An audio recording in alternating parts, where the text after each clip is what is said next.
Hello, dear friends. Welcome to the International Forum, Global Crisis, There is a Way Out.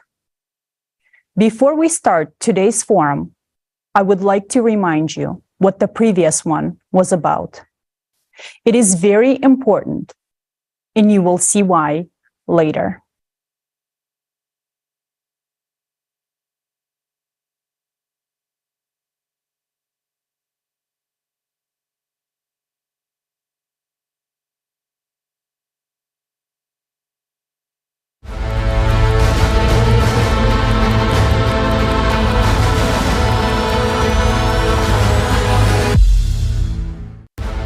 International Online Forum, Global Crisis, There is a Way Out.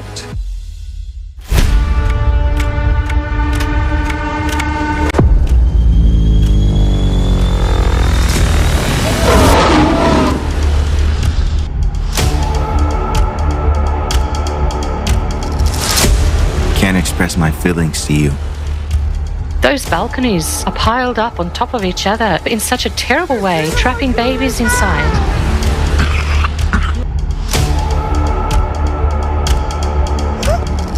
Much of what we have forecasted is already happening. Since our climate report with a mathematical model was presented at the global crisis, our survival is in unity form. 5 months and 10 days have passed. Unfortunately, the events that have occurred during this time have only confirmed what was said at the previous forum. The climate cerberus will help us recall what we talked about last time. Earthquakes.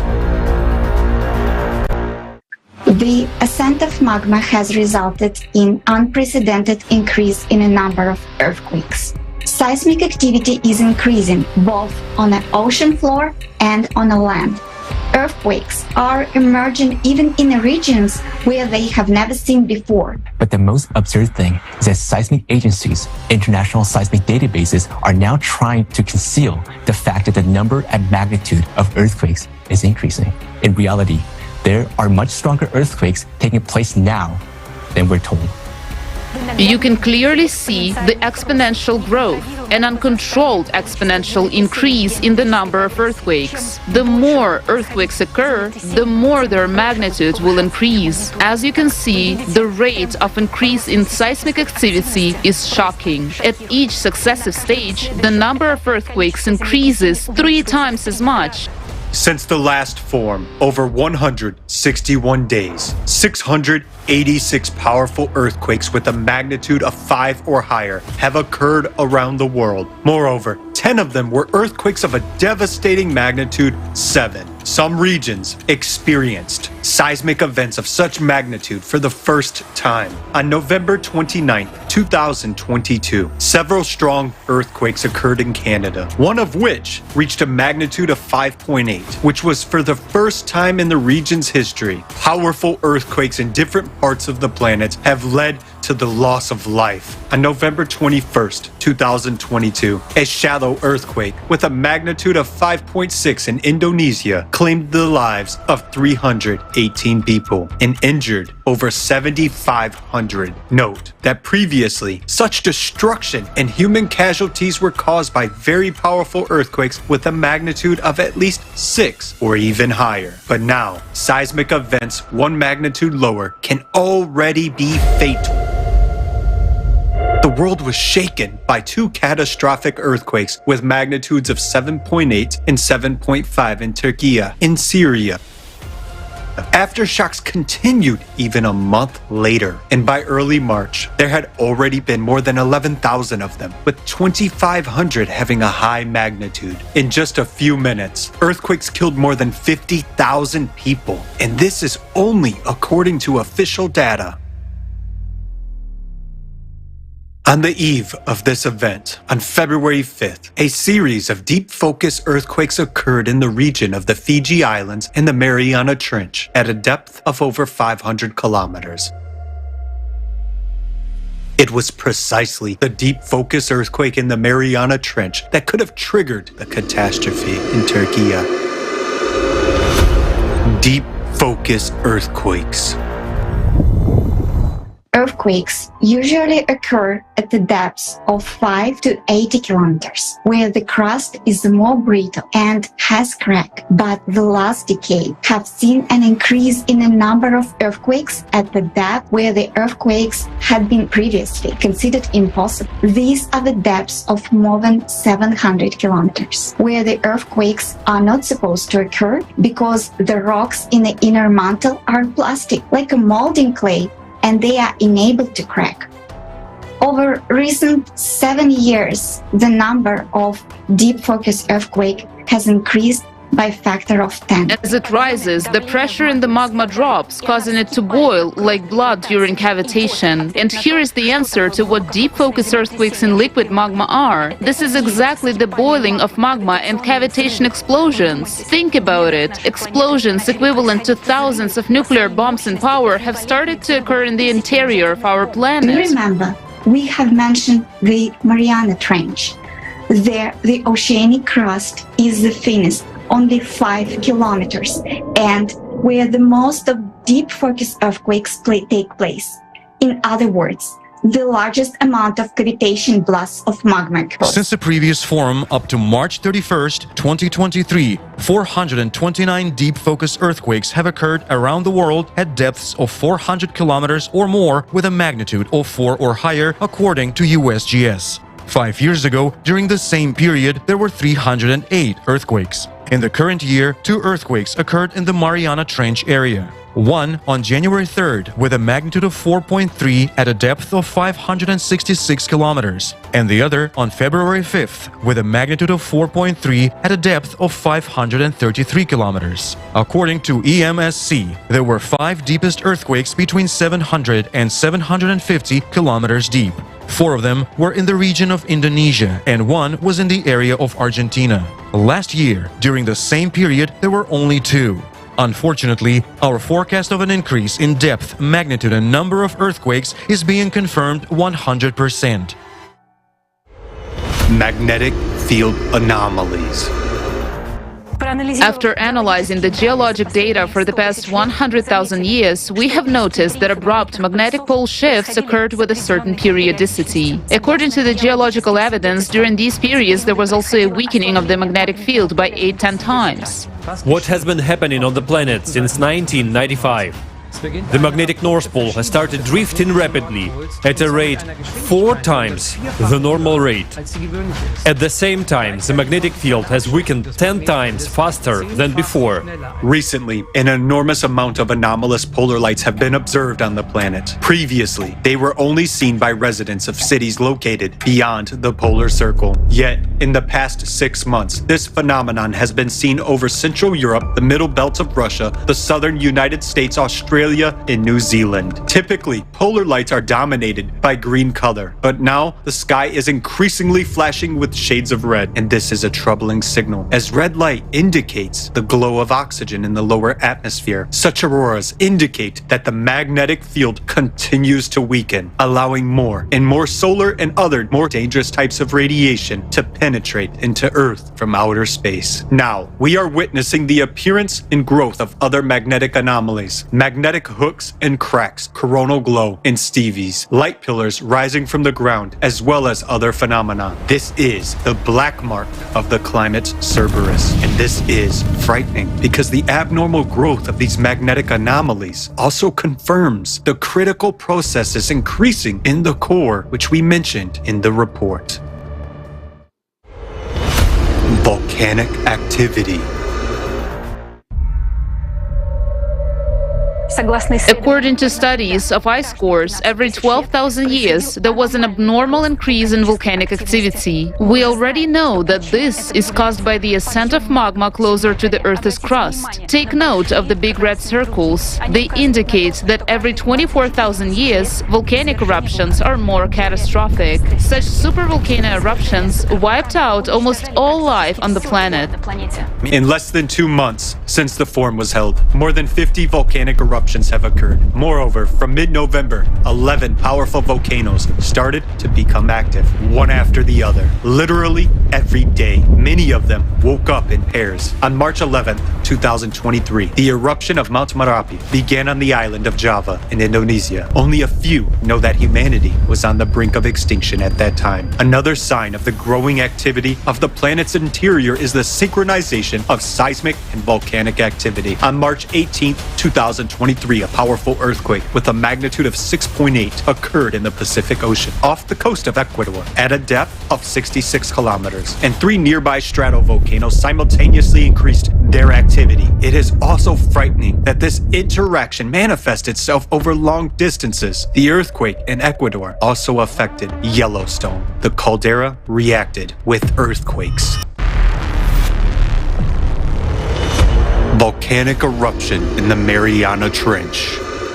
More terrifying than Yellowstone explosion is the focus of magnitude 10 earthquakes near the Mariana Trench.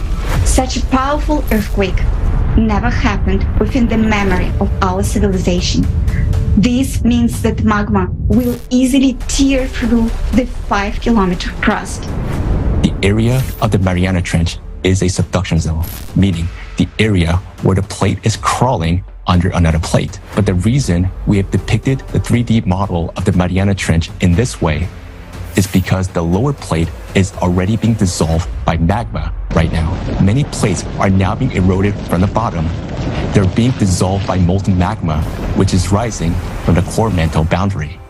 Just 2 days after the form, on November 14, 2022, the United States Geological Survey announced that the underwater volcano Ahi, which is part of the volcanic arc in the north of the Mariana Islands, had started erupting in mid-October. Along with this, seismic activity in the Mariana Trench has intensified. Over the period of almost 5 months from the date of the form, 33 earthquakes with a magnitude greater than 5 occurred in the vicinity of the Mariana Trench, while there were only 19 for the same period a year ago. Only a month and a half passed since the form, and on January 16th, not far from Japan, along the same tectonic zone with the Mariana Arc, a powerful earthquake with a magnitude of 6.3 occurred, with the hypocenter at a depth of 409 kilometers. And on the same day, the Nishonashima volcano was activated further down the fault. If this earthquake had occurred a little lower in the Mariana Trench itself, we would not have survived to this point. Currently, the increase in seismic and volcanic activity is occurring north of the Mariana Trench, but the activation will shift southward, meaning closer to the Mariana Trench. All of these are very alarming signs, indicating that the processes are developing even faster than we expected. Unfortunately, we talked about in the report at the forum, global crisis, our survival is in unity, is coming true. Here is another forecast we are making based on our mathematical model.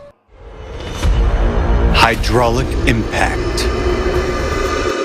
We have calculated different variants of events development and came to the conclusion that in any, even the mildest variant of the current cycle, all humanity will die. And according to our mathematical model, this will happen no later than 2036. Further development of these events leads to the internal cracking of the Earth's crust. There will be microfractures in the crust in some places, which will increase magmatic activity. And it will keep increasing even more until it provokes a large-scale rupture in the thinnest part of the crust, which is in the ocean. This is inevitable. There is a 99.9% probability that this rupture will occur in the area of the Mariana Trench. A gigantic volume of magma from the magma plume will rip the Mariana Trench in an instant, and billions of cubic meters of water will meet billions of cubic meters of magma. There will be a huge explosion. This explosion will be equivalent to thousands of times of the entire stockpile of nuclear weapons available on Earth. Under extreme pressure, the ocean won't just boil, it will explode. This will raise a huge column of steam mixed with dust. Under tremendous pressure, this gigantic column of steam will rush so high up that it will tear through our atmosphere. The atmosphere will curl up like a blanket and be blown away by the solar wind, meaning our atmosphere will literally be swept away along with the entire water cover. Also, at the same time, this gigantic explosion will cause a powerful hydraulic impact directed inside our planet. There will be a very powerful blast wave directed into the center of the planet, into magma, which will spread tangentially, and this will provoke additional cavitation processes. This will lead to an abrupt expansion of magma in all directions by a factor of 10. That is, there will be 10 times more magma. This will literally tear the planet from the inside. With such an impact, magma will behave like a gaseous substance. All volcanoes, cracks, fractures, all boundaries of lithospheric plates will burst and erupt simultaneously. The Earth will be flooded with lava flows, just as it happened on Mars. Naturally, due to the impact, the inner core will bounce away and the motion of the outer core will stop. Our planet will die. This process will take only a few minutes. Due to the stopping of the core, the electromagnetic field of our planet will disappear and the gravitational field will be almost completely gone. Therefore, all the satellites will fall from the near-Earth orbit, including the Moon. But we, humans, will no longer be threatened by this, because as a consequence of these events, we, as humanity, will already cease to exist completely.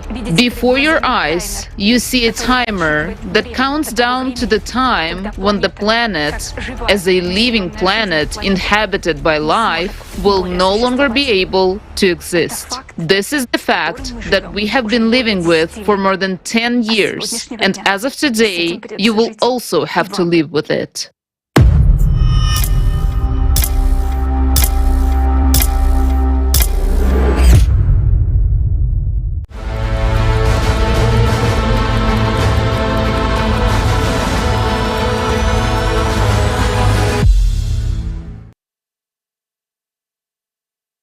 All the forecasts voiced at our previous forum, Global Crisis, Our Survival is in Unity, are being confirmed, and you have just witnessed it firsthand.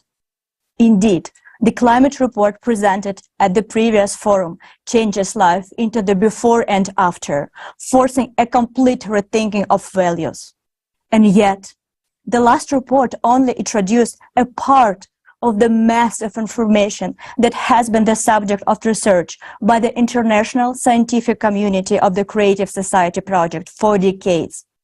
And at today's forum, Global Crisis, there is a way out. You will hear the second part of this climate report from our respected speakers. Believe us, this report is worth being listening to by the whole world. And we are especially pleased to note that this vital information will be heard in 150 languages. Right now, thanks to our volunteers translators located in different parts of the planet, simultaneously translating this forum for their fellow citizens. Why is today's forum called There is a Way Out? Because the second part of the forum will examine in detail the main and only way out for humanity from all existing crises. And this way out guarantees us the absence of wars, the elimination of the climate threat, and a safe, high-quality life for everyone. Moreover, it includes the possibility of extending our lifespan beyond the species limit and revealing new perspectives for the development of all humanity. You will learn about all of this today at the Global Crisis, There is a Way Out forum. To begin with, dear viewers, I want to draw your attention to the fact that all information at the online forum Global Crisis, There is a Way Out is presented for non-commercial purposes for the benefit of the entire society. Unrestricted use, reproduction, and distribution of this forum by any means, in part or whole, is permitted, provided that the information is not distorted and the forum is cited as the source. We also invite you to watch this broadcast on our new channel on the Rumble platform. You can find a link to this channel and all our other social media accounts in the description below the broadcast. We urge you to actively share this broadcast. Go live on social media right now and invite people to watch it together. Your actions at this moment determine whether there will be a future for our humanity or not. It is a great honor for us to present to you the second part of the climate report and introduce our esteemed speakers. Елизавета Kromova, a geologist and geophysicist. She received her master's degree in geology at Lomonosov Moscow State University.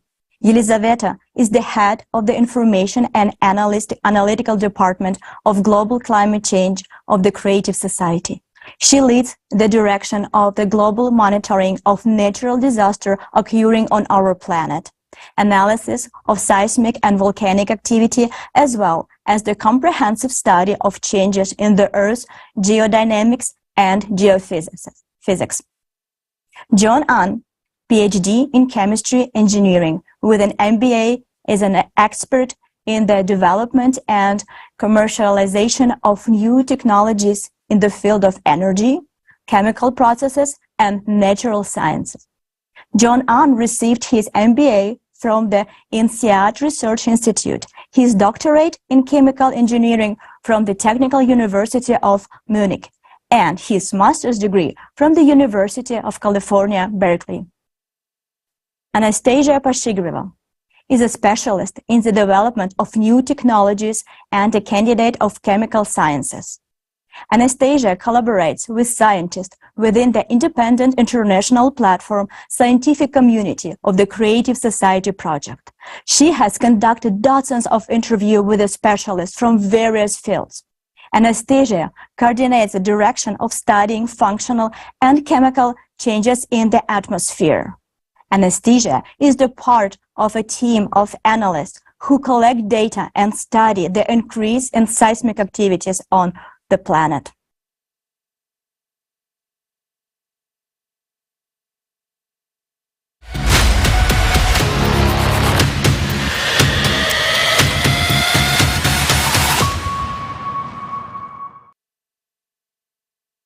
Здравствуйте, уважаемые участники форума. Greetings, dear participants and viewers of the forum. On November 12, 2022, we brought to your attention the decades-long research that has been carried out since 1996 by hundreds of scientists and thousands of volunteers of the Creative Society Project. Our report was dedicated to a comprehensive interdisciplinary study of the causes of climate change and the geodynamic disasters occurring on our planet. Today, we will present to you the continuation of that report. We will deepen and reveal new facts about the threat that is now looming over every inhabitant of the planet. And we will also tell you how to counteract it. At the previous forum, Global Crisis, Our Survival is in Unity, we presented a mathematical model based on the comprehensive interdisciplinary study and drew the following key conclusions. Every 12,000 years, a flux of external cosmic impact penetrates the entire solar system and affects the course of all planets, moons, and even the Sun. Naturally, the same impact affects the Earth's core. Every 24,000 years, this flux is stronger, and we're now exactly at this particular point. Because of the cosmic impact on our planet's core, in 1995, a growth of geodynamic changes on the planet began. Seismic and magmatic activity started growing.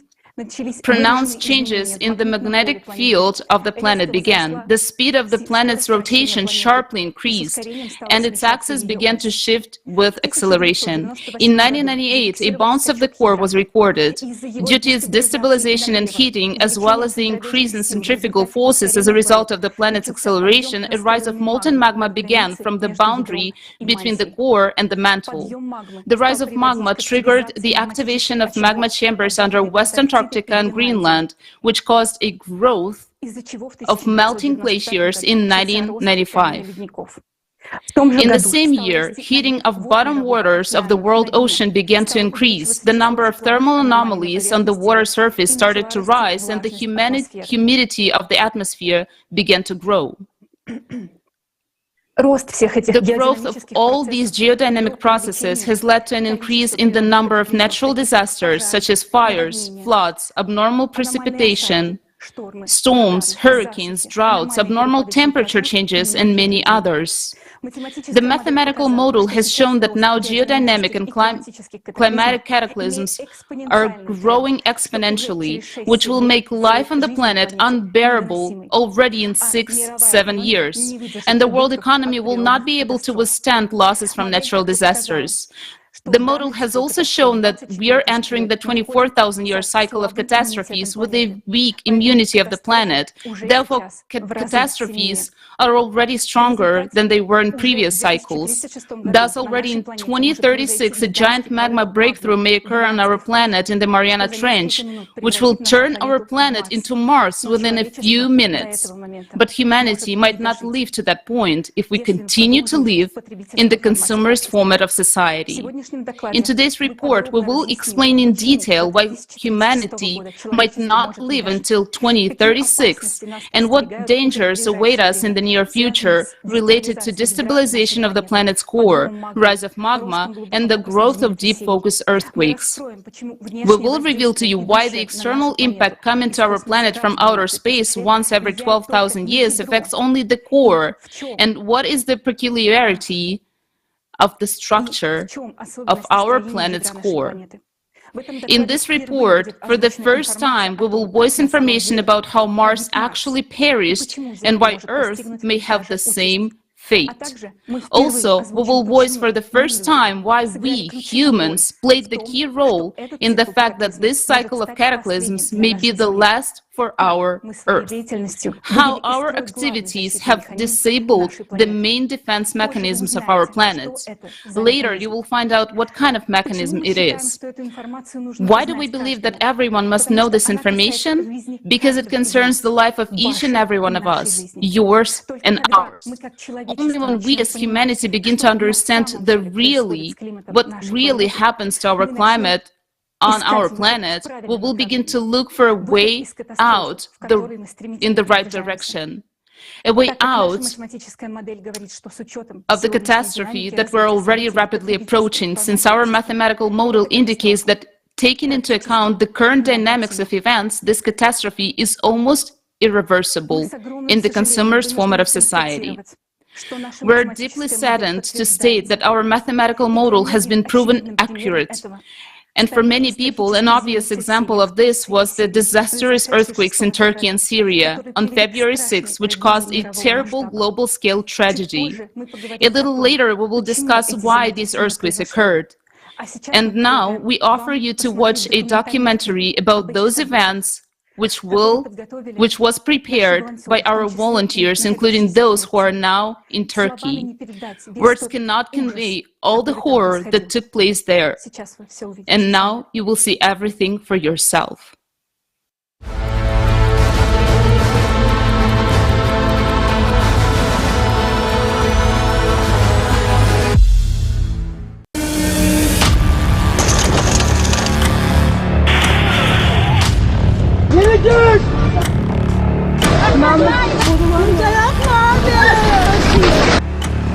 On the night of February 6th, there was a devastating earthquake of magnitude 7.8 in Turkey and Syria. In the afternoon, there was another one with a magnitude of 7.5. We are in Turkey. We talked to people who survived this tragedy.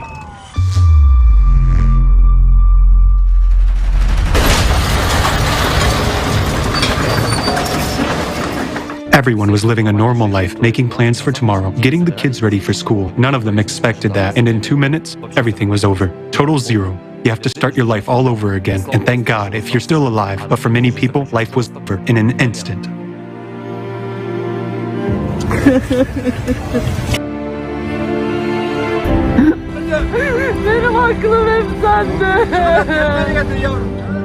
I woke up my family. As we were going down the stairs, the concrete already began to fall. I opened the window and said, "There is smoke everywhere." I thought we would die. I couldn't see because there was smoke, crack, crack, crack. Windows were bursting. The houses, they fell right before our eyes. And there was so much dust, as if a bomb exploded somewhere nearby. Communication with these people made a strong impression, and we must pay tribute to them. It was impossible to listen to it. I mean, it was very hard psychologically to listen to it, yet they survived it. The buildings collapsed. Everyone outside was in such a hell. People who had left their parents inside and were unable to get their children out during this time were crying for help. One man who we interviewed lived on the 5th floor. He said, the house just collapsed. When the earthquake started, I ran out onto the balcony, and 2 minutes later, I just stepped on the ground. The apartment building next to me completely flattened to the ground. 7 floors of apartments flattened to the ground. There was a woman and a man. The woman was lying on the ground crying, "Give me my baby back." There was a girl. The girl was on the concrete on top of the ruins. I picked her up, but she was not alive. I heard people screaming. People kept on screaming under the rubble of the apartment building. Those balconies are piled up on top of each other, intertwined. I mean, they were piled up in such a terrible way, trapping babies inside. They remained in those collapsed houses forever. Not a single building remained. Hatay was ruined. Hatay was destroyed. We had been searching everywhere for 2 days. There was no residents in any of the buildings. I've never seen such an earthquake in my life. I don't think there was a single person we talked to who didn't mention that someone in their family. One guy whom we interviewed said he deleted 200 contacts from his phone book after the earthquake. 200. Officially, they claim that 50,000 people died there. 20,000 buildings fell to the ground, and 180,000 buildings were substantially damaged. Let's take these 20,000 buildings, let's say 5-floor buildings. Every building had 5 floors, right? There were 3 apartments on each floor. In total, there are 375,000 apartments, and people lived in each of them. Moreover, the Turks traditionally live in large families. Also, eyewitnesses told us that in the first days after the earthquake, they could hear a lot of screaming.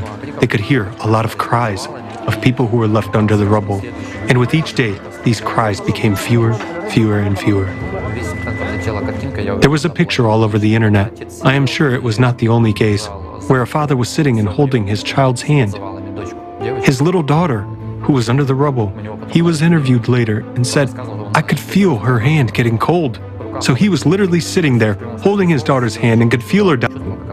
Imagine this, a mother, a woman who is saving her children, driving down the road, trying to get out while buildings are collapsing around her. I put the kids in my car, but this time the roads were blocked. Things, stones and rubble were falling from the roofs, but we didn't even pay attention to them. I mean, my only goal was to clear the road as soon as possible and leave with my children. And there are many stories of such kind, unfortunately, to my great regret. Look, my 3 children and my wife are lying on this construction site. This is the 3rd day of the earthquake. My children have already died here from the cold. Isn't it a shame that no one hears our voice? No one will come to help us. We're helpless. The caller says, "All right, we'll send them." They come. They don't do anything. They just take photos and leave.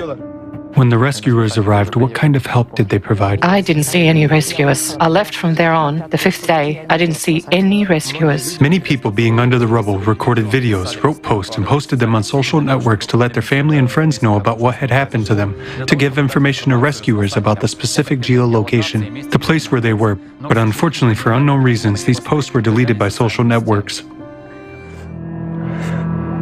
Can't express my feelings to you. I'm under the rubble, as you can see. And maybe 2 or 3 or 4 more families. Do you hear the screams of our neighbors?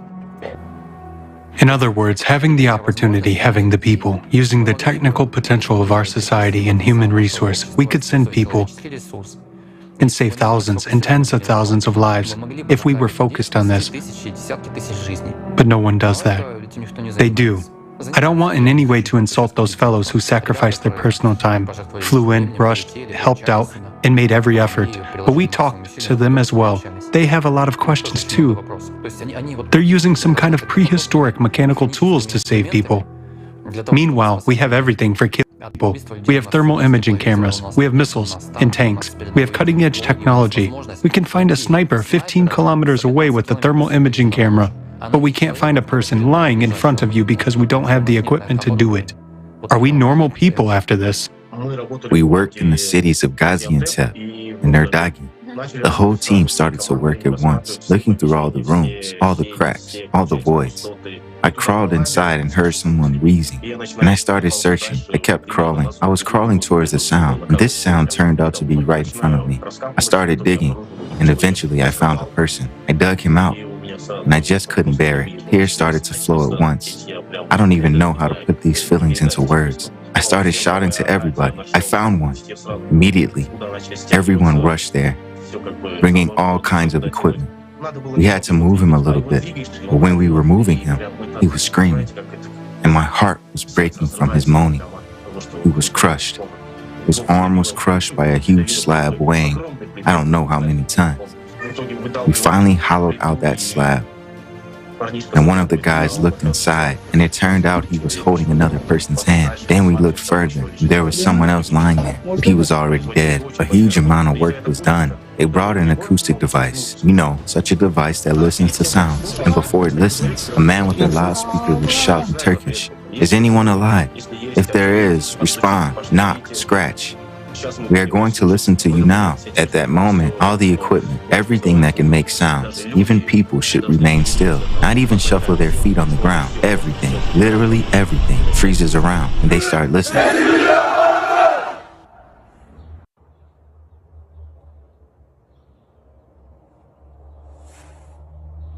If the rescuers hear something, they start digging somewhere in that direction. And it just turned out that there was a person who was deaf-mute. Can you imagine? And he just wouldn't even hear it. And some survivors told me, every time we fell asleep, we thought, that's it, we'll probably never wake up again. Just imagine their situation. And they were there for, I don't know, for many days. They were just freezing to death. One of the eyewitnesses told us that those who survived envied those who were dead. That's a direct quote. Why?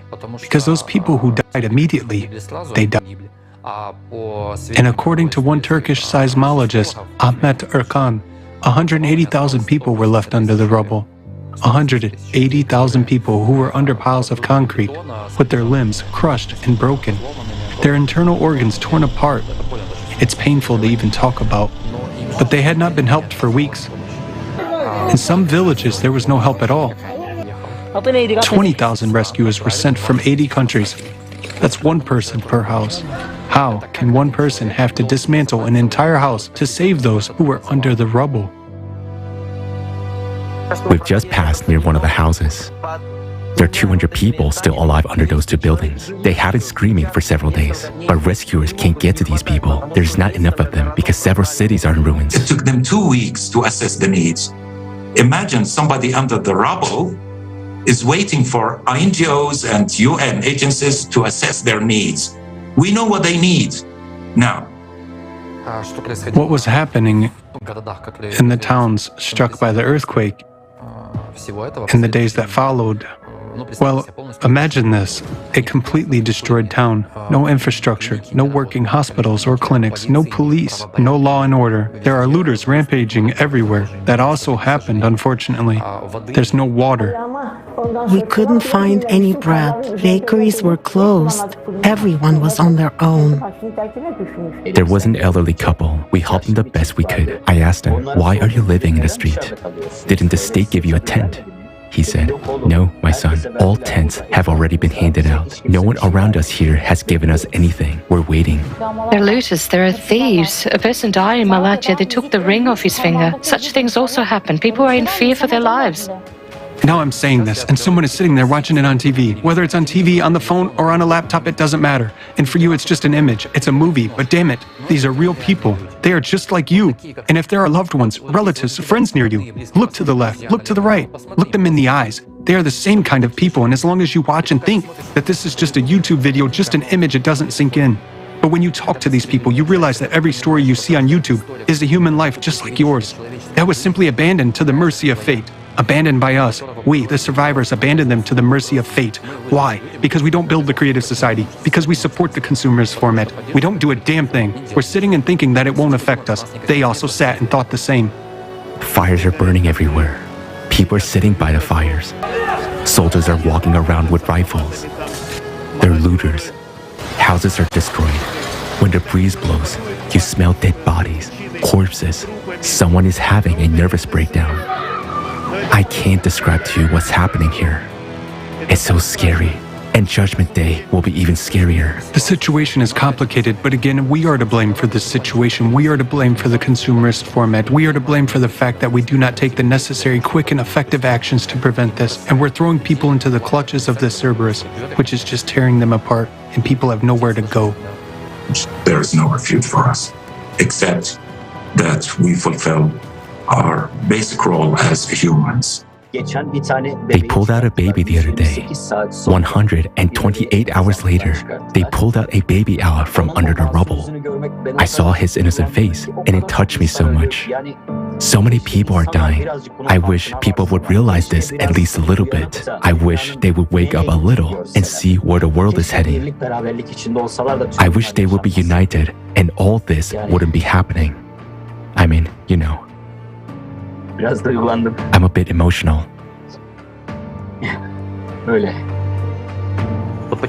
Why are people dying? Why are people dying from climate change? Because we don't know the truth. Because we don't know what affects the climate. And if we don't know what affects it, we don't know how catastrophic it is. And thus we can't oppose it with anything. Before the quake, I was working with Barry from the Creative Society. And after the quake, the whole scenery reminded me of the videos and all the facts and truths and all the reports that were published by the Creative Society. What we were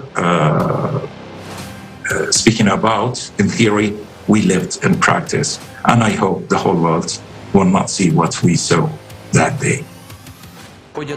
In this earthquake, the Turkish nation lost a great number of people, unfortunately. We are simply obliged to make sure that this does not happen again. And we do have this opportunity. We can save human lives. But this is only possible in the creative society. Any person, if they are a human being, if they have at least an ounce of conscience and honor, they are obliged to join the participants of the Creative Society project and do everything in their power, make maximum efforts, maximum use of their capabilities in order to save the lives of those who are still alive and whom the Cerberus has not reached yet. And we must remember that his clutch is threatening each of us right this second. And where it will strike next time, we do not know.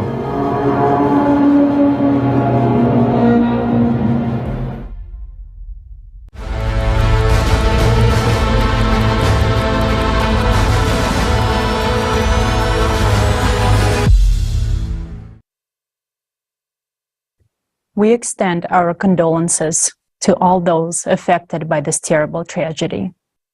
It breaks our hearts to see what we just witnessed. It's horrifying to realize that many people were left to die under the rubble. Unfortunately, no one will solve this problem in the consumerist format of society. The horror is that earthquakes and disasters like this will only increase with each passing year. This is the reality of our tomorrow. And the goal of today's forum is to prevent this unwanted reality, to prevent such catastrophes as in Turkey and Syria. Our objective is to save human lives. To do this, firstly, we need to change the format of our society from consumerist to creative. And today we will talk about how to do this. Secondly, we need to understand the true causes of climate change, because only then can we know how to prevent them. These are two tasks that today's forum is dedicated to, and I would like to return the floor to our speaker, Yelizaveta Khromova. На протяжении многих лет мы предупреждали. For many years, we've been warning that cataclysms, volcanic and tectonic activity will increase due to the 12,000-year cycle of cataclysms, but the world community still disregards this information. It is really scary to see such disasters as those in Turkey and Syria, and it is even more scary to realize that this is only the beginning. We see how after such tragedies that are making the world's news, the interest to topic of climate is rising, but then unfortunately it subsides again. How many more catastrophes should occur for the issue of the true causes of climate change and the growth of geodynamic activity in the Earth's interior to be the main international agenda? We understand that all of us will die if no one in the world studies the true causes of climate change and looks for ways out. That is why we do it, because someone has to do it. We will do it until the last day. It is our responsibility as people who want to live and study the causes of what is happening in a comprehensive and interdisciplinary manner in order to prevent such tragedies. From our side, we're doing everything we can, but our efforts alone are not enough. For this information to go and reach people, we need all of you. It is important for all people to become familiar with what will be announced today, the true causes of disasters currently occurring on the Earth, and the solution to this problem. People should know this before another terrible tragedy happens, because it will definitely happen if we don't do anything. The mathematical model is being confirmed, and all of us will be responsible for what happens next. Now, let's move on to the question of why the terrible disaster happened in Turkey and Syria. Two powerful earthquakes of magnitude 7.8 and 7.5 on the Anatolian Fault. The cause is the growth of deep focus earthquakes.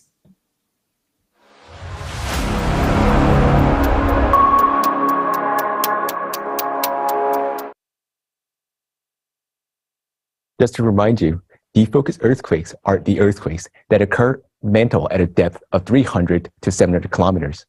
When they were first discovered, researchers were puzzled because the mantle is a ductile medium and there's nothing that could break in it.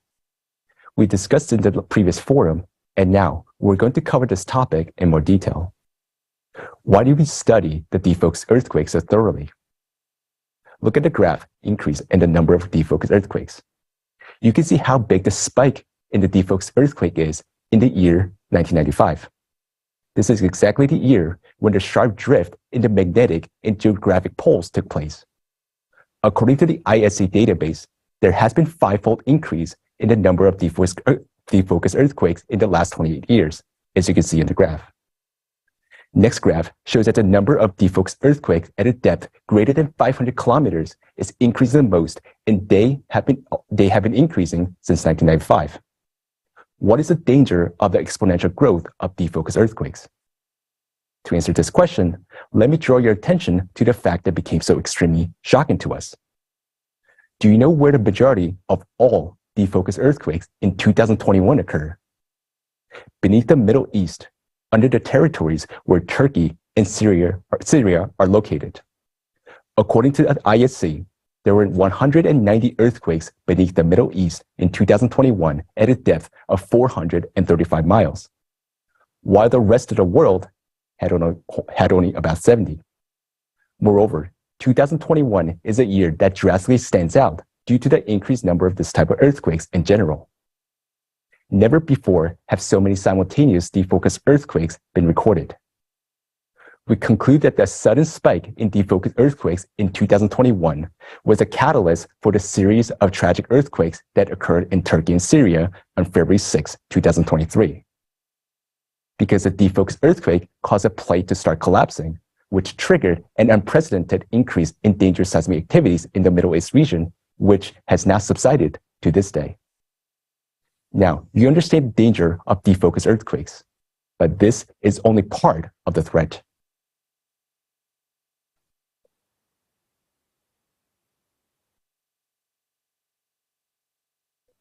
Тоже с тобой представляю глубокофокусные землетрясения. So what are deep focus earthquakes? What is their mechanism? Deep focus earthquakes are actually explosions in magma at the depths of more than 186 miles. They're equivalent to the explosion of hundreds of thousands of nuclear bombs in the Earth's interior. If such an explosion were to occur at the depths of 10 kilometers or 6 miles, it would be many times greater than the Yellowstone supervolcano. What could cause such explosions? During the 12,000-year cycle, the core of our planet is affected by external impact from outer space, which transmits additional energy to the core. It is important to know that this energy only interacts with the inner core of our planet due to its abnormal density. This energy causes the inner core to heat up more. Due to the abnormal heating of the inner core, the outer liquid core, which consists of molten iron and constantly moves around the inner core, heats up even more and becomes more fluid.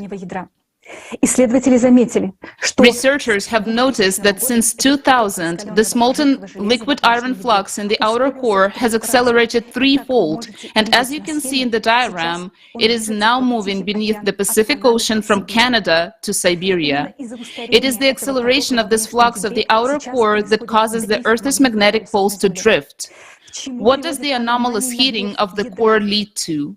You have to understand that the core generates a magnetic field in the same way as a dynamo, and its heating causes the magnetic dynamo to become unbalanced, thereby weakening the Earth's magnetic field. This includes the expansion of the South Atlantic anomaly, a dent in the magnetic field that has doubled in recent decades. What happens to the liquid outer core as it heats up? The molten substance of the liquid outer core begins to seep into the mantle in a large volume as shown in the diagram. Scientists believe that the molten substance of the outer core can reach not only the mantle but even the Earth's surface, because it was found that the solidified lava of some underwater volcanoes off the coast of Hawaii and the Samoan archipelago contains unusually large amount of heavy iron isotopes that are present only in the inner core. This suggests that there have been periods in the Earth's history when molten substance from the liquid core reached the Earth's surface.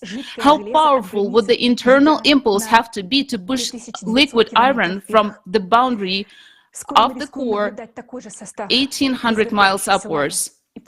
Soon, we're risking to see the same composition of the erupting lava, and you'll find out later why. Just imagine the outer core is leaking into the mantle like a broken egg from its shell, and now it's happening with greater intensity. Hotter, more liquid, and mobile magma flows are forming in the areas of such leakage of the liquid core.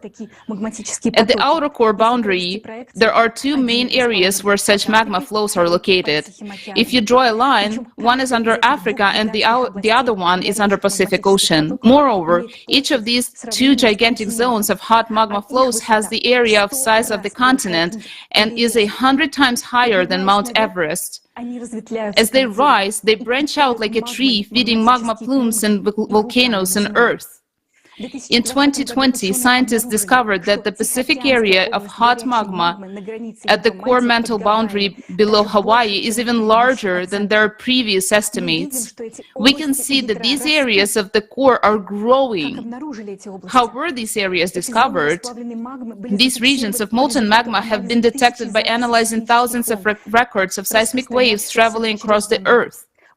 There are two types of such regions depending on the speed at which the seismic wave travels. These are ultra-low velocity regions of more liquid magma and ultra-low velocity regions of leakage of the liquid core itself. Remember this information, it will be helpful later. Now let's answer the question of what causes explosions in magma, which we register based on deep focus earthquakes. As you may have already understand, there are areas of more liquid and molten magma in our planet's mantle that have begun to grow even more. This is due to the fact that the Earth's core instantly heats up in the part of our planet which is currently receiving external impact from outer space. Because of this, the molten magma becomes more liquid and fluid. In those places of the mantle where such molten magma meets colder, not yet heated magma, there arise whirls and counter-currents, which leads to cavitation explosions. What is a cavitation explosion? It is a very powerful nuclear explosion, a magma blow with the force of millions of nuclear bombs diverging tangentially in the magma in all directions. It can be compared to an electric discharge of the Yudkin effect. The Yudkin effect, or electrohydraulic effect, is a high-voltage electric discharge in a liquid medium. During this process, electrical energy is converted into mechanical energy and in a very short period of time, and as a result, ultra-high impulse hydraulic impacts with local pressure of more than 100,000 atmospheres occur. Look at the video. You can see how the electric discharge disperses in different directions. The same thing happens in the interior of our planet during the cavitation process. Where will cavitation explosions occur? They occur at the boundaries of hot and cold magma, where the core has not yet heated the magma. They will also occur in the mantle under the ocean, since the ocean performs the function of cooling the lithosphere, but unfortunately today, it loses this function. The ocean used to draw heat off the interior, so there was less energy in the interior of the planet and fewer cavitation explosions. Magma had time to cool down, but now the mechanism is broken, and in vicious cycle, one thing intensifies the other. The more the ocean heats up, the more internal explosions will occur, and next you will learn why the ocean has stopped cooling the lithosphere properly. The same cavitation explosions also hit the core, disbalancing it even more. However, it is important to understand that we do not record these cavitation explosions as such, but we see only their ricochets from certain zones inside the planet. Those very ricochets are the deep focus earthquakes that seismologists record on the surface. And now imagine the power of the cavitation explosions if deep focus earthquakes of magnitude up to 8 are recorded on the surface. The explosion itself in the magma is many times more powerful. Deep focus earthquakes are now recorded in subduction zones where one plate dips beneath the other, forming a loose region in the mantle due to the gap between the plates. In such zones, there are conditions for the formation of a reflected wave, but let's repeat, it is not the area of cavitation explosion itself, but only its ricochet. The shock wave from an explosion propagates the fastest precisely across the liquid magma. Therefore, we can conclude that in those areas where the record of deep focus earthquakes, magma is liquid and is already approaching the surface. All supervolcanoes are connected precisely by the liquid medium. For example, Ira and Yellowstone are connected by liquid molten magma, through which a wave from a cavitation explosion can propagate. Cavitation explosions are also dangerous because their wave, as it travels through the liquid magma, can cause pressure on the boundaries of lithospheric plates and along faults. And this pressure manifests itself in a series of earthquakes. This is what we observed on February 6, when the cavitation explosion, whose ricochet was recorded at the depths of as a deep focus earthquakes under the Mariana Trench, caused pressure at the intersection of these tectonic plates, the Anatolian, Arabian, and African, resulting in two powerful earthquakes. It is important to note that today we're unable to register all deep focus earthquakes. Sometimes we may not even see the source of the explosion itself, but we can observe its consequences, a series of small earthquakes, the so-called swarms, which occur when a cavitation explosion diverges tangentially in liquid magma. We would also like to announce that the team of the Creative Society scientific community has analyzed and prepared a visualization of deep focus earthquakes data on the Creative Society website. You can now see a link how to find this data on the website under Climate Data Analysis. If you wish, you can download this data and conduct your own analysis. To contact us, send us an email at climate@creativesociety.com as indicated on the screen. The analysis of the correlation of the processes occurring in the mantle with the processes occurring in the atmosphere is especially interesting. Now, let's look again at the graph at an increase of deep focus earthquakes we saw at the beginning. Now, after everything you have heard, you understand why this graph is so alarming and why we pay so much attention to studying exactly this type of earthquakes. After all, an increase in deep focus earthquakes directly indicates an increase in cavitation explosions in the planet's interior, which in turn means that the Earth's core is rapidly destabilizing and heating up. And all of this points to the approach of terrible disasters, earthquakes, and volcanic eruptions. Because, as we already mentioned, cavitation explosions work similarly to the Yudkin effect. A huge release of energy stimulates the release of energy even greater amounts, which causes the next discharge. One cavitation explosion causes a whole cascade of other cavitation explosions in the interior of our planet. If the ocean performed its function of drawing off heat from the lithosphere into the atmosphere, this wouldn't be so terrible. But since this system now is disrupted, all this energy accumulates under our feet, leading to an even greater increase in cavitation explosions. And the fact that today we're witnessing an abnormal growth in synchronization of earthquakes and volcanic eruptions on Earth is directly related to the fact that cavitation explosions are becoming more frequent and the shock waves from them spread all over the planet. Today, the number of disasters is growing at a faster rate than before. And the most terrifying part is that due to the increasing number of cavitation explosions, the threat of volcanic eruptions is approaching us faster and faster. Cavitation explosions can be compared to hitting the bottom of the champagne bottle when the cork simply flies out of the bottle.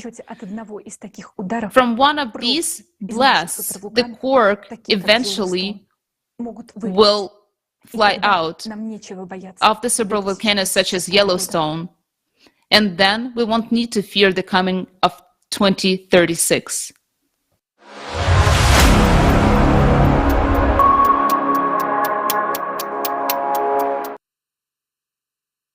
Such cavitation explosions cause magma in the planet's interior to heat up, expand in the volume, and get closer to the crust and press on it. This leads to the increase in seismic and volcanic activity. The rise of magma is often accompanied by swarms of earthquakes, which have become very frequent recently.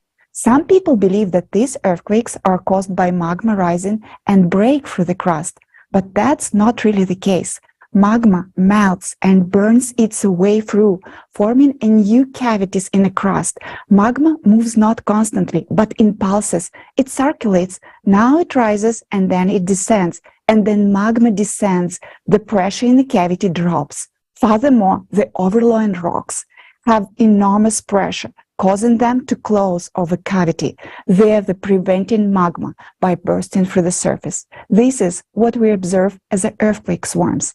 Essentially, this is a compensatory mechanism that prevents magma from erupting completely. If not for this compensatory function of the crust, no eruption would stop and it would continue to erupt until magma chamber is completely empty. Then swarms of the earthquakes are registered closer to the surface. It means that the magma is already approaching this area. Therefore, the volcano is already preparing for eruption. And unfortunately, recently we have observed a huge number of such earthquake swarms in various parts of the world. For example, in Japan, on Mount Bandai on December 2022, a record earthquake swarm was registered, was a 786 tremor in just one day.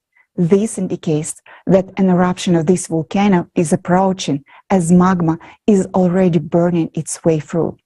It's noteworthy that the last time this powerful volcano erupted about 12,000-year cycles ago. It's been 28 years since 1995, when the drastic changes in the planet's core began, pushing molten magma to the surface. How many years do you think it takes for magma to rise to the surface and for catastrophic eruption to begin? In scientific papers, you can read that the rise of magma plumes usually occurs at the rate of about 1 inch per year. However, in fact, during the cycle of cataclysms, magma can rise in a few days. Let's consider a few examples of that.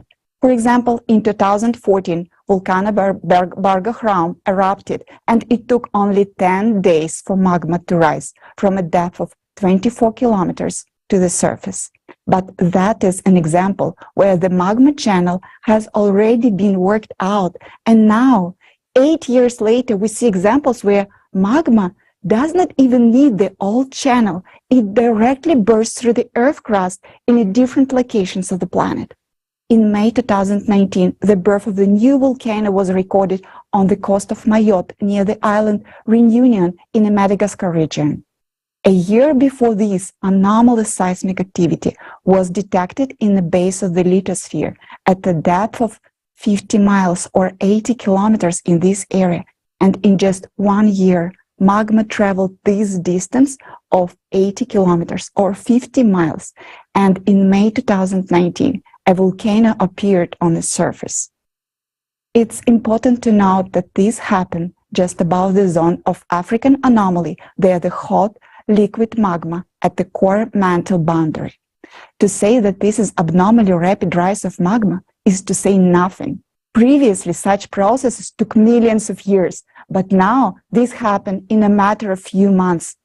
Such a velocity of magma ascent shocks volcanologists because they are used to observing volcanic eruptions not during the 12,000-year cycle. Now, everything has changed.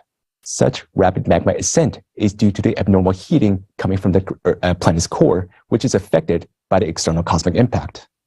Magma that rises from the depth is much hotter and has different chemical composition. Such examples have been found at the Fagradalsfjall volcano in Iceland and at Coimbra Vieja volcano on the island of La Palma in Spain in 2021, among many others. And most importantly, lava Coimbra Vieja was superfluid of the lowest viscosity among historical basaltic eruptions. If we compare all cases of abnormally rapid magma ascent and the emergence of lavas of different composition, we find that many of the volcanic anomalies recorded recently occur over zones of magma flows at the boundary between the core and the mantle. As you remember, we discussed that there are two types of areas of hot liquid magma in the Earth's bowels. Here, we mean the areas that have the properties of ultra-low velocity of acoustic waves. These are areas where liquid core leaks into magma. Many of these areas feed magmatic chambers under hotspots, stationary and magmatic plumes. In other words, right now, the first area which reacted to magma ascent was a hotspot because they directly received a magnetic impulse from the Earth's core. By the way, the Yellowstone supervolcano is one of such hotspots. In the near future, volcanic activity will increase in other places too, not only in the areas of hotspots. All the examples you have heard today once again confirms our mathematical model we presented at the forum Global Crisis, Our Survival is in Unity on November 12, 2022. Now we see that it is not just individual volcanoes or even pairs that are activated, but the entire volcanic provinces. And to our great regret, we will observe only ever stronger volcanic activity from now on, including supervolcanoes, one of which has been preparing to erupt for many years. This is a Yellowstone supervolcano.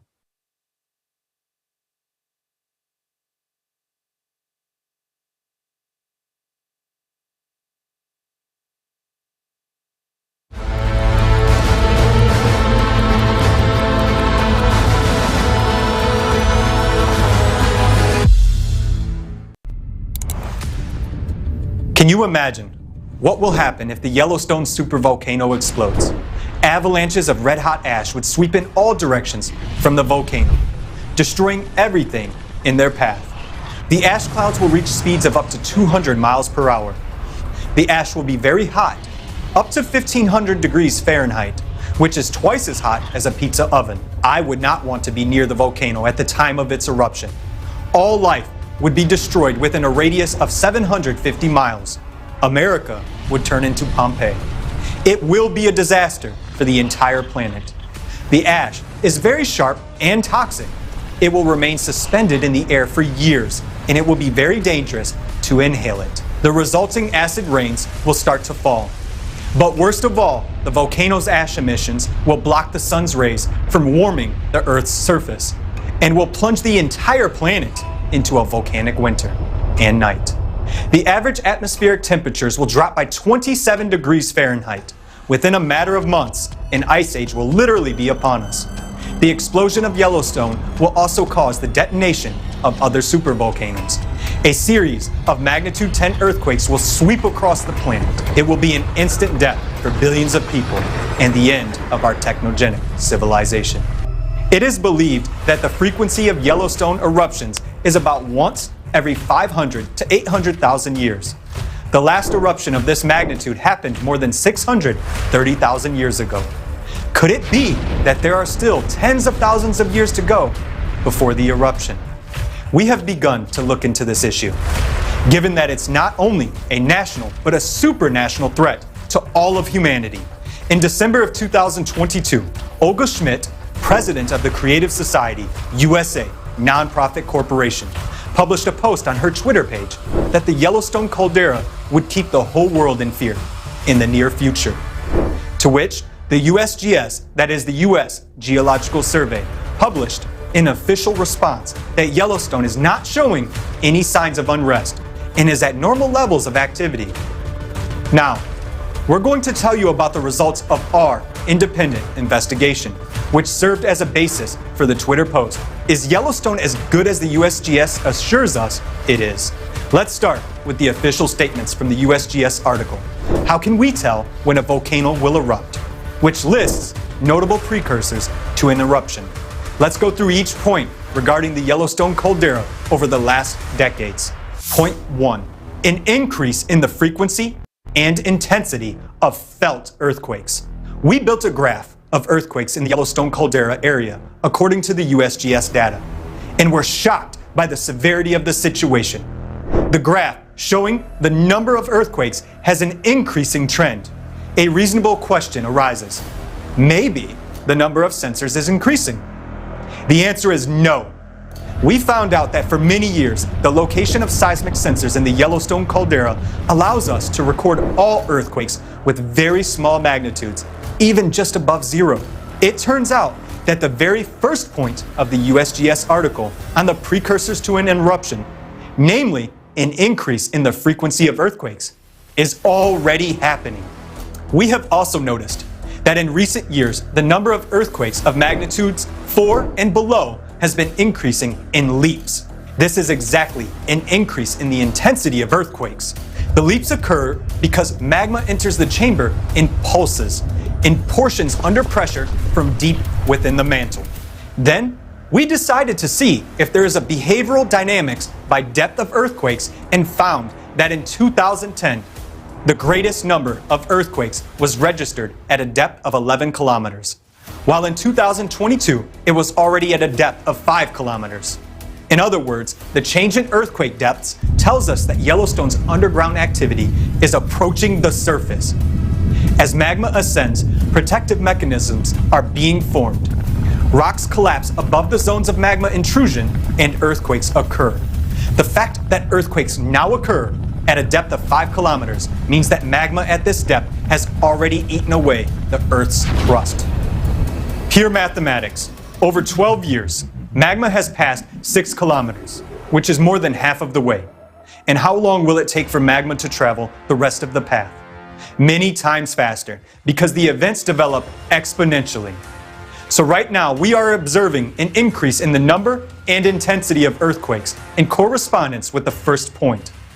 Isn't it interesting that the USGS doesn't see any threat on the basis of its own data? Point 2. Noticeable steaming or fumarolic activity. Geysers act as a cooling mechanism for volcanoes. They function through the release of superheated water vapor. There are more than 10,000 active thermal features across the territory of the Yellowstone volcano.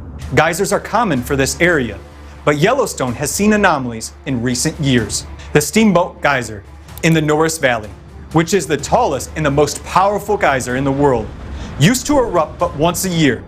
But between 2018 and 2020, it erupted 48 times a year. This indicates an increase in subsurface heating precisely in that area, which in turn raises the risk of a Yellowstone eruption by 50 times within such a short time frame. This is a catastrophic situation. Geyser activity is controlled by the rise of magma. It can be tracked by earthquakes.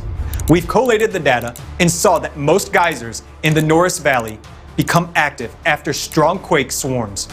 This suggests that new surges of magma cause earthquakes, which in turn cause the activation of geysers, including the steamboat. Right now, the most active area for earthquakes and geysers in all of Yellowstone is the Norris Valley. It is known that the last super eruption of Yellowstone 640,000 years ago began in the Norris Valley. And this is precisely where the number of earthquakes and geyser activity are increasing. And this is alarming. What about geyser activity in other parts of the park, you may ask? We found that in 2018, there was a synchronization of geyser activity, when most of the geysers of the entire caldera simultaneously began to erupt many times more often. This means the geysers began to release more heat. Geyser activity still remains high. The sudden change in geyser activity in recent years is an alarming signal. Geysers are already synchronizing across and around the caldera. The second point is confirmed. Point 3. Subtle swelling of the ground surface. Under normal circumstances, the rate of surface uplift or lowering at the Yellowstone is between 2 to 4 centimeters per year. However, in 2013-2014, there was a sudden 5-fold increase in the uplift rate, reaching up to 15 centimeters per year in the Norris Valley area. During the same period, there were occurrences of earthquake swarms, anomalous behavior among bison, and instances of melting asphalt. It was around this time that the Yellowstone volcano was very close to eruption. This caused great concern in the society. It was after this that most of the monitoring data on Yellowstone began to be withheld from the public. We became interested in the issue of surface uplift and learned that the catastrophic eruption of Mount St. Helens in 1980 began just 1 month after the uplift. As early as in 2013, there occurred a sharp uplift in Yellowstone. And this can happen again at any moment, and no one knows how it will end. The third point remains a matter of debate. Point 4. Small changes in heat flow. It turns out that Yellowstone radiates 30% more heat than the rest of the continent. It's like a blast furnace of North America, and coal is constantly being thrown into its combustor. Since the 2000s, the emergence of new thermal areas has been observed. Here are some examples of anomalous overheating of the Earth's surface. 2003, new region in the Norris area. Ground temperature increased to 94 degrees Celsius, 200 degrees Fahrenheit. The vegetation immediately died. Some geysers boiled away and dried up. 2018, in the area of Lake Tern, over 3 hectares of forest died. Trees were charred. The surface temperature was 60 to 80 degrees Celsius or 140 to 176 degrees Fahrenheit. In 2014, there was a peak in the melting of asphalt roads. In recent years, eyewitnesses note that in winter, the snow melted in some areas due to overheating of the soil. Instead of a small change in heat flow, we observe extreme heating of the soil. Point 4 confirmed. Point 5. Changes in the composition or relative abundances of fumarolic gases. There has been a lot of media hype around helium-4, that there is a lot of it in the Yellowstone area. However, it turned out that another indicator is important for the prediction of the eruption: the isotopic ratio of helium-3 to helium-4. It is strange that little attention is carelessly paid to it, although this particular indicator rises sharply before an eruption. Based on scientific works published in various years, we have built a graph displaying the ratio of helium-3 to helium-4. It grew from 15.8 in 1985 to 17 in 2003, with areas of abnormally high values located in the Norris Valley and in the active part of the caldera. Apparently, the same value of 17 was found in mineral inclusions from the past Yellowstone super eruption. It turns out that the current ratio of helium-3 to helium-4 has reached a critical level that could trigger an eruption. Why is the USGS silent about this? We have found this information in scientific articles. Don't they know that? Just before the eruption, there is a sharp release of volcanic gases, a few weeks, days, or hours before the event. This is an accurate, short-term indication of the beginning of an eruption. Therefore, now it is necessary to carefully monitor the emissions of all other gases besides helium. We know for sure that there are sensors in the Yellowstone area that measure gas emissions. However, Now, their readings are not available to all people. Why has the USGS shut down online gas monitoring, and it is not available to everyone now? However, even according to the data we have found, indeed, there has been a change in the composition of gases. The 0.5 is confirmed. Interim conclusion. We went through the entire list of precursors to an eruption outlined in the USGS article, and were shocked at the results. All of these signs are being observed in Yellowstone. However, the article has a postscript. Precursors can continue for weeks, months, or even years before eruptive activity begins, or they can subside at any time and not be followed by an eruption. All these signs are consequences of the activation of the volcano. So there is such a postscript. Yes, the volcano has been dormant for thousands of years, but now it is preparing to erupt. And for the last 20 years, it has been happening with alarming intensity. Then what is the trigger for the eruption of the Yellowstone volcano, you may ask? Experts agree that the amount of melt fraction in a chamber is a critical parameter. Scientific models suggest that the critical melt fraction at which the volcano is likely to erupt is between 35 and 50%. How much critical melt fraction is there now? According to some 2022 estimates, it's about 20%. However, according to estimates from 2010, it's 32% melt. The numbers differ quite significantly. The estimation of the amount of melt is provided indirectly and depends on the method of calculation, since it cannot be measured directly. Assuming the 2010 estimates are accurate, then the current melt fraction in the chamber must be already enough for an eruption. How can we know that the volcano is already preparing for an eruption? Maybe there are some other signs of activation. 0.6, which is not in the USGS list. After analyzing data from recent volcanic activity at the Yellowstone caldera, we've found another important sign of an impending eruption. Recently, there has been a reaction to deep focus earthquakes in remote regions. This is what independent Yellowstone researcher Mary Greeley brings to our attention. In January 2023, Yellowstone experienced tremors as a result of earthquakes at a depth of over 600 kilometers in Argentina. Then, in February 2023, a series of devastating earthquakes in Turkey triggered a chain reaction in Yellowstone. Now, the impact is no longer being transmitted through the Earth's crust. Instead, it is transmitted directly through the magma, and that affects Yellowstone. If now there is a direct impact of distant events through the magma, consequently, the magma pressure in the volcano is high enough to react, which means it is ready to erupt. 12,000-year cycle of cataclysms and its impact on the volcano. There has never been such a reaction to distant events before. So why did it appear? Supervolcanoes erupt every 12,000 years during the cycle of cataclysms. 12,000 years ago, Campi Flagre. 24,000 years ago, Topo. Each time, these are catastrophic events for the inhabitants of the Earth. And recently, we have entered a cycle of such devastating cataclysms. The cycle occurs because of changes in the planet's core, and as a consequence, because of the rise of magma. In 95 and 2014, there were peaks of seismic activity for those areas that are directly related to deep magma sources. These are regions of the mid-ocean ridges, areas near the Antarctic plate boundaries, and hotspots. In these areas, deep magma acts as a link between the core and the Earth's crust. When magma ascends from the core, these very regions will be the first to react. This is exactly what we observed with the upsurge in seismic activity in 95 and 2014. Yellowstone is also connected with a hotspot, a deep magma chamber. As a result, we see a similar reaction in an increase of seismic activity during the same period.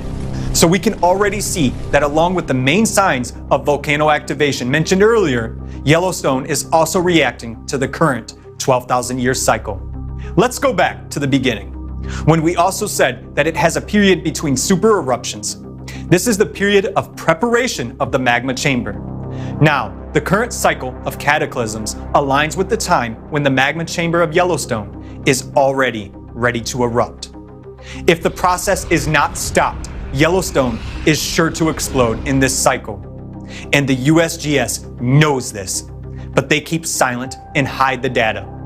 So all signs point to the fact that the supervolcano is preparing to erupt. According to geological data, the volcano has been preparing for hundreds of thousands of years, while the activation and transition to eruption happens very quickly. The magma chamber had been in a state of preparation for 640,000 years. Within the last 20 years, we have been observing signs of activation, and there are very few years left before disastrous cataclysms of the 12,000-year cycle begin. You may ask, what can trigger an eruption ahead of time? A strong earthquake, including a deep focus earthquake, can be a trigger to an eruption. We know that the number of earthquakes is currently increasing. Consequently, the risk of eruption is increasing as well. As of today, the threat of nuclear weapons use is high. It is well known that a nuclear explosion is equivalent to an earthquake of magnitude ranging from 5 to 8.5. This will serve as the same trigger for the Yellowstone to erupt. Yellowstone has a connection with China and Italy. According to mathematical calculations, if a magnitude of 7 earthquake or a nuclear explosion of comparable magnitude occurs in a particular province of China or Italy, then, depending on when and where exactly it occurs, it can cause Yellowstone to explode. Point 7, the indicator of 100% probability eruption. Another critical factor that is highly likely to trigger an eruption is the slowing down of the planet's rotation. Currently, the rotation of the planet is accelerating. This happens due to cosmic influences on the planet's core that occur every 12,000 years. The acceleration of the planet's rotation is only the first stage. Then the second stage will follow, a subsequent slowing down of the planet's rotation. During this stage, enormous excess energy will accumulate inside the planet, leading to uncontrolled heating of magma and, as a consequence, a sharp increase in pressure. And this will inevitably cause the supervolcano explosion at a critical moment. If Yellowstone explodes, then there's almost 100% probability that Japan's supervolcano Aira will explode as well. In that case, humanity will cease to exist long before 2036. Conclusions. Based on the trends of the planet's rotation, the process of slowing down is about to begin. And in the next 2 years, the Yellowstone caldera will really cause widespread fear around the world. All this was mentioned in the video published on the Creative Society platform, which was discussed by Olga Schmidt in her post on Twitter. Let's go back to the USGS response. They write the following: Yellowstone is not showing any signs of unrest and is at normal levels of activity. There is no indication of any trend towards any sort of eruption. This conclusion is shared by volcanologists worldwide who study Yellowstone and other caldera systems around the globe. After analyzing the data, we realized the gravity of the situation. But why does the USGS insist that everything is all right with the volcano? Do we have a reason to trust the scientists who reassure us? After all, the issue is extremely serious and our lives depend on it. Every month, they publish reports on Yellowstone activity. We've noticed that data on gases is not publicly available. If you go to the website with the temperature sensors, it turns out that most of the sensors don't work and don't display the temperature. According to an independent researcher, Mary Greeley, there are many more earthquakes registered on the seismograms than what is shown on the USGS website. Moreover, at the forum Global Crisis, Our Survival is in Unity, a group of analysts of the Creative Society Project presented evidence that the main seismic services, including the USGS, manipulate data. Can we trust the USGS in the matter of the catastrophic eruption of Yellowstone? Right now, the volcano is not erupting yet, as is stated by USGS, but we can see that it has been preparing for an eruption for the past 20 years. We understand that the data we have analyzed is incomplete, but even based on them, we can clearly see that the volcano will inevitably erupt, since Yellowstone is about ready for a super eruption, for which it has been preparing for 640,000 years. And this moment coincides with the 12,000-year cycle of cataclysms that we have entered. In the coming years, the Yellowstone supervolcano will cause much fear to people on Earth with its activity. So why are the world's reputable volcanologists, in accordance with the USGS's Twitter response, jeopardizing their reputation by hiding the truth. Everything is very simple. An eruption of such a scale would result in the death of billions of people worldwide. It is already high time to raise the alarm. But who will take the responsibility to do this? Why are scientists silent? The answer is simple. If a volcano does erupt, everyone will die. And then scientists will not have to be accountable. And if the eruption doesn't occur, it means they were right all along. In the consumerist format, there is no way out of this situation.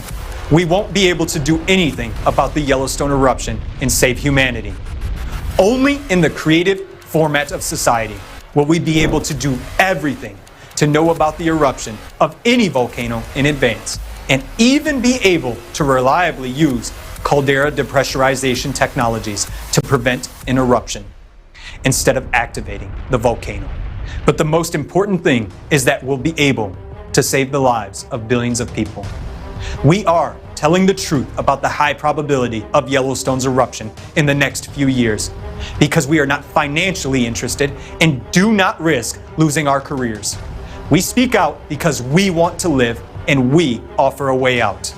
The only viable measures at this point that each person can take is to learn more about the Creative Society Project and support it by actively spreading information about it.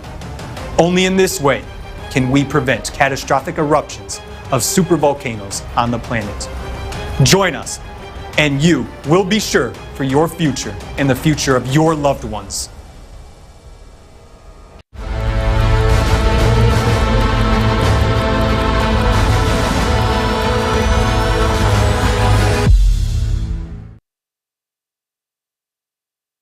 The risk of explosion of the Yellowstone supervolcano is enormous. In fact, we're sitting on a powder keg. Such an explosion would mean the death of all humankind.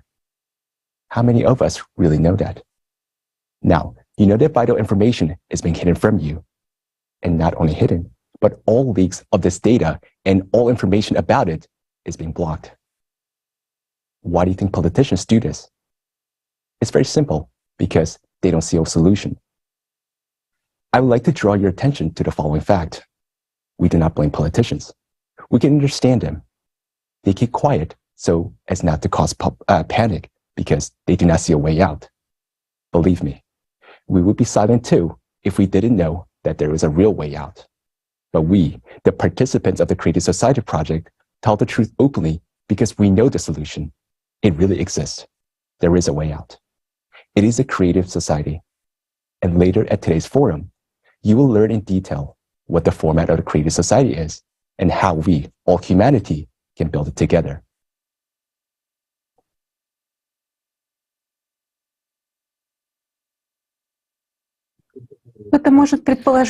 One might think that these disasters happening today are not really a cycle, but just random events.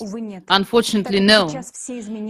As all changes on our planet are currently taking place according to a strict pattern, exactly as they occurred in the past cycles of disasters each 12,000 years.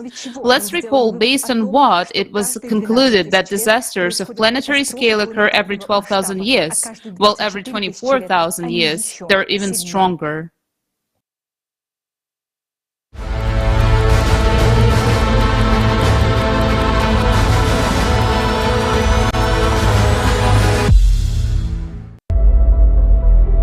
Changes similar to what we now see occurred before the peak of the crushing disaster just about 12,000 years ago.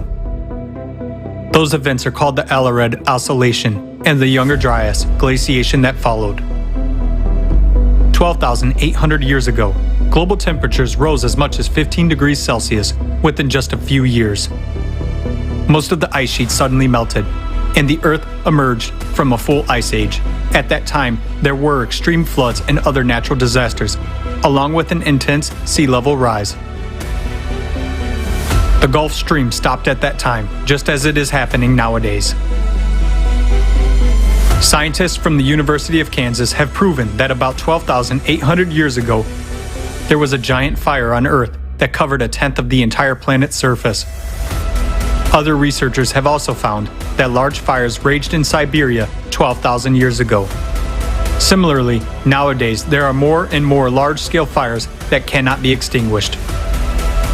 Based on an analysis of satellite images, scientists have discovered that 10 to 13,000 years ago, the largest known dunes formed in the Sahara Desert and other regions, indicating the enormous strength of winds during the Younger Dryas. A short-term intensification of winds during that period has also been documented from Greenland ice cores data and research in Alaska. Nowadays, the same phenomena are happening on Earth as during the Younger Dryas. We see winds, hurricanes, typhoons, and tornadoes intensifying and destroying entire cities, razing them to the ground. Right at the cycle change 12,000 years ago, there was a very intensive seismic activity. This is indicated by radiocarbon data as well as paleographic reconstructions of the Younger Dryas. During the same time period, more than 12,000 years ago, as well as now, there was a drastic weakening of the magnetic field and a pole shift, which was called the Gothenburg excursion.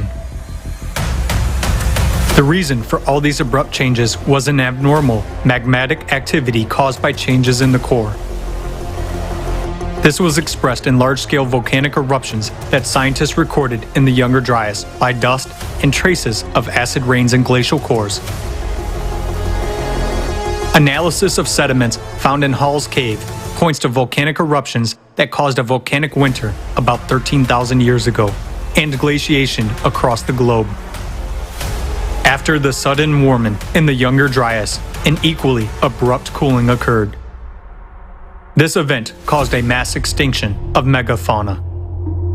Thousands of frozen mammoths and other mammals were found in the ice on the northern slopes of Siberia. There happened a drastic decline in the human population, including extinction of the Cro-Magnon. All of those catastrophic events occurred within just a few decades. The same catastrophic events occurred on the planet not only 12,000 years ago, but also earlier. Taking into account errors in dating, this cycle is very well traced in the geological data. Catastrophists among scientists wrote about it independently of each other in their books and works. Vladimir Bubnenkov, Vitaly Bushyev, Alexander Baturin, Igor Kopolov, Nikolai Petrov, Maynard White, Douglas Vogt, and many other scientists have come to understand the cyclicity of global cataclysms on Earth with a period of approximately 12,000 years. In geology, paleontology, and archaeology, there is numerous evidence of past disasters of this cycle. Each of these catastrophic events was characterized not only by abrupt changes in the climate situation, but also by complete geodynamic restructuring, weakening and excursion of the magnetic field, widespread disastrous volcanic eruptions, tectonic restructuring, atmospheric temperature variations by 10 to 15 degrees, and changes in the world's ocean levels by 20 to 50 meters, followed by large-scale glaciations. Since every cycle is accompanied by a change in the magnetic field and powerful volcanic eruptions, it clearly indicates that the cycle is associated with changes in the planet's core, just as it is happening now. We are entering the active phase of the cataclysmic cycle.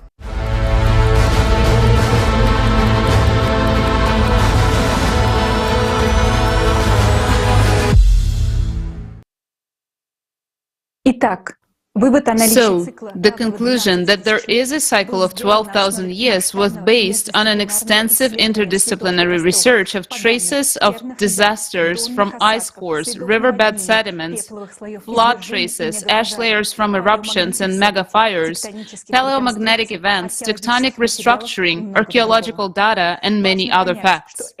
What is important to understand is that these cyclical disasters occur almost instantaneously on a geological timescale. In the previous disaster cycle, only a few decades passed between the abrupt warming and subsequent cooling of the Younger Dryas. Because of the abruptness of these changes, non-specialists and journalists interpreted them as a result of meteorite crash. So abruptly and unexpectedly they happened.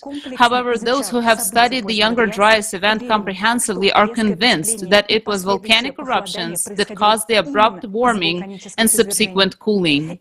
Moreover, at the same time, there was drifting of the poles on the planet, which can in no way be connected with the falling of meteorites. Those who watched the previous forum already know what catastrophic volcanic eruptions and abrupt changes in the magnetic field have in common. What they have in common is the cause, the destabilization of the core of our planet due to external impact from outer space, which affects the planets of the solar system every 12,000 years.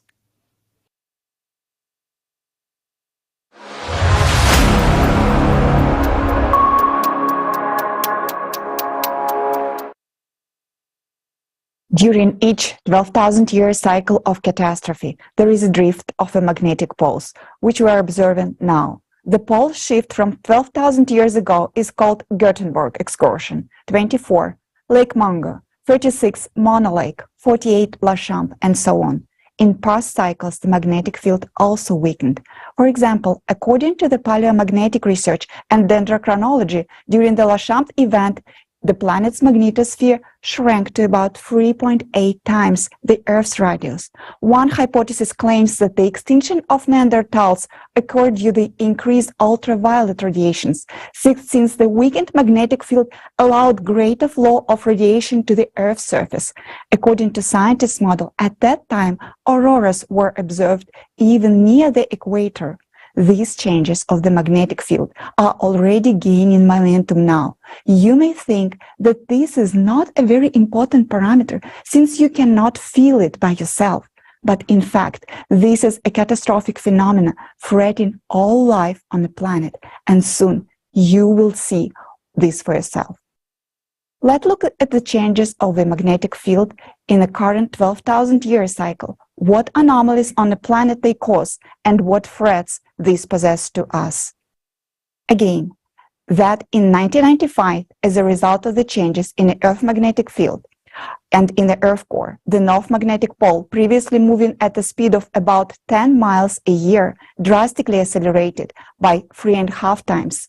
This is the result of heating of the outer core and acceleration of the flow of molten iron inside of it. Today, South Atlantic magnetic anomaly is growing due to the magnetic field weakening. Over last century, the intensity of the Earth magnetic field has dropped by more than 10%. This means that a more powerful flow of cosmic radiation, such as ultraviolet, X-ray, gamma, and their derivative, is threatening us. This also means that an even greater flux of the external cosmic impact is penetrating towards the core. There is another sign of the changes in the Earth magnetic field, which indicates the stabilization of the core and is probably unexpected for you. These are atypical auroras. You probably noticed that this year there are particularly many abnormally bright and frequent auroras in various non-typical places of the planet. People have posted numerous photos and videos on social networks admiring this phenomena. However, unfortunately, there isn't anything to admire, and now we will explain why. What is an aurora? This is the interaction of the solar wind with the Earth magnetic field and the atmosphere. In simple terms, the solar wind particles interact with oxygen and nitrogen, causing them to emit light, which we observe as an aurora. Depending on how deeply charged particles can penetrate the atmosphere, what energy they have, the auroras with different colors we will observe. Each altitude has its own color, which is determined by the composition and density of the atmosphere. On Earth, we used to see green auroras, mainly on the poles. Green auroras occurs at the height of 60 to 130 kilometers above the Earth. Then solar wind particles with a medium energy interact with atomic oxygen. However, the auroras also can be red. It occurs due to the interaction of high-energy solar wind particles with atomic oxygen. Usually, It appears at the heights above 130 miles because such high energy particles were prevented by the magnetic field from penetrating below this altitude. Red auroras were rare. They occurred only during the intense magnetic storms. Now we observe an extremely alarming anomaly.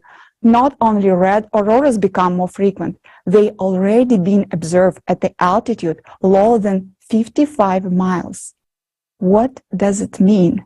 First of all, this means that the magnetic field is weakening, and those active high-energy particles of solar wind, which were supposed to be reflected by the magnetic field, and they are freely penetrating deeper into the atmosphere and beginning to interact with atomic oxygen closer to the Earth. This is important to note that there is a penetration of larger, more highly charged particles that act more destructively. The fact that the red auroras occur in lower layers of the atmosphere means that there are no longer protection above. The second reason why the auroras are behaving abnormally is the descent of the upper layer and middle layers of the atmosphere. The atmosphere is contracting, it is sinking, and the density of its upper and middle layers is decreasing. Moreover, its chemical composition is changing. Satellite data has revealed a decrease in the concentration of oxygen by 2 to 4 times at the altitudes of 80 miles. And the rate of the oxygen loss is significantly exceed all predictive model, indicating some pathological process leading to a decrease in oxygen in the atmosphere. Scientists also record the destruction of ozone by solar wind at the altitudes of 50 miles, and soon we will see the ozone layer being destroyed in the stratosphere at the altitudes of 30 miles. This means that we will lose our protection from UV radiation. Red auroras are already appearing in mid-latitude. Many of these were observed in February and March 2023. On January 5th, 2023, the sky over Germany was colored red. This was an example of anomalous static red aurora. In addition to anomalous red aurora, blue, teal, white, and even pink auroras have also been observed, which also indicate the penetration of solar wind closer to the surface of Earth and cracks in the magnetic field. During the solar flares, auroras are increasingly moving towards the equator. For example, during the strong magnetic storm on March 24, 2023, which scientists could not predict in advance and did not expect its arrival, the auroras was observed in the United States, even in southern regions, such as Virginia, North Carolina, Oklahoma, and in Arizona. Polar auroras started reaching southern latitudes in Europe, such as Czech Republic, Ukraine, and southern Russia. Unusual bright and frequent auroras, which now occur far from the polar region, cannot be explained by activity of the sun, as the sun is currently in a prolonged minimum of its activity, meaning that the fewer particles from solar wind will reach the Earth. The only explanation for the aurora's anomalies is that the magnetic field is critically weakening, the atmosphere is contracting, and the solar wind is descending closer and closer to the surface. This is scary because it shows a large disturbance in the magnetic field, and it is a sign that the Earth's core is no longer working properly. We are horrified by the fact that people are now just admiring this phenomenon without realizing that this is the black mark of Cerberus. Admiring the northern lights with their rare colors is like admiring the cleanliness and sharpness of a blade when you are lying on a guillotine. Unfortunately, the scientific community does not consider the problem comprehensively as they should. These processes will only intensify further, and there will be more and more harsh radiation coming from space. Few people know that there is another anomalous phenomenon that has become more frequent in the last few years. It is a logical manifestation of an atypical behavior of the magnetic field, which looks like light pillars. Previously, similar phenomena were observed only during the auroras, but now they start to occur even without them. Currently, these phenomena are mainly observed in cold regions at night when there's a light from street lamps. You can read that such light pillars appear because hexagonal or column-shaped ice crystals are suspended in the air, one above another, and are illuminated by a light source. But recall night-winter photos from 10 to 20 years ago. Did you see light pillars on them as often as you see them now? After all, there were street lights, but there were no pillars. What is now keeping the ice crystals in suspended state? This is not just an optical effect. Nowadays, there are more and more cases when light pillars appear in groups. They are brightly colored in the color of the streetlights illuminating them. But the intensity of the pillar glows does not correspond to the brightness of the light source. And what is more abnormal is that light pillars with a red tint or color appeared, independent of the light source. What are these light pillars? This is an atypical manifestation of the magnetic field properties, which cannot be detected by our instruments. It indicates a local weakening of the magnetic field. During such phenomena, cosmic radiation penetrates to the surface of the Earth along the magnetic field lines, interacts with the molecules in the air. This is what colors the pillars in different shades, similar to auroras. Ice crystals hang in suspended state along the power lines of the magnetic field. Today, you will learn what causes the local weakening of the magnetic field. Just as in the auroras, the red color in the light pillars indicate molecular oxygen, which we breathe, is being destroyed by harsh cosmic radiation. Molecular oxygen turns into atomic oxygen, which emits a reddish color, reddish light. This in turn indicates that anomalous zones in the magnetic field are becoming more frequent and more extensive, and the power lines of magnetic field are distorted. As a consequence, our atmosphere is subjected to even more severe attacks from cosmic radiation. Now, you understand why such phenomena as light pillars are not at all fascinating, but rather is frightening. Our protective magnetic field is weakening severely. Harsh cosmic radiation is penetrating deeper and deeper into the Earth's surface, and oxygen in the atmosphere is depleting. All this is progressing extremely rapidly. And we, being intelligent and educated people, do not see that. We admire the anomalous polar light pillars, and say, how beautiful.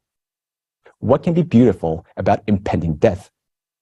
Atypical anomalies in the magnetic field are terrifying and alarming phenomena, which is related to the destabilization of the core of our planet due to cosmic impact, which affects our planet once every 12,000 years.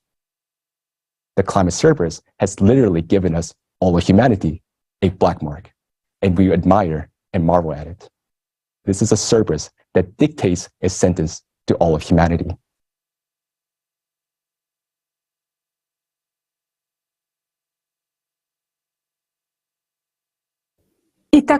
So we understand that the Earth's magnetic field is weakening due to external cosmic impact on the core. Then you may ask, if the cosmic impact affects the entire solar system and goes to the cores of all planets, does it mean that on other planets similar anomalies should be registered? And that would be quite a valid question. Today we can study changes in the magnetospheres of other planets using direct measurements by satellites or by analyzing indirect signs. For example, the Voyager probe went to explore other planets 46 years ago.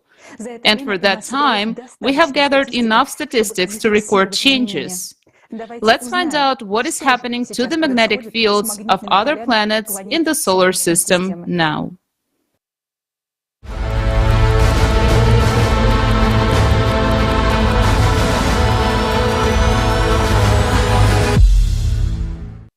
Additional energy comes from outer space during the 12,000-year cycle to the cores of all planets in the solar system.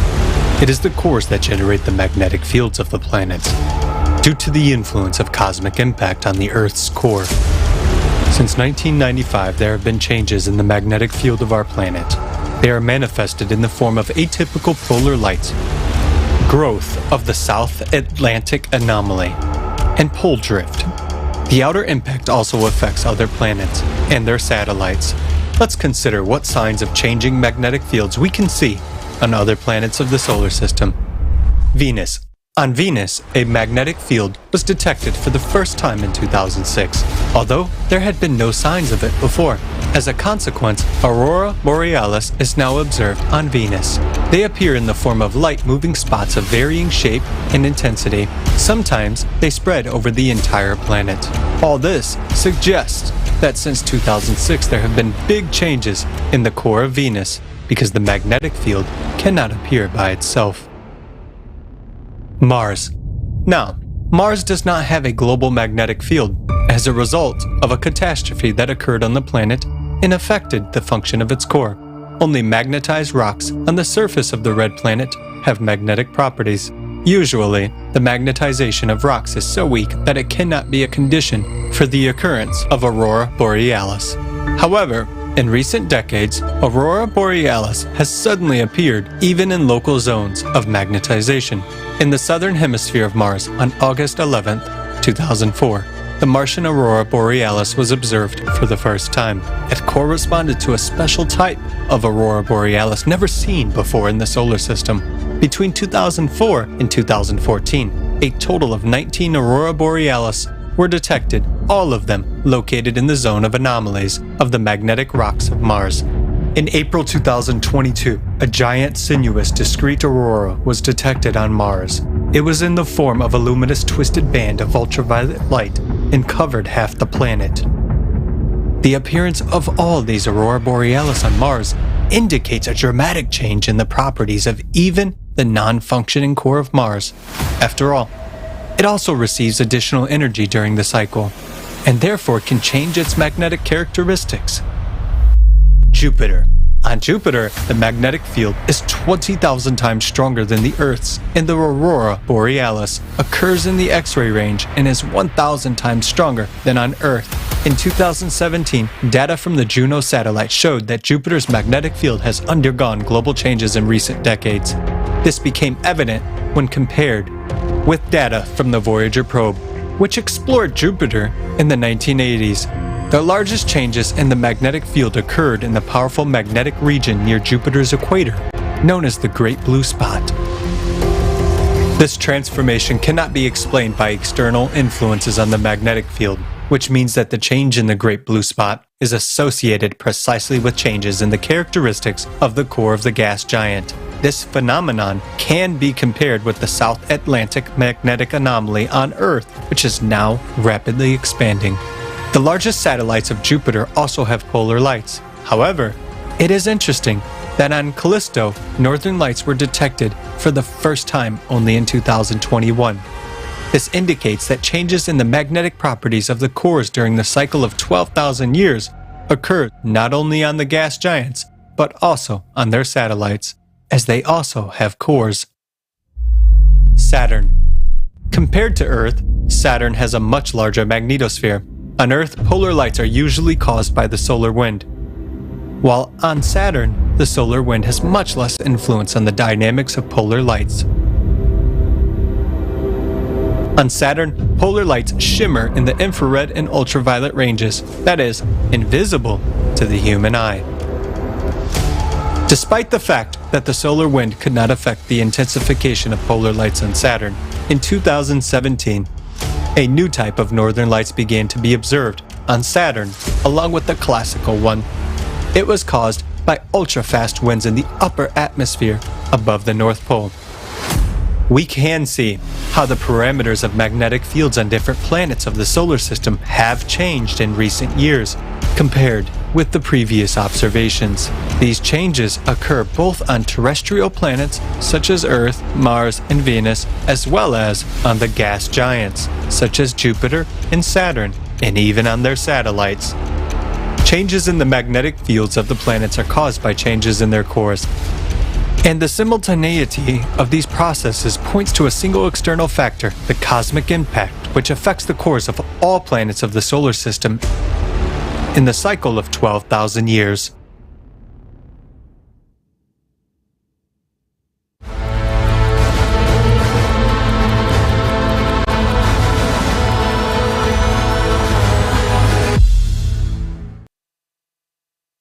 Let us draw some brief conclusions.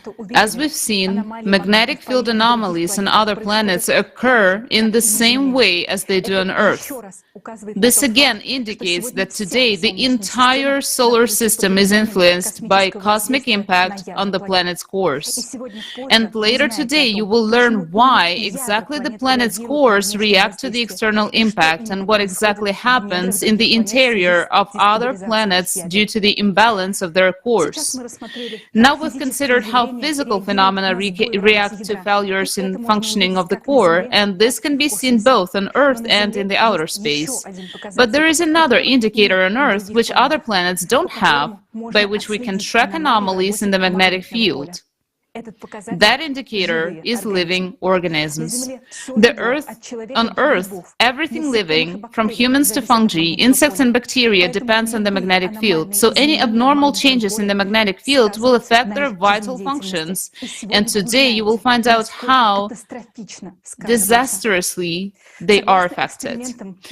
According to experiments, the biological effects of changes in magnetic fields on living organisms can be so serious that they can be considered as dangerous as radiation. There are studies on mutation and cancer in living organisms from exposure to magnetic fields. Magnetic fields affect electrical conductivity and fluid media in an organism. The more complex an organism is, the more adaptive compensatory mechanisms are provided by nature in the form of nervous and immune systems and fluid media. The smaller and simpler the organism is, the less ability it has to survive changes in the Earth's magnetic field. The impact on the Earth's magnetic field on a mosquito and on an elephant will be different since their systems of organisms are different. So insects are more vulnerable to changes in the magnetic field, and this explains why half of all extinct species today are insects. The rate of extinction of insects is 8 times higher than that of mammals, birds, and reptiles.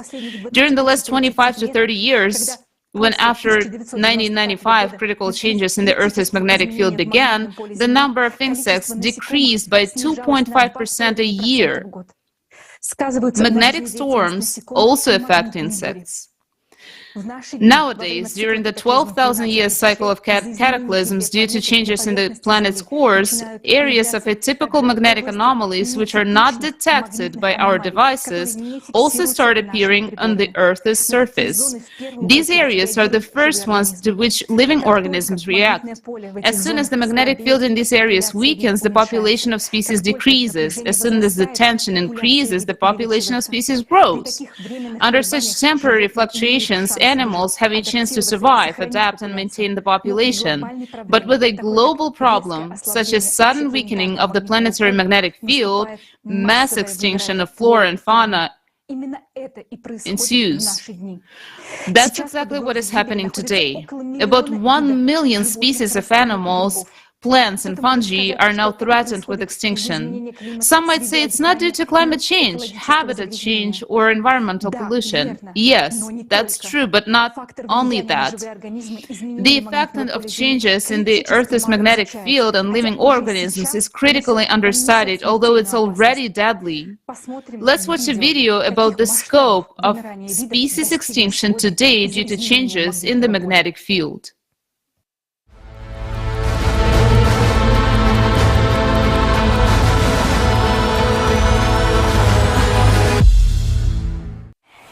We are now on the verge of a 6th mass extinction of species, and many creatures are disappearing at an alarming rate. Even more disturbing is the fact that this was triggered not only by human activity, but also by magnetic field anomalies that have occurred over the past 3 decades. First of all, the smallest, simple species of the animal world get extinct because they cannot adapt to the sharp change in the magnetic field. But unfortunately, this is just the beginning. Insects. In 2019, the Biological Conservation Journal published a study on the decline of 41% of insect species, with 1/3 of them already being endangered. In recent decades, 46% of bee species have become extinct. Bees use geomagnetic information to synchronize their biological clock, navigate in space, build honeycombs, queen cells, and so on. Scientists are sounding the alarm. The number of bees is decreasing, even in forests that remain untouched by human activity. This points to the influence of changes in the magnetic field. Many species of butterflies and moths have been significantly affected. In Britain, for example, their numbers fell by 58% between 2000 and 2009. Insect populations in protected areas of Germany have declined by 76% over the last 27 years. Similarly, the tropics of Puerto Rico have seen a decline of 78 to 98% in insect biomass over a period of 36 years. The decline in the number of insects has led to the extinction of birds, frogs, and lizards that fed on them. The mass extinction of insects will lead to an environmental disaster. The disappearance of even seemingly insignificant species like the mosquito will lead to a domino effect, ultimately leading to the gradual collapse of the entire complex system of the animal world, frogs and amphibians. Over the past 20 to 40 years, due to changes in the global magnetic field, there has been a sharp decline in the number of populations of many species of amphibians around the world on an unprecedented scale. This phenomenon itself has attracted increased attention from scientists and caused great public concern, especially in North America. These disruptions lead not only to population declines, but also to mutations, hermaphroditic individuals, and other pathologies. In the chemical analysis of water, all the parameters were within normal limits, indicating precisely the effect of changes in the magnetic field. In the large forest area of Bunderbos in the Netherlands, the population of salamanders has been steadily declining since 2008 for unknown reasons. By 2013, only 4% of their previous quantity remain. Changes in the magnetic field are also affecting freshwater crustaceans. According to studies, the weakening of the Earth's magnetic field leads to a decrease in the size of Daphnia zooplankton and slows down their reproduction. During migration, birds navigate using magnetic fields. A study of 2 million captures of 152 land bird species in North America revealed a mass phenomenon of avian vagrancy, when birds lost their sense of direction and deviated from their path due to geomagnetic disturbances. Anomalous zones, not detectable by measuring devices. Recently, there have been cases where various species of migratory birds did not fly to their wintering grounds due to occurrences of magnetic anomalies, which are not detected by modern devices. Such anomalies are characterized by rarefied air, unnatural for bird flight. In 2020, hundreds of thousands of dead migratory birds were found in the southwestern United States. The birds were in good physical condition, except for extreme exhaustion. It was as if they got into a trap where some power was forcing them to fly until they died. In recent decades, cases of whole flocks of birds falling dead for reasons unknown to ornithologists have been recorded all over the world. Frightening facts of further consequences of local magnetic field anomalies that are not detected by modern measuring devices are observed worldwide. These include sudden strandings of whales, dolphins, harbor seals, and crocodiles. Cases of wild roe, deer, goats, and sheep going berserk without any registered source of disease have also been documented. Animals are dying, and scientists don't know why. Our Earth is gradually dying. Our flora and fauna are dying due to the cycle that causes all these changes. The smallest species are the first to die, then it will affect larger species. In the coming years, the number of undetectable magnetic anomalies associated with changes in the Earth's core will only increase. Right now, we have nothing to oppose these magnetic anomalies.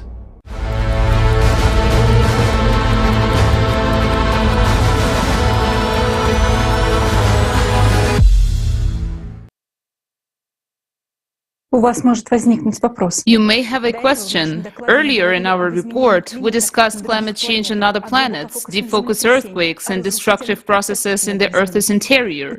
Why do we suddenly start talking about the extinction of insects and animals? The problem is that scientists today don't look at climate change holistically.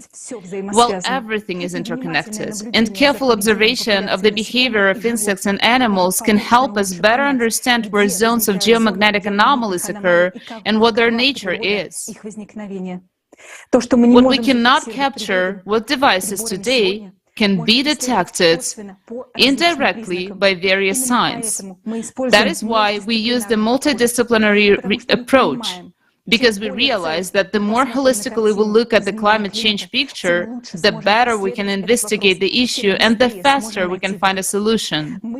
We as humanity are now approaching a very dangerous frontier, because these magnetic anomalies are already destroying not only fauna, but also the lives of millions of people.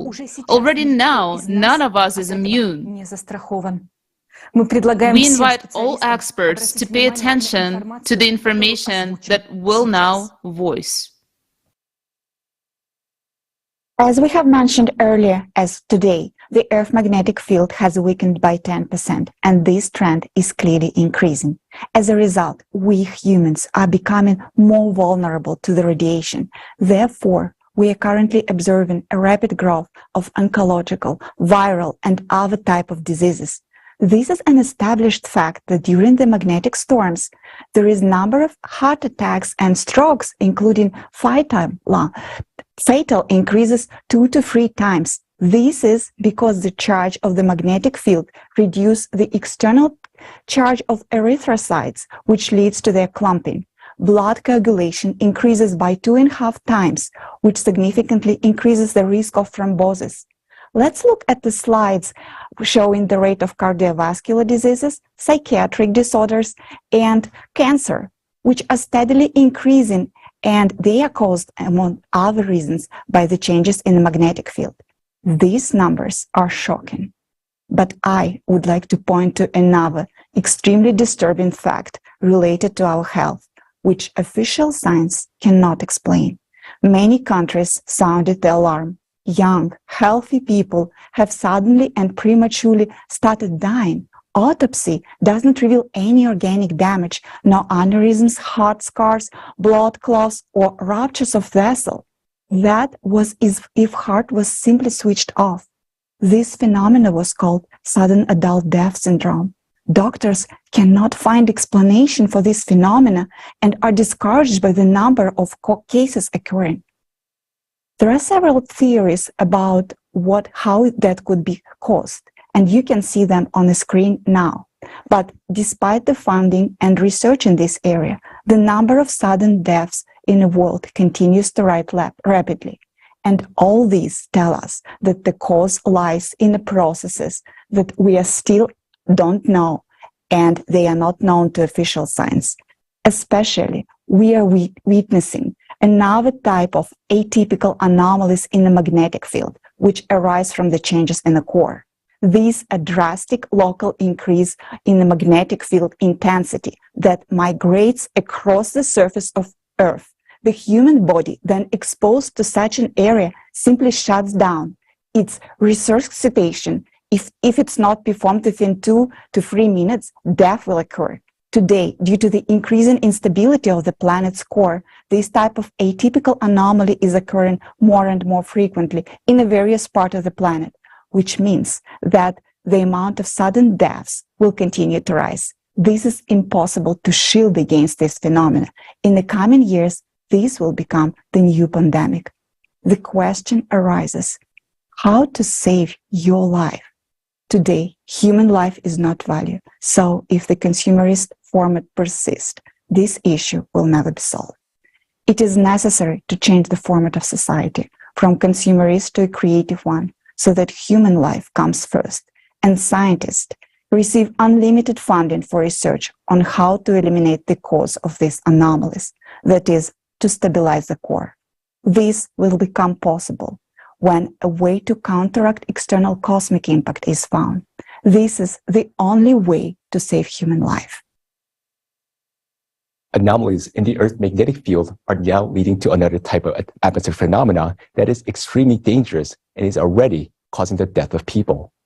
These phenomena are not yet being linked to disruption in the Earth's magnetic field. Specialists try to explain them in traditional ways. We will now give you several examples to illustrate this type of anomalies. Among the number of climate disasters that have been attacking the people of Saudi Arabia for the past 6 months, there was one circumstance that no one paid attention to. On December 29th, 2022, the temperature dropped abruptly in Mecca. However, it did not get cold around it. An area of coldness appeared locally and suddenly out of nowhere. This led to formation of powerful cloud system.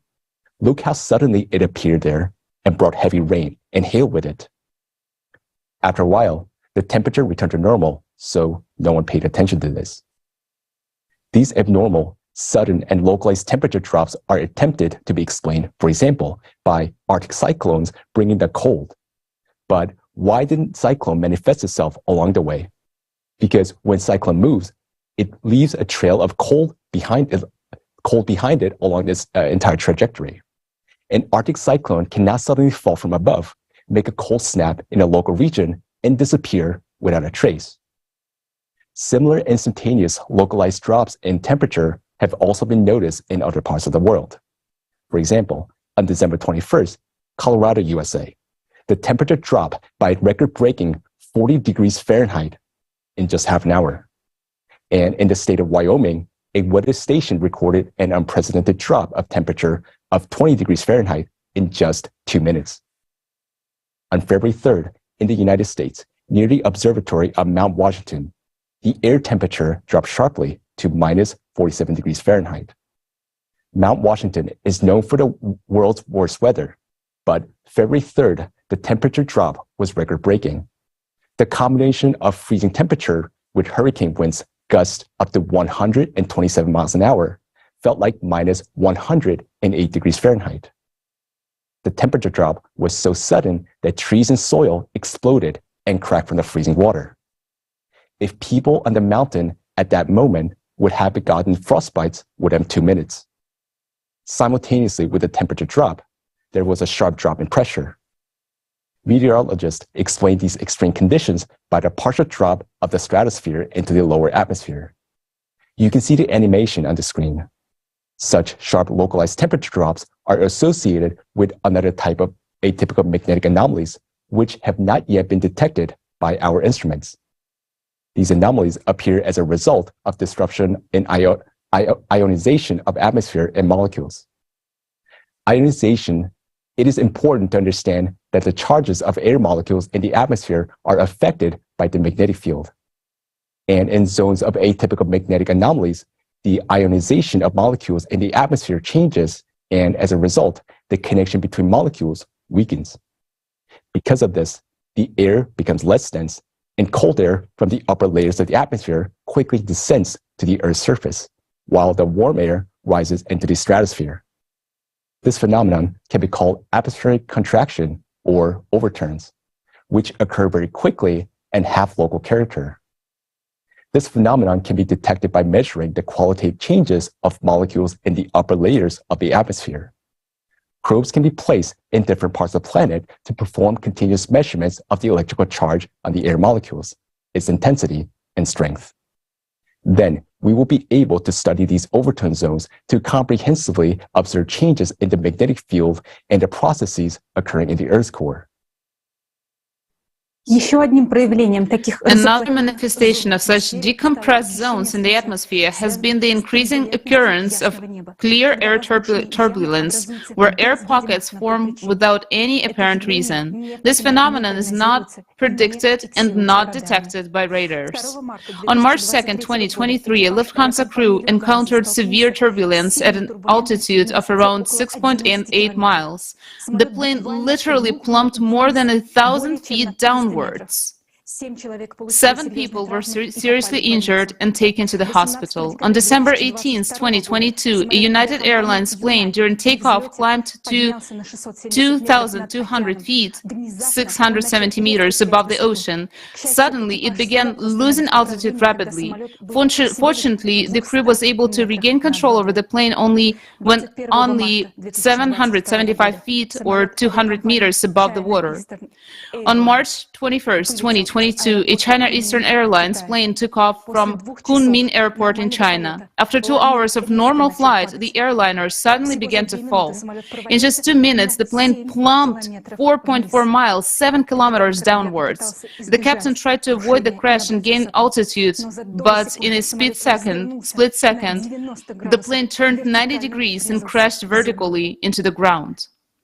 We have given, and right now you can see this on the screen, the simulation.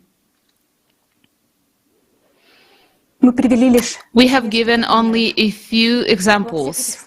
In all of those cases, without any apparent external conditions, there was a dramatic drop of altitude. Planes literally fall into air pockets, which leads to serious disasters and loss of lives.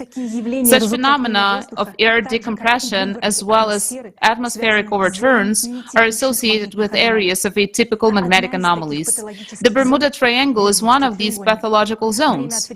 Planes and ships disappear there from time to time.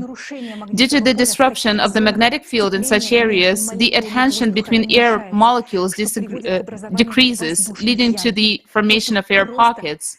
Air simply ceases to support the plane. Moreover, water molecules in these areas behave in a similar way. The bonds between them weaken and the water becomes so fluid that the ships literally fall to the bottom, sinking without any mechanical damage. But if previously, as in the case of Bermuda Triangle, we knew where the atypical magnetic anomaly could occur, nowadays such Bermuda Triangles are appearing more frequently and almost everywhere. There will be more turbulent pockets in the atmosphere, especially at altitudes of 26,000 feet, 8 kilometers, and higher, where most airplanes fly.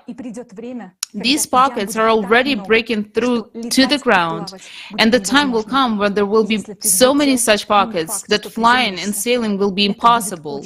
If you take off, it's not certain that we will land safely. It will be very, very risky. It's scary to say that, but we have to talk about it, because we're obliged to warn people. Unfortunately, in the consumerist formative society where human life worth nothing, such anomalies are not properly studied, and moreover, they will be hushed up to the last moment so that not to cause panic and not to lose profit. How many airlines do you think will want to make a statement that flying is now dangerous? Well, you know the answer yourself. Let's summarize. Due to the malfunction in the Earth's core caused by the external cosmic impact, the magnetic field of our planet undergoes catastrophic changes. Anomalous auroras, light pillars, atmospheric voids, turbulence anomalies, zones of air and water decompaction are appearing, where overturns are formed, areas of magnetic anomalies. Living organisms and people are dying, and if the overall destabilization of the magnetic field is related to the disruption of the core in general, then local migrating zones of magnetic anomalies have an even more detailed explanation. These anomalies are formed by sudden bursts of electromagnetic energy from the planet's interior, and these bursts occur as a result of cavitation explosions in magma in the interior of our planet. We have described this mechanism earlier in the forum when we talked about deep-focus earthquakes, including those that caused the tragedy in Turkey and Syria. With such a cavitation explosion in magma, the wave propagates tangentially, as in the Yudkin effect, and leads to the appearance of the zones of atypical magnetic fields anomalies on the plane's surface. Due to the destabilization of the core, such explosions occur more and more frequently, which means that soon we will observe not only intensification of such above-mentioned anomalies, but also a huge amount of lightning striking from the Earth's interior and the increase in the number of ball lightning. All the facts you have heard today about the changes in the electromagnetic field indicate that our core is already extremely unstable, and that means that our planet is currently following the worst scenario of the cycle of climate catastrophes. Later in the forum, you will learn why humanity will face its end even earlier than 2036. Another confirmation of this is the intensification of climate anomalies and disasters on the planet as a whole. We carefully study everything that is happening to our planet, all the habits of the climate cerberus, because we realize that if no one does that, then humanity is simply doomed.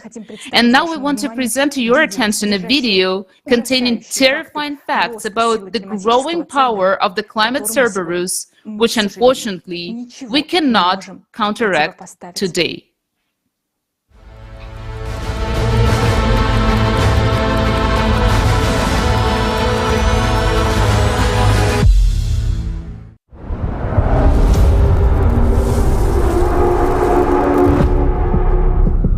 natural disasters of such magnitude and force have never been witnessed by our humanity before. It is like a cerberus that burst out of the Earth's interior. We have been watching the climate cerberus when it was just beginning to grow. We're thousands of volunteers of the climate monitoring team of the Creative Society from all over the world, who work 24/7 to collect and analyze huge amounts of data, studying the habits of the climate cerberus.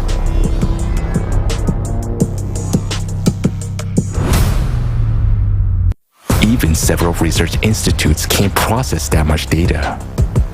But it can be done by people united by one goal.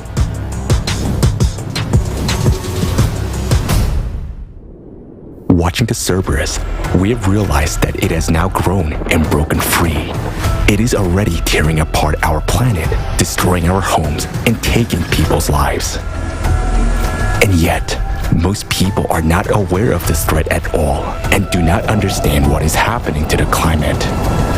But we realize that the climate cerberus will not stop on its own. To stop it, we must study all its habits.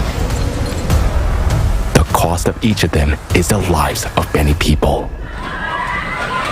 The cerberus is now many steps ahead of us, and we're only following its trail. We will tell you about the habits we have managed to identify.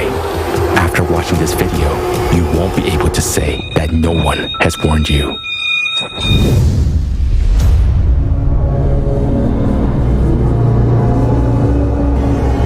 The cerberus attacks suddenly and lightning fast when you least expect it. There was almost no time to react. Nothing. We couldn't take anything out because the fire was coming, and it was terrible. There was no access to get out. Yeah, I had to jump out of the window. And it was like a movie where the house slides down behind you and you're running for your life. But we have lost home. But we're okay.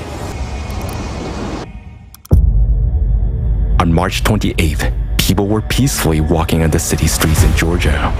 Moments later, they found themselves under the rubble of street structures.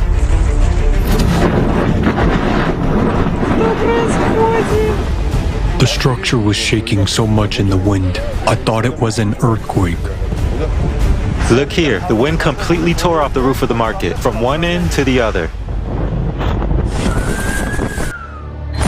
In March, the city of Miyakojima, Japan, received more than a month's worth of rainfall within just 1 hour.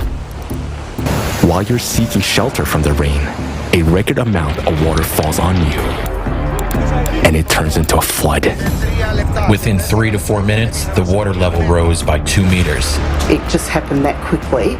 Water everywhere. Within 10 minutes, the whole backyard was a river. It's like two big, huge tsunamis coming through. There was one, and then there was a second one, and it just came through just so quickly and fast.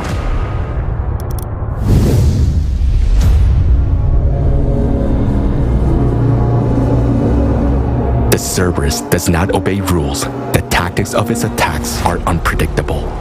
It swaps the 4 seasons. In February 2023, when it was summer in the southern hemisphere, temperature dropped below 0 and the snow fell in Australia and Argentina. While in Europe, summer has arrived in the middle of winter. In Germany alone, 982 heat breakers were broken in just 3 winter days. A few days later, the European heat wave was replaced by an anomalous cold snap. This is happening all over the world. Abnormal heat and cold alternate at a catastrophically fast pace.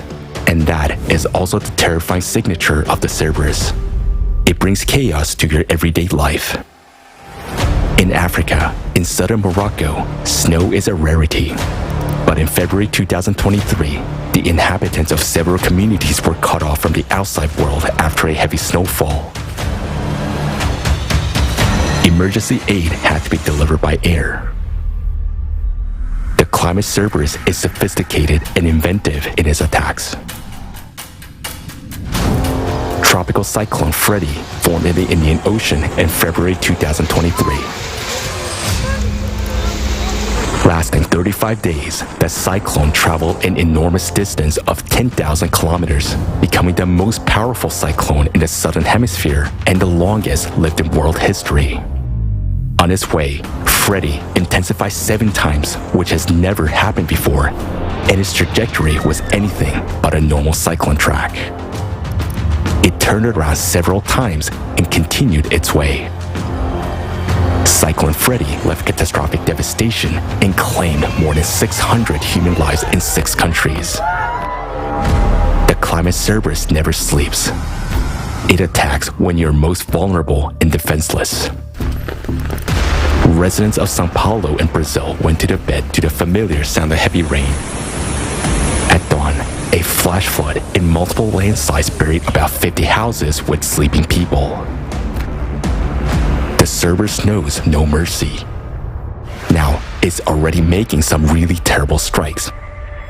But this is only the beginning. On the early morning of February 6, 2023, a magnitude 7.8 earthquake destroyed the peaceful sleeping cities in Syria and Turkey. The deadly quake was only the beginning of a terrible catastrophe, followed by the second powerful earthquake of magnitude 7.5 and thousands of aftershocks. It became a tragedy of a global scale that claimed more than 50,000 human lives according to official figures alone. Don't be scared, sweetheart. Don't be scared. Friends, we are buried because of the tremor. Mother, are you okay? Mom. Granny, are you all right? Is there really no one there? We're completely buried.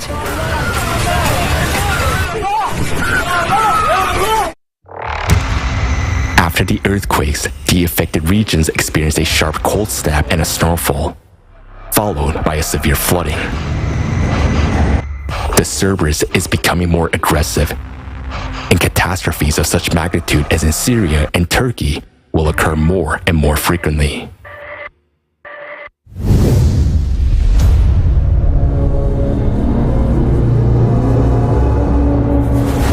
The Cerberus appetites are constantly growing.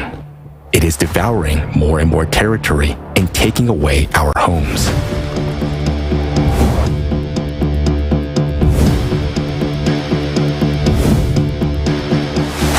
Fires are spreading, millions of hectares are burning, and they're very difficult to extinguish.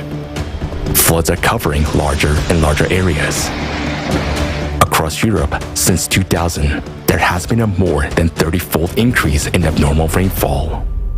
The Cerberus was weaker before, but now its blows have become more fierce. This year, in Japan and the USA, people died after being trapped in snow in homes and vehicles. Now, even snowfalls have become a deadly threat. Periods of attack last longer. Droughts have become a continuous process that intensifies year by year. It's March now, and with the snow melting, the water should have been higher than me. But instead, the riverbed is completely dry. Because there has been a drought here for the whole year. It's not just 3 months, it's a whole year without rain. If this is happening now, it will be even worse in the summer. The drought this year was extreme, and given that the previous 2 years also had a drought that dried out the soil, this year, all the soil has dried out. The waves of merciless heat are becoming longer and arriving sooner. Record-breaking temperatures of 104 Fahrenheit hit India and Pakistan already in February. This has happened in Asia for the first time in history.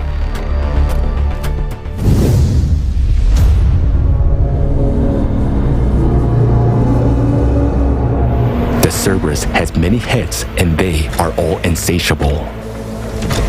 It attacks multiple territories at once, and disasters occur simultaneously. Late February 2023, Tropical Cyclone Freddy is raging in Madagascar and Mozambique. At the same time, there is a major winter storm and a historic tornado outbreak in the USA and major fires in Australia and Chile. Extreme rains and floods hit Indonesia, Brazil, and 17 other countries, while landslides and mudslides occur in the Philippines, India, and Peru. During this time, the world experienced 5 major earthquakes with magnitudes above 6. And this is not even all of the events. The cataclysms are synchronizing, thereby reinforcing each other. This has never happened before, but now it's happening all the time.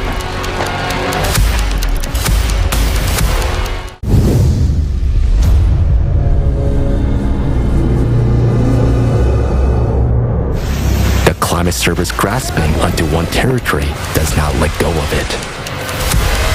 In November 2022, the city of Jeddah in Saudi Arabia was hit by a record rainfall.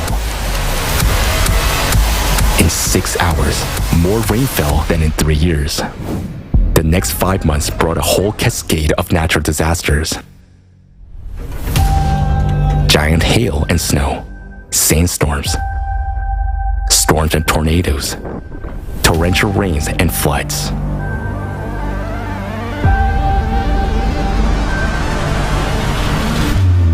For more than 3 months in a row, California, USA, has been hit by bomb cyclones, atmospheric rivers, a powerful earthquake, hundreds of floods and landslides.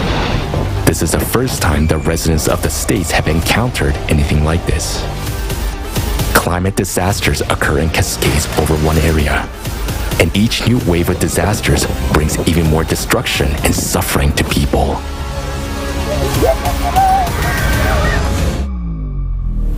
The cerberus does not distinguish between the rich and the poor. It does not care about nationality or skin color, and there are no countries, nations, or borders for it. It comes to everyone. The worst part is that the more it eats, the bigger it gets. And the more it is going to devour.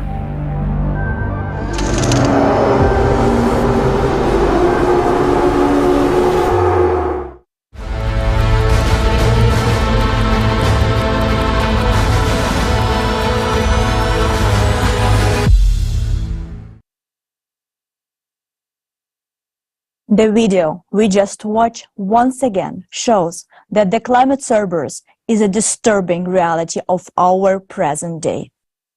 Indeed, it doesn't care about your social status, gender, or race. Everyone is equal in the face of this destructive and deadly threat.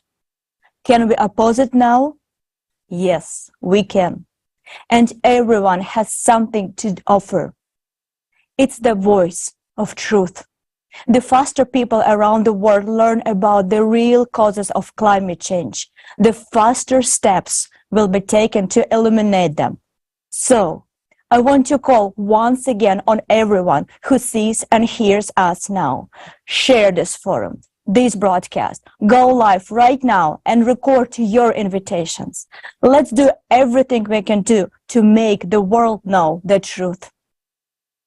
You and I can see now how catastrophic the escalation of disasters around the world is, how much destruction, tragedy, and grief they bring. It is impossible to keep silent about it anymore. Each of us understands this.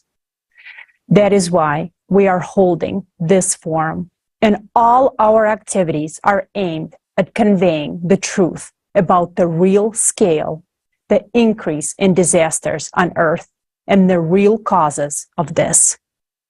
And every volunteer of the Creative Society Project conveys this truth as best as they can, using their talents and abilities. Some speak about this through music, dance, or song. Now we present to you this music video aimed at drawing the attention of the world community to the real causes of climate change and the only way out, the Creative Society.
listen your voices. No point to break through the walls and defense. Better break through, veil of their ignorance. There is a way out if you start to act right now. Be of good courage, for there is no fear in love. Love for humanity is way with no doubt. Creative society is our way out. Say there's a way, there's a way out of dark today, to wash your lies away. Say there's a way, there's a way out of false to true. If one who acts now is you, you, you, you.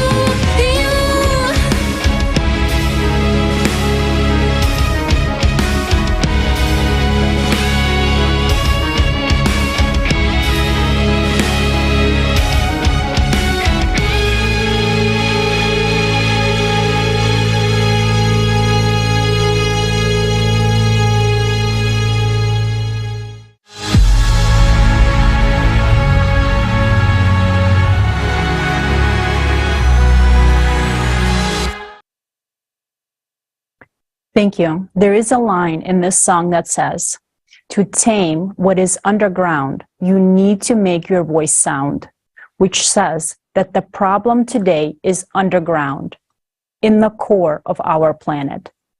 Even last time, people still had many questions why it is the core in the 12,000-year cycle that is causing the cataclysms occurring on Earth.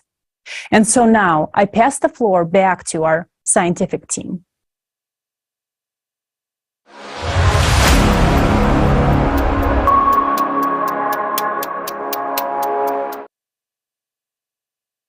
Да, ядро на данный момент является... Yes, the core is currently the main conductor of all cataclysms. It is precisely the displacement and heating up of the core that determine all the processes that occur on the surface. We do not have the means to directly reach and study the core. Therefore, we need to study the effects of its destabilization to understand what is happening with the core. It is also necessary to study other planets because understanding the processes on all planets will allow us to better understand the causes and consequences of changes in the core of our own planet.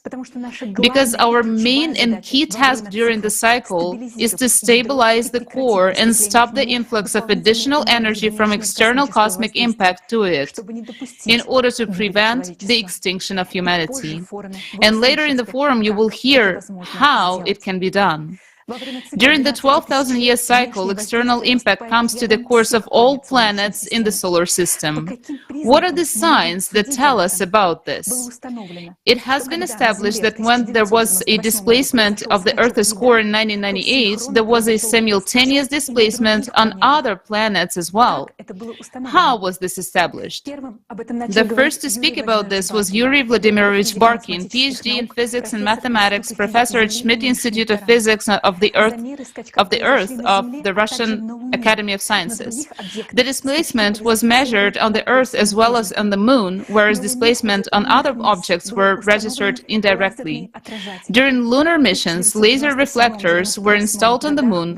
In 1997 and 1998, abrupt changes in the coordinates of all four reflectors were detected simultaneously in the same direction.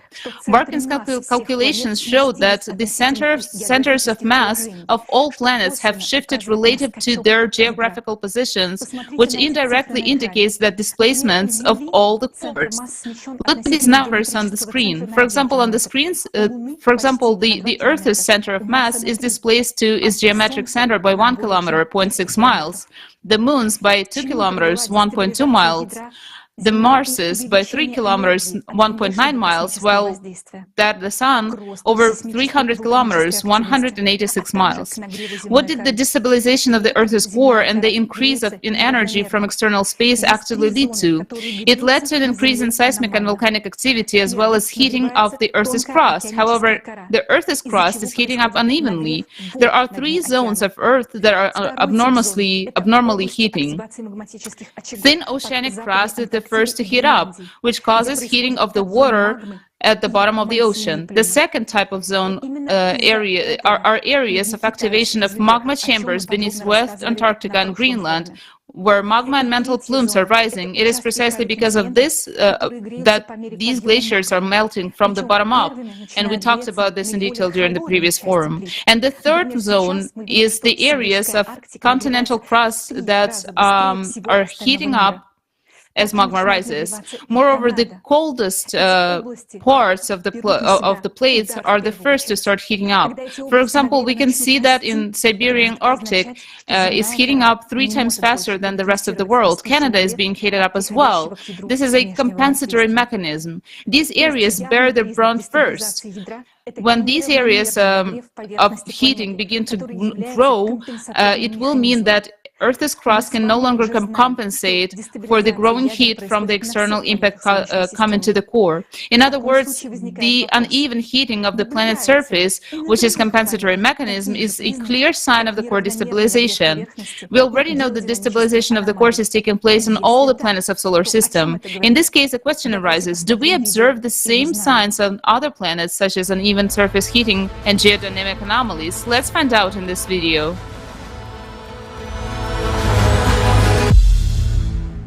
During the 12,000-year cycle, an external cosmic impact reaches the cores of all planets in the solar system. On Earth, this leads to abnormal heating of magma and its rise, resulting in increased volcanic and seismic activity, abnormal heating of the Earth's crust, as well as glaciers and permafrost melting from below. Is it currently possible to detect any increase in internal heat and tectonic activity on other planets, provided external cosmic impact is spreading to all planets? Mercury. Satellite data from the MESSENGER probe has shown that 19 tectonic-related terrain changes formed on Mercury between 2011 and 2015. The planet's core is responsible for internal activity. Previously, Mercury's core was believed to be inactive. The new tectonic changes are concentrated predominantly in the northern hemisphere. What's notable is that the core of Mercury has now shifted in the same direction, according to scientists' assumptions. So where's the extra energy that intensifies tectonic activity on the planet coming from now? Venus. Recently, there has been an increase in volcanic activity on Venus, similar to what is currently observed on Earth, Mars, and Jupiter's moon Io.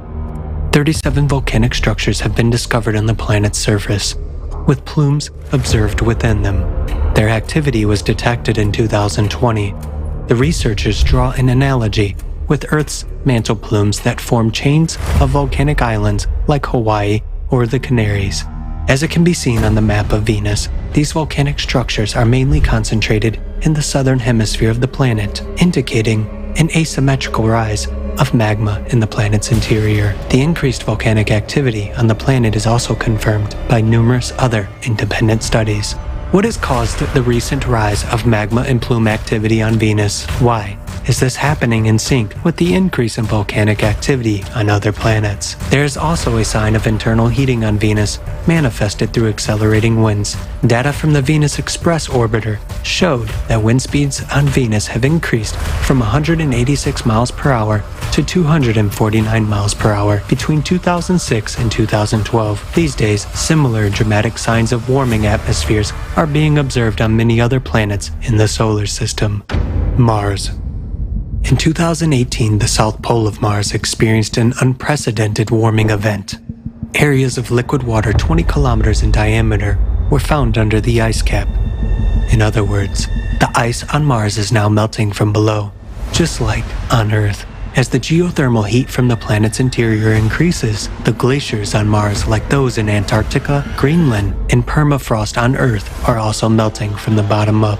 In another part of the planet, the Elysium region, there is a sharp increase in endogenous activity, meaning internal activity. Between 2019 and 2020, the rise of magma triggered 465 Marsquakes in the area, and in 2021, a seismic event was recorded that was 5 times more powerful than any previous one. And in May 2022, a huge mantle plume was detected in this region, causing an even more record-breaking Marsquake. As we can see, seismic activity is now increasing on Mars, much like it is Earth. It is worth noting the similarities between the processes on Mars and Earth. When the Earth's core shifted along its axis of displacement, 2 heating zones initially formed, one in western Siberia and the other in western Antarctica. Similarly, we have observed 2 zones on Mars, one near Elysium and the other at the South Pole. This indicates that Mars' core shifted in the same way as on Earth during the 12,000-year cycle. The recent processes on the terrestrial planets point to an increase in the activity of their interior. Mercury, Venus, Earth, and Mars are experiencing a simultaneous increase in volcanic and tectonic activity, with a sharp rise of magma creating zones of anomalous heat. Jupiter. On gas planets, the function of a core is performed by a denser accumulation of gas within the planet.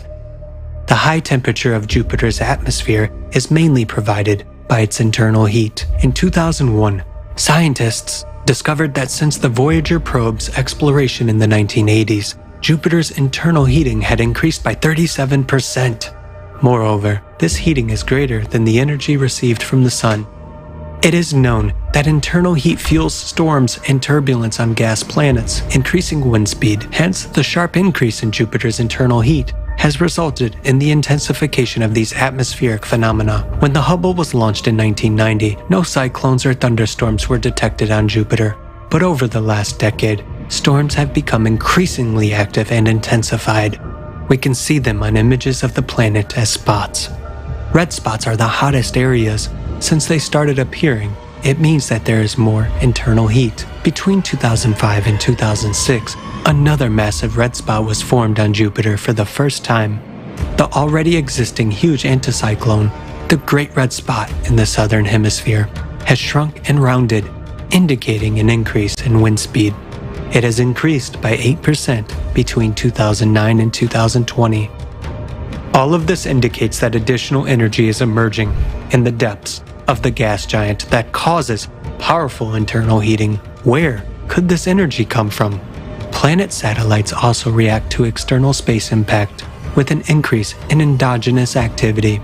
On Jupiter's moon Io, in the northern hemisphere, the most powerful volcanic eruptions have been occurring over the past 5 years. On another of Jupiter's moons, Europa, in 2013, scientists discovered that the ocean at the equator was warming from below. Subsequently, the satellite's interior heated up so much that in November 2019, NASA's research group detected water vapor above Europa's surface. It is noteworthy that the moon Europa started heating up on the side that does not receive heat from the sun. Conversely, the coldest area was found on the sunny side. In other words, the appearance of zones of anomalous heating on Europa cannot be attributed to solar energy. They can only be explained by an increase in internal heat. Saturn.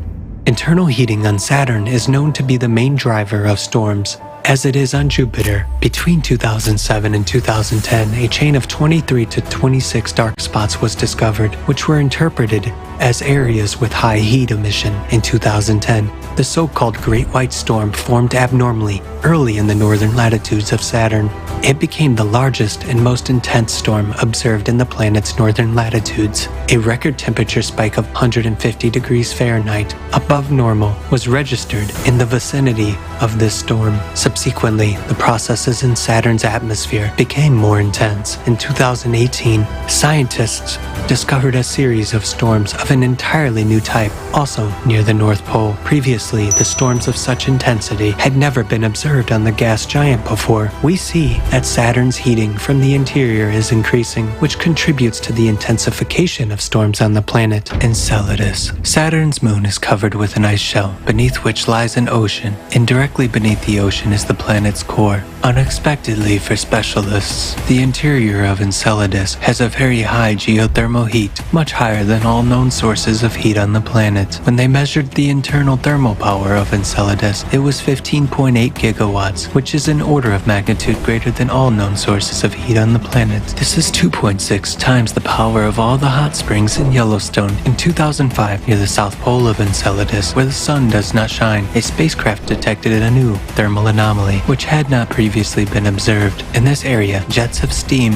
composed of methane, propane, and molecular nitrogen were found to be escaping. In this steam, composition indicates the increasing hydrothermal activity which has emerged at the core ocean boundary. In other words, Enceladus is also heating up from the inside. Where did the additional energy for heating Enceladus come from? Uranus. It is believed that Uranus is warmed by solar energy only, which determines the planet's weather patterns. However, in 2014, when Uranus began to move away from the sun, solar energy was almost non-existent in its northern hemisphere, and extreme storm activity was detected in that region. This means this activity on Uranus must have been triggered by recent internal warming processes. Neptune. Neptune is experiencing dramatic temperature anomalies. Although it has been summer on Neptune since 2005, data showed that most of the planet had been gradually cooling into 2018.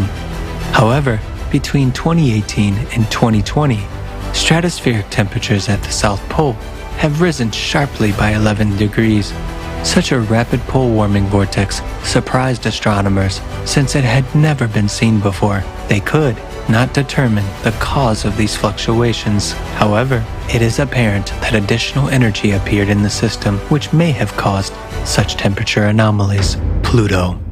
Pluto and its moon Charon are the smallest and farthest objects from the Sun. They have been considered inactive as they cannot store internal heat due to their size. In 2015, a 1,000 kilometers long, that is 620 miles long, field of large cryovolcanoes was discovered on Pluto, spewing ice and ammonia. Planetary scientists were astonished by this discovery, as cryovolcanism requires a mechanism of the planet's internal heating. Heating from the sun is excluded due to Pluto's distance from it. Researchers were unable to explain the activity observed on the planet with the help of traditional heat loss models. We are clearly seeing internal activity on the surface of Pluto and Charon. Something is ripping apart their ice crust. That is, we can see that the planet and its moon have recently begun to heat up from the inside. What could be adding energy to this heating of the interior of Pluto and Charon? Conclusion. So what is currently affecting the interiors of all the planets in the solar system? It is an external source of additional energy that enters the cores of the planets every 12,000 years. This excess energy in the core is converted into heat. Magma heats up, producing zones of increased heating. There's growth of seismic and volcanic activity, strengthening storms and other anomalies. Moreover, they are often localized in certain areas of the planet and do not depend on solar energy. What you have seen now is but a small part of all the facts that indicate that the heating in the interiors is synchronously increasing both on the terrestrial planets and gas giants and their moons. All these anomalies have only appeared in recent decades, when the number and strength of disasters from the Earth's interior began to increase. In just 5 to 7 years, we will see all these processes on other planets increasing tenfold, if we ourselves remain to live on our planet.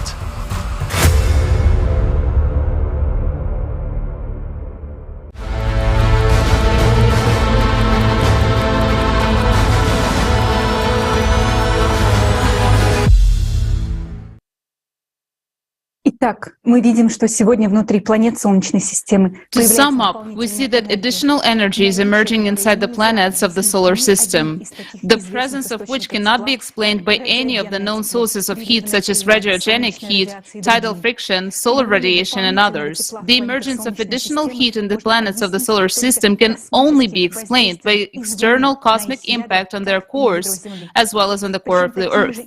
Moreover, similar changes occur even on gas giants, which suggests that they too have cores which are very dense. Otherwise, they would not have gravitational and magnetic fields. When we start studying them more thoroughly, even greater surprises await us. We now understand that the cause of unprecedented increase in climate disaster and anomalies on Earth is destabilization of the planet's core. Why do we claim that today, as in previous cycles of 12,000 years, the core is destabilized by the external cosmic impact? After all, some believe that nuclear tests, large seismic events, or falling meteorites could have caused such destabilization. But none of these factors can cause destabilization of the core, and now we will explain why.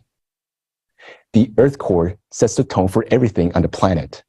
It is not just massive, but it is the center of gravity and practically the center of mass. The core is very stable, and its rotation is precisely that system that makes it impossible to disrupt the planet. What normally ensures such stability of the core? In terms of the structure, the core is divided in an inner core and an outer core. The inner core rotates slightly faster than the outer core, and almost always the entire core rotates faster than the Earth's surface. The inner core sets the rotation of the entire planet. So, in fact, the core acts as a gyroscope, which stabilizes itself because most of the planet's mass is centered in it. Look, when you try to tilt a rotating gyroscope, or that very spinning top, it immediately returns to original position by itself. By the way, if the core were suddenly to reverse the direction of its rotation, then according to the law of conservation of energy, its huge amount of energy during such a reversal would destroy the entire planet. With its gigantic size and rotational speed, the mechanism of the core becomes so robust that it cannot be thrown out of balance by any external mechanical impact.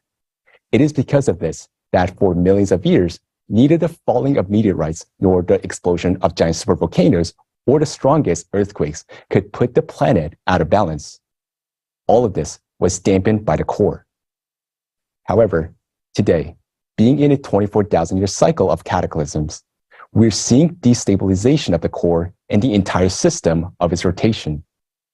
As we have already understood, this could not be caused by any mechanical impact. This suggests that it is the external impact that is affecting our core. Moreover, we understood that this impact has a very powerful energy. Otherwise, it simply would not be able to destabilize such a robust and stable system as the core of the planet. To understand what external cosmic impact is now affecting the core, we need to understand why it affects only the core without interacting in any way with any other shells of the Earth. The answer is in the structure of the Earth's inner core. Our hypothesis is that the Earth's inner core has an enormous density and is something like a neutron star. That is, the core of the Earth consists of neutrons. This was also stated by PhD of physics and math Igor Mikhailovich Belousarov in his work Nature Through the Eyes of a Physicist. He suggested how the neutron core could have formed inside and described the planet's development. The density of matter in the inner core is 100,000 times greater than the density of the outer core. This is because the outer core consists of atoms, while the inner core consists of neutrons, which are components of atom and are 12 orders of magnitude smaller in volume than the atom itself. Neutrons are electrically neutral particles, so they do not experience repulsion or attraction. This creates the maximum density of their packing. Free neutrons themselves are unstable particles. They have half-life of 16 minutes. However, when they are part of atomic nuclei, or if they're densely packed, as in the neutron star, the neutrons are stable particles. The advantage of the neutron core hypothesis is that it provides an explanation for the origin of neutrinos detected coming out from the center of the Earth, and why there's an increasing flux of them in local areas. This is due to the decay of free neutrons, which occur on the surface of a neutron core due to the external impact. In scientific publications, one can come across assumption that there's a third layer in the Earth core and that the inner core is asymmetrical. All of these observations arise from seismic wave studies. However, all of them are incorrect because they do not take into account the specific features of the inner core. Due to the enormous density, the inner core is incapable of allowing any waves to pass through. In other words, seismic waves do not pass through the inner core, but rather encircle it. Moreover, the inner core may slightly change. For example, if there's a shift of even 300 feet or 100 meters, measurements of seismic waves coming from the same point before and after the displacement of the core will give completely different results. Based on these differences, false conclusions are drawn that the core has a third layer or that it crystallizes asymmetrically. However, if experts take into account the extreme dense structure of the inner neutron core, which does not allow seismic waves to pass through and that the core can move, then we'll easily understand and process seismic wave data. And most importantly, they will understand what is happening in the core right now. We come to the conclusion that since our core is neutronic, which means that it has anomalous high density, this is a reason why the cosmic impact, so far unknown to us, is interacting with it alone. At the same time, this impact passes through much less dense matter from the atmosphere to the mantle without any interaction. So how do we understand what the external cosmic impact is? After all, if we do not understand what it is, we cannot stop it. And therefore, we cannot prevent the destruction of the planet and save all of humanity.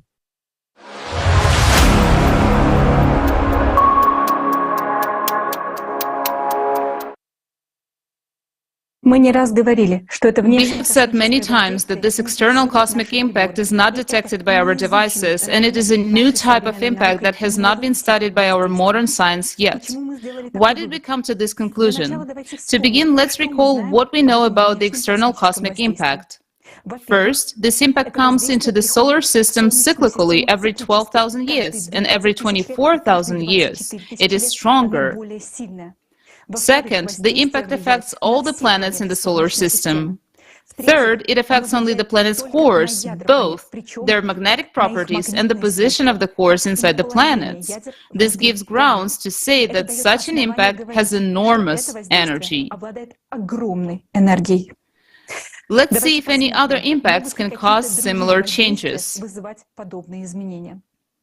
Could it be gravitational, electromagnetic, acoustic, cosmic ray, or dark matter impact? Let's start with the gravitational interaction. Let's suppose that the solar system traveling through space has entered a gravitational anomaly caused by other objects. Then the trajectories of the Sun itself, all the planets and their satellites would change, because gravitational impact affects the planets as a whole. That is, it would move the entire planet rather than affect only its core.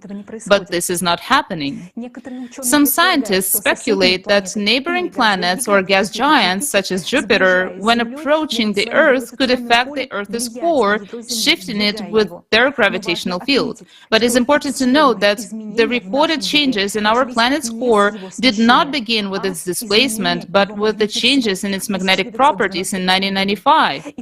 Only after that, in 1998, there was a displacement of the core, so this could not be caused by the gravitational effects of large cosmic objects.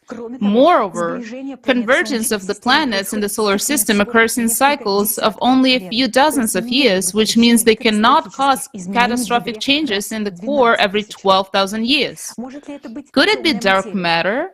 Dark matter is matter that does not participate in electromagnetic interactions, but it is involved in the gravitational interaction we discussed above. That means it would have affected the motion of stars and planets as a whole, not just their cores, so it doesn't fit either. What if our solar system was hit by powerful electromagnetic radiation, such as from pulsars? Pulsars emit narrowly focused impulses of different energies. However, there are no pulsars standing in the path of the movement of the solar system and the galaxy, which would have such an unique periodicity with the distance of 12,000 years between them, and every other pulsar would emit even more powerful flux. Maybe then there was a powerful emission of electromagnetic radiation on the sun, or an electromagnetic pulse from a supernova explosion in the depths of space. But let's remember that electromagnetic radiation, such as X-rays and gamma rays, are mostly absorbed by the atmosphere.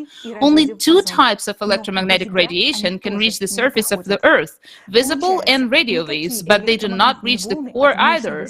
It turns out that no electromagnetic waves from an external source could affect the planet's core, because they simply could not reach it. Another factor affecting the planet from space is cosmic rays.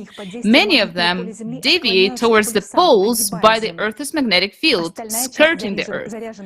The rest of the charged cosmic ray particles scatter in the atmosphere, causing showers of secondary elementary particles. Some of them may reach the Earth's surface, but not the core. Only two types of particles are known to penetrate beneath the Earth's surface: muons and neutrinos. Muons penetrate hundreds of meters deep before deflecting, slowing down, and decaying into an electron and a neutrino. But muons are too few to reach the Earth's core. Neutrinos are the only known particles coming from space that can reach the Earth's core.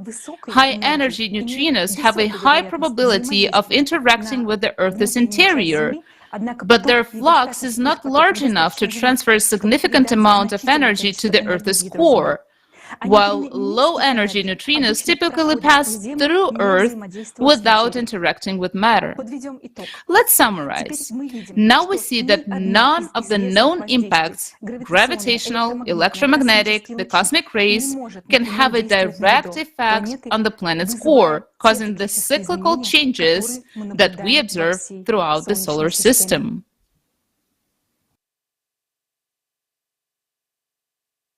Moreover, today on Earth, we register another anomalous factor which cannot be caused by any of the previously mentioned interactions, but may be the result of yet unexplored external impact. And this factor relates to changes in the quantum world. Since 2010, measurements of charge radius of the proton have begun to record deviation from the previous measured value. And already after 2016, most of the experiments showed a reduced value of the proton charge radius. The new table value adopted in 2021 was 4.4% less. Such changes at the micro level require enormous energy, and this suggests that this impact should be sought at the quantum level, and most likely at the beyond quantum level. A different physics works here, a hypothesis that you will learn about at the end of the forum today. So, we understand that an invisible energy of enormous power is now flowing to the Earth core.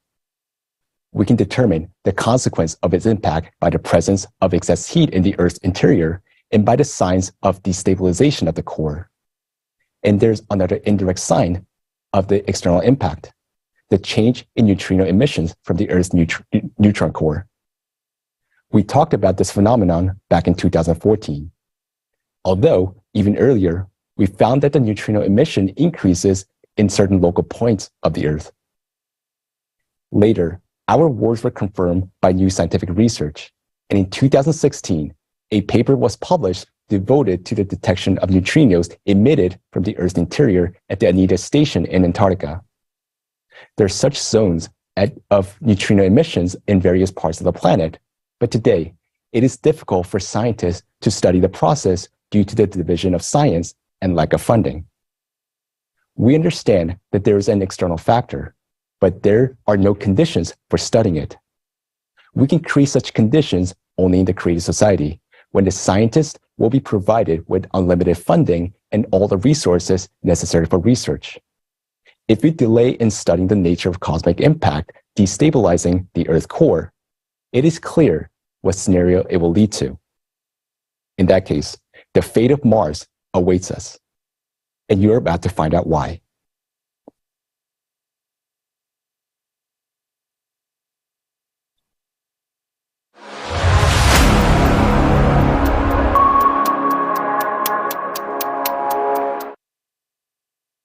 There is actual evidence that the death of living planets can occur in just a few minutes as a result of magma eruption and hydraulic impact. Further, you will be presented with a fundamental study of the catastrophic events that occurred on the red planet, which had life until very recently.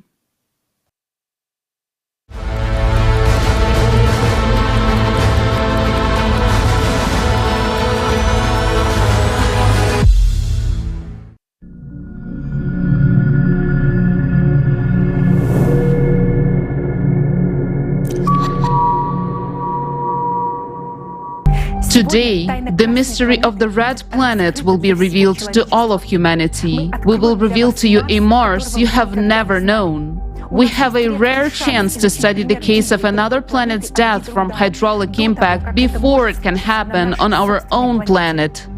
After what you see, you won't be able to say you didn't know about this. The truth about Mars must be known by everyone so that Earth won't repeat the fate of its red brother. Mars and Earth were formed as planets around the same time, 4.6 billion years ago. They had many similarities: a functioning inner core, a strong magnetic field, a dense atmosphere with oxygen, oceans, and plant life. Today, you will discover irrefutable evidence of this based on scientific research. It is widely believed that Mars died 3.5 billion years ago for unknown reasons, and it has been dead for all of those billions of years just as we know it now. Planetary scientists are puzzled by the mystery of where most of the planet's water and atmosphere reserves have gone, what has happened to the magnetic field, and under what circumstances Mars died. However, the truth is that Mars and Earth had a similar life journey as planets, and only recently Mars has fallen behind. The planet died in a cycle of cataclysms, which the entire solar system goes through every 12,000 years. The planet, which existed for billions of years, full of life, perished in a matter of minutes. And this happened quite recently, and our distant ancestors saw Mars burning with their own eyes. Get ready to hear facts about Mars you never knew. Atmosphere of Mars. Currently, Mars has a very thin, dry, and sparse atmosphere, which is 61 times less dense than Earth's. In terms of composition, Mars's atmosphere is now 96% carbon dioxide, with the remaining percentages being argon and nitrogen, and hundredths fractions of a percent is oxygen and water. However, it wasn't always like this. In October 2022, scientists from the University of Arizona published an article in which they proved, based on the analysis of the hydrogen isotopic composition, that for millions of years, the atmosphere of Mars was humid and had a density comparable to that of Earth's atmosphere today. According to official theory, Mars lost its dense atmosphere 3.5 billion years ago. However, the following facts contradict this theory. While studying meteorites found on Mars, researchers noted that some of them fell to the surface through a dense atmosphere. This became clear after studying the trajectory of the fall of these meteorites. Scientists were also surprised by the fact that the meteorites were shiny and looked like they had recently fallen. After all, usually iron rusts very quickly in the presence of water. If, according to scientists, Mars lost its dense atmosphere 3 billion years ago, then isn't it surprising that those iron meteorites show little or no signs of corrosion and are not covered with sediments? This suggests that Mars lost its dense atmosphere only recently. But researchers were afraid to draw such a conclusion. Scientists wonder what the composition of Mars' atmosphere was in the past, as now it consists almost entirely of carbon dioxide. Researchers from Oxford University have come to the conclusion that Mars once had an oxygen atmosphere similar to that on Earth. They made this discovery based on a study of the oxidation of minerals on Mars. Professor Portnov, PhD in geology and mineralogy, has come to the same conclusion. The color of Mars rocks, red, just like human blood, indicates that its atmosphere was once dense and rich in oxygen. The similarity between the color of the planet and human blood is explained by the same reason, the abundance of iron oxide. Red soil is formed as a result of the weathering of rocks, that is, their chemical and physical destruction. These types of soils are also quite common on Earth and are called red weathering crusts. They're formed under conditions of a warm climate, abundance of water, and free atmospheric oxygen due to the oxidation of iron in the rocks. The red rock of Mars was formed under conditions similar to those on Earth. Mars is red because nearly half of the Martian surface consists of rusty soil. Such rust, an oxide film on the planet's surface, is the rarest phenomenon in the solar system. It exists solely on Earth and on Mars. On other planets and numerous large satellites of planets that have water, rocks remain unchanged for virtually billions of years. For instance, the basalts of the Moon are not oxidized and have a gray color because there has never been an oxygen atmosphere. Earth's red weathering crusts originated a long time ago, but only after free oxygen appeared in the atmosphere. It was produced by blue-green algae in the oceans. All the oxygen in Earth's atmosphere, 1,200 trillion tons, is produced by green plants in just 3,700 years. But if Earth's vegetation were to die out, free oxygen in the atmosphere would disappear very quickly. Could that be what happened on Mars? Currently, only 0.1% of Mars' atmosphere is oxygen, but there was a lot of it not so long ago. According to Professor Portnov's calculations, in order for the entire surface of Mars to turn red, the planet's rock would have had to consume 5,000 trillion tons of free oxygen during the weathering process. The amount of free oxygen needed to oxidize the rock of Mars could only have been produced by plant life through photosynthesis. This means that there was definitely life on Mars. You will learn more about other evidence of this later. Another mysterious and unexplained fact is that in some places the red color of Mars is just a thin layer on the surface. Mars rovers have drilled the surface of Martian rocks of various compositions many times, and in the pictures you can see for yourself that inside the rocks turned out to be gray, not red. Isn't that surprising that the red color is just a thin layer on the surface of the gray soil, as if it formed yesterday and over a very short period of time? The surface of Mars could oxidize so quickly and extensively only in the event of a very powerful explosion that engulfed the entire planet. What could cause an explosion of such power? Stay tuned for the answer. Magnetic field of Mars. As we can see from the most obvious facts, Mars had a dense oxygen atmosphere and a hot, humid climate. So why is the atmosphere of Mars so sparse now? NASA blames it on the disappearance of the magnetic field. What proves that Mars previously had a strong magnetic field is the fact that minerals in the Martian crust have patches of strong residual magnetization. However, this magnetization of minerals does not provide protection for the whole planet. By the way, for the same reason, humans will not be able to live on Mars, because life on the planet requires not only protection from cosmic radiation, but also a magnetic field of a certain strength. It is interesting that despite the absence of a global magnetic field on Mars, a giant aurora borealis was reported there in April 2022, which was unlike any previously observed. The appearance of such an aurora might indicate a local change in Mars's magnetic field right now. Isn't it surprising that this is happening now in sync with the anomalous polar auroras on Earth? On Earth, changes in the magnetic field in our days occur due to changes in the core. On Mars, it is happening for the same reasons. There is another mystery about the magnetic field of Mars that NASA scientists cannot unravel. According to their hypotheses, 4 billion years ago, due to changes in the core, Mars' strong magnetic field disappeared, and the atmosphere gradually began to be blown away by the solar wind. But Venus does not have a global magnetic field either, yet its dense atmosphere hasn't been blown away by the solar wind. Despite having different densities, both the atmospheres of Mars and Venus are composed of 96% carbon dioxide. There are suggestions that the atmosphere of Venus is preserved by the ionosphere and the induced or secondary magnetic field. However, the same conditions exist on Mars, but there is no dense atmosphere.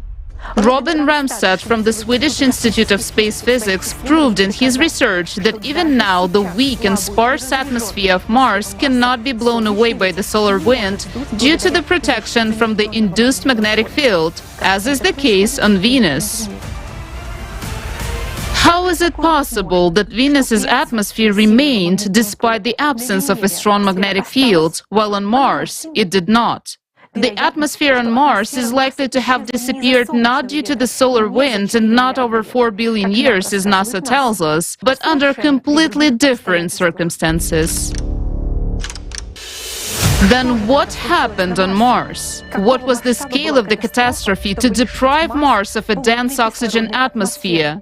You will find out more about this later. Rivers and lakes on Mars. Currently, Mars is a dry and cold planet with virtually no liquid water. All water found on Mars is in the form of water ice under layers of soil or on polar caps. During Martian spring and summer, seasonal streams of liquid water consisting of thawed salt solutions can be observed. However, in the past, the hydrosphere of Mars was abundant in liquid water that flowed in a warm and humid climate. This is evidenced by numerous well-preserved riverbeds and lake deposits. Indeed, the presence of rivers with liquid water in Mars's past suggests that once its atmosphere must have been much denser and warmer. As evidence of river processes, rovers on Mars have discovered deposits of clay, river gravel, and sandstone with textures of wavy ripple marks that are formed in exactly the same conditions on Earth. By the way, the rhythmic layering of lake sediments suggests that Mars once had a large moon, not like its current moons Phobos and Deimos. Only in the presence of a large moon can tides and ebbs occur, which give a rhythmic alteration of layers on the shores of water bodies. Lakes on Mars were formed in the depressions of the relief in lowlands or, for example, in impact craters, just like many lakes on Earth. Interestingly, lake breaches and floods often occurred on Mars, just as they do now on Earth due to heavy rainfall and river floods during global catastrophes. Take a look at these ancient rivers and lakes of Mars in satellite images. Notice how Martian rivers resemble modern river systems on Earth. One of the longest, now dried-up river systems on Mars was nearly 700 kilometers long, which is roughly half the length of the Colorado River on Earth. And this river, Rule Vallis, left a channel which is 1,500 kilometers long, 7 kilometers wide, and 300 meters deep. Moreover, in 2019, a study by scientists from the University of Chicago analyzed 200 dry rivers on Mars. It was found that in hundreds of areas on Mars, the rivers were wider and deeper than on Earth, and they had existed on the red planet for an incredibly long period of 1 billion years. This makes their disappearance even more mysterious and inexplicable for planetary scientists. Look at the map showing the enormous number of dry lakes and river systems that have been discovered on the surface of Mars during modern explorations. This tells us, first of all, that there used to be abundant rainfalls on Mars, which filled the rivers and lakes with water. This is only possible with a continuous circulation of water in nature, which implies the presence of an ocean. Scientists believe that all these rivers and lakes dried up on Mars 3.5 billion years ago. But is that really so? Don't you find it strange that we can still see such clear outlines and banks of these channels? Over billions of years, weathering processes should have eroded and buried these supposedly ancient canyons and channels. After all, we can see the ancient craters on Mars is eroded, but for some reason the riverbeds haven't suffered from erosion at all. All of this suggests that these rivers were flowing on the surface of Mars quite recently. Mars's ocean. Despite ongoing scientific debates about whether there was a large body of water on the northern plains of Mars, thousands of experts find convincing evidence for the existence of an ocean on Mars. And the simplest and most obvious evidence of the presence of an ocean on Mars is its current landscape. Take a look at a topographical map of Mars. The blue color on the map indicates lowlands, while the red indicates highlands. Some scientists still assume that these blue lowlands on Mars are just a few impacts from large meteorites. Now, take a look at a topographical map of Earth made in the same colors. All of the lowered areas of the Earth's landscape have become the oceans we see today. Can you see the similarities between the blue areas of these two maps? In case you have a question of why there was only one ocean and one continent on Mars, there is a simple answer. 300 million years ago, there was only one continent on Earth too, for example, Pangaea, and this had happened on Earth several times.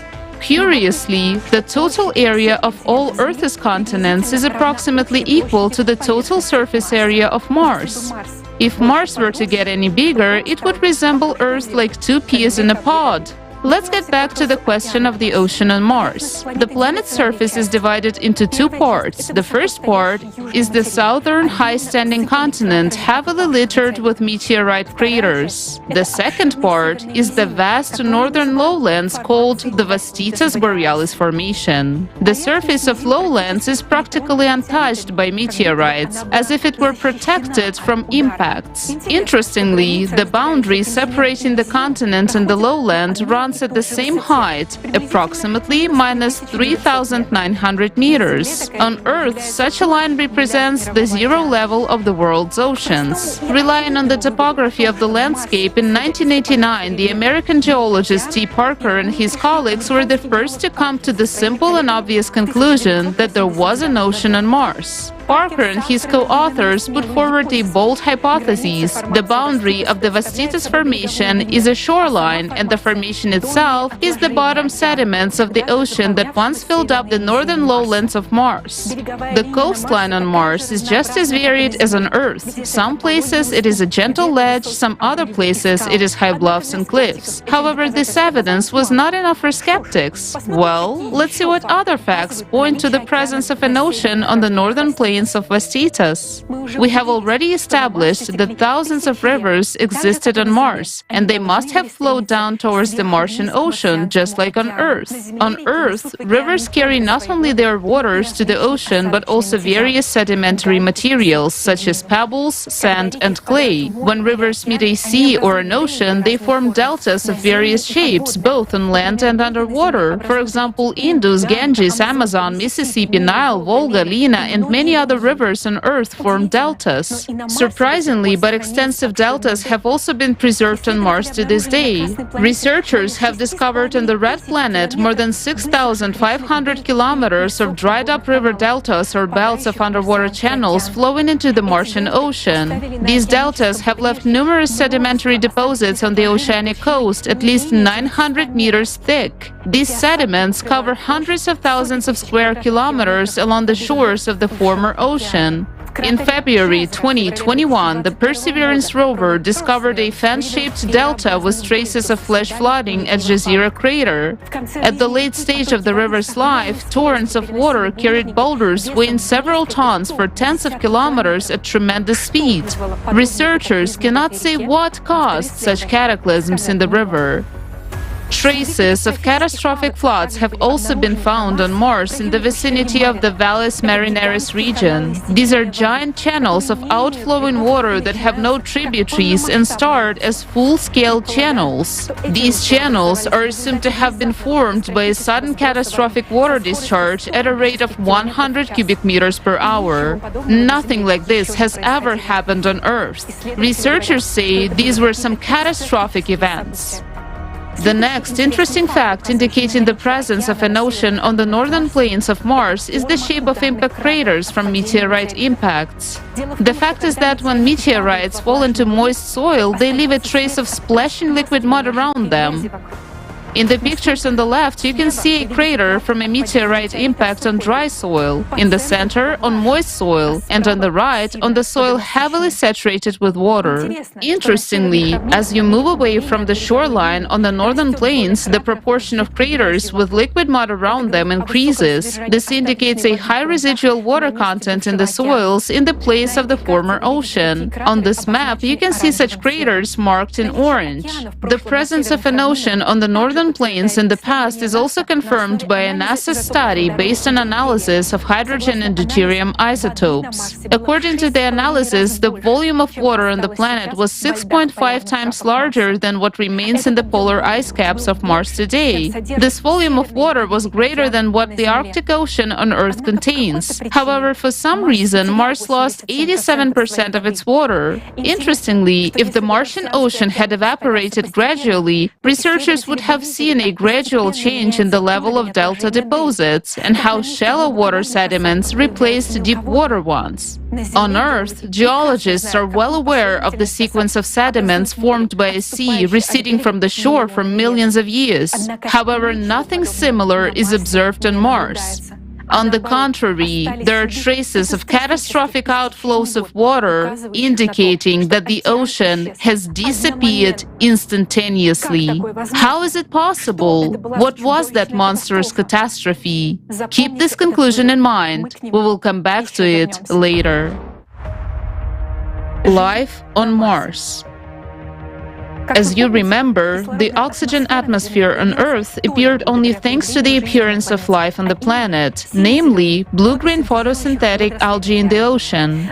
It would be logical to assume that since Mars had an oxygen atmosphere, then it must have been created by plant life, just like on Earth. You must have often heard about the search for life on Mars, but unfortunately, you are unlikely to know that life on Mars has already been found many times. The history of discovering life on Mars begins in 1996, when a group of scientists published an article about finding bacteria-like microscopic fossils in one of the Martian meteorites that was found in Antarctica.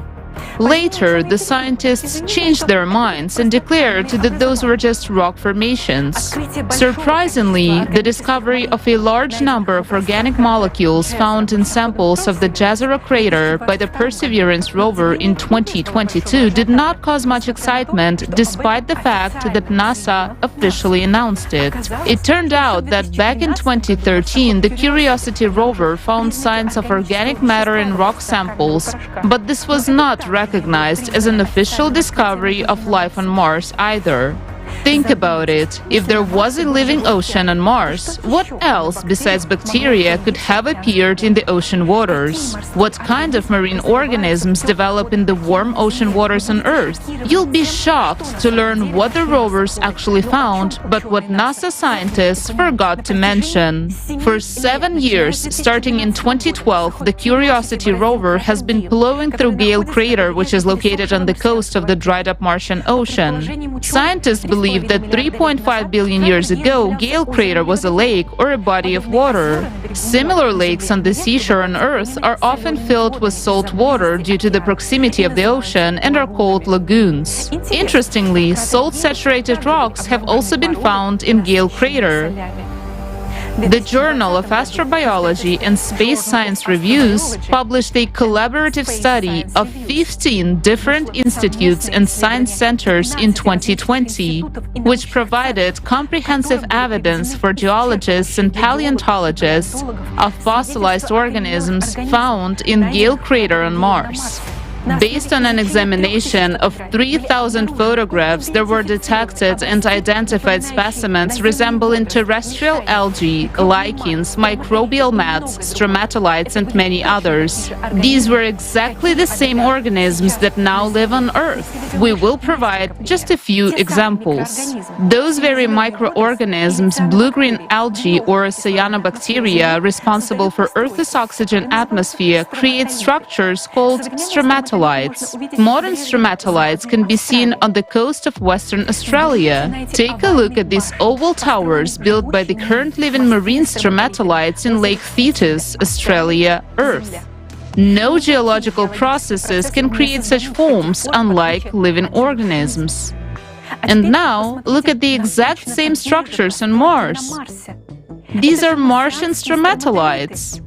Now, take a look at the official NASA images, which show branching filaments of cyanobacteria found in the same region on Mars.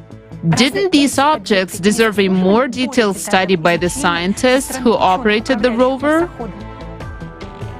Now, look at the following pictures. These are the fruiting bodies of algae found right there on Mars. And now look at these bizarre forms of Martian plants. Their analogs now live on Earth. You might say, I'm not an algae expert, I know nothing about algae, and I can't tell if these findings are fossilized organisms or just bizarre rocks. However, the authors of this research, 10 of whom are well-known experts on algae, unequivocally identified these specimens as plants. Now, take a look at this photo. You might think this is Earth, but it's still a picture taken by Curiosity in Gale Crater. These are real corals on Mars. They have been frozen in time as if they were alive just yesterday. The same kind of corals can be found today on the Great Barrier Reef in Australia. Note the wavy texture of the sea ripples on the surface of the bottom of the Martian image. It looks exactly like the sand on the seashore after a low tide on Earth. This is stunning evidence of life on Mars. But the most shocking thing to experts about this discovery is how well preserved it is, despite its fragility.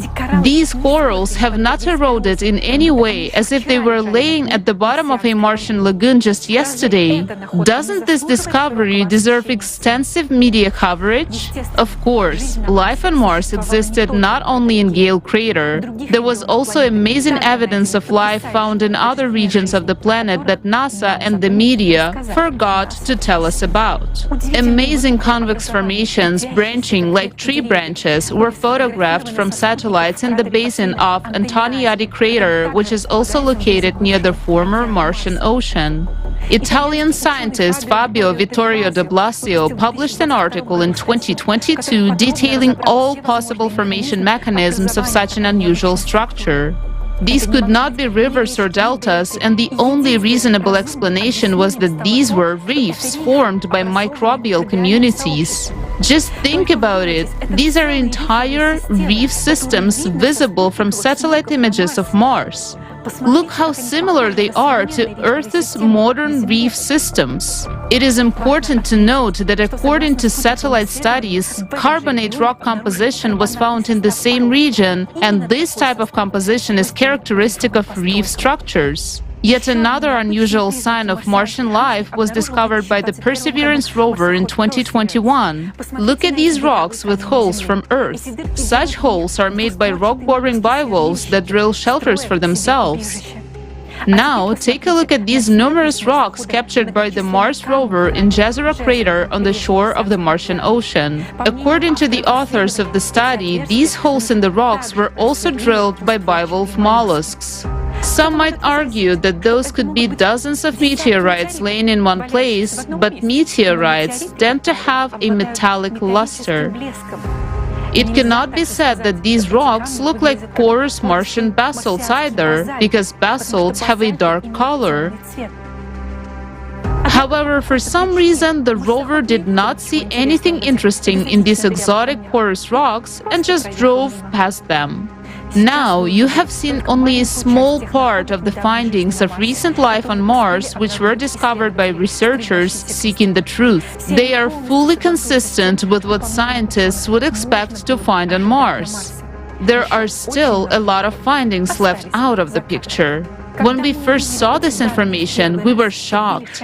Why is NASA silent about this? Why haven't the discoveries of a decade ago been thoroughly studied yet? If it is denied that these are traces of paleontological findings of plants and microorganisms, why have no official refutations been made? How can it be that after almost 50 years of research missions on the surface of Mars, the signs of life have never been officially established despite the huge volume of obvious facts that complement each other? What has been done in 50 years? Billions of dollars have been spent, and what have we learned so far? Information about fossil finds on Mars is deliberately hidden. If we assume that all these findings are traces of active Martian life, then it turns out that Mars passed the same path of evolutionary development as Earth. The observed species have a similar origin and have their analogues among modern inhabitants of Earth, which means that Mars could not have perished 3.5 billion years ago. Otherwise, these species would not have had time to evolve. The fact that the extinction of Martian species occurred very recently is also evidenced by the excellent preservation of the findings, which completely contradicts the accepted dating of the demise of Mars. And to discourage inquisitive people from studying this topic, NASA adopted a tactic of posting on the internet hundreds of thousands of identical, boring photos from rovers in which there is nothing interesting. This is done to disappoint anyone who still had any interest in studying life on Mars and to make them give up hope. Meanwhile, the truth is right in front of everyone. Catastrophic eruptions on Mars. Current magmatic and volcanic activity on Mars is also puzzling researchers, as these processes cannot occur on a planet that has been dead for billions of years. Prior to recent discoveries, most planetary scientists thought Mars was geologically dead. Take a look at this region of Mars. It's called the Tharsis Plateau or Tarshish. This region is a massive volcanic plateau which was formed as a result of the magma ascent from a giant plume. The volcanic rocks of the Tharsis Plateau are not magnetized, which indicates that Mars' magnetic field was absent during these eruptions. The 5 largest volcanoes in the solar system are located on the Tharsis volcanic plateau and are considered to be extinct. According to the official theory, these volcanoes last erupted 150 million years ago and have not been active since then. However, on September 17, 2018, a 900-kilometer-long cloud was observed, ejected by Arsia Mons, one of the volcanoes in the region. This suggests that these volcanoes of Mars are not dead. Also, in this part of Mars, there is a giant 11-kilometer deep Valles Marineris, where the giant channels of catastrophic water discharge originated. Theoretical calculations suggest that this valley formed as a result of the uplift of the terrain caused by a magma chamber. The uplift experienced stretching during inflation and broke along the crack, which is what the Mariner Valley represents. At the end of the Mariner Valley, there is a region called the Labyrinth of Night, which is completely flooded with relatively young lava. It appears as if an incredibly powerful, catastrophic explosion occurred in this area. Nothing like this has ever happened on Earth, at least not yet. We'll talk about when and what happened here in just a few minutes. There are large volcanoes on Mars, not only on the Tharsis Plateau, but also on the opposite side of the hemisphere, in the region of Elysium Planitia. In 2018, NASA's InSight Mars lander started to receive information about thousands of Marsquakes in this region, near a fault called the Cerberus fossae. And on May 4th, 2022, a Marsquake of magnitude 5 was recorded in this region of Mars, the strongest ever observed on another planet. Mars does not have plate tectonics, so in 2022, scientists at the University of Arizona concluded that these Marsquakes were not of tectonic origin, but were caused by the rise of a huge mantle plume 4,000 kilometers in diameter. It began to deform an area of Mars roughly equivalent to that of the continental United States. Interestingly, the previous work of the same team of scientists proved that where the magma chamber is currently rising, there was a volcanic explosive eruption between 53,000 and 12,000 years ago. This is the youngest known eruption on Mars. All this suggests that the dynamic processes in the Martian depths have not ceased to this day. If the planet, according to scientists, lost its magnetic field 3.5 billion years ago due to the destruction of the core, then why hasn't this magma hotspot solidified and crystallized over all those billions of years? What provokes its uplift in the depth? Where does the extra energy come from inside the dead Mars to lift the magma? After all, on a planet where the core dies, all internal processes stop, as there is no longer a source of internal heat. However, magmatic activity is now increasing on Mars, and in the coming years, we may even witness large-scale eruptions on the neighboring red planet. Unless, of course, similar events destroy us on our own planet before that. Time of life and death of Mars. You have just seen a lot of facts that contradict the officially accepted dates of the death of Mars. Think of unoxidized meteorites fallen in a dense atmosphere. Think of the thin layer of red soil on the rocks, the river valleys which have not been eroded, and the fragile corals on the seafloor. Academic science claims that Mars turned into a dead planet 3.54 billion years ago. However, all the evidence suggests that there was life, ocean, atmosphere, and magnetic field on Mars quite recently, no more than a few tenths of millennia ago. If the planet had lost its dense atmosphere and ocean 3.5 billion years ago, the processes of wind and chemical erosion would have smoothed out and filled the relief of the rivers long ago. The wind, sand, and dust storms of Mars would have smoothed out any irregularities in the terrain. Yet, we see rivers, rifts, and signs of flooding as if giant channels formed by flowing water in the Mariner Valley area were made just yesterday. Let's figure out how is it possible that NASA scientists were so wrong in their understanding of the geological history of Mars. The age of rocks on other planets is determined by the number of meteorites that fell on them. The older the surface is, the more craters there are. If there are few craters, it means some processes in this area smoothed out the old craters. For example, lava was flowing or the ocean was splashing. Now, take a look at the topographic map of Mars. Once again, notice how few craters there are on the northern plains of Vastitas Formation compared to how many there are in the southern continent. How can this be explained?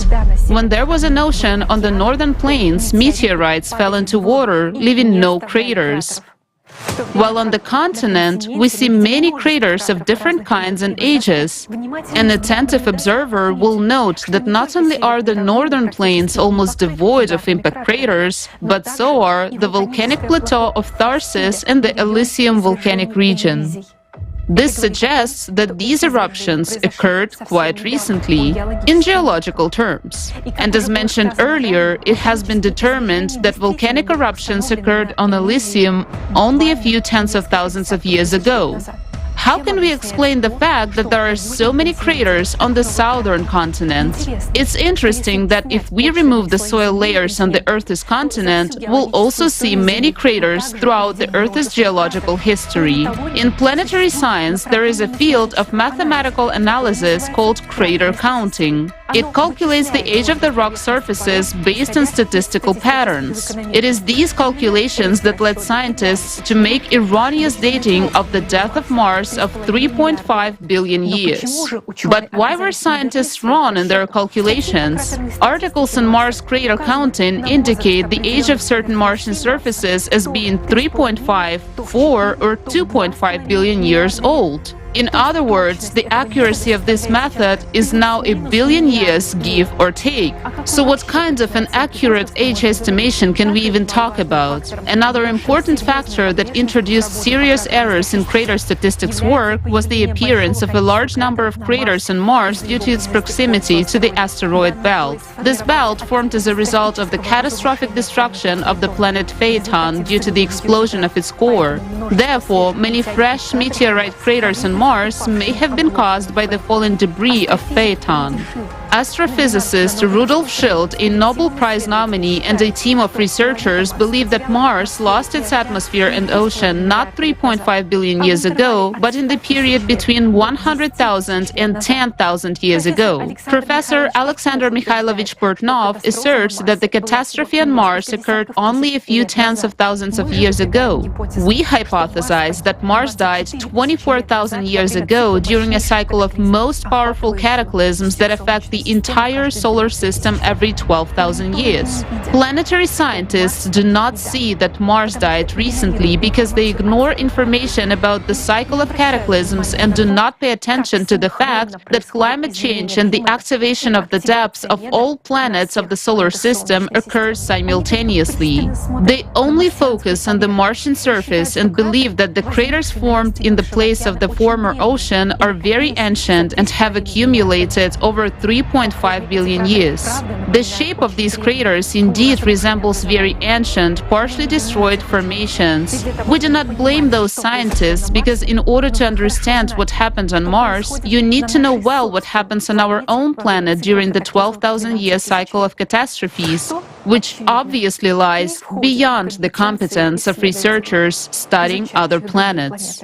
During a cycle of catastrophes, when the impact from outer space delivers additional energy to the cores of the planets, their interiors begin to heat up, causing the cores to get displaced. Destabilization of the core in the planet causes anomalies in the magnetic field and the drift of the center of mass and the speed of rotation of the planet begin to change. Due to the energy entering the planet's interior and changes in the centrifugal force, magma begins to rise from the interior of the planet, just as it is currently happening on Earth, where magma is already breaking through the thinnest parts of the crust. The thinnest part is the oceanic crust, and now, due to the rise of magma, the ocean floor is heating up more than usual. The same thing is happening on Mars, as well as on other planets of the solar system, and even on the Moon.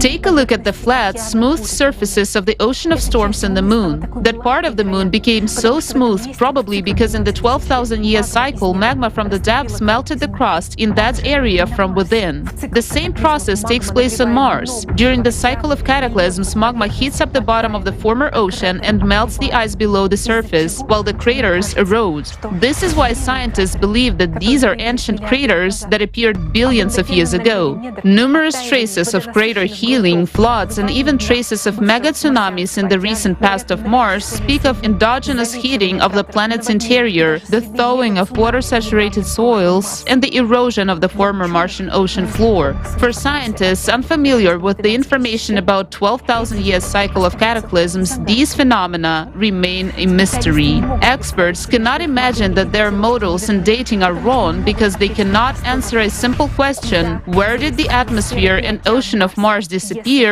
if it died recently? Now we're going to tell you the most vital information for every Earthling.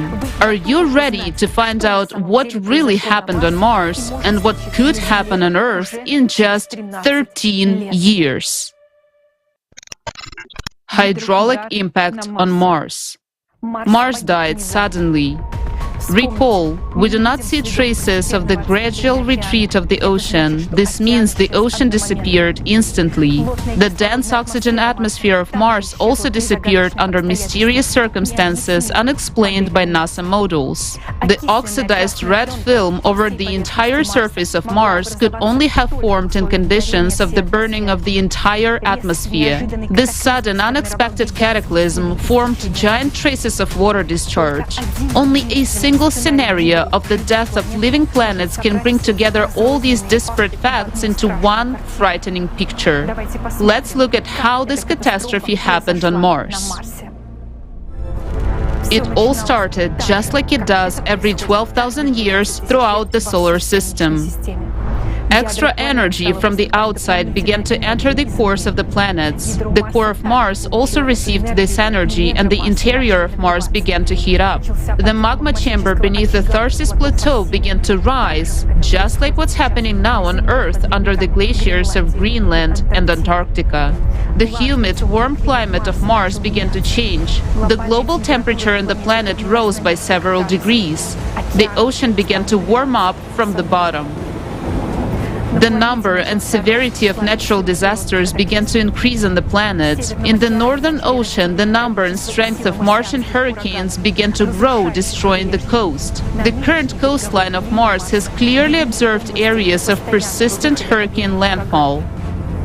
Earthquakes began to increase in number and magnitude in the Tharsis and Elysium Plateau areas, just as they are beginning to increase even on dead Mars right now. Abnormally high tsunami waves appeared, traces of which have been discovered by scientists. Then, as a result of the weakening of the Martian magnetic field and the drift of the poles, anomalous auroras began to appear, just like it is happening on Mars and Earth right now.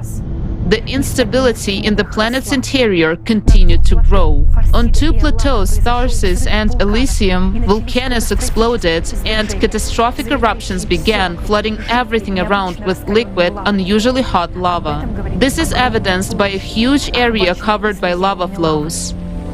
The atmosphere was filled with ash, and a sudden ice age began. Hurricane winds carried abrasive particles, bringing everything in their path to dust. Those were the same dust storms that now occur on Mars, only the winds were hundreds of times stronger. Earthquakes increased exponentially until the entire Mars began to shake with magnitude 10 Marsquakes. Magma plume under the Tharsis Plateau continued to uplift the area until at some point the magma met groundwater in the interior. At that point, the uplift burst with a catastrophic roar. This formed the Mariner Valley into which the cold waters of the Northern Ocean rushed. At that moment, in the central part of the Tharsis Plateau, where the labyrinth of Night Plateau is now located, there was a catastrophic rupture of the plume, and the cold water in the Mariner Valley instantly exploded, breaking through the atmosphere of Mars with a column of steam. This was a hydraulic impact with the force of millions of nuclear bombs. The shockwave from this explosion tangentially traveled inside the planet, expanding the magma in all directions. The impact caused the inner core to bounce back and stop, and the magnetic field of Mars disappeared in an instant. The moon of Mars most likely flew off into the sun.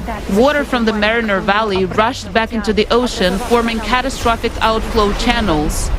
Mars exploded from eruptions, its atmosphere started burning and flared from electromagnetic discharges. Mars was burning, and our distant ancestors saw it. The blazing planet began to be covered with a red oxide film. At this very moment, literally in a couple of minutes, the torn atmosphere of Mars rolled up like a scroll. And since its integrity was violated, it broke off the blazing planet along with the ocean.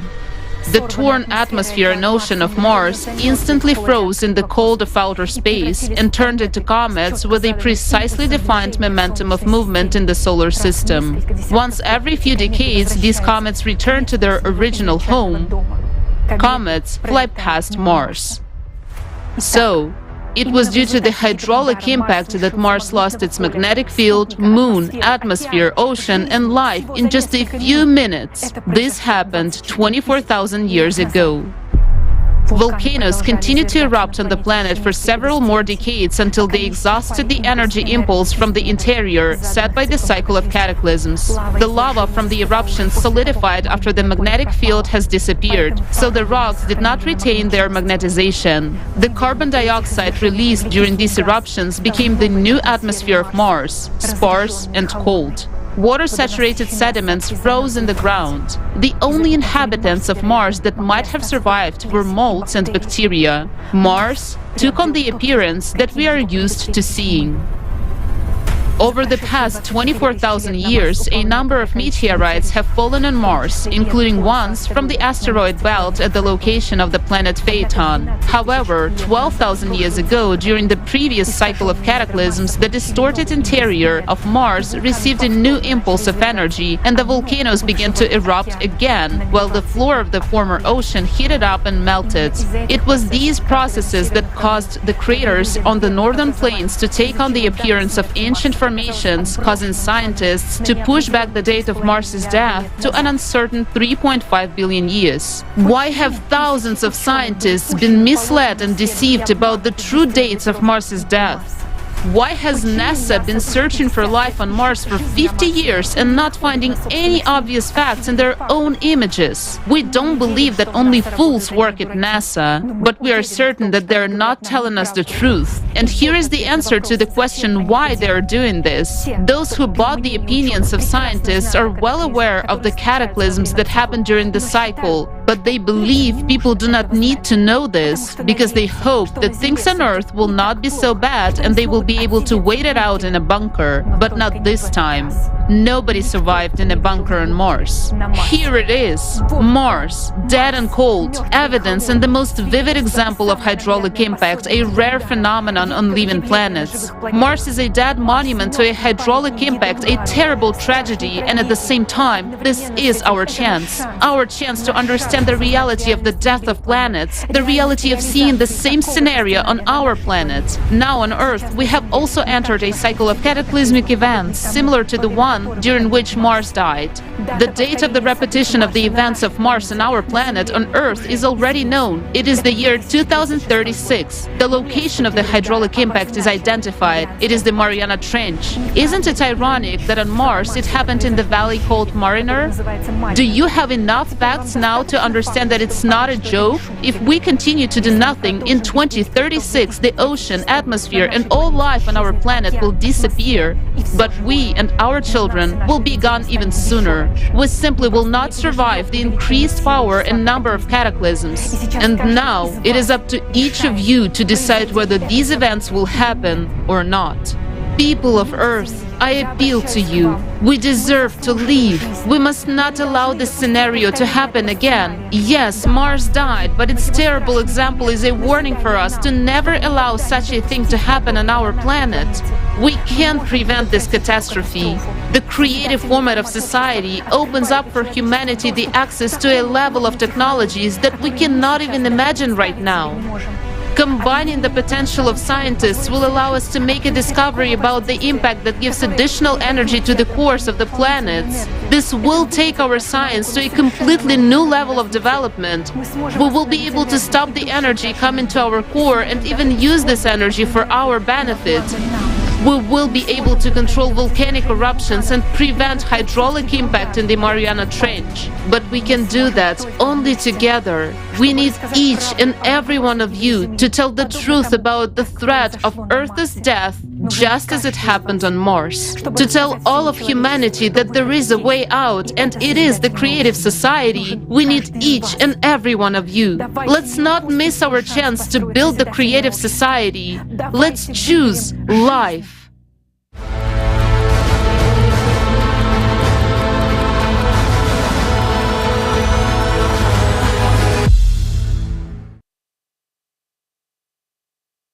After this film, I want to say only one thing. It's about the survival of the entire humanity and our planet today. This is a matter of global security. The main topic of the entire international agenda today should be the topic of studying the external impact that affects the core of our planet and what we can counteract it with. And a more urgent task is to create the conditions for the scientific world so that this problem can be resolved. And those necessary conditions are the building of the creative society. If we don't want to repeat the fate of Mars, we need to act now. Now, it's a great honor for me to introduce our next honorary speaker, Dr. Egan Chilokian, a lobbyist of the U.S. Congress and White House, member of CERN Laboratories' Future Circular Collider Project team, and Lawrence Livermore National's Laboratories National Ignition Facility User Team, educator, member at the International Association of Intelligence Educators.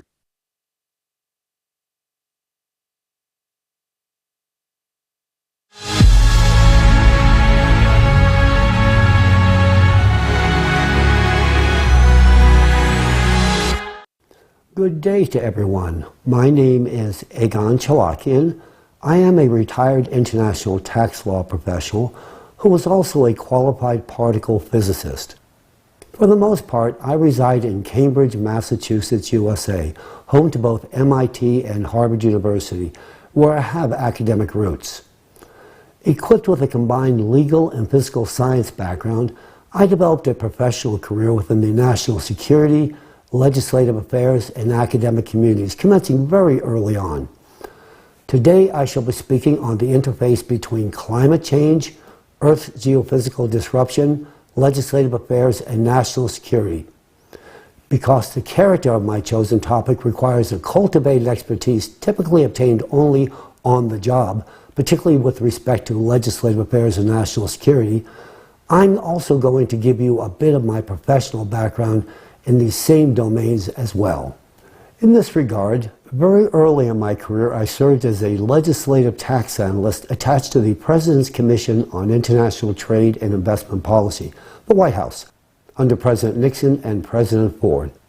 And while affiliated with the Harvard Legislative Research Bureau, and while serving on the board of editors of the Harvard Journal of Legislation, I simultaneously served as a legislative tax analyst with the Joint Taxation Committee of the Committee on Ways and Means and Finance, U.S. House of Representatives and Senate, 92nd and 93rd sessions of Congress. Thereafter, I worked with the Reagan Kitchen Cabinet and Reagan White House, where I was intimately involved with President Reagan's Strategic Defense Initiative project. In total, I have worked with 4 U.S. presidents. While I am, in fact, based in Cambridge, Massachusetts, the lion's share of my current professional activities do in fact take place on Capitol Hill, Washington, D.C., where I have recently commenced a specialized legislative affairs practice centered on climate change and national security-related matters. Incidentally, if you're wondering whether or not I still keep my hand in the physical sciences, well, yes, I do. In fact, I am duly cited in all 4 volumes of CERN Laboratories' Future Circular Collider Conceptual Design Report, and I retain a very active role in the FCC's development. Additionally, I am likewise actively involved in NASA's NISAR mission as well, with a 2024 launch date rapidly approaching. CERN is the preeminent particle physics laboratory worldwide, and the FCC project is deemed to be one of the world's most sophisticated engineering challenges. And with regard to NASA's NISAR mission, which is a partnership between NASA and the Indian Space Research Organization, it is the first satellite mission to collect data in 2 microwave bandwidths, called the L-band and the S-band. In fact, it measures changes of our planet's surface, including movements as small as a centimeter, thus allowing the mission to observe a wide range of Earth processes, from the flow rates of glaciers and ice sheets to the dynamics of earthquakes and volcanoes.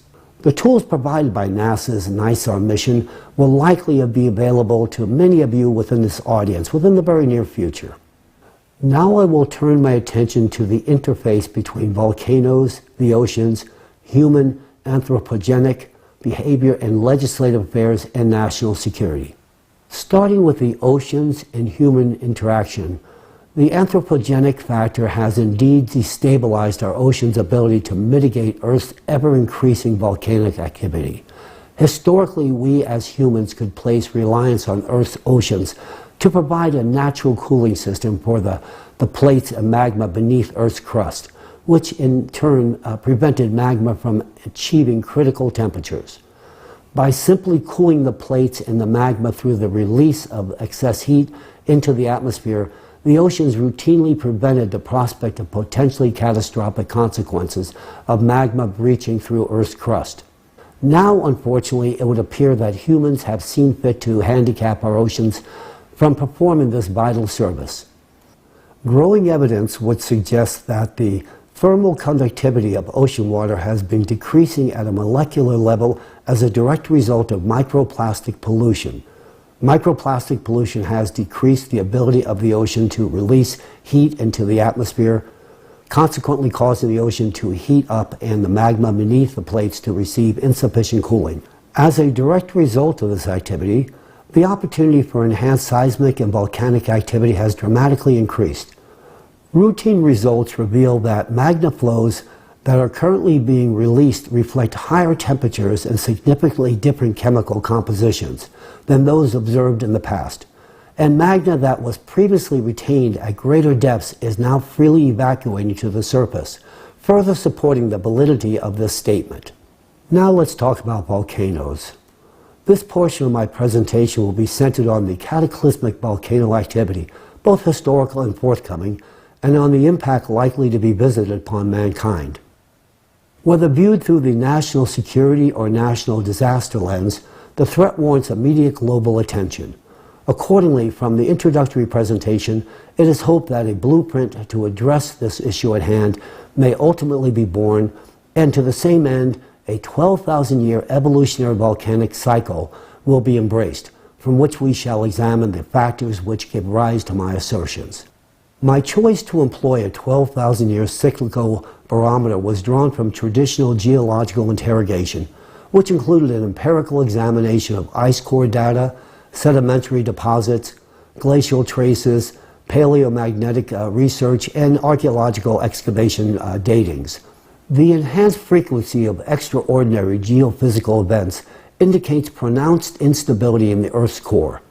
This same instability will consequently manifest itself in the form of intense heat and subsequent magma, as witnessed just a few weeks back. The seismic events unfolding before us today should not be overlooked or discounted. Earthquakes realized in Turkey and Syria, compounded by a succession of volcanic eruptions and subordinated activity, ought to provide ample warning of imminent danger at our doorsteps. Should an earthquake occur in a geospecific region of China or elsewhere on the planet that produces a force magnitude similar to that recently visited upon Turkey, such an extraordinary event could actually trigger volcanic activity as far away as Yellowstone caldera, located in North America. Volcanic networks are indeed incestuous in all respects. If this were to happen, the consequences could be devastating, potentially resulting in a consequential eruption of the Yellowstone supervolcano. Moreover, such a catastrophic incident could also activate an interconnected network of volcanoes worldwide. In this lattermost scenario, the fate of mankind would likely be at stake. Volcanoes erupt when mandatory conditions are met. Currently, an increase in magnetic activity is observed on the Earth's interior, and this will ultimately bring about enhanced volcanic activity from both volcanoes and supervolcanoes alike. As magma escapes to the surface, even if external impact on the Earth's core were fully arrested, the presence of inertia would suggest that the eruptions would persist. This inspires the inevitable question as to whether or not volcanic eruptions could be controlled, regulated, or even precluded by man. Can we actually diffuse volcanic eruptions? The eruption of a volcano is instigated by the ascent of magma and the buildup of pressure within the conduit of the volcano. Upon reaching the surface, the magma is discharged as a result of degassing. The process of eruption is also accompanied by a series of small earthquakes that cause the surrounding plates to shift, which can influence the upward movement of the magma. In fact, volcanoes function as a remediating mechanism for our planet, with the goal of stabilizing magmatic outflows. What about earthquakes? Earthquakes are not a mere consequence of plate destruction, but rather a fundamental mechanism of natural remediation, a protective mechanism for our planet. A series of earthquakes within the Earth's crust indicates that the crust of our planet itself compensates for an increase in pressure of magma in the trowel, thereby averting volcanic eruptions. During the eruption, only a portion of the accumulated magma is spent, with the remaining balance falling subject to the natural remediation process. The same process manifests in an integral series of stabilizing earthquakes of varying magnitudes, which further serves to stay magma escape. Such a mechanism of natural compensation does not, however, apply in the case of supervolcanoes. A supervolcano possesses a massive magma chamber embedded in the Earth's crust, where magma can ascend and penetrate through the tectonic plate, resulting in a volcanic eruption. Unlike regular volcanoes, Earth's crust is unable to manipulate and restrain the powerful supervolcano eruption through the movement of its plates. Instead, the tectonic plate succumbs to its elimination through a process of melting, which allows magma to flow less impaired directly from the magma chamber under enormous pressure. In the present moment, we have an unprecedented opportunity to avert such catastrophes. These are not fanciful theories, but rather fundamental principles that are being implemented today. We have acquired the knowledge of how to properly degas and unload volcanoes. By implementing a controlled preemptive degassing strategy, we conceivably could harness the potential of alienating the buildup of pressure in supervolcanoes, thus preventing magma from burning through the Earth's crust, and thereby averting the catastrophic consequences of a supervolcanic eruption. To properly perform degassing measures and activate the compensatory mechanisms already in place, it would be necessary to control both the plates and the pressure of magma in order to regulate closure of the trowel. By carefully controlling the processes, we could release the growing pathological tension in the areas most influencing the lithospheric plates, thereby reducing the frequency of earthquakes and volcanic eruptions. In other words, the process of earthquakes can be influenced and possibly regulated. In closing, we can prevent the catastrophic eruptions of a supervolcano. However, this can only be achieved after we stop the external impact on the core, which takes place every 12,000-year cycle. This is an undeniable fact. If we fail to take corrective action or improperly conduct degassing, the excess energy will intensify the cavitation process of magma and lead to a sharp expansion of magma pressure, which the crust would not be able to withstand. In such a case, our planet may well face the same fate as Phaethon, a catastrophic explosion that would transform it into an asteroid belt.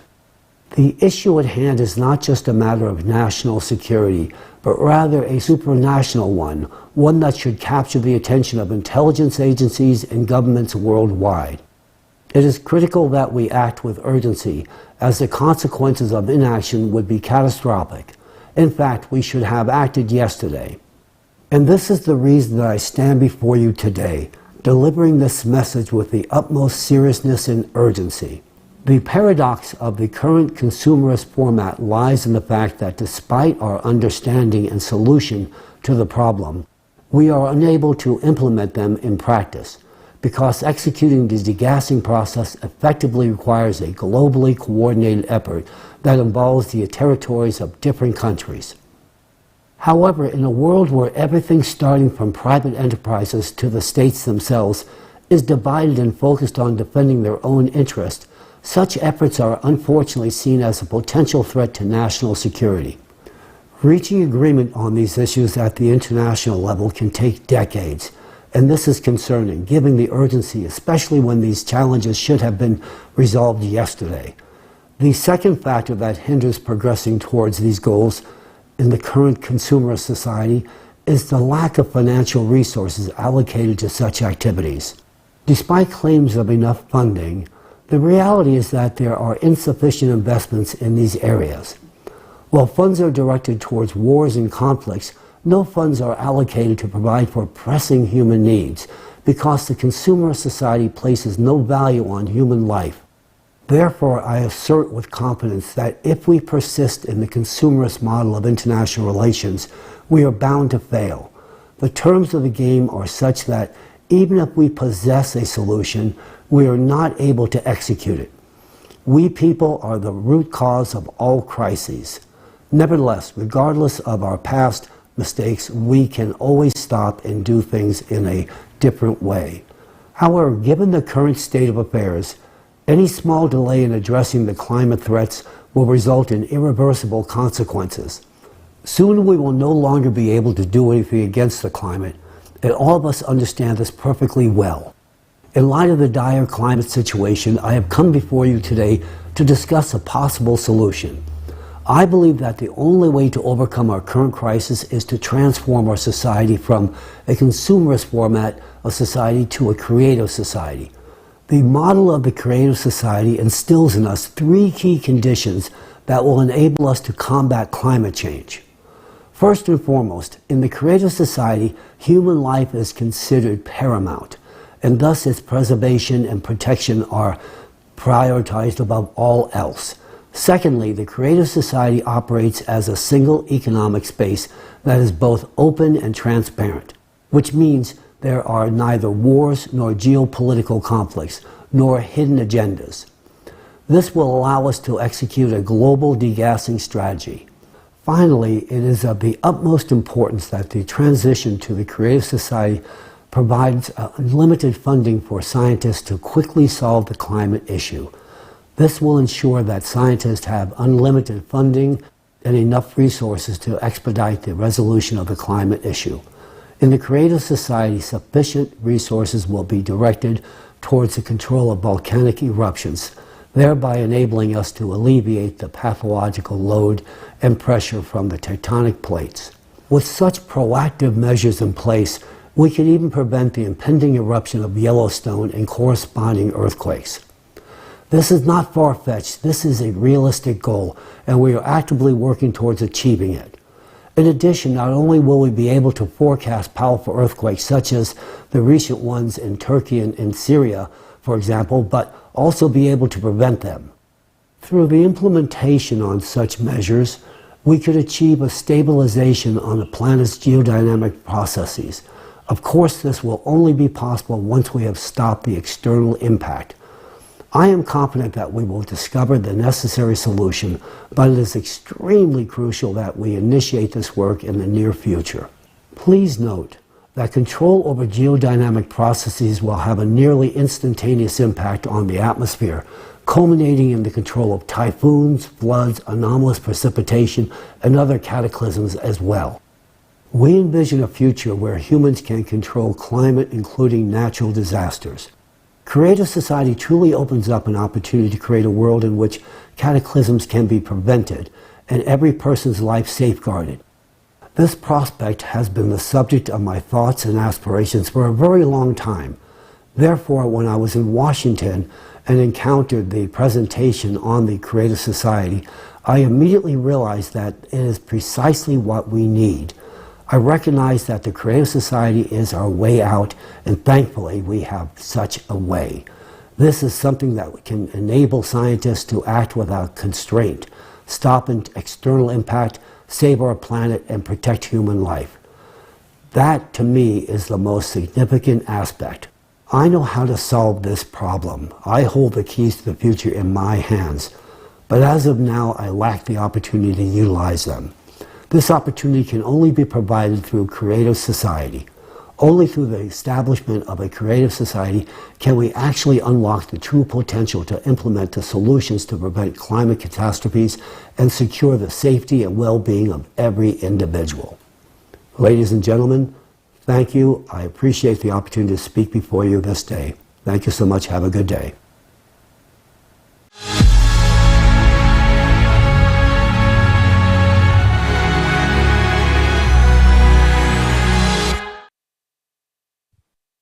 We express our deep gratitude to Professor Chalakian for the unique knowledge he has shared with us today.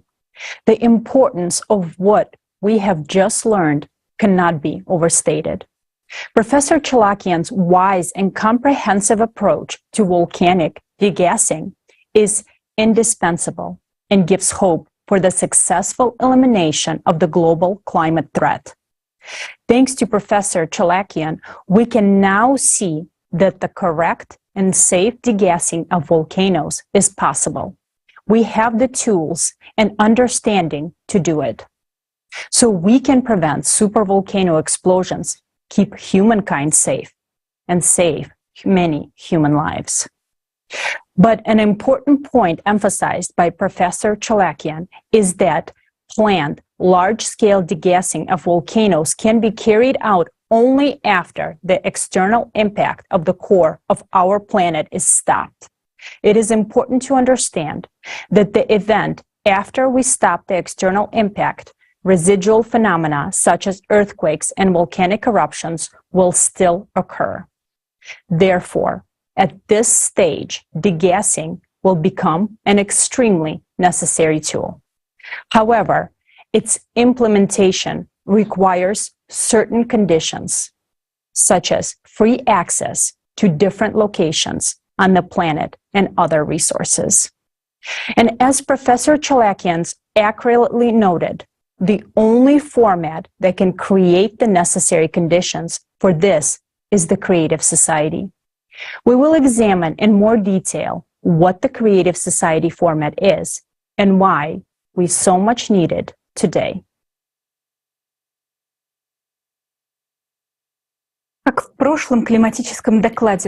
In the previous climate report, as well as in this one, we mentioned that our planet may not survive this 24,000-year cycle of climate change. In particular, because our planet's immunity, its main compensatory mechanism, has been distorted, destroyed. The time has come to find out how our planet's immunity has been destroyed and what role we, humans, have played in that.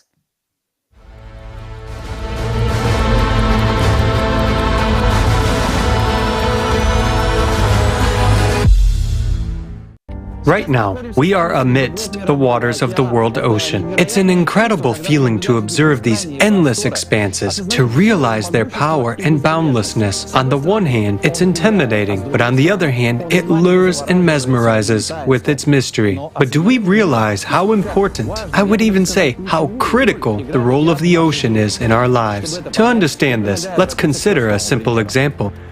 We are in a room with the air conditioning unit of our vessel. Without it, life on this ship would be unbearable. It regulates the climate, temperature, and humidity, and saturates our air with oxygen. The ocean does the same on our planet. It covers 70% of it, creates favorable conditions for life, regulates temperature and humidity, and also provides 80% of the oxygen in our atmosphere. But there's another very important function that it performs. In addition to creating the necessary conditions for life, it also protects it.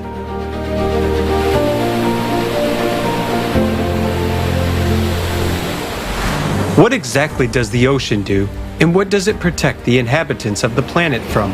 One of the most important functions performed by the ocean is cooling the Earth's interior. Like an enormous air conditioning system, through the atmosphere, it releases into space the internal heat, which is transmitted to the lithospheric plates by the heated mantle and magma chambers. The ocean performs heat exchange and cooling functions, just like the cold water in nuclear reactors. The ocean plays a special role during the peak stress on our planet during the 12,000-year cycle of catastrophes, when additional energy is coming from space to the Earth's core. External impact leads to additional heating of the Earth's interior, which only increases the stress on the ocean. Moreover, every 24,000 years, the impact is several times more intense and the heating is greater. Today, the dynamics of seismic and volcanic activity on Earth already indicate that we are approaching the peak of this 24,000-year cycle. The only difference is that we are approaching it much faster than in all previous cycles. which is very alarming. And this threatens that in our cycle, a catastrophe may occur that has never happened before. A magma rupture in the Mariana Trench, leading to a powerful explosion that would shut down the core and burst the atmosphere. Such a catastrophe will not only lead to the end of humanity as a species, but also to the death of the very planet Earth. Why did our planet go through all previous cycles, but this time it will not?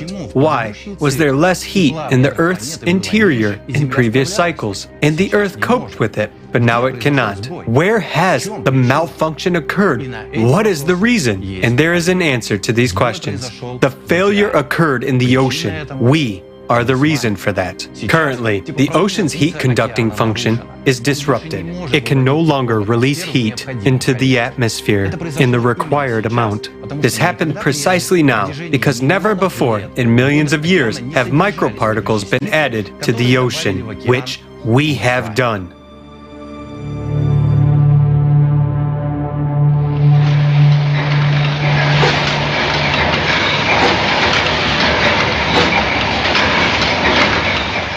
Oil is hydrocarbons. Hydrocarbons at the molecular level critically reduce the ocean's heat conductivity.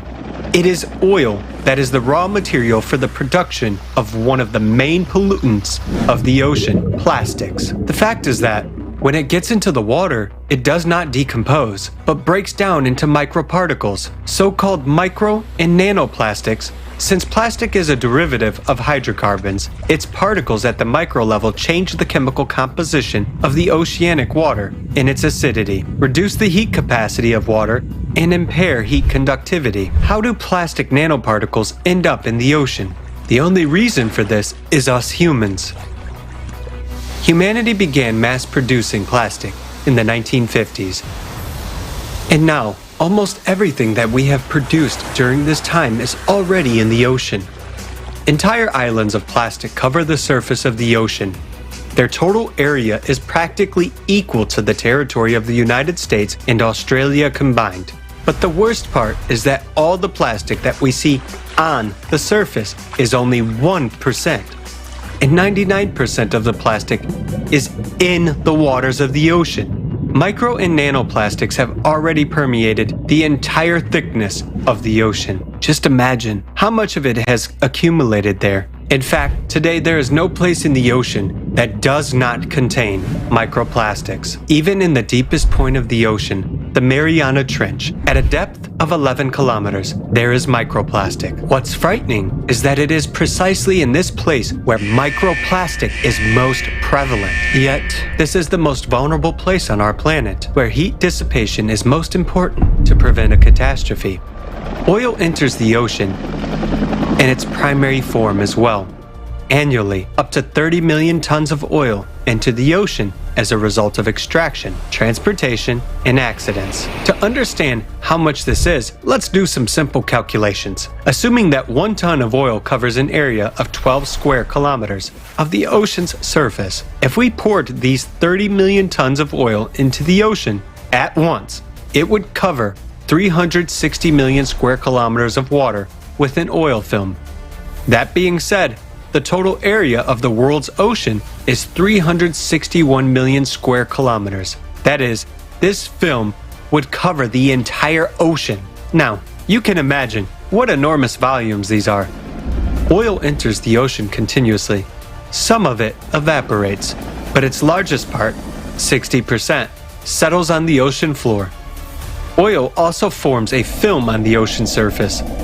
Aerial photography has recorded that nearly 20% of the ocean's surface is already covered by such an oil film.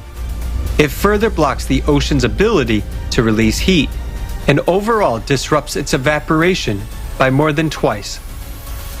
As a result of pollution by hydrocarbons and plastic, the ocean has lost its capacity to release heat. Instead, it accumulates it inside, causing even more warming from endogenous heat from the planet's interior. Thus, we, humans, through our activities have disrupted the system that had been functioning for millions of years before us, killing its important link, the ocean. As the ocean is currently struggling to cool, and is dissipating less heat, it is starting to warm up at the bottom. A warming 0.04 of a degree Celsius has been detected at a depth of 4.5 kilometers. It may seem like a small value. In a room, we wouldn't even notice such an increase. But imagine what this means on a planetary scale.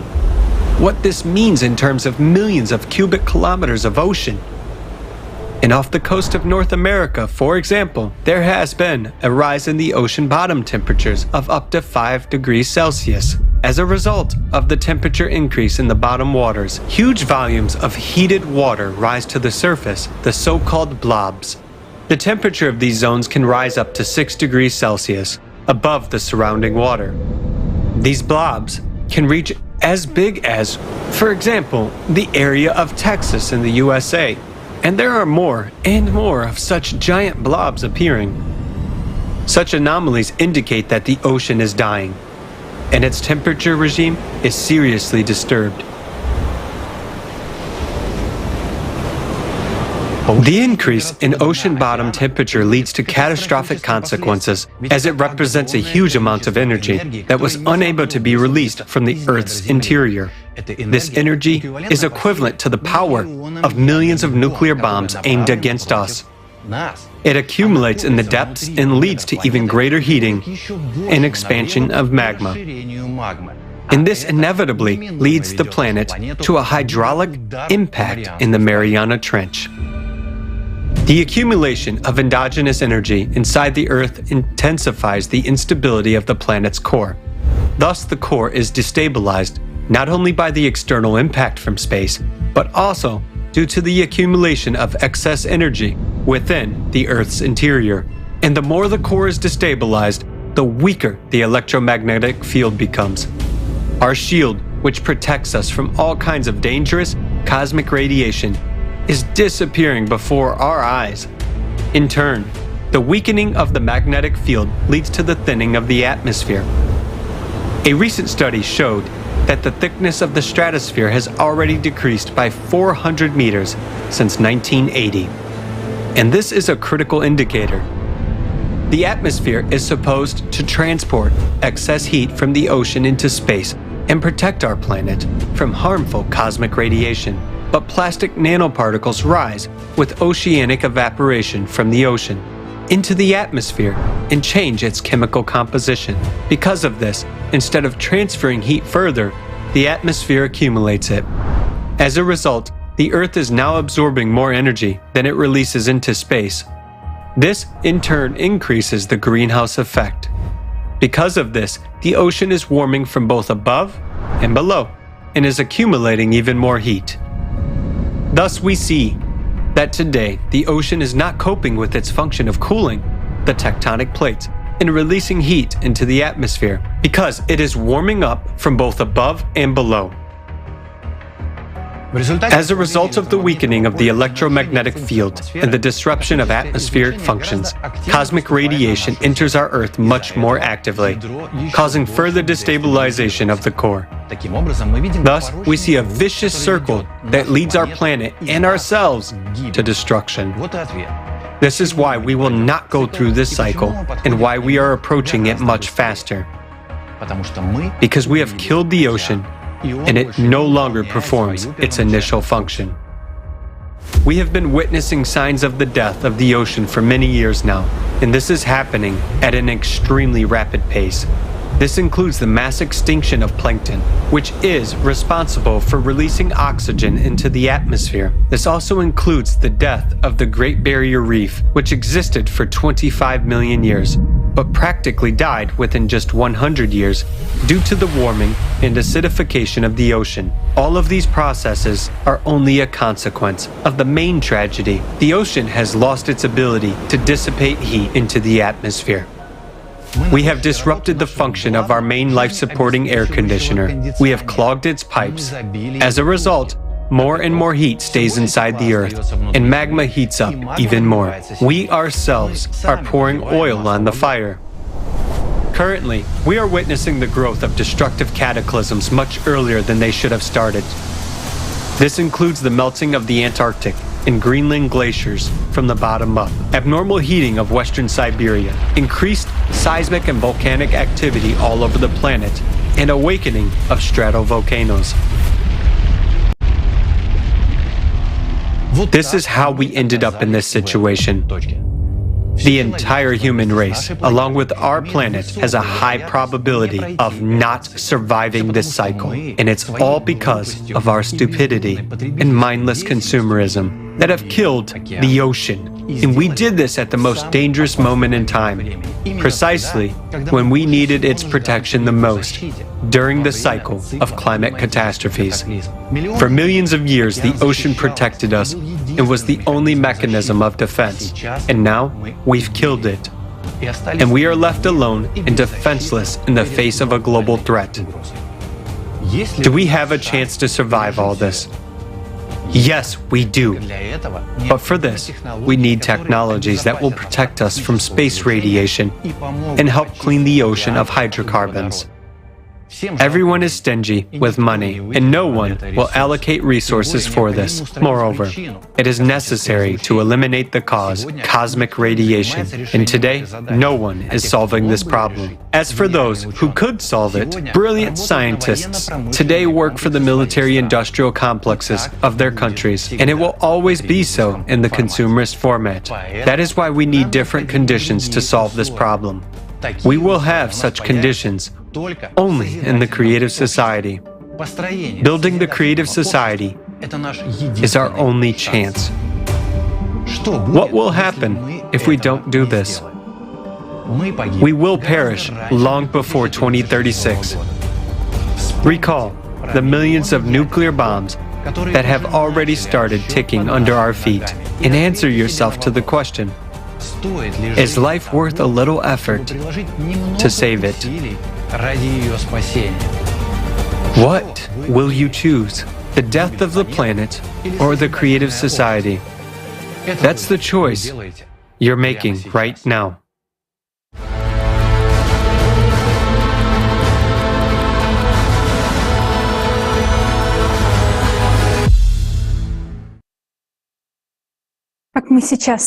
As we have now seen, the main reason we may not pass the 12,000-year cycle is that we killed the ocean.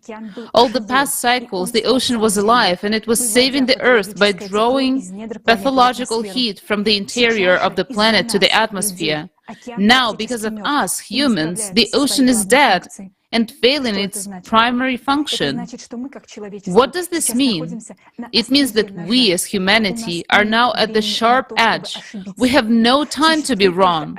There is only one path we can take through the cycles of global climatic cataclysms. The first thing we must do is to stop the impact of cosmic radiation on our planet to prevent the imbalance of the core and the release of the energy inside the planet.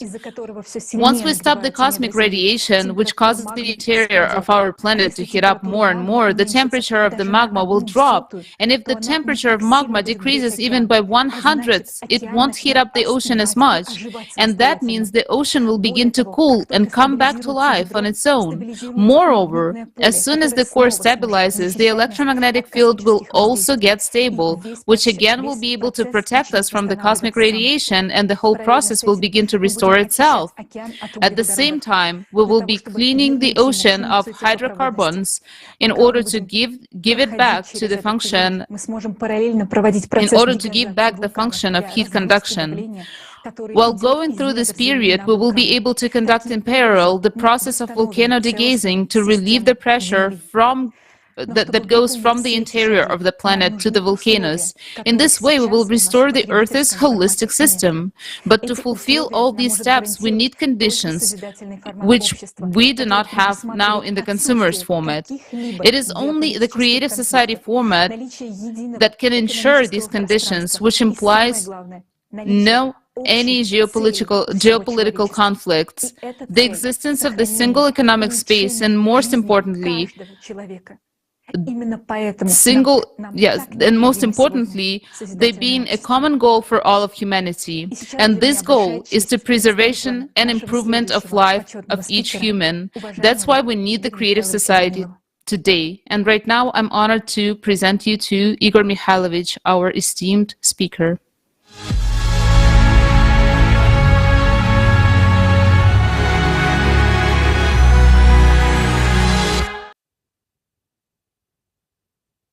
Greetings, dear friends.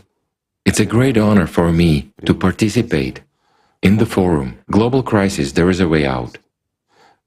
We've heard a lot of interesting and impressive information today. I would say information that is really frightening and affects many aspects of our lives and life in general. Of course, the information we've just heard is alarming. Many people may ask, where are our scientists? Why aren't they talking about this? Friends, I would like to say that our scientists are here, and many of them know quite a lot. But as of today, the situation has developed in such a way that our science worldwide is divided into different fields. And in fact, funding of modern science is very low. I mean that science which is supposed to save us, as we already understand from what we've previously heard. This is really alarming, I would say. The problem is very serious, and we will have to solve it anyway, or choose not to solve it. In fact, in our modern world, we, as entire humanity, have options. The first option is to do nothing, and as we've already heard, we can repeat the fate of Mars. The second option is for all to unite under a single government. First of all, why am I saying this? Because in order for us to solve the climate problem, to really solve it, we need to bring all our scientists together. Yes, we need theoreticians, but above all, we need practitioners. Those scientists who are currently working for different countries, those whose names we do not hear and do not see. These scientists are not mentioned, but we know what they work on. They develop things which, for the most part, are subsequently directed against our lives. The time has come for these scientists as well to actually serve humanity. Unfortunately, not a single country is going to give up these scientists so easily. It means we should solve the problem globally if we want to survive as humanity. The global solution to this problem will be for us, whether we like it or not, to unite as the entire humanity. We must unite in order to put an end to wars once and for all, because even the slightest threat of war will keep those secret engineering design bureaus secret. And those scientists who are at the forefront of science today, who are really working in practical science, developing new fields and trends, let's say, in new physics, that physics which we are not yet used to, but which already works according to new physical principles, and creates what is later on killing us in wars, in conflicts, and in many other areas of disputes between countries. So in order for us to solve our main crisis, or at least to have a chance of solving it, we need these scientists. But if we gather them around one table, it means that all the wars must be stopped. So whether we like it or not, in our present consumerist format, it means that all the countries should be united by some kind of one force. Let it be a single world government, elected by people or by the countries. Whether this is acceptable or unacceptable is for people to decide. But there is a problem in this case, and I guess I will voice it. Why is a single world government not a solution in the current situation? This is primarily because Any government has an opposition. Some countries will be against the world government elected by the people or by countries. Someone will disagree with something, which means there will be tension. If there is tension, there will be resistance. If there is resistance, it means scientists will still work on new kinds of weapons. And since they will work on new kinds of weapons, it means that many countries will simply not give away their true scientists, those who are currently developing advanced weapons in secret engineering design bureaus. These scientists won't be able to gather at the same table with the rest. But even if they do gather together with the rest, each scientist will have 10 intelligence officers standing behind him to make sure he doesn't say too much, and that he says and thinks the right things. Can you imagine what it is like for scientists to work in such an environment? Will they be able to brainstorm and find a solution? No, they won't.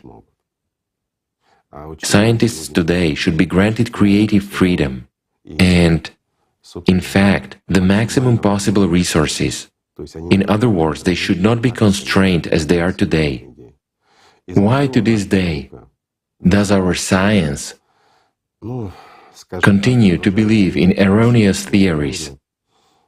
Let me explain. It's only because these erroneous theories about climate change are simpler, and we see in them at least some kind of a solution. It would be great if that were the case, but unfortunately, today we have seen the facts and the evidence. They are irrefutable. You may doubt them. You may not want that to happen, but we have seen for ourselves that it's a fact. It's an irrefutable fact that proves what our immediate future holds for us. And the question is already about the safety of the whole world, of every person on this planet. This problem is already affecting every human, as well as all countries. Of course, if we leave everything as it is today, we will repeat the fate of Mars. If we choose the solution as described in the second scenario, where there will be a single government with its opposition, hence a lack of scientists, and therefore a lack of our capacity to solve this problem, then most likely we will repeat the fate of Phaeton. That's elementary. I'll give a simple example. In order to reduce the danger, even a little bit today, we need to actively conduct degassing. What will that give? I mean, in relation to volcanoes and earthquakes, degassing is something that can at least slightly relieve the tension we have under our feet and can buy us at least a little bit of time. But if we do not stop the external influence on the Earth's core and instability continues to progress, then during degassing, improper degassing, we will further increase the destabilization of our core. This will lead to what happened to Phaeton. While in order for us to overcome the climate, to put a tight collar and a short leash on the climate cerberus, we need to find a solution in a completely new physics, the one that we presently have no knowledge of yet. What we know is that it exists, and of course, we know at least some principles and have at least some understanding of it. We observe certain processes, but as of today, we are unable to find a solution. In order for us to find a solution, we need all of the intelligent people in the world, and the smartest ones first and foremost. In this case, whether we want to or not, we have to take some measures if we want to survive. There is a way out.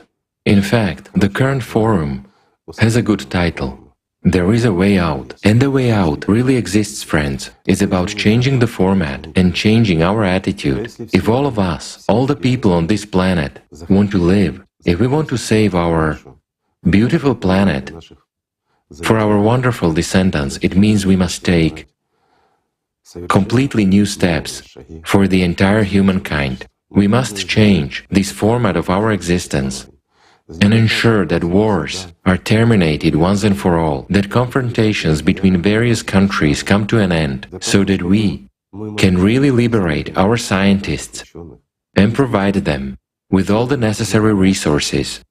As of today, we spend a lot of money on wars and many other things, on fighting each other, on defense, but we actually spend pennies on science. We must change it all, because all the weapons existing in this world are powerless against the climate cerberus, and all of us already understand this, but we really have the enemy in our home. Yes, for some people the cerberus may so far be in the neighboring rooms or even on another floor, but it is merciless, and it will definitely come to our floors and into our rooms. And we do understand that. We understand that it will eventually destroy our home completely. We don't want that. All sensible humanity doesn't want that. So we have to do something. We are now facing a dilemma, friends. We have to change this world in order to save humanity, to save ourselves and our families, and to save our planet. And we'll have to change our habitual consumerist format anyway. But if we are ready to change something, we should change it for the better. In this case, the most acceptable and the best option is the creative society. It's a platform where all humanity gathers. It's a format, the format of creative society, which guarantees that there will be no wars or confrontations on Earth ever again. It's a format that guarantees a decent and beautiful life for every human being. It's a format where human life is the highest value. And above all, it's a format that will enable scientists to do their job without any restrictions. This is a chance for us, friends. We have now learned about the changes and progressions of disasters in the climate. We have seen the facts and we have seen the evidence. If we are sensible, mature people, the first thing we need to do is to come together, make a decision, and do everything we can to preserve this planet. I am confident that this is the main task for everyone today.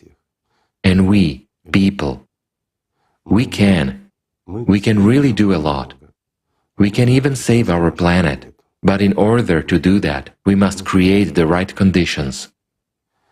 I hope that many people will hear about the Creative Society project and understand its importance and prospects. It has been a great honor for me to be with you, friends, at this forum today. However, to be honest, the information we've heard is alarming. Numerous questions arise.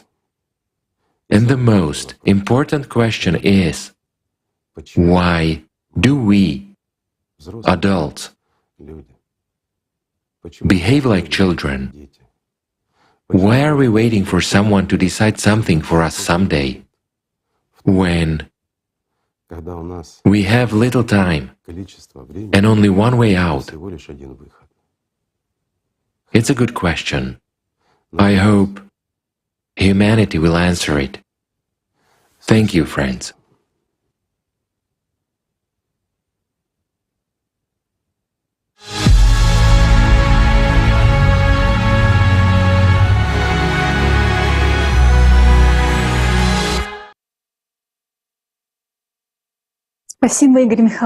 Thank you, Igor Mikhailovich, for your important words, for your support and faith in people. We still hope that modern humankind has enough reasons to choose life, so that we will not repeat neither fate of Mars nor Phaeton. Moreover, today we as humanity stand on the threshold of such scientific discoveries that will fundamentally change our entire existence. A door of colossal opportunities opens before us, but more about it later.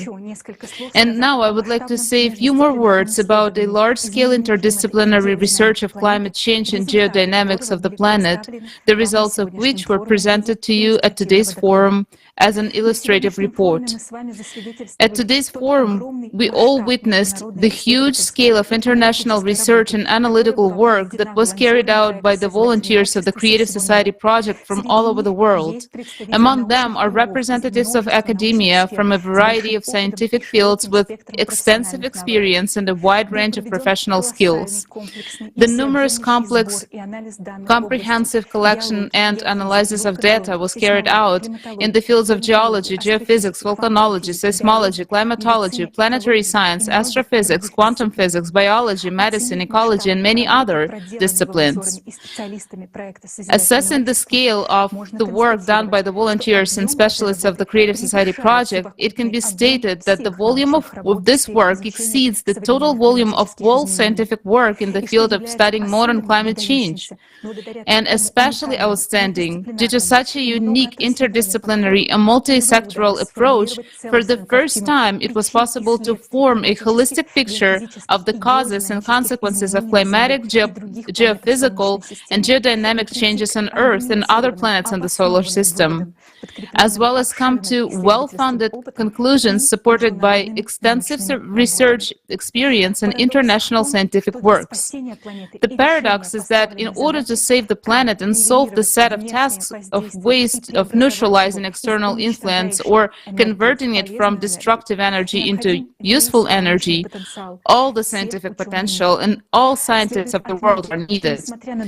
It should be noted that despite the progress made in forming a holistic picture, there are still separate unknown islands of knowledge and science, which are a necessary component in solving the issue of leveling the external cosmic impact, especially when humanity is faced with a limited time frame. In the conditions of such tight deadlines, to solve this problem, experience and knowledge are urgently needed in narrow-profile areas which are possessed by specialists in various fields with a professional format of thinking.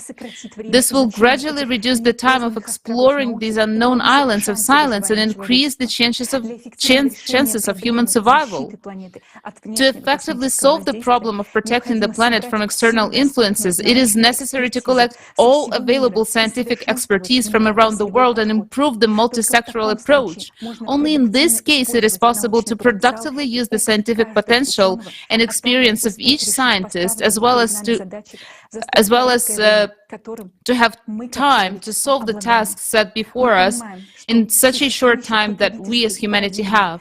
We understand that in the current consumer paradigm, the listed above goals are more than difficult to achieve, and the probability to their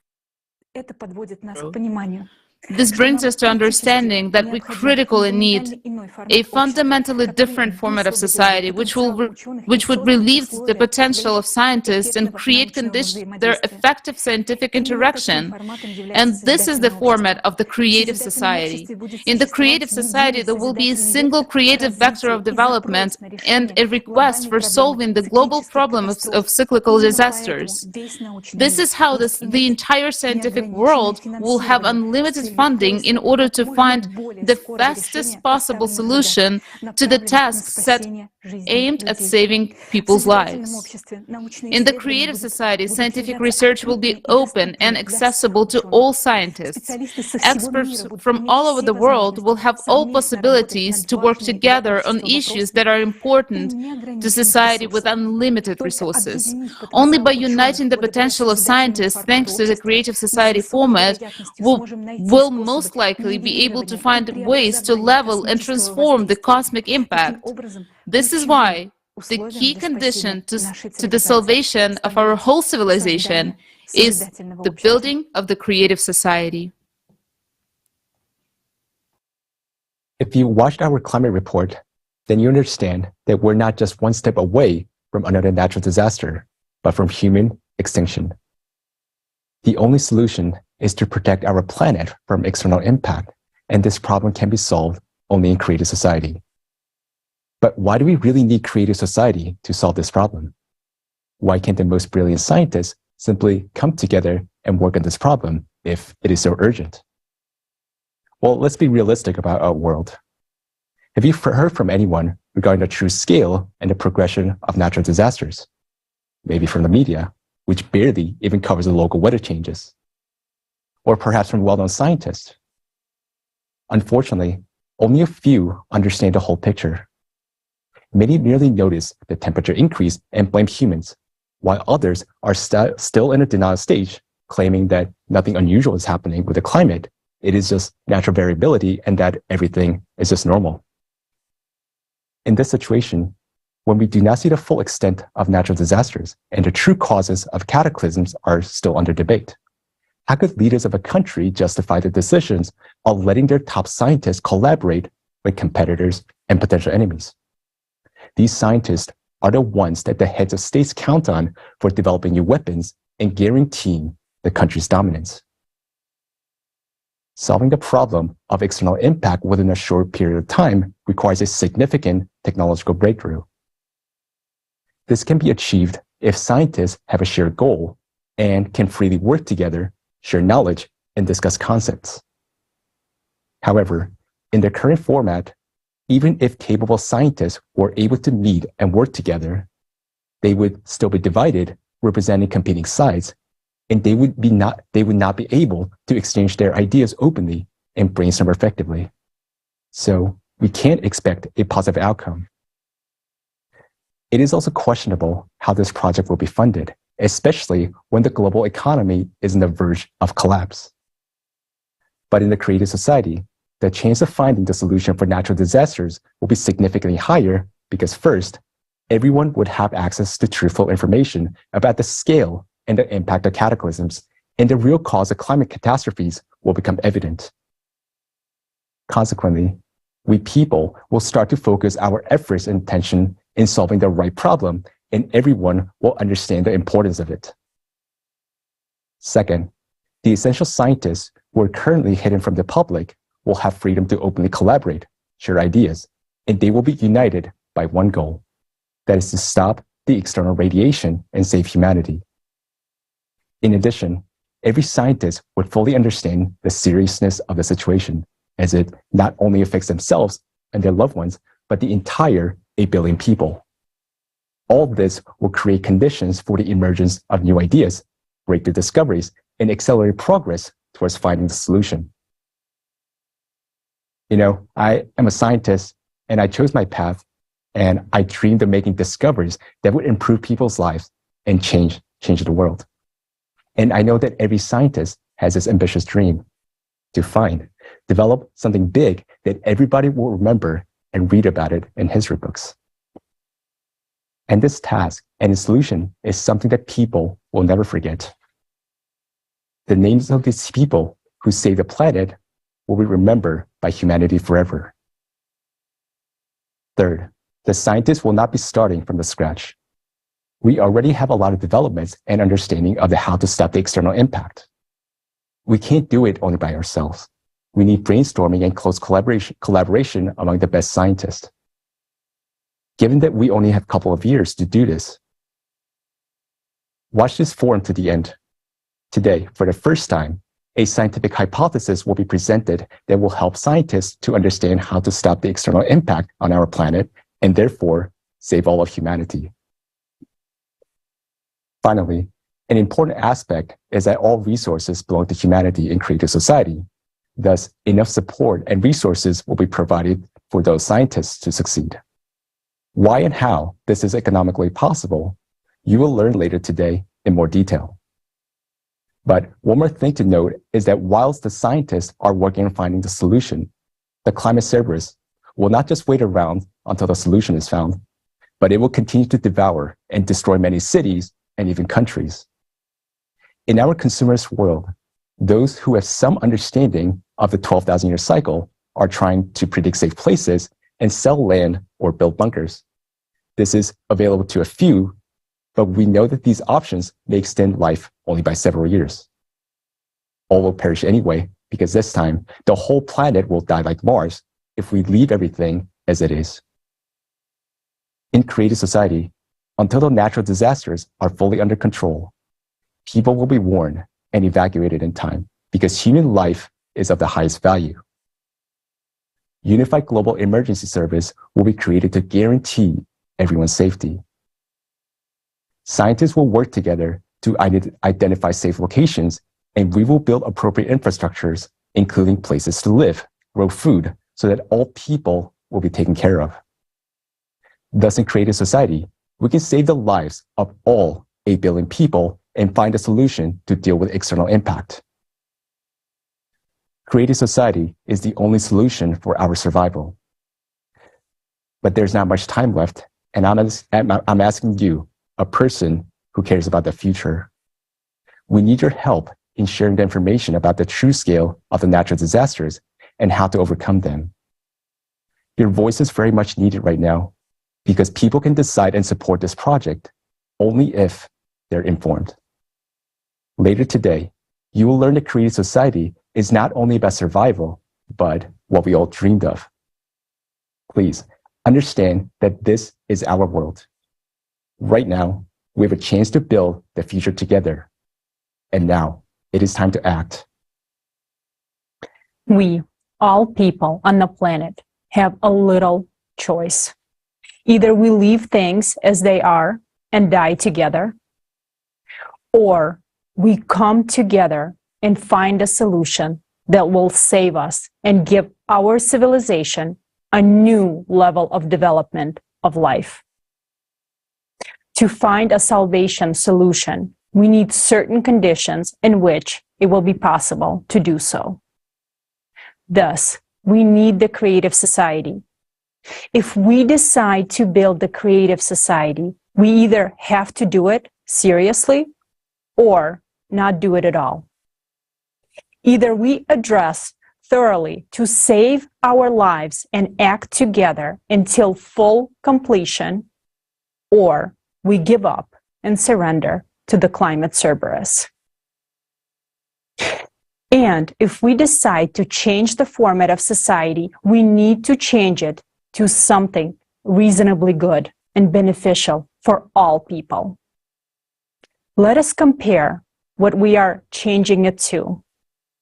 Right now, we are making progress at a rapid pace in developing technologies that are aimed at destroying humanity.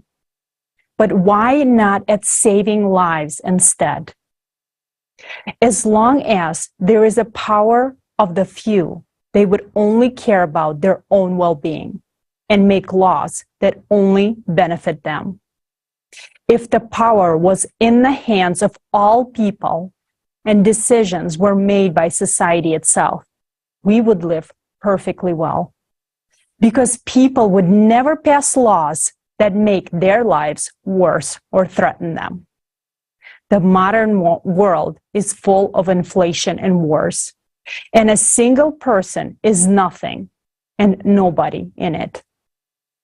Together, we can change this for the luxurious conditions for a safe and fulfilling existence for everyone.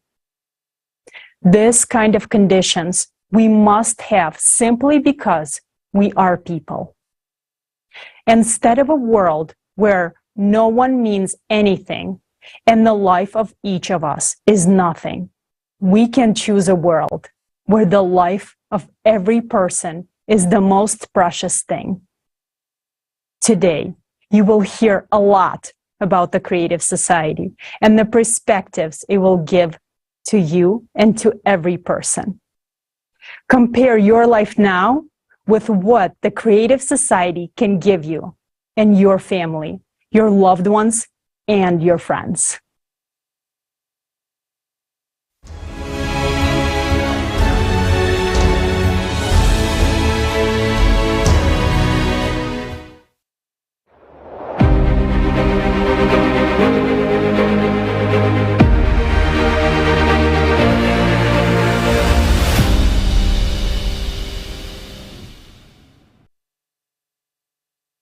The creative society is a new format of the Society for All of Humanity that will peacefully lead our civilization to a new stage of evolutionary development where human life is the highest priority.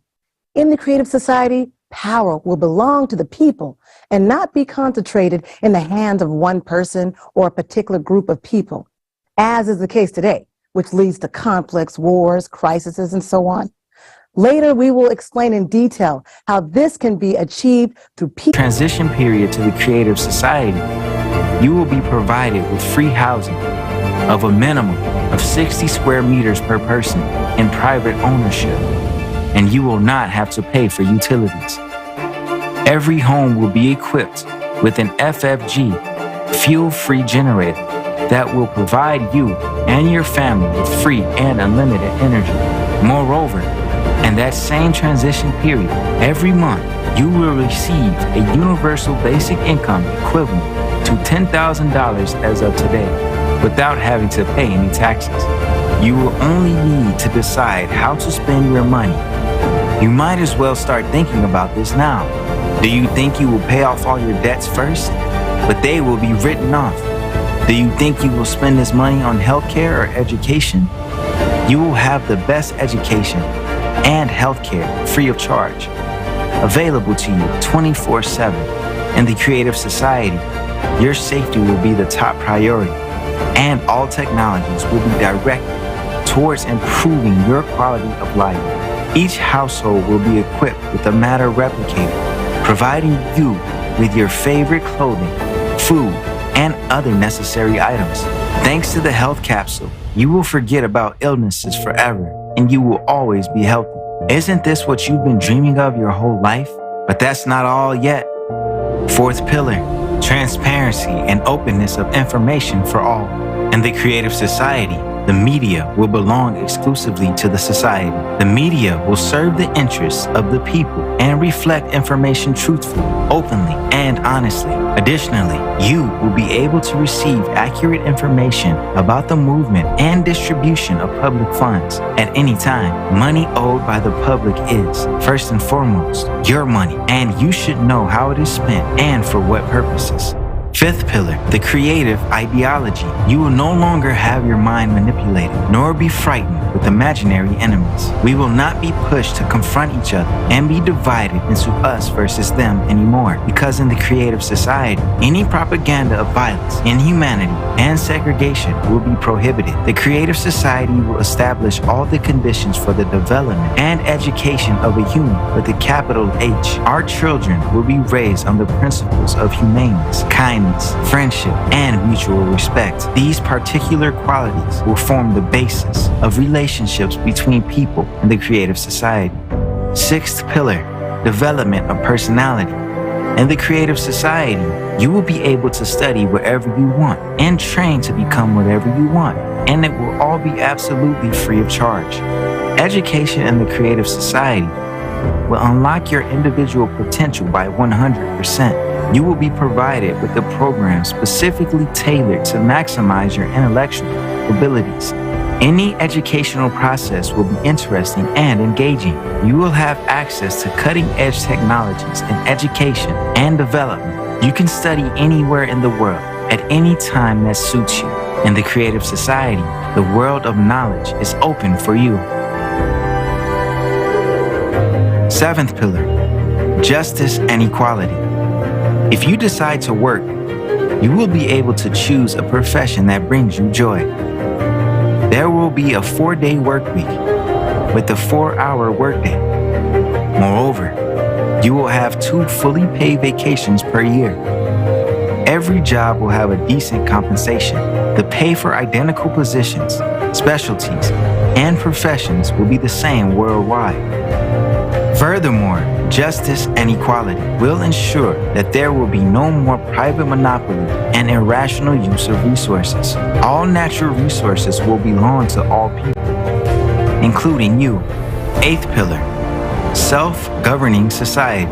In the Creative Society, for the first time in human history, a unified, all-human civilization will be created.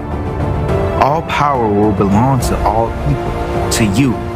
People know what they want, and how they want to live. All socially important issues will be decided by people themselves on an open online platform.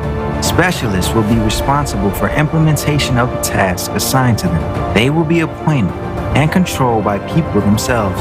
Since all processes will be transparent, corruption and dictatorship will be impossible in the creative society. In the creative society, you will decide for yourself how to live. For the first time in human history, your future will be in your hands.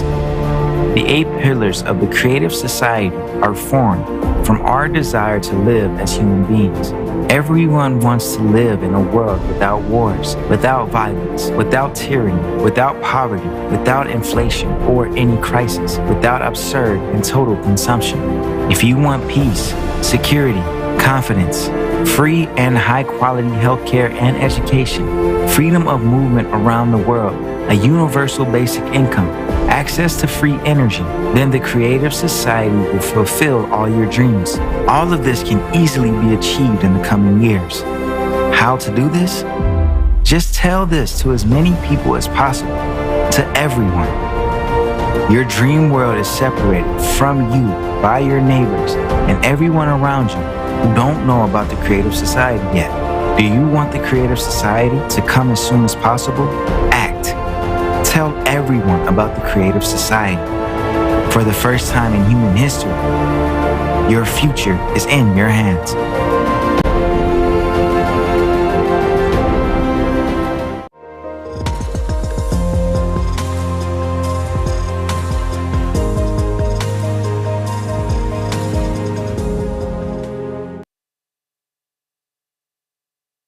It's like a dream world. 3. Top-notch medical care guarantees excellent health. Everyone is guaranteed free, high-quality housing and no utility bills. No more inflation or crisis. You will have a stable monthly basic income and all debts will be written off. That's it. You will no longer owe anyone anything. No more thinking about money all the time. That's financial freedom. In a creative society, you can finally see the world and travel freely. You can finally be able to take a deep breath and start living the way you always dreamed of. Only a mentally ill person would not want such a society. Yes, Olga, I absolutely agree with you. Who wouldn't want that? And you just witnessed the incredible benefits guaranteed to every single person in the creative society. And of course, there are specific stages on the way to build this society, which we will dive into later. And naturally, we cannot just flip a switch and transition into a completely different society. There has to be transitional stages. But first, we will want to make sure that you guys know that even in the transitional period, most of the benefits will be guaranteed to all the people, to every single person on our planet. And yes, everything you heard about will be available to everyone.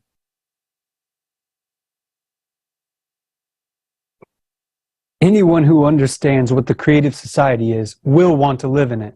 Although we are all different, we all want the same thing: to live like humans, freely, peacefully, safely, and not worry about anything.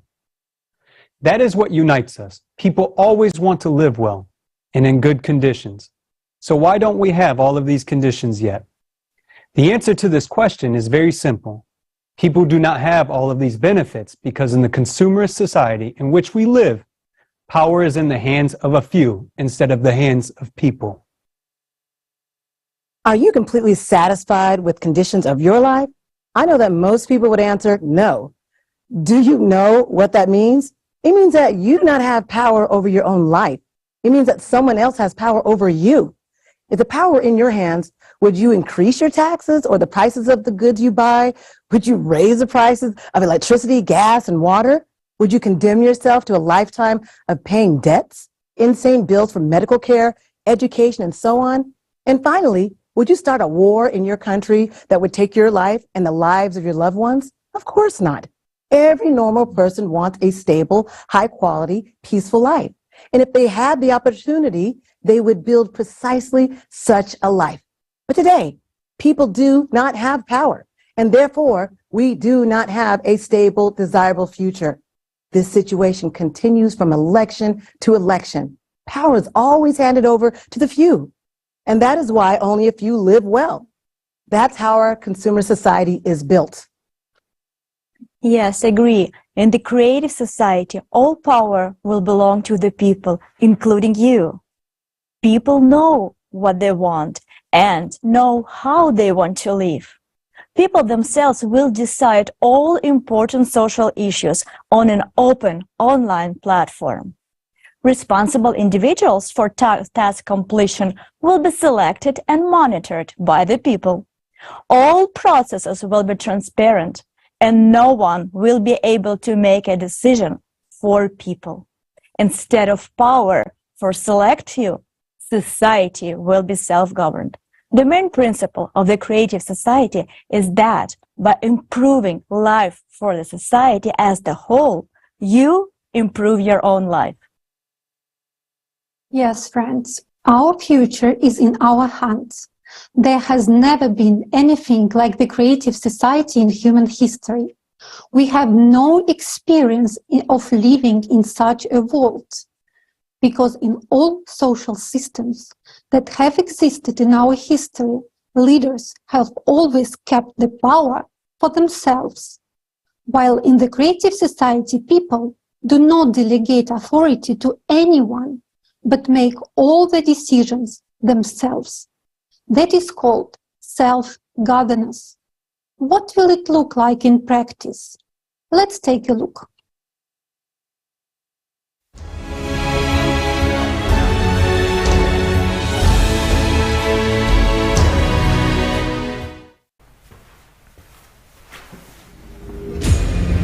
Life is like a chess. Pawns can only move forward, and one at a time. And they're often sacrificed. Knight can move in an L shape and can cleverly outmaneuver the others. While the queen has the power to move around the board at will. We get used to the rules and obediently follow a single game. The same happens in society.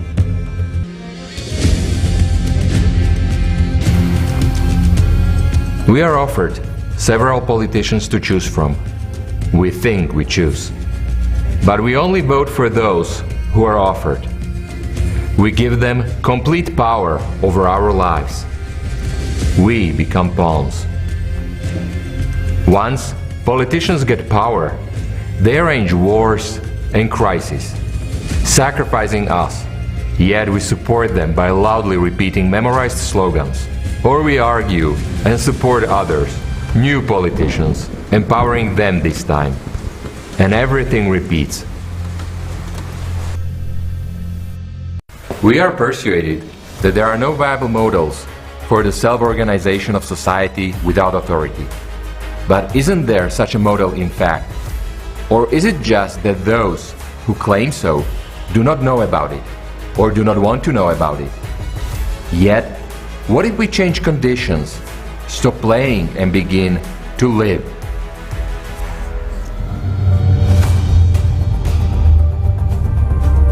What will a world look like where people are in control of their own lives, self-organized, and truly free and conscious in their choices?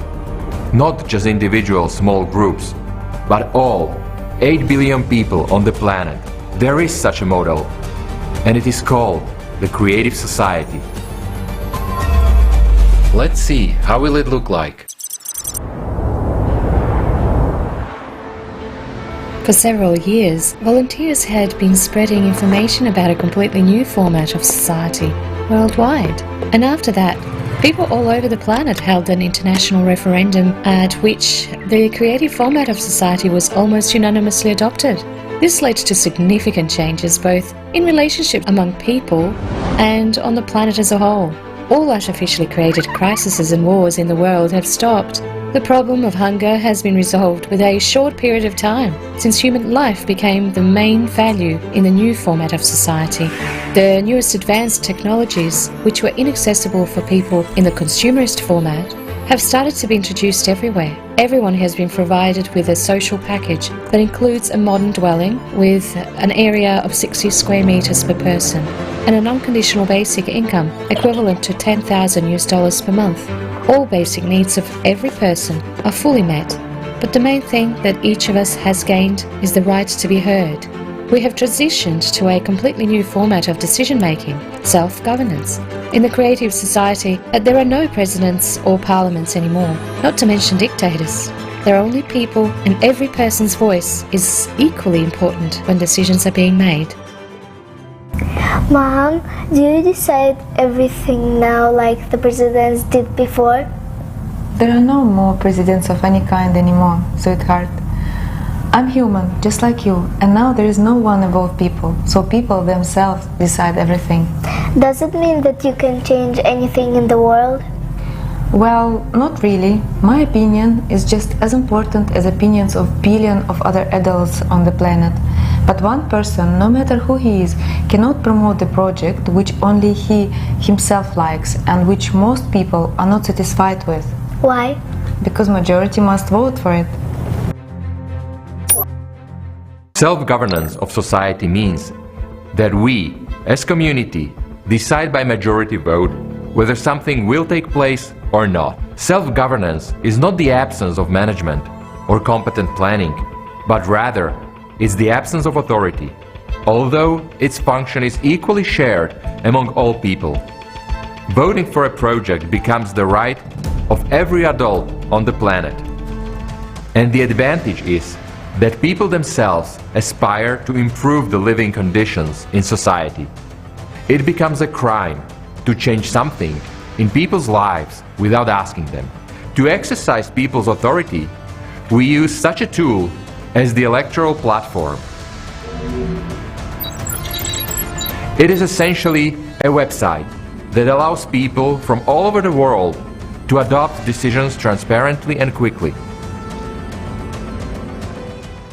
If a global issue is submitted for voting, people from all over the world must participate in voting. If an issue is local, then residents of a relevant territory whose lives are affected by adoption of this law must vote. For example, if there is a village issue, it is resolved in the village. If an issue is regional, it is resolved in the region. Thus, there is local self-government as well as global that applies to the whole world. Each law proposal is written in a language that is simple and understandable to people. Experts should prepare a draft law and explain what the expected results would be, the pros and cons of its implementation, what will change for an individual, and how the law will affect his life. Then the draft law is submitted for general voting. A new global law proposal is up for a vote by humanity. What is this?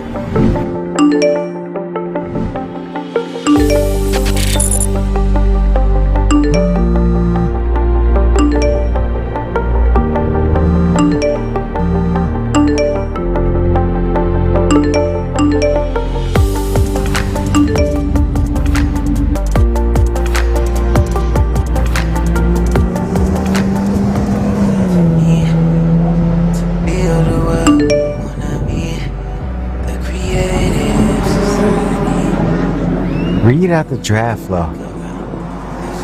Global law proposal on introducing fuel-free power generators worldwide. An FFG is a device that enables you to generate electricity without the use of power plants or any other energy sources or generators that exist today. Read me the pros. Do you want it in brief or in detail? Tell it in brief. Take into account my preferences. In brief, an FFG will ensure everyone's energy independence. That means you will never have to pay utility bills again, and your favorite matcha tea will become cheaper. Just like all the other goods and services, because there will be no electricity charges. FFGs will also benefit the environment. Taking into account your hobbies and preferences, your biggest benefit from implementing FFGs will be that you won't have any need to fill up your car. Okay, I vote. You cannot vote before you listen to a detailed version of the law proposal with a description of all the pros and cons, as well as the expert opinion. Okay, read it then. Pros: energy independence. Everyone should first familiarize themselves with the law proposal in full, and then make a decision to vote for or against it. A person votes directly, without intermediaries, because this decision will affect his life. A law is considered adopted if it is supported by the majority of people, 50% plus one vote. That's interesting. The project is global. Pros. Okay, cons. Who is the initiator? A group of experts from power supply sector. They have a good rating. Disadvantages of implementing FFGs. The energy sector will lose its relevance. All power plants, factories, mines, oil pipelines, and gas stations will be shut down. Specialists in above-mentioned industries will be dismissed. At the same time, they will be able to change their specialty. New vacancies will become available.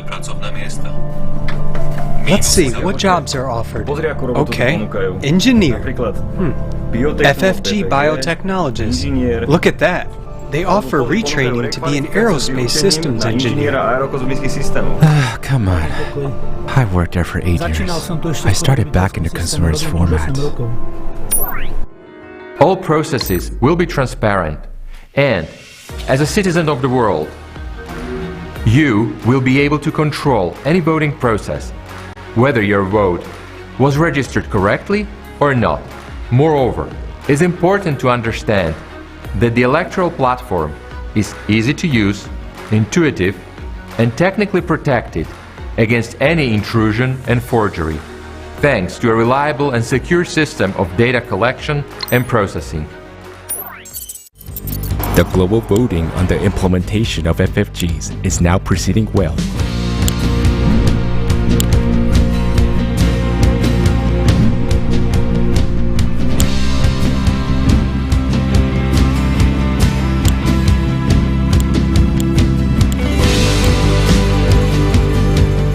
The actual implementation of a law adopted by people will be handled by responsible administrators, in strict accordance with the law adopted and within the stipulated time frame. Through the electoral platform, in real time, people will be able to monitor implementations of the adopted law and recall administrators in case of any abuse. An important difference between the voting process in the consumerist format and the one in the creative society is that in the creative society, any information will be open and accessible. Information openness can in no way be used against an individual because human life will be the highest value. Based on the results of the global vote, the world is transitioning to fuel-free generators. More than 2 billion families have already received FFGs, and soon it will be available to every inhabitant of the planet. Everything is in order. Congratulations with your new FFG. Thank you. Planned closures of power plants, gas stations, and a control-safe transition to industrial FFGs are successfully underway.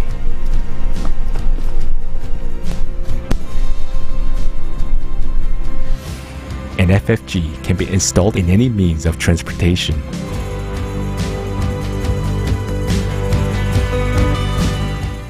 Time has come for us to see. It's up to you. Nova, how long have I been driving without refueling? Today you have driven 405 miles without refueling or recharging.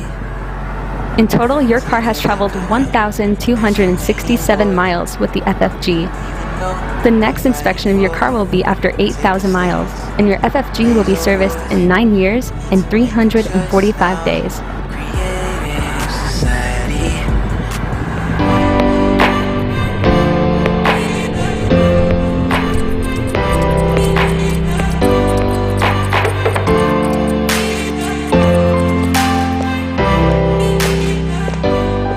Hi, Yoshka. Are you going fishing? I'm going to work, man. I became a fishing instructor. My dream came true. It's fantastic. I go fishing every day, and my wife doesn't grumble at me because I go to work. It was my mistake to vote against that law back then. I now make more money than I did at the gas station. That's how it goes. And what about you? I took that job. I'm going to be an aerospace engineer. I am now practicing and training. Cool. Good luck to you. Tight lines and bent rods. The self-governance procedure is clear and understandable. It ensures order in decision-making and control over quick execution of decisions. Moreover, self-government eliminates any conditions for corruption. There will be no one who can be bribed because there will be no individual on whom decisions depend. Everyone will be equally able to participate in managing society's affairs. No one will have any privileges or immunity. People themselves will decide where to allocate their resources and will jointly control how they are being used. It will be very easy for any person to submit an initiative on their own on solving one or another vital issues. An initiative is verified for consistency with the 8 foundations of the creative society and submitted to the general public. If people support the idea, then experts get involved and prepare a draft law for voting. Hi guys! Hey. So you will support me? I'm going to change the world. You said it's a long walk to the park and there are very few swings. What do you think about this park near our house?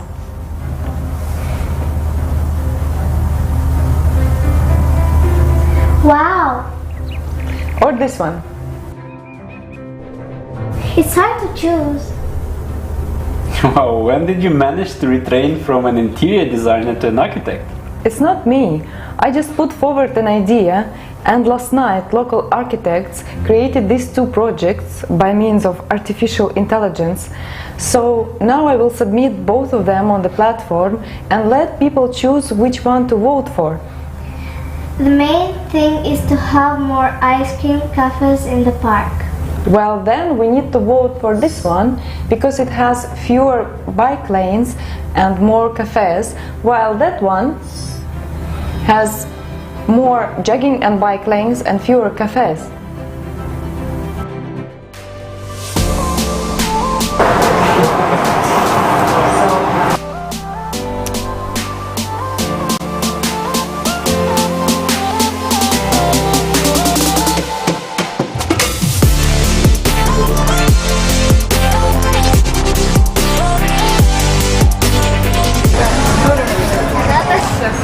Mom, you built a beautiful park, but there are still few cafes and a poor selection of ice cream flavors.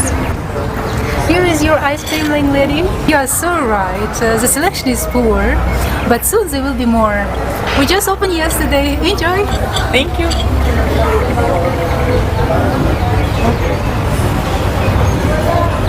Delicious.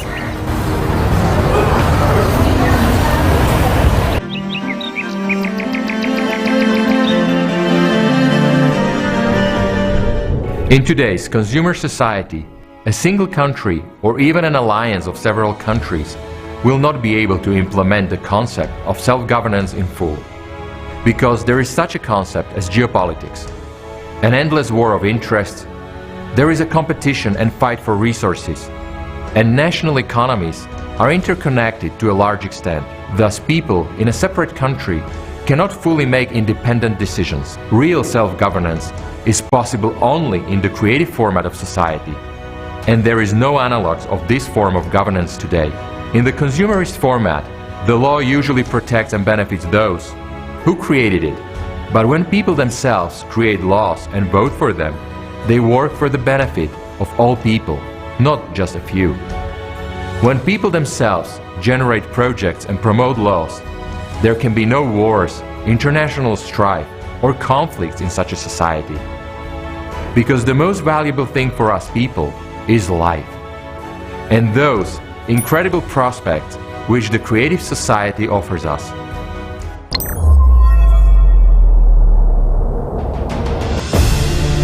We still have a lot of work to do. A path to happiness is always thorny.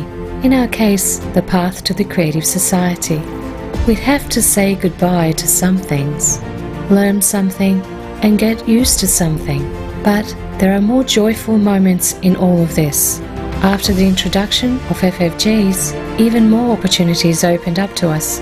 Vertical farms all over the planet, a matter replicator, and even endless space are all a reality now. In the creative society, ordinary people are no longer pawns. Everyone becomes the most important because they are now humans.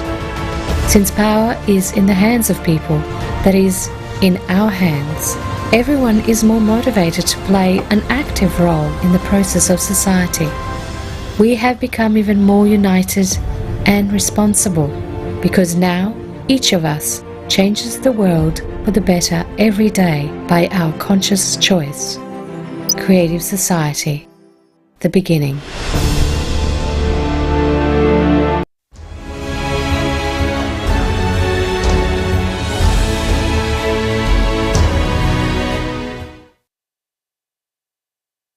As you can see, self-governance is very simple. It is a completely transparent process that eliminates any possibility of manipulation. We as a community make decisions by majority vote. Whether to implement something or not, self-governance is not chaos, but rather intelligent management and planning. There is no authority. Instead, that function is distributed equally among all people. Voting for a particular project or law becomes the right of every adult on the planet. The advantages is that people themselves strive to improve the living conditions in society.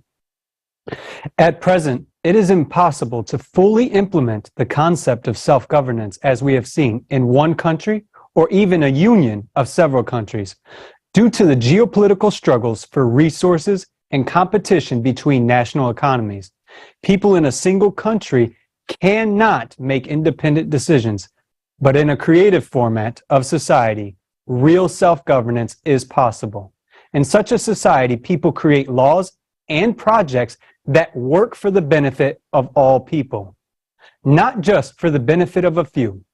In such a society, there are no inter-ethnic disputes, conflicts, or wars, because the most valuable thing for us humans is life and the prospects that the creative society opens up for us. The creative society is beneficial for everyone. Who wouldn't want to live in a safe, stable world where everyone is guaranteed free, quality health care and education, free housing of at least 650 square feet per person owned by the people themselves, and an unconditional basic income equivalent to $10,000 per month? But you know, a serious question arises. What do you spend that money on? Considering how many things will be free, where will you spend your unconditional basic income? While you think about it, let's see how people from around the world are answering this question.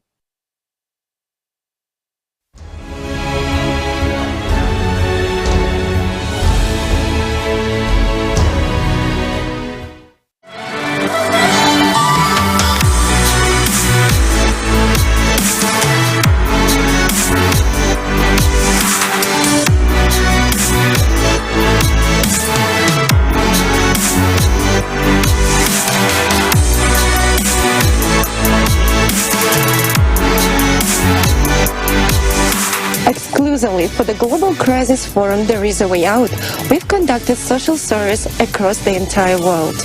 The volunteers of Creative Society Project asked people about how they envision their lives in a creative society. So let's dive into the first question we asked people. Imagine living in a creative society where healthcare and education are free, and you have access to free housing without having to pay utility bills. All your debts are written off, you don't owe anything to anyone, you receive an unconditional basic income of $10,000 each month in present-day currency to your card. How would you spend that money? What would you do with it? I'll definitely be able to like start my passion projects, which are more for the community and like bringing underrepresented communities, giving them more opportunities in society. I would create some projects, entertainment shows, for example. I would invest in the talented guys and produce someone. Yes, these would be inventions. That is something I've always enjoyed doing. Inventing, coming up with something. So take something and create. It would be for the whole world, so I could invent different things that could be useful to society. Wow, that's a big question, and it's too important.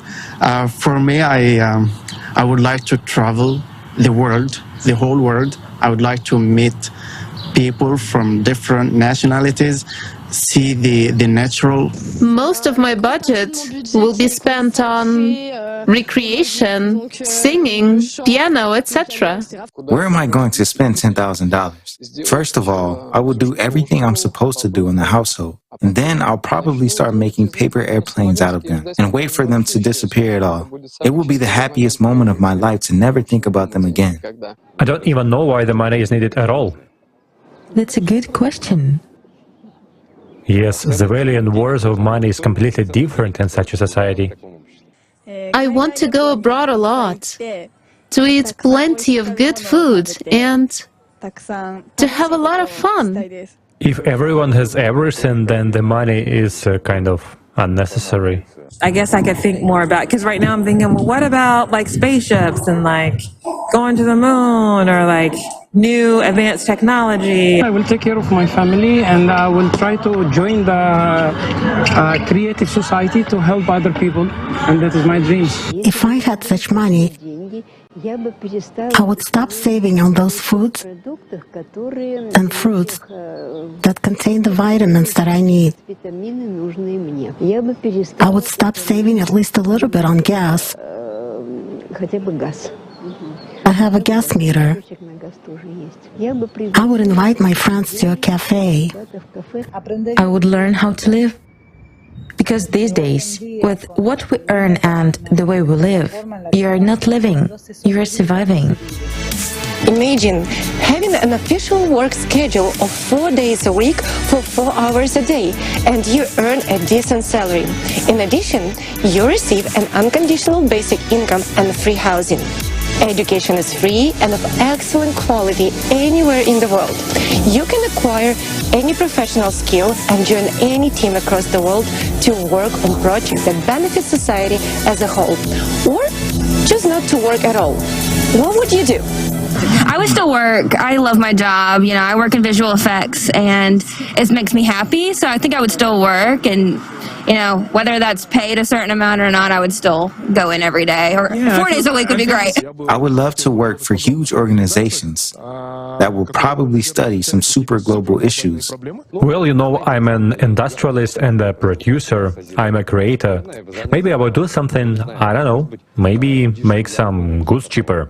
I think with the time that would be available, I would probably put more of my efforts and energy into volunteering. No matter the amount of money, I would definitely still try to learn and develop as much as I possibly could. I still need to keep my brain busy and contribute to society in some way, so I wouldn't just sit around. I think I'd get bored like super fast. I'm gonna do a volunteer work and do a personal business as well. I would love to enhance my skills related to acting and writing, and would want to contribute in that same field. Even if I knew I could live without working, I would still want to keep exploring the human body, right? My dream is to help other people, not just to help myself, but to help take other people to another level. I would definitely get involved. All the best to the people. I would work for the people. I think also it's the psychological thing to do something and to also to improve in this society, because I think also how it's possible this society to exist without our contribution. I would join those like different projects to benefit society, because just sitting around you're not really doing anything, and there's a lot that could be done by joining those projects. The creative society is a world where everyone has a financial security. It's an absolutely peaceful world, devoid of war, violence and slavery. It's a world where you can enjoy all the benefits we've discussed earlier. Would you like to live in a creative society? Would you like to live in such a society? I would. Absolutely. Absolutely, yeah. I would. I think it would benefit my health overall, my mental health, and then my physical, in turn, my physical health. Yes, of course I would like to. I would like to live in peace and tranquility. Yes, of course, because it is at least comfortable for any person. It seems for everyone it is so. Yes, sure. If there really is an unconditional basic income, that would be the optimal situation for the whole world. Firstly, to achieve peace, and secondly, to create a decent life for all people. In our life, if there were no wars, slavery, corruption, it would be very beautiful. I really want to live in the creative world. I would like to live in a creative society. I think it would be great. Certainly there wouldn't be any conflicts between people. Politics would not make sense then either, meaning one political group would not fight with another, country with country, because there would be no need for influence.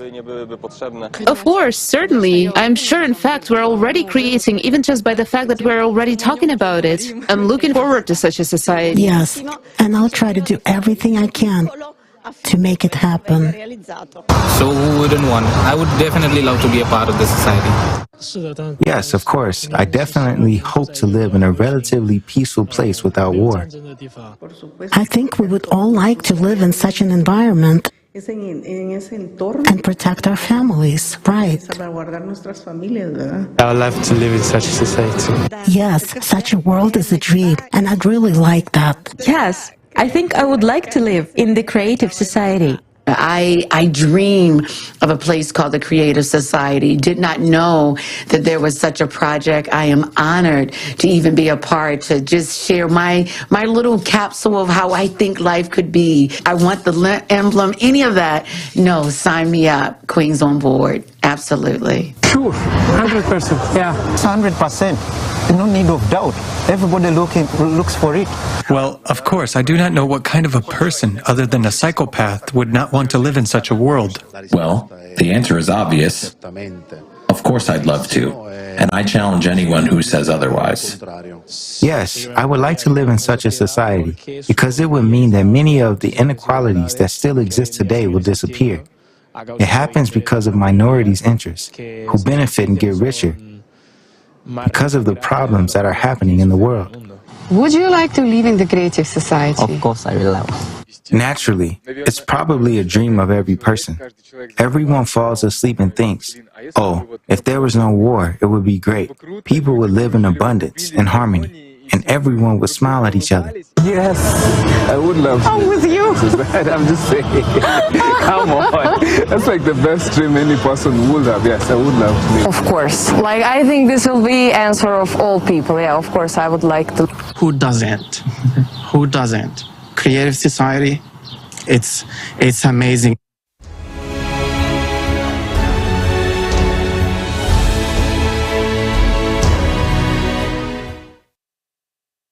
Amazing. What you have seen is only a small part of the responses from people around the world in recently conducted social surveys initiated by the participants of the Creative Society project in preparation for the forum, Global Crisis, There is a Way Out. This survey revealed some very important points. Firstly, absolutely everyone supports and, of course, wants to live in a creative society. Secondly, even with all the benefits, such as free, high-quality healthcare and education, no utility bills, debt forgiveness, no taxes, and a guaranteed universal basic monthly income of $10,000, most people plan to improve their lives and the world around them even further. This is because everyone wants to live in a life worthy of a human. And the Creative Society is precisely the format that creates conditions for such a life. This once again proves that the creative format of society is the format which will restore our sense of humanity and will promote the development of the inner potential of every person, because the conditions in the society will be completely different. Yes, Alina, absolutely. And this shows how much on the same page we are. And have you ever thought about how in today's consumerist society, people's minds are consumed basically with thoughts like paying off debts, paying off the loan, how to find money to feed the children, or how to even afford medical treatment, basically how to make ends meet. And wouldn't it be better to actually think about pleasant things like what kind of education would you get if money wasn't an issue, or how would you spend your 10K a month on conditional basic income? Now, that's a great thought, right? Write in the comments below, how would you spend those money, and share your ideas, folks. We would love to hear from you. Yes, of course, everyone wants a guaranteed unconditional basic income of $10,000, free high-quality health care and education, no utility bills, loan forgiveness, and no taxes. And all of this will be available during the period of transition to the Creative Society. But fair questions arise. Where will the money come from to provide all these benefits, especially to every person? Will the unconditional basic income payments lead to an increase in prices and inflation? Why do we say that all these benefits will be guaranteed in the Creative Society? What can guarantee this to us? Who will pay for it? Answers to these questions will now be shown in the presentation of a new economic model prepared by an international team of economists specifically for this forum.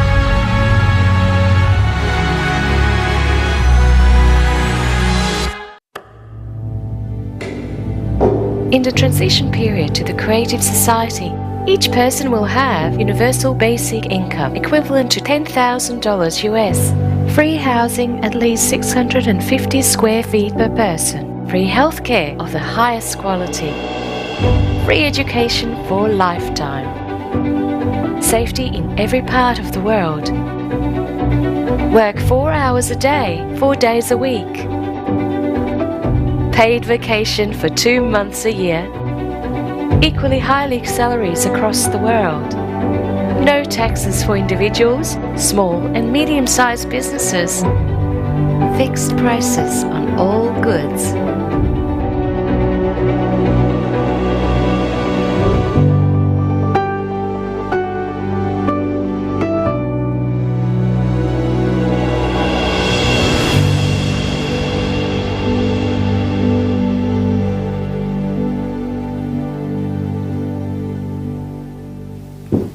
When I look at the picture of this kind of the world, a thought comes to my mind. This is incredible. This is incredibly cool. And yes, I want this kind of life.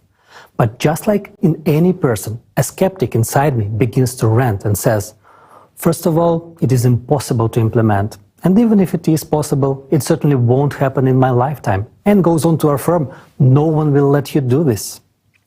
And you know what I reply to him? You're right. And indeed, he is right in today's economy of the consumerist format in which we exist nowadays. This cannot be implemented. This requires a different economic model. We need to look beyond the confines of the current system. And I invite you to learn about a new model of economy that will provide a high standard of living for every human being.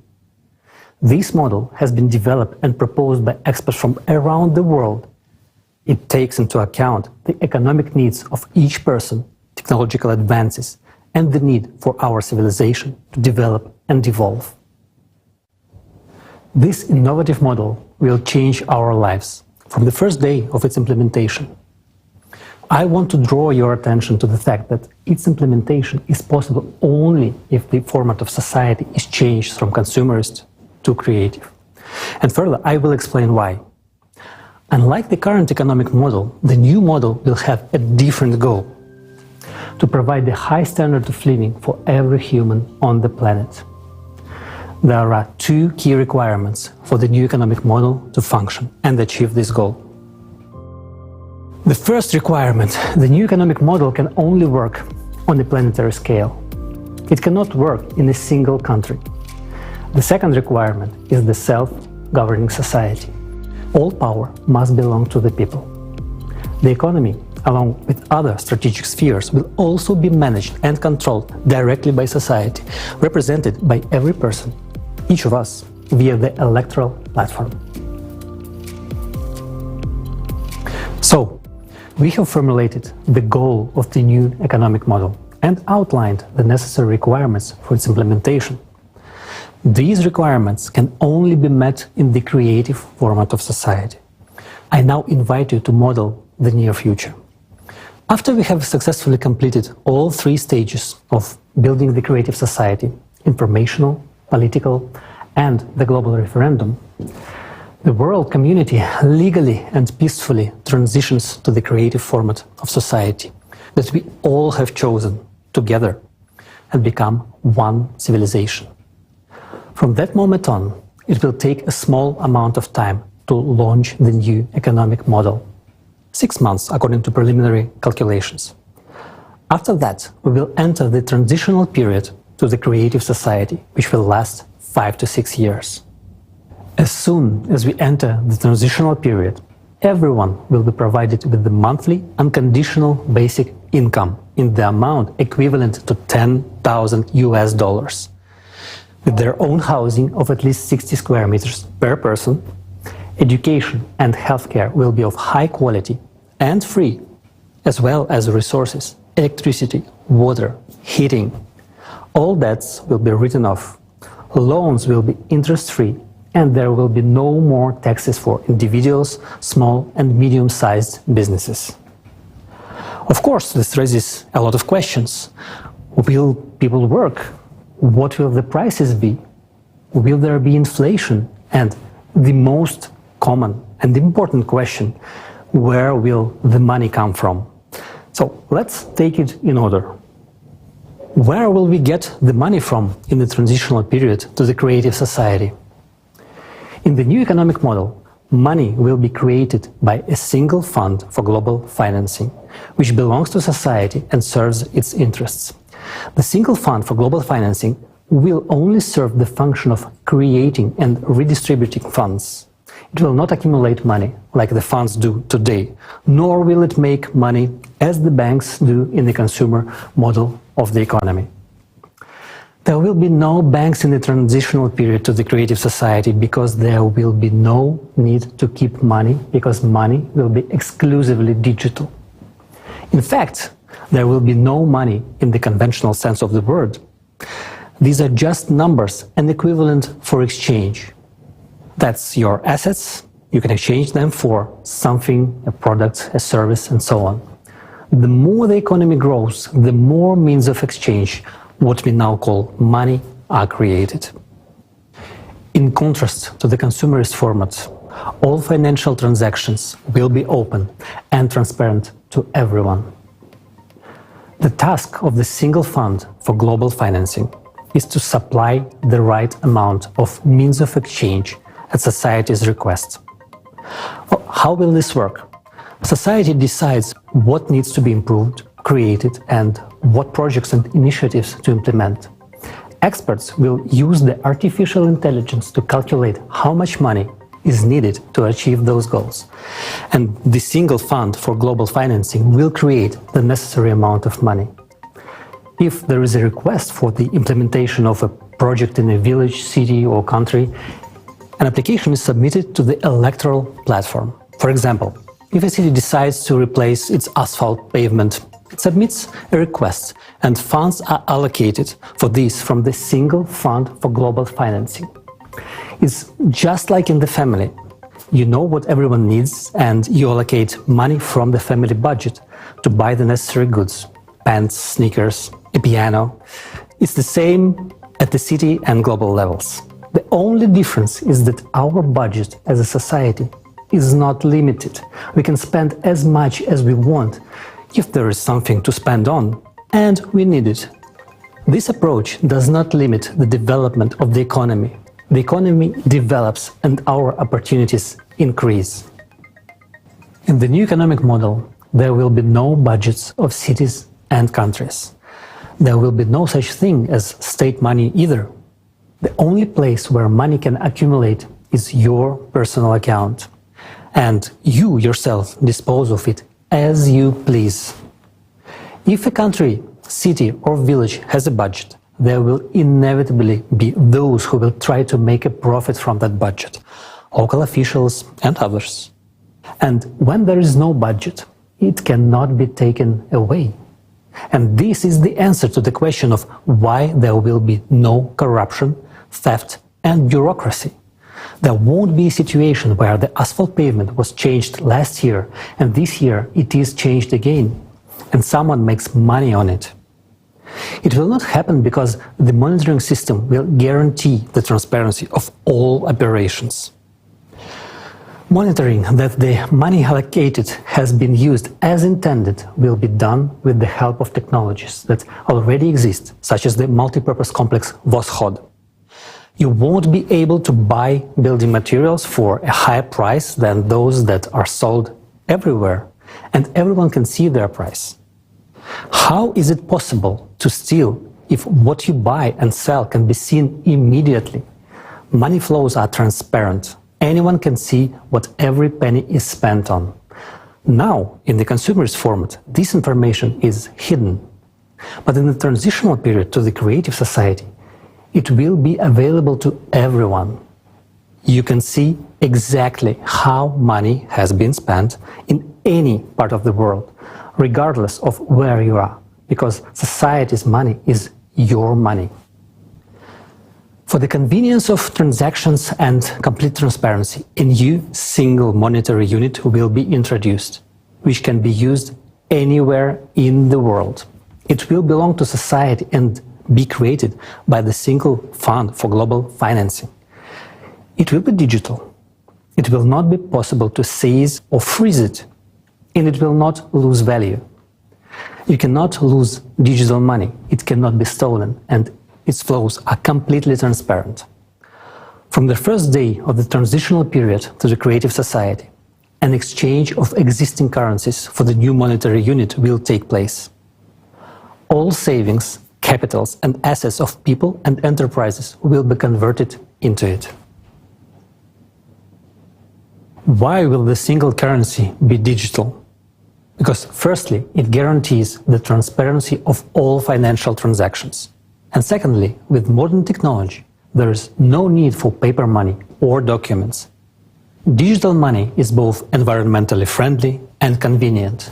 A person doesn't need to carry a wallet, a passport or a plane ticket. No chips or third-party devices are needed. A person can be identified by retina or a fingerprint. All this information will be stored in a single database that would be under the control of society as a whole, rather than individual countries or special services, as it is today, where everything is fragmented. This high-tech approach would simply eliminate any illegal activity. It will be impossible to engage in stealing or money laundering. It will all stop. In the creative society, a person has nothing to fear or hide. They are absolutely open and free. Everything starts with a clean slate. The key mechanism of the new economic model will be a limitation of wealth, which is the limit of maximum wealth per family that we will set as a society. At the present time, the recommended amount is $10 million, and it is confirmed by recent research. This is the total amount, including all movable and immovable property, all the assets and liabilities of each family member. This amount is more than enough for a comfortable, prosperous life, but not enough to gain unlimited power. When a person's wealth goes over the set limit, the excess funds simply disappear. They are not credited to anyone's account and are essentially written off. We are used to thinking in terms of the economy of the consumerist format, but here you have to understand that this is a different form of settlement, not the usual banking form. Therefore, money is not accumulated. When society needs money, the single fund for global financing simply allocates the necessary amount, which goes into circulation. Society is financed without limitations for as much as required for its needs. In the transitional period, money is needed as an exchange fund to limit the wealth so that humanity or a group of people would not build empires and usurp power again. This would create a high standard of living for all people. Let's summarize. In the consumerist format, money is a means to retain power. People try to accumulate it, hide it, take it away, while in the transitional period to the creative society, money is a tool to achieve society's goals. And money is needed only during the transitional period to the creative society, as a temporary measure for 5 to 6 years, and it will not be needed in the future. And later we will explain why. Nowadays, they say that the problem is not money, but its quantity. As we have already understood, in the new economic model, there will be no such problem. But the question is different. Will it lead to inflation? The answer is simple. There will be no inflation at all. It is impossible. In the current economic model, this would indeed lead to skyrocketing prices, hyperinflation. But in the economic model of the transitional period to the creative society, this simply could not happen. Why? Because prices would be fixed worldwide by law for all resources, goods and services. They simply cannot be raised, and this means that inflation cannot be created. But it raises another question. At what level will the prices be fixed? Will the bread cost $1,000? Well, if you make that decision, of course it will, because we will decide as a society anyway.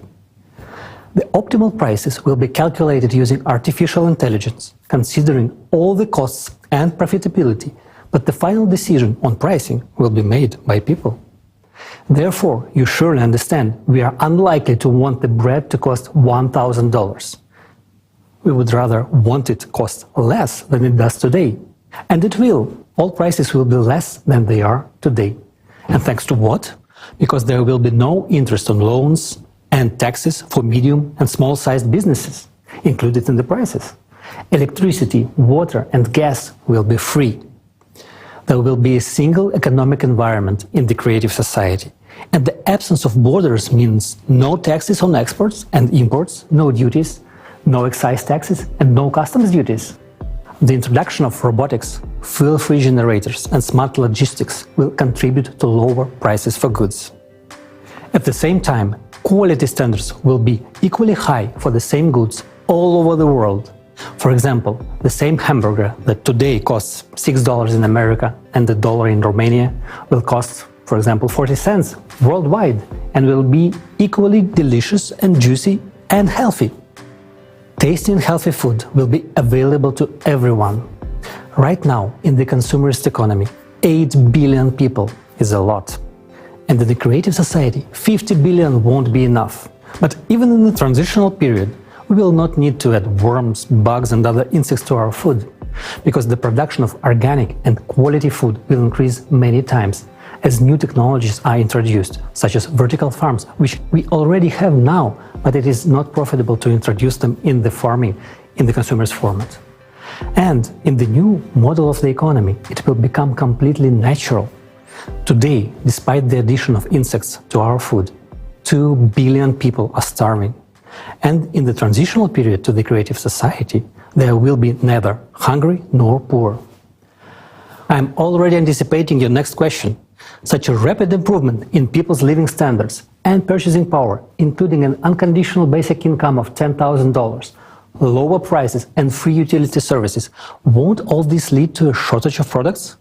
It won't, but friends, the truth is, not everything is going to be so easy. You will have a new headache, where to spend the $10,000, because the selection of goods and services will be huge.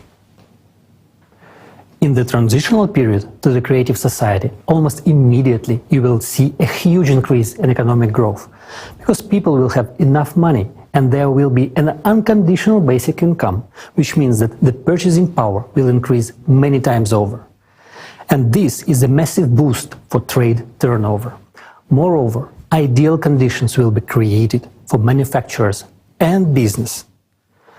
These include interest-free loans, no taxes for small and medium-sized businesses, free water, gas and electricity, access to the latest technology, and most importantly, a great demand for their goods and services. This will be a huge stimulus for them to create more goods, develop and expand. The new economic model is a real paradise for consumers and entrepreneurs.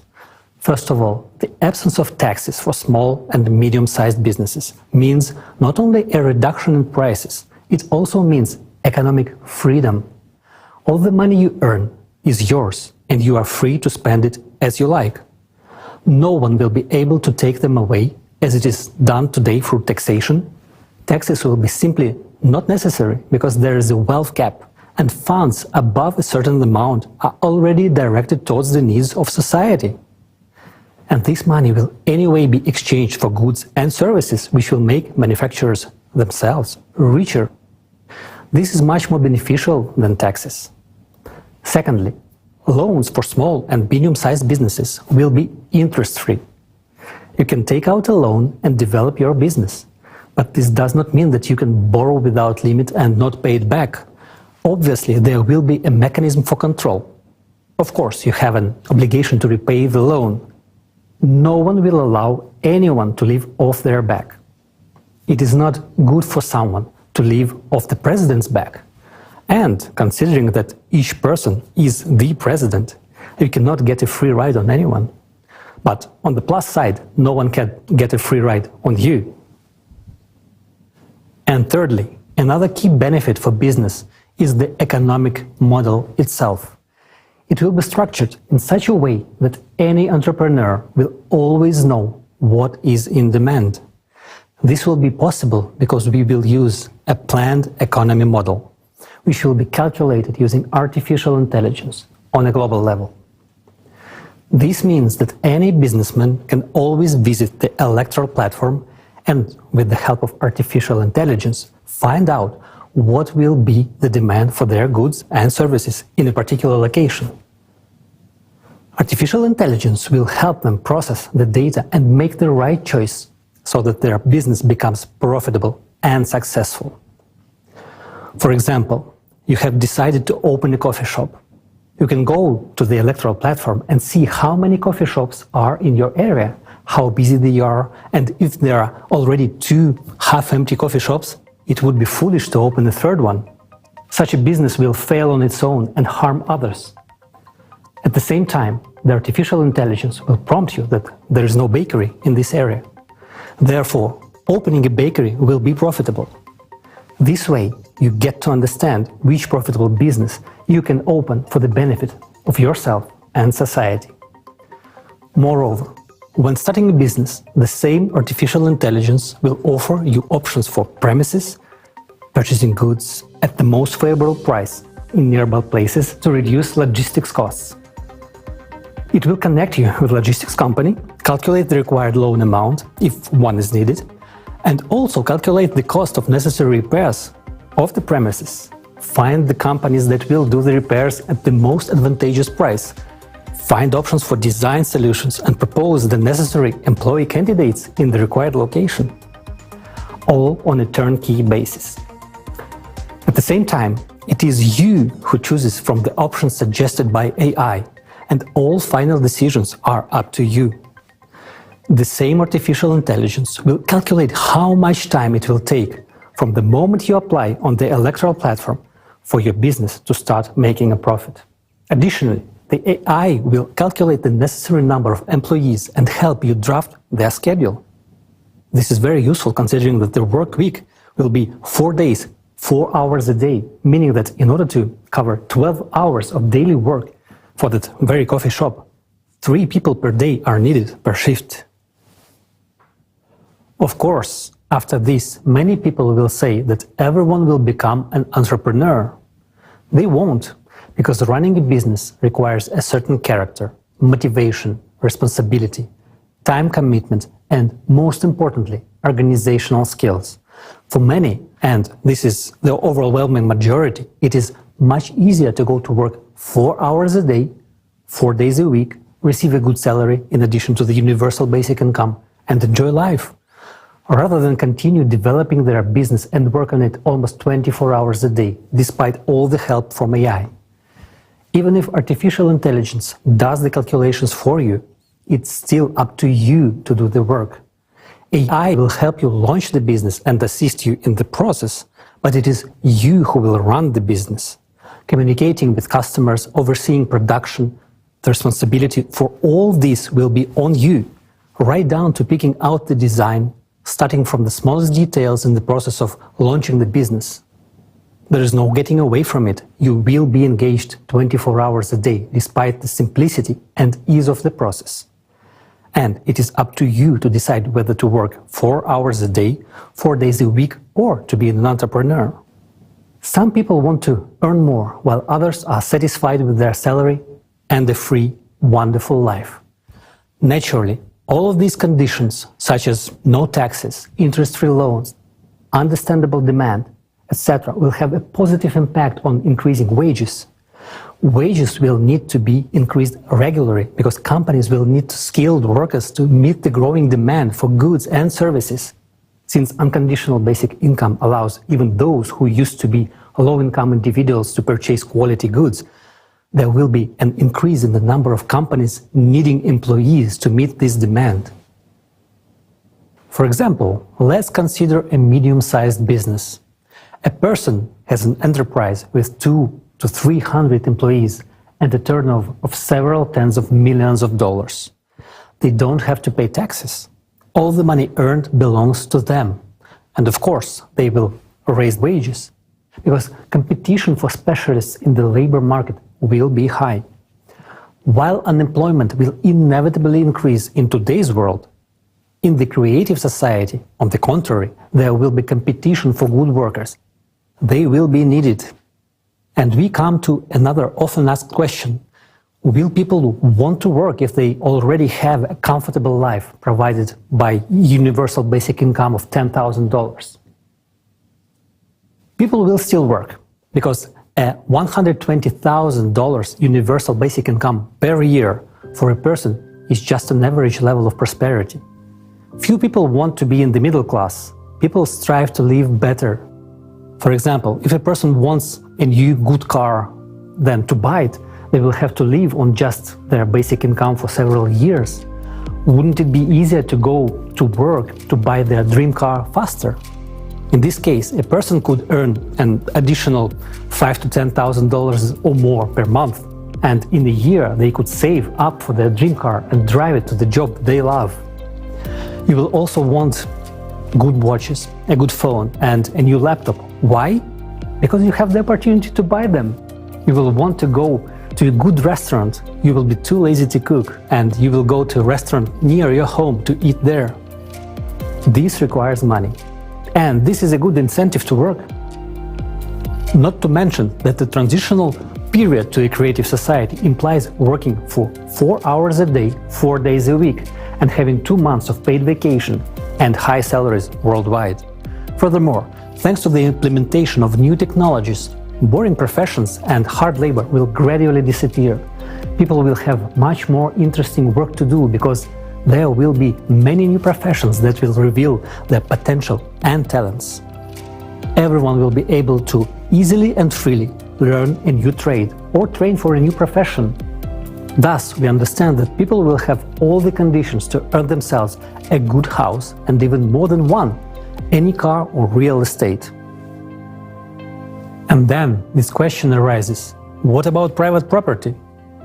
Everything a person earns, up to the wealth cap, belongs to them, their house, their yard, their car, and so on. An entrepreneur's private property may include a store, service areas, manufacturing, restaurants, cafes, and the like. But all minerals and resources of the earth will belong to the entire society. It is thanks to this that electricity, water, and gas will be free for people and small and medium-sized businesses. Thus, the new economic model creates all the conditions for the maximum development of both businesses and entrepreneurship, as well as the development of every individual and society as a whole. One more reason why the world economy will become many times more efficient in the transitional period to the creative society is the use of a planned economy at the global level. Just think how much unnecessary money and resources are now spent on overproduction, as well as on liquidation of finished products in order to increase the value of the remaining products. And yet, at a time when a third of the ready-to-eat products are being destroyed, there are countries where people have never ever tried these products. Meanwhile, those countries have things that are needed in other countries. The new model of the economy will solve this problem with smart planning and smart logistics. Logistics will be calculated by experts with the help of artificial intelligence in order to efficiently redistribute goods so that everyone will have the opportunity to buy everything they need. In the model of the transitional period to the creative society, there is no limit to improving human life. It will be possible and necessary to improve life, but prohibited to make it worse, and it will be fixed at the legislative level. Remember, the highest value in the world will be human life and his benefits. Well, friends, let's sum it up.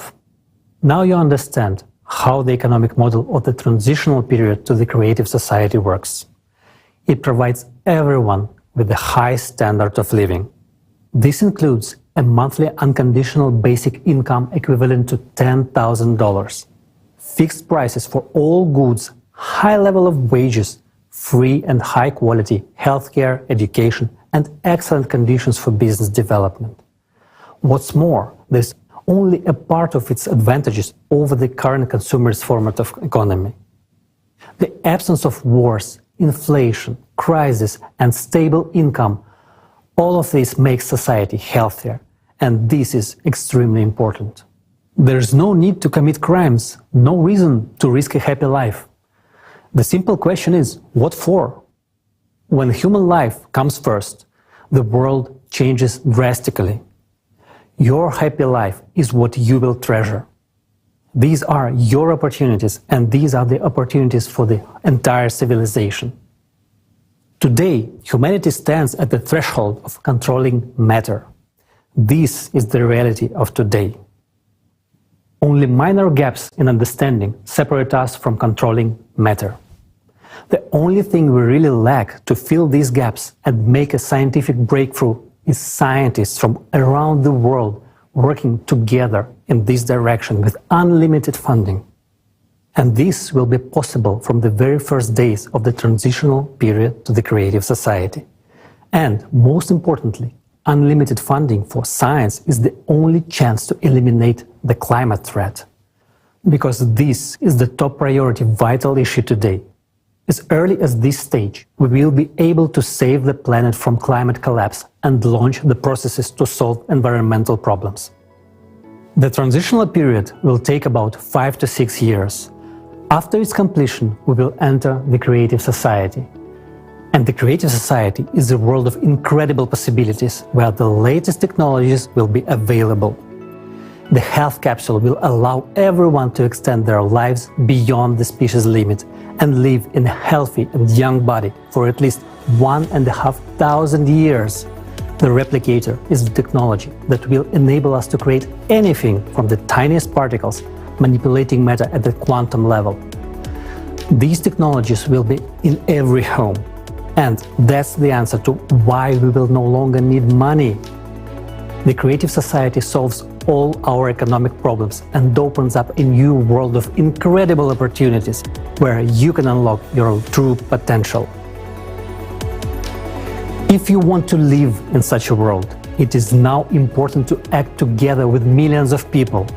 You and I are now launching a worldwide demand for the creative society, which will very soon become the main trend of humanity if each of us takes an active part in this first and most difficult stage of building the creative society, the stage of informing.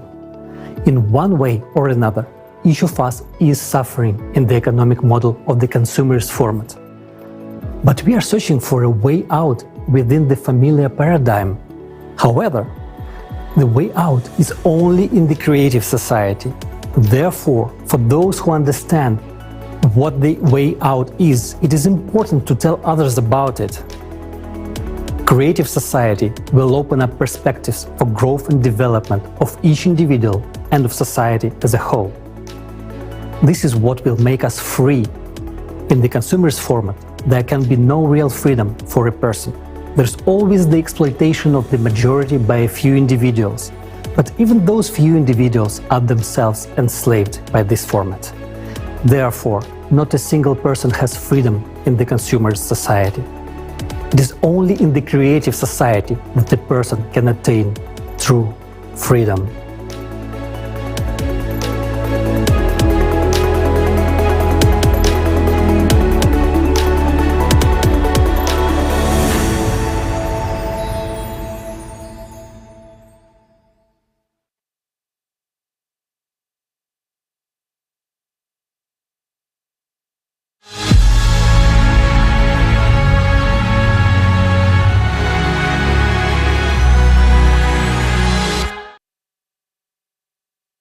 Wasn't that amazing? First of all, I'd like to say thank you to a large international team of economists for such a clear and thorough presentation of the economy in the transition period to the creative society. Today, we will talk to Alexei Prudkov, an entrepreneur from Dubai, and a leading expert economist from the Netherlands, Jonathan Rivat. And we are going to talk about the new model of the economy. It is clear for everyone that we all will benefit from the new economical model. Who would reject a $10,000 a month basic income, a spacious, comfortable, free house, free medical care, and free education of the highest quality? And it turns out that it is not a problem to provide it all in the new economic model. But why have we never heard of such approach before? We all got used to think only within the limits of the existing model of the consumerist format. And rarely do people think about the fact that the format itself can be changed, so the existing economic system can be changed as well. But it turns out that this is not only possible, but it's also so much easier than continue to fight the consequences of the never-ending crisis created by the current failing economic system. Today, we are enslaved in this consumerism format through debt, fear of losing our jobs, and lack of money.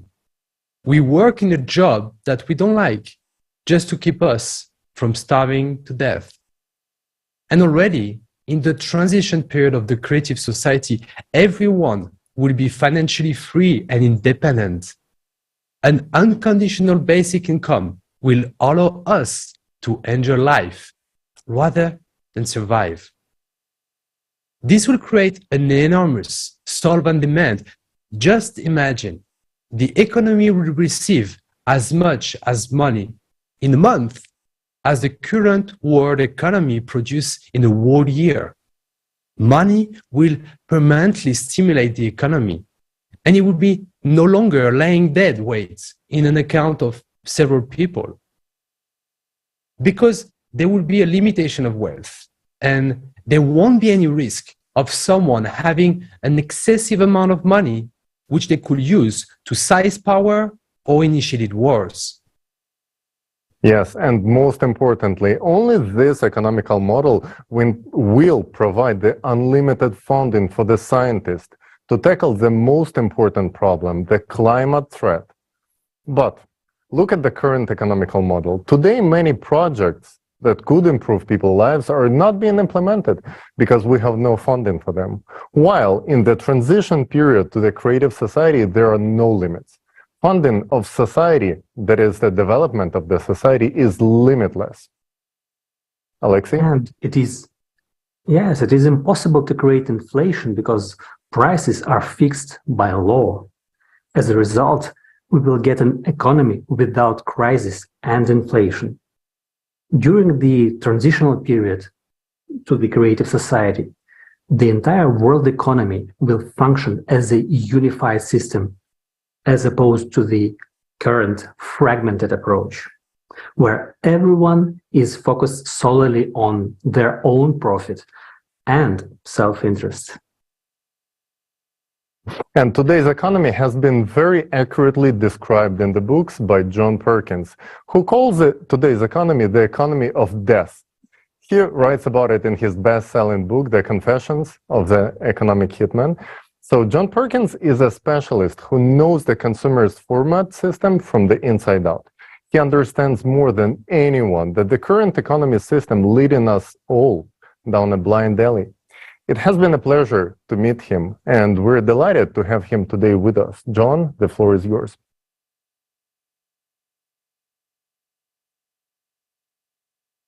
So, welcome to Global Crisis, There Is a Way Out. I personally am very happy to be here. I'm John Perkins. I have a background as a chief economist at a major consulting firm, but perhaps I'm better known as an economic hitman. People all over the world are understanding that the system that we now have just isn't working. I am blessed with the opportunity to speak in many different countries on just about every continent. And everywhere I go, I see that people understand that, you know, we've got to stop climate change. We've got to stop species extinctions. We've got to stop environmental destruction. People know this everywhere. And so those are all symptoms of the death economy. We know we've got to turn this around. We've got to create an economic system that works. It's an illusion to think that we don't have power.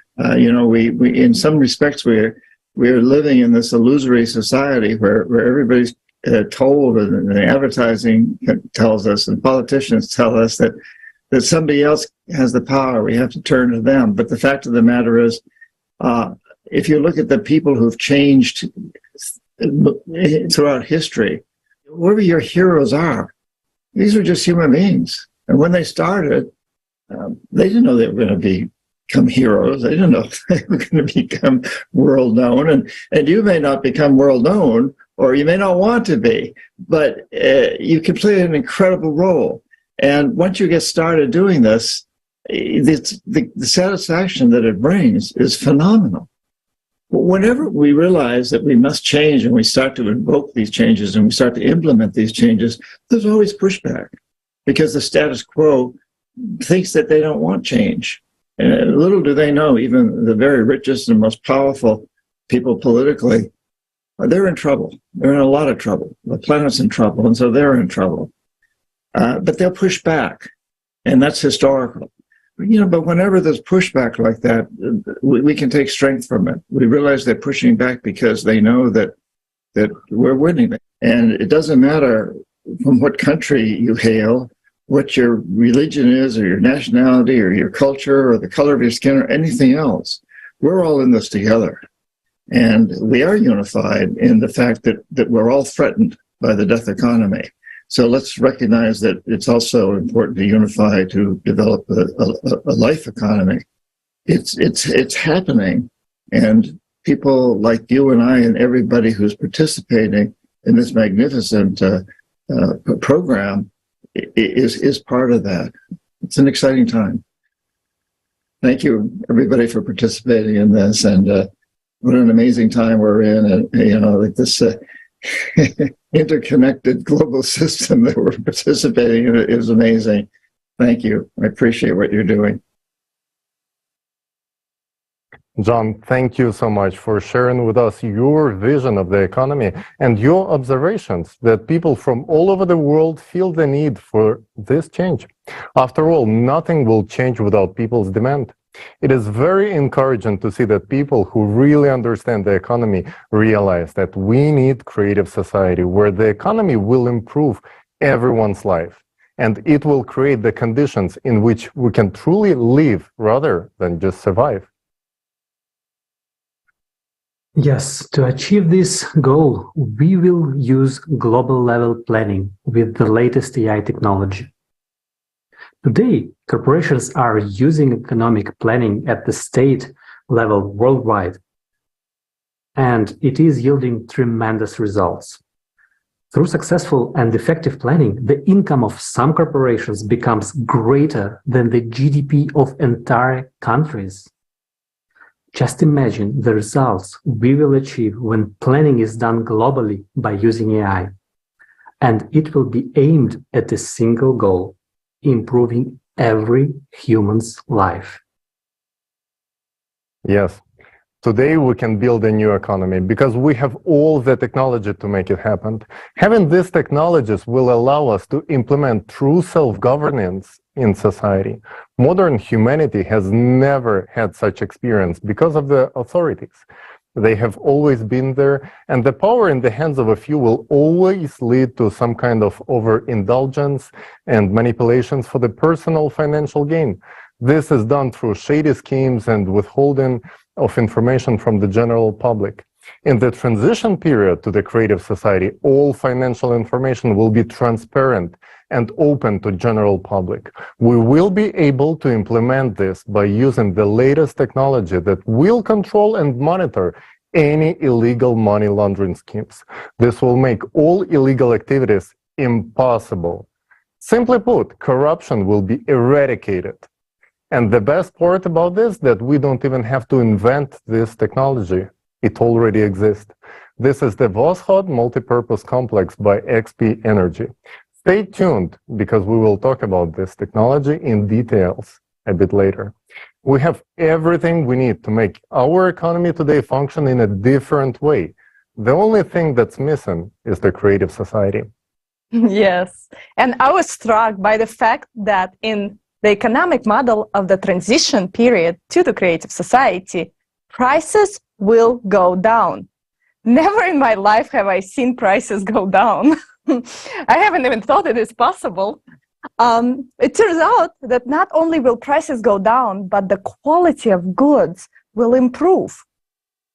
Yes, and the main factor for reducing prices in the transition period of the creative society will be free energy. And the second key factor is the absence of taxes. Today's prices increase due to inflation, as well as ever-increasing taxes will make up a significant portion of a product's price. Yes, Jonathan, I totally agree with you. To illustrate this more vividly, we can take a look at the very simple example. Let's take that bun from that hamburger that we talked about in the video. Why is it so expensive? After all, it's just flour and water. How can it cost $2? Did you know that if you take out taxes out of the price of that bun, it will cost 3 times cheaper? So how does this tricky taxation scheme work in the consumerist format economy? Let's take a look in details. In order to grow the wheat used in making of that bun, you have to rent land. The farmer pays tax on that land. Then he needs a tractor to work on that land. Then he has to pay another tax, the value-added taxation, VAT. The cost of the tractor also includes several other taxes, such as invention tax, licensing, and the VAT on each part of the tractor. The tractor needs gasoline to run, and the most of the price of the gasoline, again, taxes and other duties. So next, farmer needs seeds and fertilizers, for which he again pays taxes. He then hires people to work, he pays wages and taxes on the wages. And the people that get their wages also pay taxes on them as well. The tax payment doesn't stop there. The farmer delivers the grain to the grain elevator and pays tax. Next, the grain has to be processed into flour. This requires energy, the price of which includes taxes apart from VAT. Then, you need a vehicle to transport the flour to the buns maker. Its price already includes a lot of taxes. Plus, you have to fill it up, which incurs yet another tax, and pay the driver for his work, who also pay tax from his salary. So the flour goes to the bakery, for example, a small private bakery. Even if the bakery owns the building, they still pay land tax in addition to energy, to gas and electricity bills. And we already know that there are taxes on these too. There are people working in production who gets their wages, pay taxes on their wages, and from these wages, employees pay taxes once more. Yes. And now imagine you walking into that bakery just to buy a simple bun. But what a journey it has been on, right? Before it even hit that shelf, it has been taxed on every stage of its creation. Even more, the shop operates under the very same taxation scheme. So you buy this taxed bun and you pay the shop tax from your hard-earned wages, which already has been taxed, by the way, as well. So it looks like some kind of nesting doll of taxes all the way. And God forbid if that bun crossed any borders on its way to that shop, because then you will also have to pay the delivery tax, the taxation custom fees, and so on. At this point, you should ask yourself, is it really just a bun or some Trojan horse of taxes? It's amazing to think about the journey that a simple bun has made, with taxes being just another ingredient in the recipe of a consumer society. You know, even bakers who are dealing with dough all day have most of it being taken out of their pockets after paying all those taxes. I guess we all can agree that it is time for a new recipe of the economic model where individuals together with small and medium-sized businesses will be free from taxes. And you will have to forget about this bitter taste.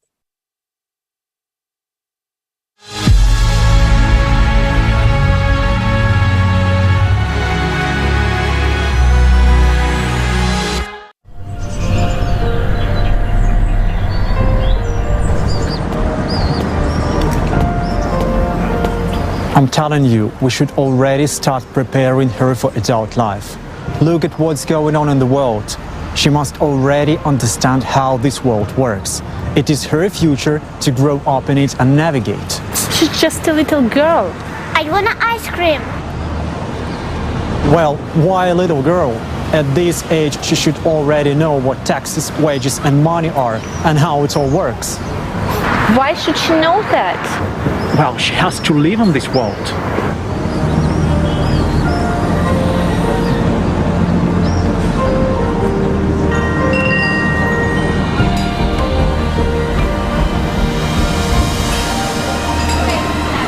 Daughter, you must know, understand, and navigate in this world. So look, here is what taxes are.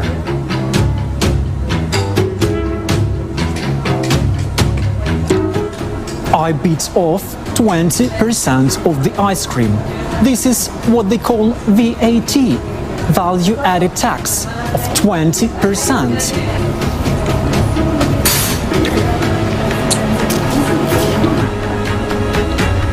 And what I've bitten off now is your income tax of 40%.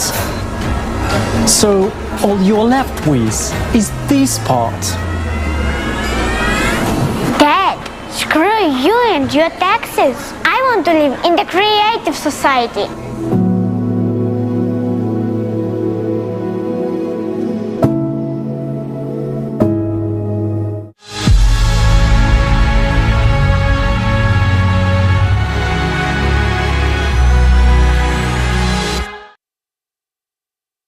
Well, that ice cream analogy really gives us a taste of the crazy world we live in.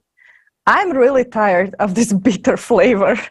I'll never look at the ice cream again without thinking, screw you, consumer society. We all want creative society. Consumer society is funny at first glance, but it's hard scoop to swallow. Even a child understands the unfairness of it all. And we really need to change the format to the creative one. Yes, from the first day of the transition period into the creative society, everything will be different. Prices will go down because there will be no taxes for small and medium-sized businesses. Electricity will be free, resources will be free, the license will be free, because all the advanced technology belongs to the society.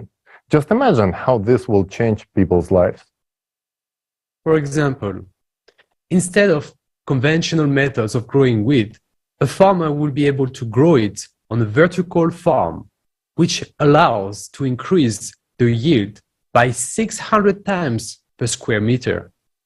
As a result, we will get flowers, which is many times cheaper. Because there is no need to rent land, no need for tractors, no need for petrol, no need for extra water, because it's actually a closed cycle. The only things you will have to pay are fertilizer, the grain fund, and the staff salaries. Can you imagine how this changes the way we produce food? It will become a higher quality without the use of pesticides and harmful substances. And it will be also significantly reduce the burden on the environment, which will stop exhausting the earth with huge arable lands. And here's the answer to the question of why the prices of goods will go down while their quality will only improve. Absolutely right. And these fundamental changes will transform every sector, because in the creative society, everything will work for the benefit of the people. According to the law, no one will have the right to make life worse for anyone, and there will be no point in it. The conditions will be created in such a way that by improving someone else's life, you will ultimately improve your own life as well. And our children will be the first generation to grow up in a society where it will be natural. This is our responsibility, and we have the power to make it happen. So now you know what benefits are guaranteed to every person in a creative society. And you also know that it is economically possible. For all the advantages we discussed to become a reality, it is necessary to adopt this economic model worldwide. Its implementation is only possible with a change of society from a consumerist format to a creative one. Only in this case will it work. We have just received an answer to a crucial question that is often asked. Where will the money come from for free healthcare in the creative society? Free healthcare will be provided to every person thanks to the new technology, thanks to the new economy. You have already heard that this privilege will be available in the creative society's transition period. But in the creative society itself, a new technology will enter our lives that will radically change people's future. We confidentially proclaim 100% health for every person in the creative society and the complete absence of diseases. And there is something else that will shock you. This is the extension of human life up to 1,500 years, thanks to the use of this technology. Yes, you heard it right. This is not a fairy tale. Science has already advanced so far that it has been scientifically proven that such technology is possible, and these developments are already underway. What separates us from this implementation is only the absence of the creative society. So, what is this technology, you might ask? We simply called it the body regeneration capsule. The body regeneration capsule is a simple name, but behind it are hidden fantastic capabilities. We want to introduce to you a presentation of the functions of this technology that will blow your mind. Before you see for yourself how incredible it is, I want to note that in the creative society, you will receive it for free in your home.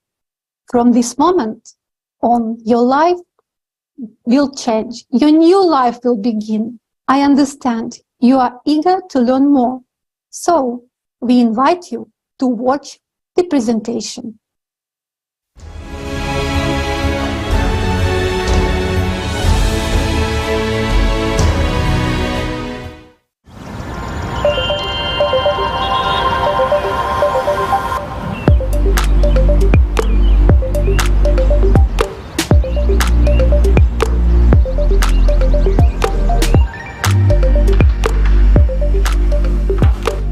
Cody, any news for me? The regeneration capsule has been installed and configured. It's also synchronized to your personal medical assistant. Cool. Cody, I want chocolate milkshake. The recipe from Gabby Kozak? Yeah, that milkshake is amazing. Done.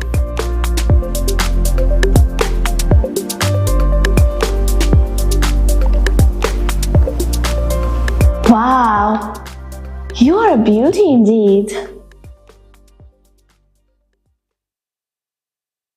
I see they implemented all my design suggestions. Wonderful. Greetings! I'm a regeneration capsule, the first generation. Would you like to undergo the body regeneration procedure? Do I have to? When analyzing the data from your personal medical assistant, I discovered that you suffered a fracture at the age of 10. It healed but left a slight dislocation, which deformed your joint, causing pain and potential damage to the joint cartilage if you exercise. The surgery that you had at the age of 16 to remove your appendix left a scar on your skin. Your frequent unbalanced diet has also caused your body to malfunction.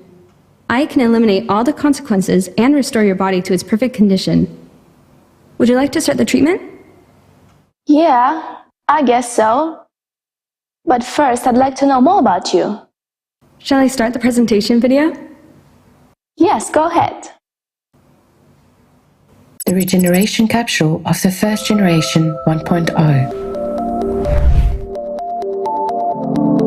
The regeneration capsule is a unique daily comprehensive care for your body that includes diagnosis of your body, prevention and treatment of any diseases except mental disorders, restoration of lost body parts and organs, body shaping according to your wishes, hygienic procedures, and cosmetic body care. Thanks to this innovative method, you will be able not only to revitalize your body, but also to extend your life up to 1,500 years. The regeneration capsule works at the information and physical levels. At the physical level, the regeneration capsule will detect any parasites, viruses, bacteria, or toxins in your body, extract energy from them, and transform it into useful elements for you. It can urgently remove any pathological changes, such as blood clots, hemorrhages, or stones, eliminate inflammation and restore damaged organs and tissues in the body. Thanks to this technology, there is no longer a need for hygienic procedures such as taking a shower or brushing your teeth. Epithelial particles or any dirt will be broken down into elementary particles and used as useful building material to transform your body. At the information level, the health capsule restores all the functions of the body and rejuvenates your body at the DNA level, as it contains all the information about how the body should function. The capsule only changes the program inside the DNA and corrects just 1 pixel at the beyond quantum level. The rest is done by organism itself according to the new information. In this way, any cell can be reprogrammed. Everything unnecessary is removed and everything necessary is added. Thanks to this technology, you can change your appearance, change your height, weight, body volume, and set a program for the regeneration of limbs and organs. By changing information at the beyond quantum level, you can make a cell, as well as the entire body, rejuvenate and live a long life. Moreover, the whole process takes place at the micro level, completely painless and safe for you. Thanks to the regeneration capsule, any diseased organ can be repaired instantly, and its function will be restored. There is no need to replace your heart with someone else's to make it start beating. It is enough to run the necessary program on the regeneration capsule. Now you can choose any look you want. To transform the entire body, it takes time depending on the scale of anthropometric changes for the body to transform according to the new information in the DNA. Physical transformations in the human body take place over a period of 9 to 14 months. Start the rejuvenation and life-sustaining program in your capsule, and every day you will feel healthier, younger, and stronger until you reach the biological youthful age defined by your program. It is possible to extend human life by an average of up to 1,500 years in a young and healthy body. You can also change the characteristics of your body according to your preferences. The capsule technology allows you to become an athlete with any body type, muscle tone, and level of training and maintain this form according to the parameters set by you. You don't need to spend any personal time exercising. Just 30 seconds spent in a capsule in the morning can replace hours of workouts, freeing up time for your personal development. All necessary procedures, including hygiene, are performed simultaneously with the transformation program. The capsule technology is very easy to use and completely safe for everyone. Information about your personal parameters and preferences will be stored in a unified database. When you travel anywhere in the world, you can activate your personal program with any other capsule. All you need to do is to use your individual code, and a perfectly tuned capsule is at your service. The regeneration capsule is an innovative technology that allows you to stay healthy and youthful for many hundreds of years. Forget about any diseases and improve the quality of your life. We wish you a creative use.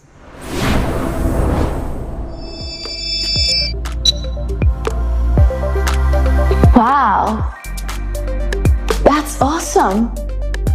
So you can really cure all diseases? Yes, in fact, most diseases are caused by infections. I can eliminate them very quickly. For example, Alzheimer's disease is caused by a parasitic infection. These microparasites generate a calcium casing around themselves, resulting in excess calcium on the axons, and that in turn leads to neuron connection breakdown and brain cell death. On the other hand, these are living microorganisms, so I can extract the energy from them, remove the excess calcium from the axons, and relocate it to where it's needed. The excess calcium is then removed from the body. All relevant neurons will be restored based on your individual DNA program. If you want to increase brain functionality, I can also create active neurons and increase their number. As time passes, you will gradually adapt to the increased brain functionality. The complete program to cure a person takes 30 seconds, and they will leave the capsule completely healthy. Oh, it's good to know I won't have to worry about Alzheimer's. But can you make me look pretty? You have very beautiful facial features and body shape. What changes would you like to make? Well, I'm not really happy with my nose, and I wish my hips were smaller.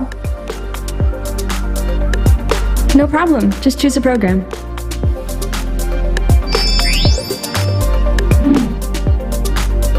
Wow.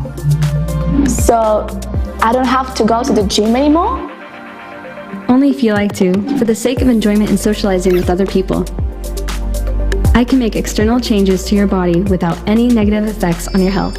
For instance, if you have excess weight, I can dissolve fat inclusions in your tissues and remove any excess fat cells. This will reduce your body weight and volume, all while keeping the process fully under your control. Additionally, I can help increase your muscle mass, allowing you to improve your physical strength and endurance, as well as strengthen your bone tissue and ligaments. All this is possible without compromising your health. This entire body transformation program can be completed in 9 to 14 months. So I don't have to follow any diet anymore? You can eat whatever you enjoy as much as you want. You don't have to follow any diets anymore. I will add whatever is necessary to your body and remove the unnecessary. This is covered in the daily care function and will take 30 seconds. Are there any restrictions on use of the capsule? Age restrictions, for example? There are no restrictions. So wait, even newborns can be placed in the capsule? Yes, in fact it's even necessary. And moreover, the capsule completely controls the fetal development from the moment of conception until the birth of the child. Starting with the first cell division, there will be complete control over the development of the fetus. After all, it is already an organism with an organism. As the baby is born, it is under complete monitoring and care. It will have a perfect body, with a perfect program, and a perfect immune system. The capsule can accompany the pregnancy and be used during the delivery. It monitors the fetus and the mother. It can create an absolutely comfortable and proper state during the delivery. Also, I'm a bit confused. What do you mean that we don't have to wash ourselves anymore? So we don't have to wash our hands either? This is no longer necessary. All the more, a conventional shower cannot cleanse your body as perfectly and safely as I can. After the daily care function, all excess epithelium, germs, earwax, and other bodily secretions will be cleansed from your skin. These, as a valuable construction material, will be converted into elements that are necessary and beneficial for your body. If you prefer, I can also remove all unwanted hair from your body. Now that sounds pretty good to me. It really sounds tempting. But I'm just a bit concerned. With all this manipulation with our DNA and body parts, would I become a mutant at some point? No, that's impossible. The first foundation of the creative society is the value of human life, which is why all my functions are set up only to improve and maintain your health and well-being. Oh, the first foundation. How could I forget? Now you convinced me. I'm ready.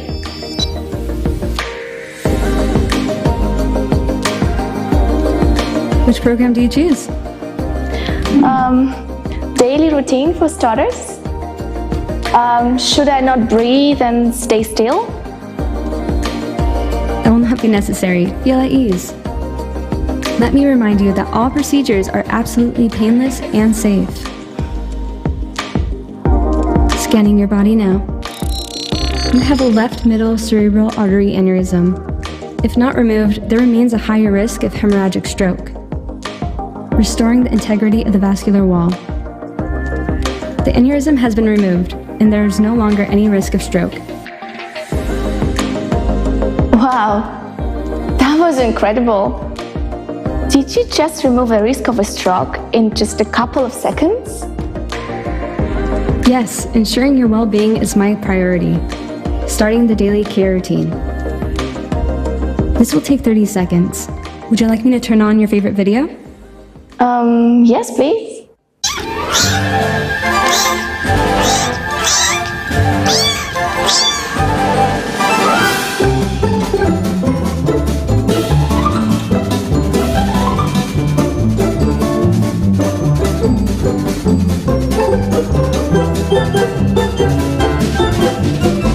The daily care routine of your body is complete. What do you mean? 30 seconds are over. Have a great day. Feels better than after a whole day at the spa.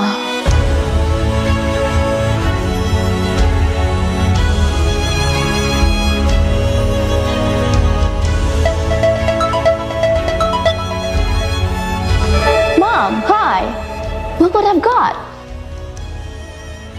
Looks gorgeous. Have you tried it just now? I've been testing mine for weeks. This is something incredible. My capsule just saved me from a stroke. It detected an aneurysm and removed it in a couple of seconds. Gosh, really? I'm so happy these capsules are available to everyone now. That's true. But what about you? Are you seeing any changes? Yeah, I ran mine right away under the Health and Rejuvenation program, and my skin has already improved. The spots are gone, the wrinkles have already started decreasing. Look!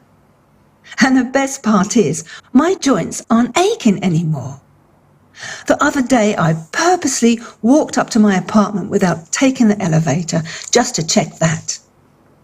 And to my surprise, I didn't experience any joint pain or shortness of breath. Look at you, Mom.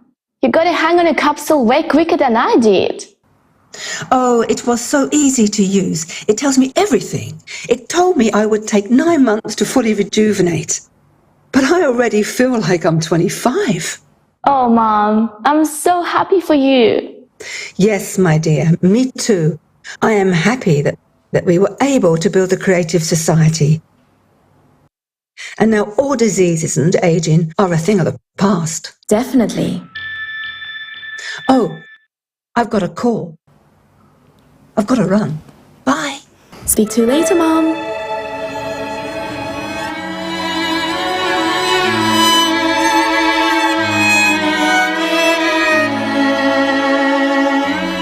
I wonder, what other amazing discoveries will our scientists make? It's breathtaking.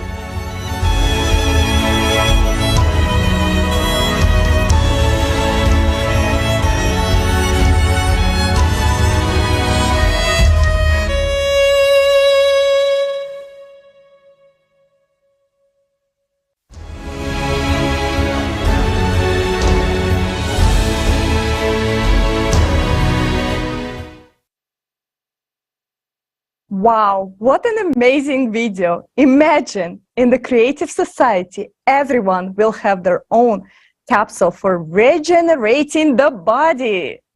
A capsule that will help our bodies regenerate and heal itself. This is absolutely incredible. If someone doesn't want to support the Creative Society after all of this information, they are simply idiots. What do you think about the technology? Yes, not only everyone will be young and healthy, but also I will be able to finally cancel my gym membership.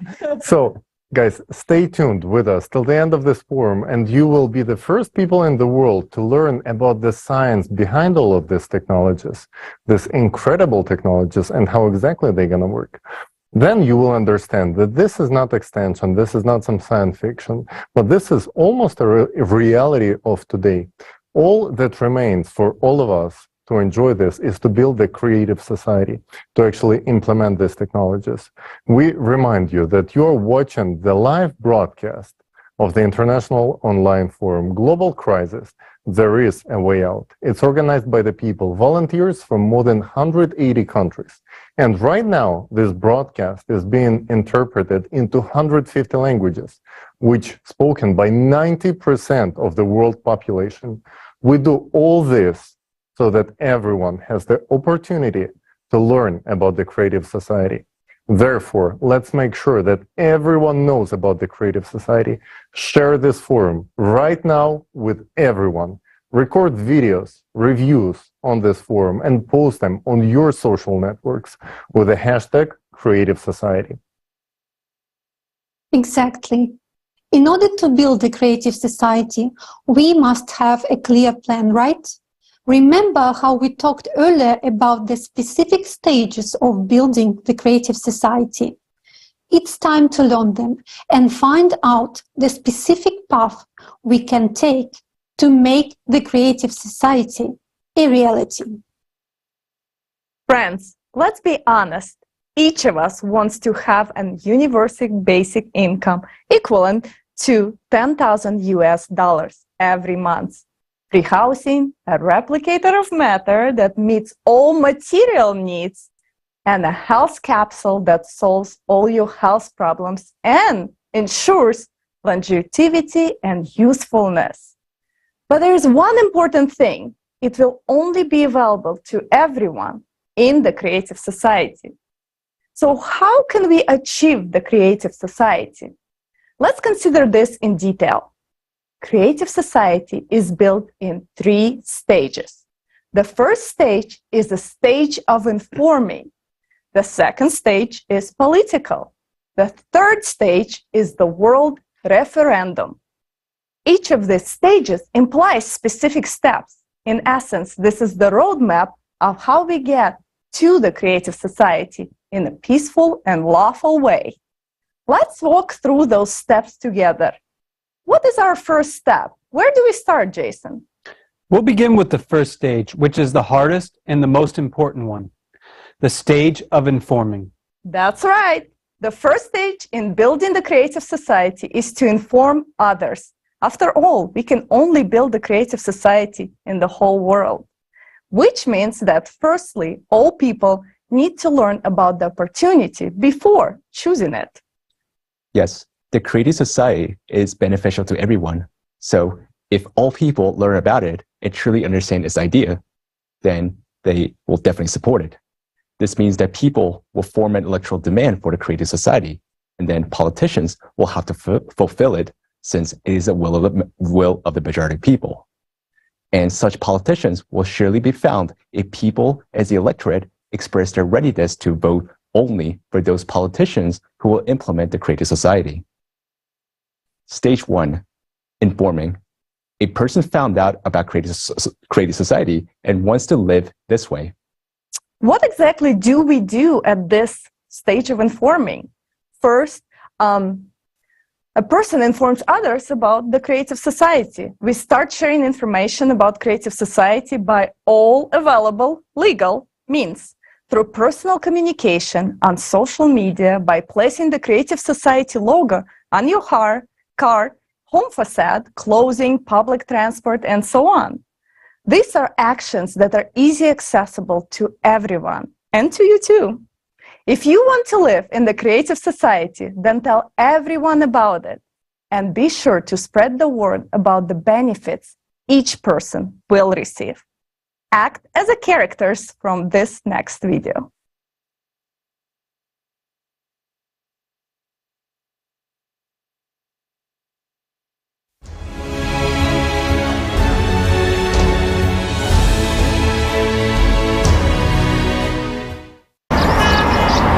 Can I get a simple answer? What exactly will I get in Creative Society? In Creative Society, you won't need these papers anymore. All loans will be zeroed out, and you will be able to take a loan if you need with a zero interest rate. And a new flat of 60 square meters for each member of the family. Healthcare for everyone, free of charge. There will be an opportunity to treat any disease, even cancer, instantly and at any stage. Do you know that we are already in the transition period to the Creative Society? You will have a universal basic income of $10,000 every month. Wow.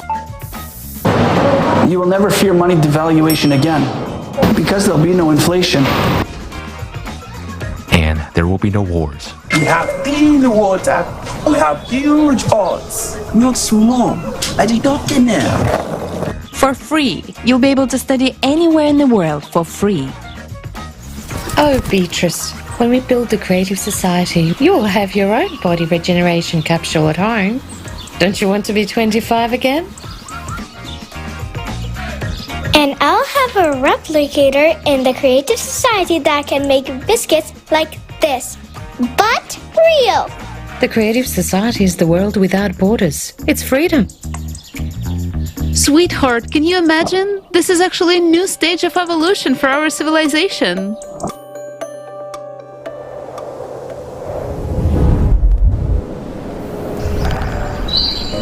And don't I need to do anything for that? I didn't say we didn't have to do anything. We've got to inform everyone about the Creative Society, so that people form a public demand. To change the format of society to a creative one. And how are we gonna do it? You can put a sticker on your car, just like that guy. Or this guy. I'm going to talk about it in my every podcasts. You have a lot of contacts abroad. You can start an international PR campaign to let the whole world know about Creative Society. Put a banner on your balcony. You can place information about Creative Society in your cafe. For example, like this. Show all your neighbors that you support the Creative Society and tell them what the Creative Society is. Let's take a picture of your beautiful biscuit and post it on Instagram. So what do I have to do to be 25 again? There are t-shirt layouts available on the website. So, what can I do to make this world happen? Bro, come on. You got 3 languages under your belt. Join the Creative Society Forum's translation team so that everyone can learn about it. Jane, I need a list of our foreign partners. Please prepare a sample letter of cooperation. The letterhead should have the Creative Society logo on it. How about we address the highest quality medicine in Creative Society, live on TikTok? Tonight? You're so outgoing. Every other person knows you. You can tell absolutely everyone about the Creative Society. Keep doing what you're awesome at.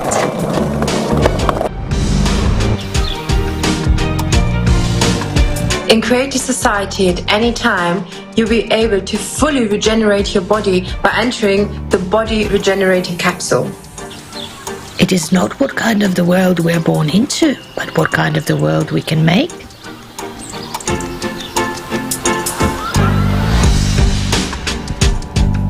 What are you doing to make your dream come true faster?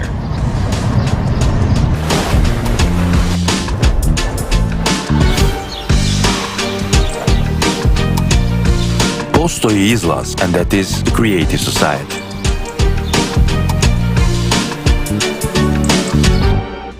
Hey, guys! Come back to Earth! People people are actually building the creative society there.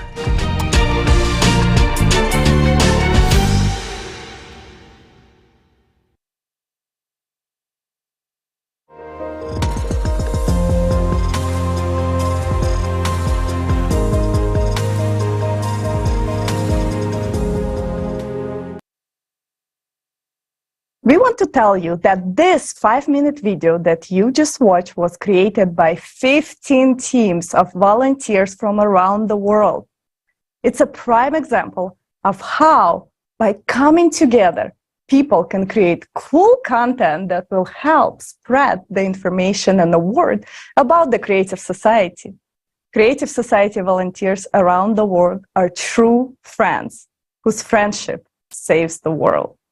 In the same way, you can also unite with your friends and like-minded people for the common goal of informing about the Creative Society and building it as quickly as possible. For this, you can establish a coordination center in your districts, cities, or countries.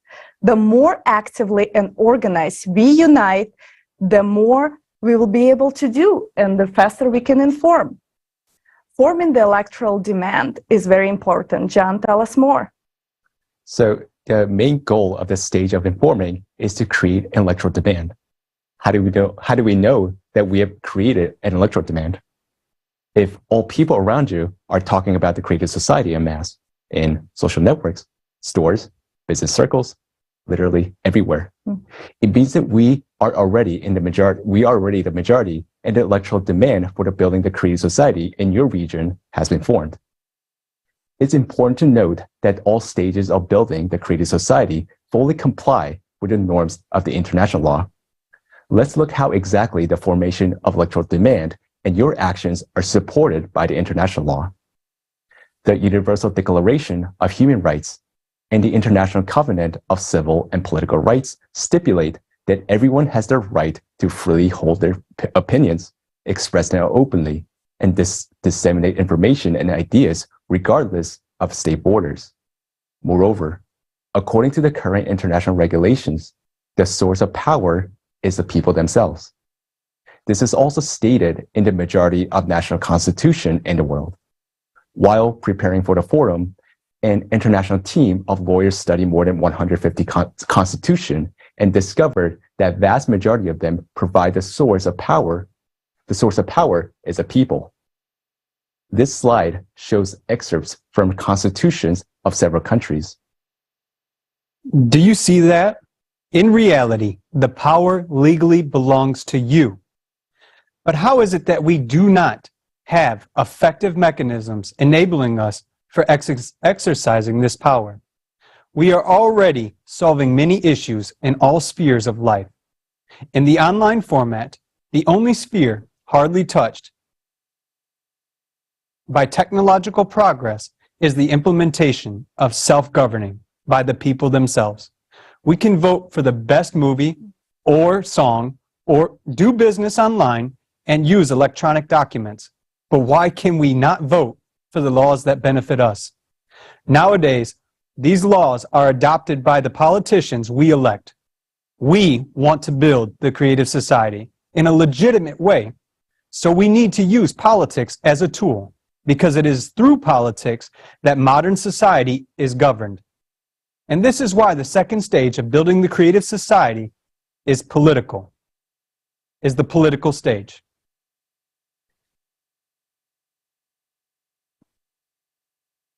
Having received an electoral demand from us to build the Creative Society, politicians as professionals will be able to promote and implement it both domestically and internationally. It is through politics that we can build a fair and effective legislative framework for building the Creative Society. The foundation for such a legislative framework will be the 8 pillars of the Creative Society, which reflects the will of all people from all over the world. But how can we be sure that politicians will not deceive us again? And effective control of politicians by the people is needed through the modern and convenient tool. The electoral platform will be that tool which people will create themselves and which will be legislated on the state level. The electoral platform will unite people on one electronic resource, initially for controlling politicians. Eventually, it will become the supreme governing body worldwide and return power back to the people. But let's discuss everything step by step. Creating a preliminary electoral platform. Before the electoral platform is legalized in any country, people themselves create a secure electronic resources. Let's call it preliminary electoral platform. On this platform, politicians can declare their readiness to meet this electoral demand. On this preliminary electoral platform in their country, people will be able to select the most worthy politicians, sign a contract with them where politicians agree to build the creative society, subsequently monitor and recall them if they fail to fulfill their pre-election promises. Society concludes a contract with politicians. Number 5. Yeah. In other words, first people conclude a contract with politicians precisely on the preliminary electoral platform. What is this contract all about? Its purpose is to legally stipulate a politician's public commitment to fulfill the following demands of people: to incorporate the 8 pillars of the creative society into the Constitution, to adopt a law recognizing the electoral platform as the highest legislative body on the national level, to resign from their position if majority of people vote on the preliminary electoral platform. The contract is a guarantee that politicians will not deceive us. Why? Because according to this contract, people have the right to recall politicians for not fulfilling their obligations. This way, people can control the politicians they elect on the preliminary electoral platform. For the first time in history, politicians will no longer be able to deceive people who delegated their power to them. It should be noted that currently politicians do not directly enter into contract with society regarding their obligations, which allows them to break pre-election promises with impunity. How will this contract work with politicians and can be executed? In the presence of an attorney, a politician must confirm their identity according to the legislation of the respective country and publicly declare that they accept all the contract terms posted on the preliminary electoral platform. If a politician violates the contract, people exercise their right to recall such a politician. What about elections in a particular country? Jason? Great question. After the people have selected the worthiest politicians and concluded contracts with them on the preliminary electoral platform, it is necessary to vote for them at elections so that they acquire the necessary authority and the ability to act. In some countries, decisions are made unilaterally. For instance, by the president. In others, they are made collectively, for example, by a parliament, while elsewhere it is done jointly. Therefore, in order to pass the law on the electoral platform and to incorporate the 8 pillars of the creative society into a constitution, politicians who support the creative society must be elected to relevant bodies of power. Elections take place according to the current law of a particular country. The winning of an election by candidates or parties who are for the creative society directly depends on the number of voters who support the creative society. It means that the more people in the country who support the creative society, the more of such politicians will be in the parliament or in the legislative body. Therefore, it makes sense to approach implementation of the political stage in a country only when the majority of the electorate in this country supports the creative society. Use your vote to choose what you really want. Olga? Yeah, and this is the important point. The more people in the country support the creative society, the more politicians with people's support will be able to become members of Congress or Parliament, and faster they will be able to pass the laws that people need. Do you now understand why the stage of informing is the most important? Because no matter how many politicians are out there who want to build a creative society, they won't be able to do anything until there are people who will vote for them. That is why it is important for us to take the initiative and let everyone know about the creative society. So let's continue. How do we incorporate the 8 pillars of the creative society into the national constitutions and legitimation of the electoral platform at the national level?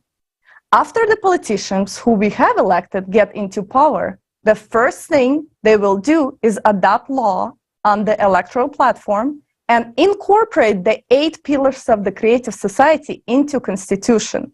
After this, the legalized electoral platform becomes the highest body of legislative power in the country, while the power of politicians become limited. This means that laws are still being passed by the parliament, but we, the people, can veto them by voting on the electoral platform if they consider them harmful. You may ask, what are the main functions of the legalized electoral platform at this particular point? By voting on the platform, people can elect politicians, control and recall them if they fail to justify people's trust in them, block laws that they consider harmful. From now on, politicians will not be able to lobby for someone's private interest, violating people's rights. What is so great about the electoral platform? You may ask. Everyone votes openly on it. The results are immediate. No one can vote instead of you, and falsifications are impossible. You can see how your acquaintances voted, and your acquaintances can see how you voted. It's impossible to vote on behalf of a non-existent person or a deceased person. Neighbors, relatives, or friends will refute that. And those who try to cheat out of habit will be held accountable to strict accordance with law. Why do you think the electoral platform has not been created up to now? Simply because it is not beneficial to those who are currently in power. But it's important to remember that we ourselves endow them with power over us. Without an official creation of the electoral platform, true democracy and power of people cannot exist. People do not possess the function of real power until they have a function of supervising their representatives. Currently, those in power use modern technologies to control us people, but it should be the other way around. People should control the decisions and actions of politicians through the electoral platform. Power should belong to people, while politicians should simply be hired managers. Once again, I would like to emphasize for you that today the most important task for anyone who is hearing this information is to spread the creative society, all information about it, to tell other people about it, so that we are able to jointly form an electoral demand. Because for adopting the law on the electoral platform and incorporating the 8 pillars of the creative society into a country's constitution, the key factor is the more people in a single country that support the creative society, the faster the necessary laws for its implementation will be adopted, even if a country is an absolute monarchy. Tyler. Yes, absolutely. Building the creative society does not end at this point, since no single country or even a union of countries can implement the creative society and provide people with all of its benefits. The creative society can only be fully built on a global scale. Therefore, we need to conduct a worldwide referendum on adopting the creative model of the development by all of the humanity. That's stage 3, world referendum. Countries consolidate efforts in building the creative society. Countries which have already legislated the electoral platform consolidate their efforts to adopt the creative society worldwide. as well as to prepare for the world referendum. For this purpose, conferences can be held, necessary international treaties are signed, experts work on various matters relating to building the creative society, and so on. What can be your role at this stage? You can participate in sectoral experts groups, as well as you can use the electoral platform to elect and control representatives of your country, or even become elected to participate in events at the international level. Formation of a unified worldwide electoral platform is the next stage. As soon as all countries in the world, legalize the electoral platform and incorporate the 8 pillars of the creative society into their constitution, it is possible to start creating a unified worldwide electoral platform. What is it? It's an integrated electronic resource that serves as a basis for all international actions. This platform unites people around the world into a single civilization and becomes the highest governing body on earth. Who owns the Unified Worldwide Electoral Platform? The Unified Worldwide Electoral Platform belongs to entire society. It is created and controlled by the people themselves. It is not created by any private company.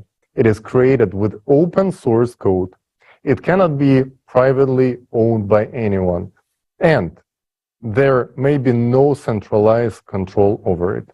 Only registered users can use the electoral platform. The electoral platform is absolutely open and transparent.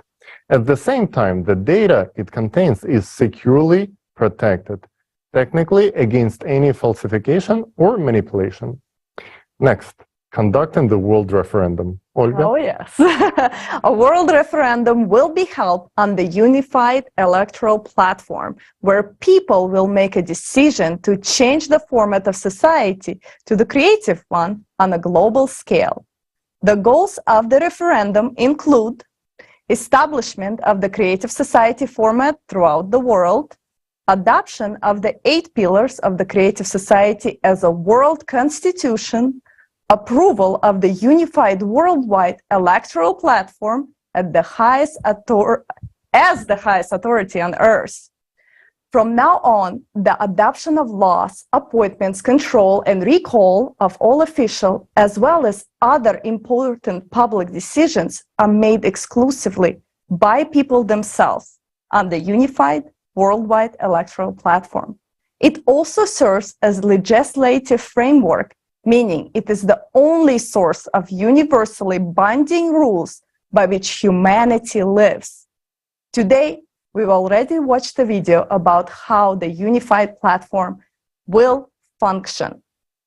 Politics and politicians are no longer needed from this moment on, because all power really transferred into the hands of people, meaning into your hands. And this is when genuine self-governance is ensured. As we can see, all the outlined steps peacefully and lawfully lead us into full self-governance. But they do not give us the creative society to its fullest extent yet. It is necessary to adjust the economy and logistics and to implement relevant technologies. For this purpose, we need a transition period. Preparation for the transition period begins with that. So, therefore, at the world referendum, we will appoint a date for the beginning of the period of the transition to the creative society, which will be approximately 6 months after the referendum, since preparations are necessary. During those 6 months, it is necessary to prepare for transition to the new economic model, to adopt necessary laws, and appoint responsible executives, to form expert groups, a unified worldwide service for responding to emergency situations, and so on. Everything should be planned and regulated in such a way that even during this period, people's lives only improve. Then, the period of transition from the consumerist format of society to the creative one. The period of transition to the creative society begins on the date of appointed at the referendum and will take 5 to 6 years. This is approximately how much time is required for the development of technologies necessary for full transition to the creative society. Starting on day 1 of the transition period, unified laws, a new model of planned economy, a single currency, equal prices throughout the world, universal basic income, free housing, healthcare, education, and so on are introduced for everyone worldwide. In addition, absolutely all debts will be nullified and new technologies are introduced to make people's lives better.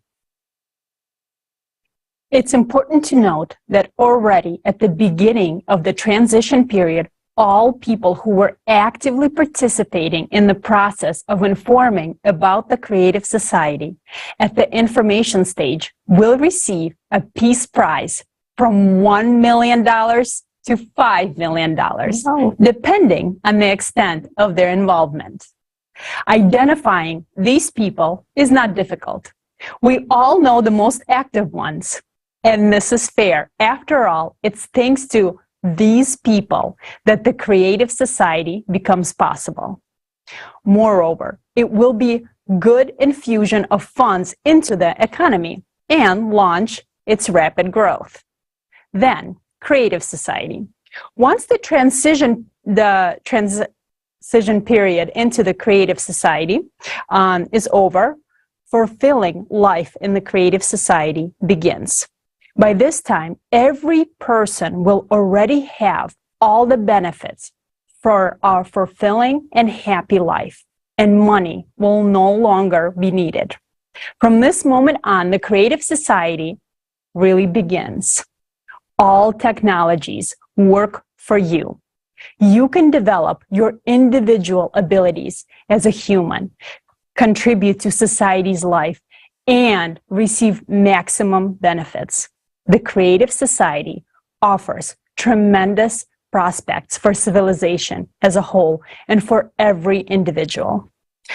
All the described steps for building the creative society are absolutely realistic and are taken peacefully, legally, without any destructive or violent actions. This is the evolution of society accomplished by legal means. Our only way to life is the path of building the creative society. And this journey begins with the first step, with your action. Yes, agree. We just discussed a clear plan for how to build a creative society. Now, we need concrete actions from each and every one of us. I hope that now everyone understands how much depends on us and how important it is to form people's demand for building the creative society.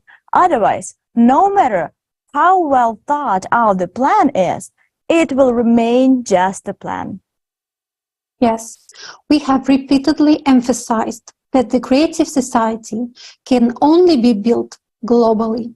We often hear this question: why can't we choose a certain country? Their people will already live in the creative society, and then other countries will follow their example to build the creative society for themselves.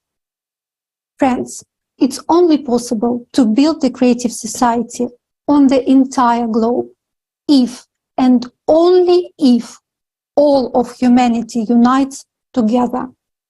As individual states can only declare their intentions to move towards the creative society format. In individual countries that embrace the creative society, the social conditions of the people can be improved, but only to the extent that they do not disrupt the economy of the country. Otherwise, a country which tries to move to the creative society alone will still be dependent on those countries which do not support the creative society. Because today all countries are closely interconnected and interdependent in geopolitics, economics and finance, energy, legislation, logistics, and so on. A single country cannot fully secure the value of human life, because there will always be a military threat from other countries. Therefore, it is impossible to build the creative society in a single country. Either everything will remain at the level of conversations without moving on to specific actions, or the creative society will be embraced by all the countries. Yes, and our next guest understands that there is nothing more important than what we are discussing right now. Mr. Kendall Coffey is a leading American attorney with an outstanding career spanning more than 40 years. He served as the United States Attorney for the Southern District of Florida and is recognized as one of the country's most authoritative lawyers. Mr. Kendall Coffey is also a legal analyst, author, and teacher with extensive experience handling high-profile cases and complex legal issues. Thanks to his unparalleled expertise and dedication to the legal profession, Mr. Coffey has become a pioneer in the legal community and an authoritative expert on legal issues throughout the United States. Mr. Coffey, the floor is yours. Hello, this is Kendall Coffey from Washington, D.C. in the United States, and I'm delighted to be a participant in welcoming you to the global crisis. There is a way out. I've had the privilege of serving in different capacities over the years. I was the United States Attorney for the Southern District of Florida and had the privilege of being in the government, mostly prosecution, but on the inside of one of the most important government agencies in the world. And in addition to that kind of privilege of being in government, I've had the opportunity to teach at 3 different law schools, several others around the world. I've written books and dozens of publications on different issues from the legal perspective. But nothing is more important than the issues that we're talking about today. We are talking about the survival of our planet for future generations.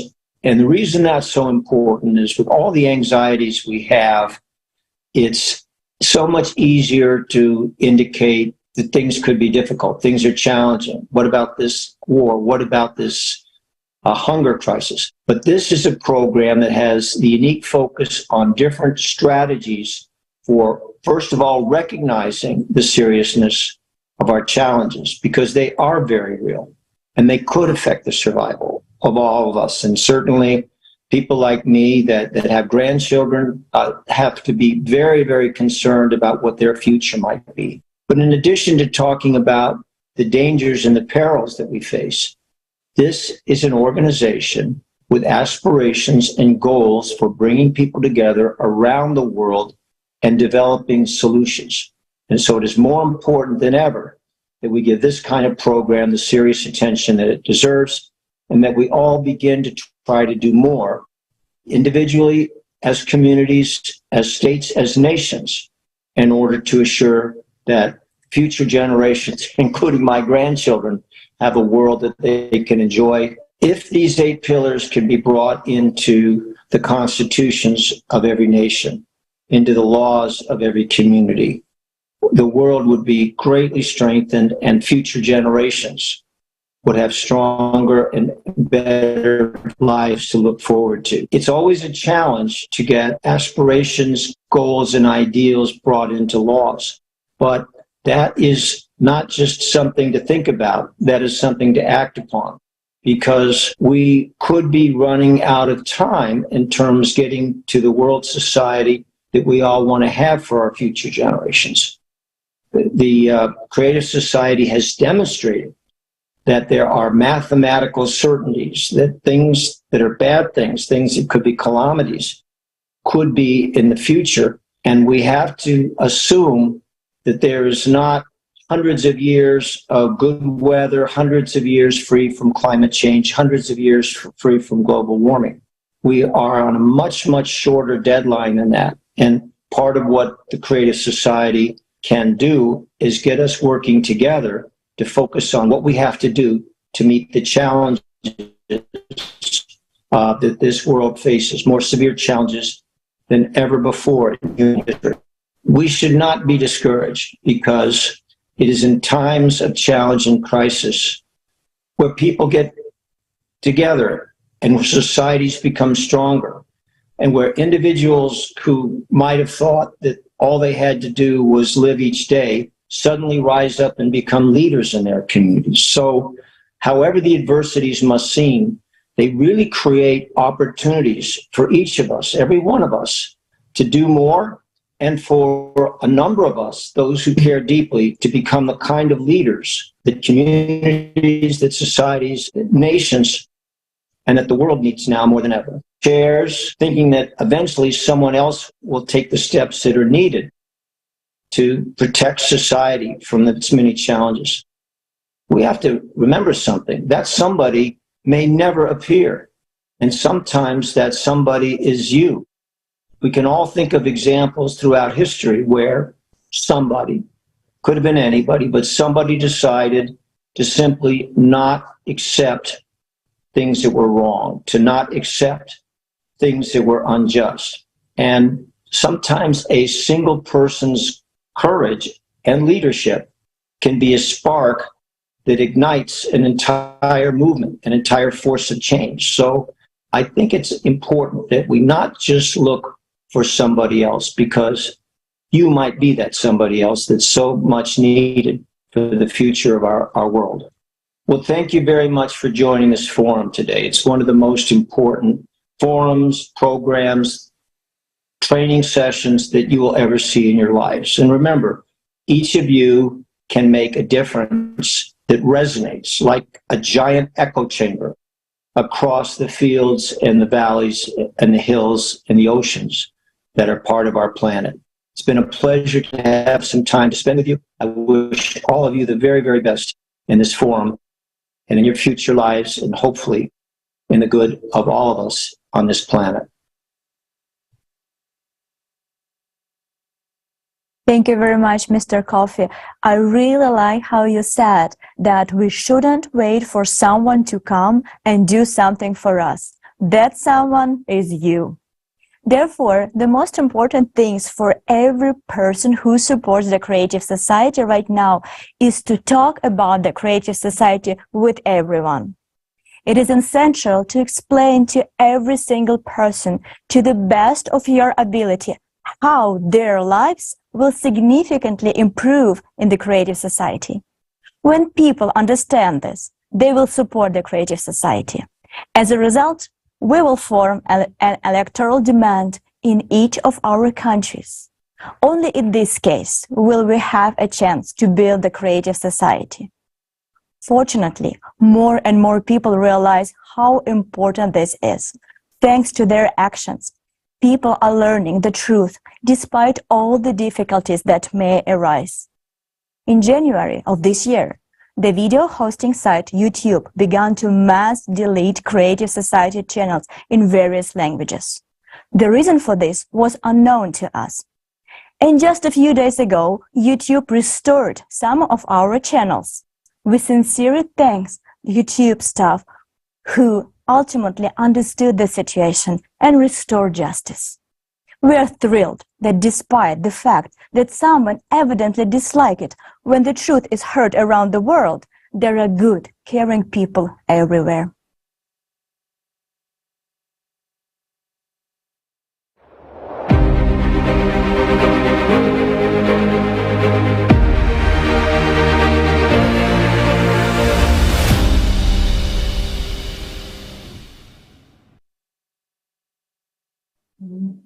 The path to the Creative Society is the path to our shared dream. And with each person's choice and action, this dream becomes closer to us. We are pleased to present a film made by participants of the Creative Society from different countries.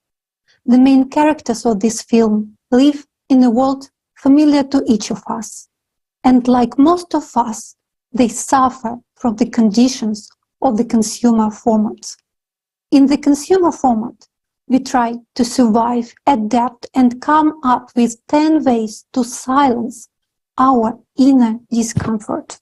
Still, the solution to all our problems is on the surface.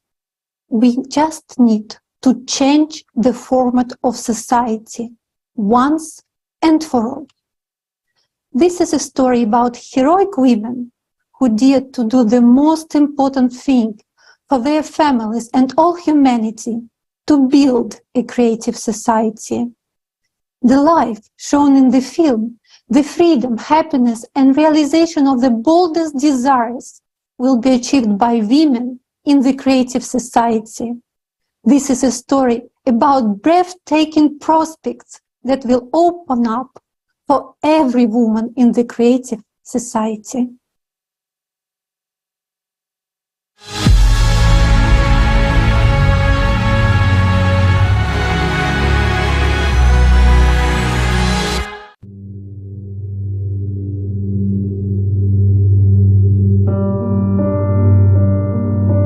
I won't see her again, doctor.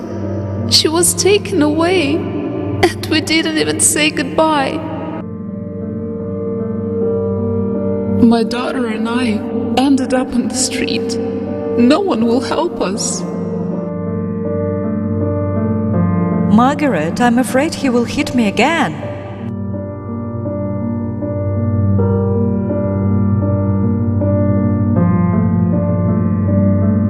Susan, why didn't you call the police? I'm scared. What if they release him? Then he'll just kill me. Or on the contrary, if they put him in jail, then how will we survive? He's the only one that feeds our family. Margaret, you know, I feel lonely. That's why I want to ask you to prescribe me something for loneliness. Can you? I feel like I'm going crazy. What if it runs in the family? I'm already 22 and I still can't get an education or a decent job. I'm like a dog on a leash. You know, all my life I was revolving around my children. Schooling, after school activities, piano lessons, name it. And then, at last, my oldest daughter got married and left.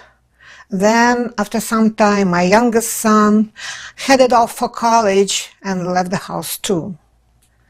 I'm very happy for them that everything has all got very well in their lives. Have you thought about visiting them yourself? What are you talking about? I can only dream about that. Don't you see I can barely move? I need a hip surgery, maybe replacement, and besides, there is a 12-hour flight just to get over there. At first, he was very sweet. Yes, he was jealous, but I even liked it. He always had everything under control. I felt protected. Did you perceive it as him taking care of you? I guess so. Did you try to talk to him? Yes, but he only got more irritated, Margaret. I tried so hard to be a good wife. I did everything. I did yoga. I tried to stay in shape. And I always cooked something new. I once bought a beautiful lingerie, and he freaked out, saying why I wasted money on these rags. My husband and I met at the agricultural university. After graduation, we started to work together. We were hired by a plant breeding farm. So together we bred new varieties of vegetables and herbs. Oh, let me show you something. Here, can you see it? You were so beautiful. Thank you. I would like to return back to those times. Tracy. Where does the time go to? You can't bring back the past. You are still alive, and you have someone to live for. Yes, only my children. No, it's you, Tracy. Think about what you would like now. You, Tracy. But how can I help them Everything I suggest only provides relief temporarily. Prescribe me some pills. Pills for what? For helplessness? For an incurable disease? For lack of decent housing and job? But that's absurd. If we change their living conditions, they won't need any pills. I feel like there is a way out. But where is it?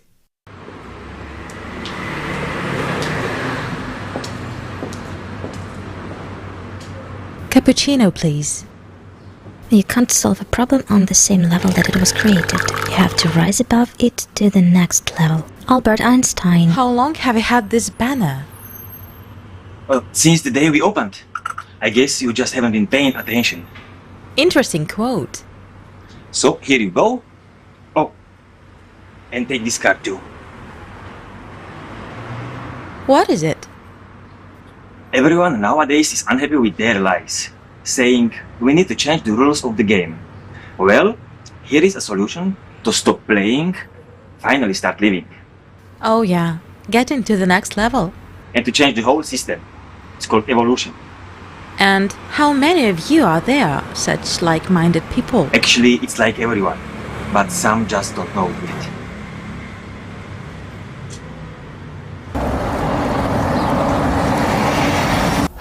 Thank God this time everything was alright. Last time she bruised her forehead. What's wrong with your mom? Alzheimer's disease. I can imagine how difficult it is for you. Have you tried hiring a nurse? The last one didn't last a week. And they ask for a lot of money. And I can understand them, of course. It's tough to deal with such people, but I can't do it on my own anymore. My mother needs constant care, comfortable conditions, medicine, fresh air, my good mood. And I'm so tired.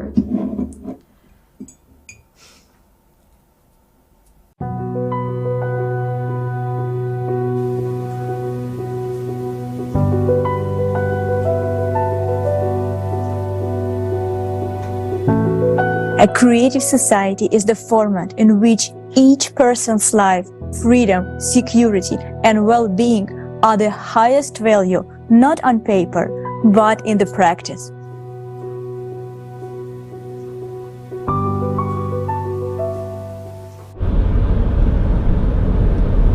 Are you all right? I think so.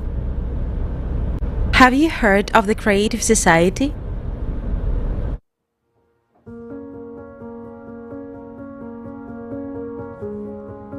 I can take your money endlessly, but that won't solve your problems.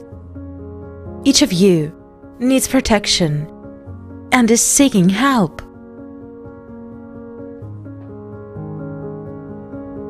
Has anyone heard of the Creative Society project? I've heard of it, but I did not really dig into it.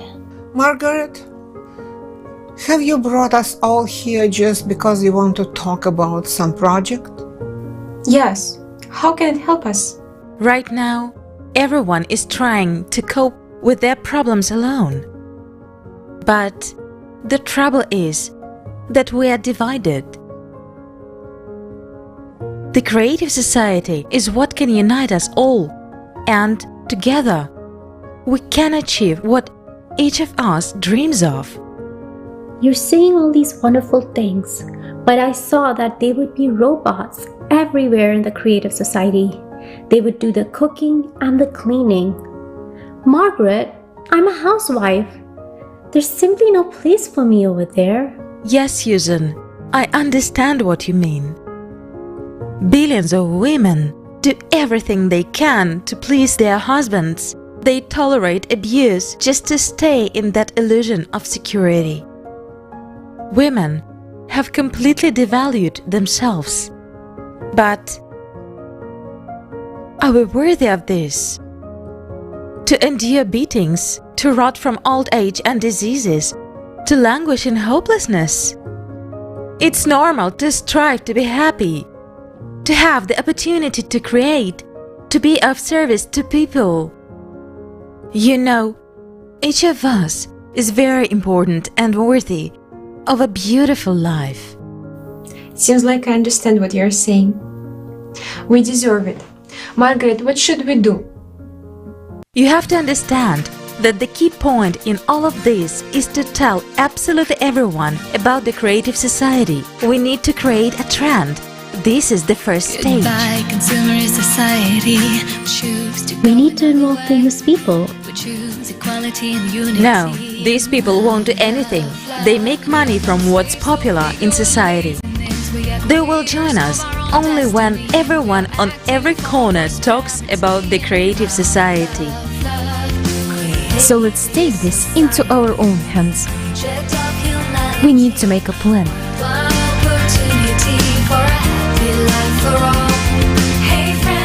Where can I see the design of this business card? Go to the website, click on About, and choose the Creative Society project designs. And you can download all of them for free.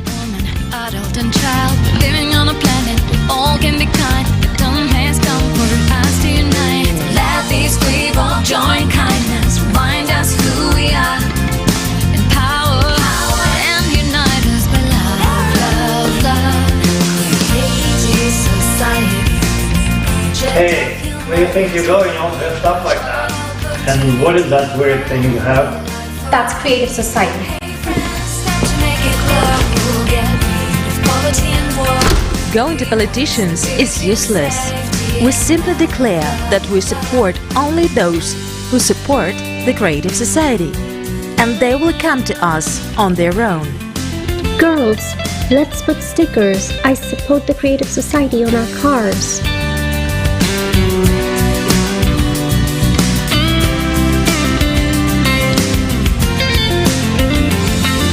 Girls, some theater wrote me. What should I reply? Oh, he is a jerk. There is no place for jerk in creative society. No, girls, we need to be polite. Let's send him smiley faces with the word jerk.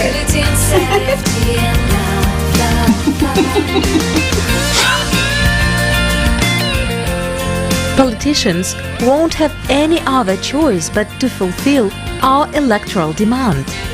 Do you know what their weakness is? They are entirely dependent on us. Without people's support, they are nobody.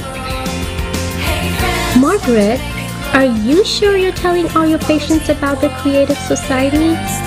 Of course, we won't build the creative society if we don't tell everyone.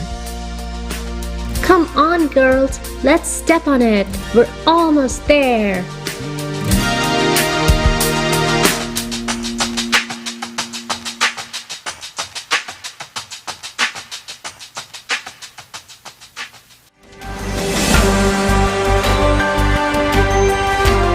The referendum took place and you can see results on the screen.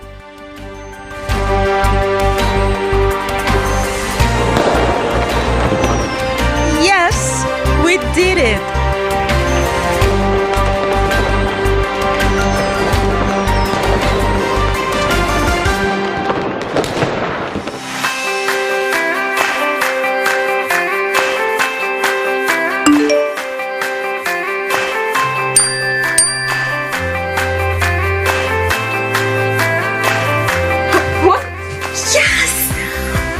I got 10,000 and I will be getting it every month?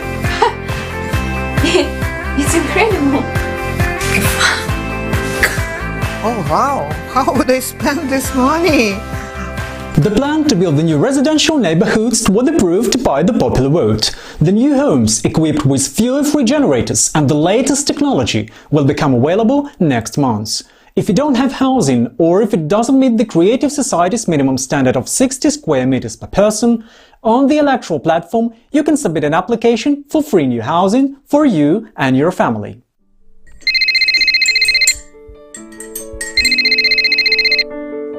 Yes, I'm listening. Your mother's medical records show that she's eligible for free treatment at specialized medical center for patients with Alzheimer's disease, with full support. What? I can't believe it. Your mother will receive accommodation, a balanced diet and care, and a full range of therapeutic and recreational procedures. If you agree, we will send a car tomorrow at 8 a.m. Of course we agree. Can I go with her? Don't worry. We will take care of her. You can call and visit her at any time. Mom. Because we have come together and transitioned into a new creative format, our scientific potential has been united and healthcare has stepped far ahead. And my grandma was on TV. She built me the Creative Society.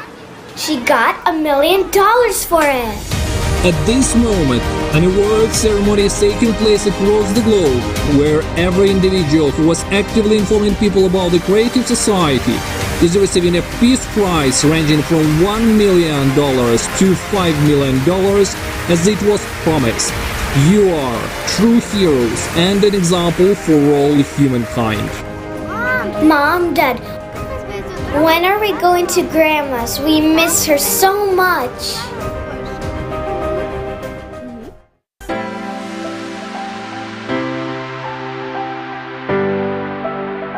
I've devalued myself a lot over the years. I've lived by other people's desires.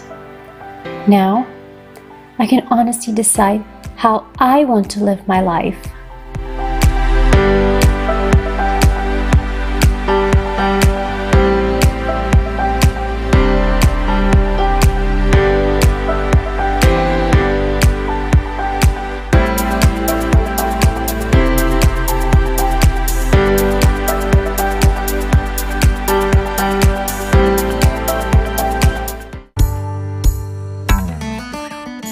Well, see? Here you will plant peonies for me, like 7 pieces, 4 and 3 2 rows, all right? Got it? And here you please sow the carrots. This will be carrots and this area will be covered with carrots, all right? All the space will be just carrots. I like it this way. Okay? Got it? Well, I like it.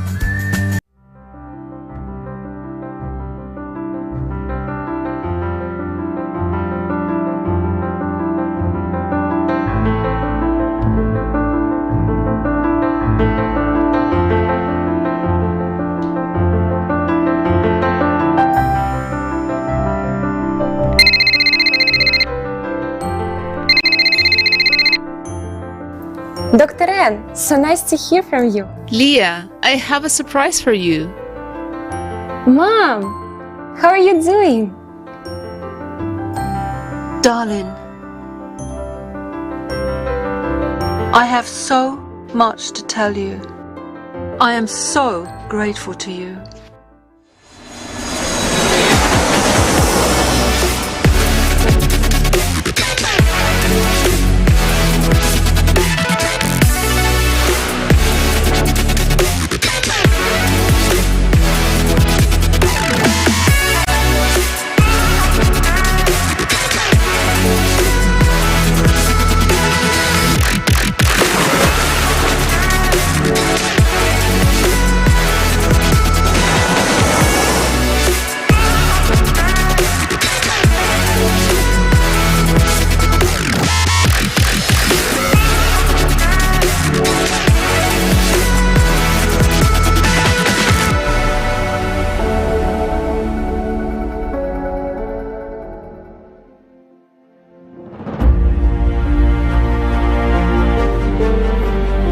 On the 28th of February, the transition period ends, and on the 1st of March, we officially enter the era of the Creative Society. And every resident of the Creative Society will receive the first gifts: a matter replicator and a revitalization capsule for every home.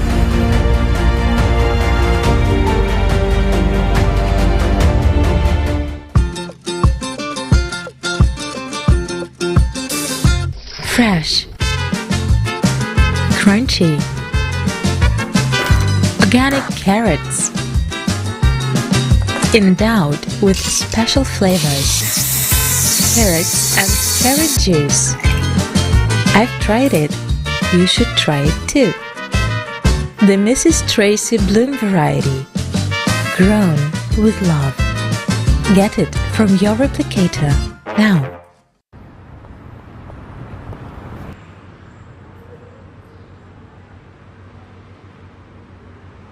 Yesterday, you were tested to discover your personal potential.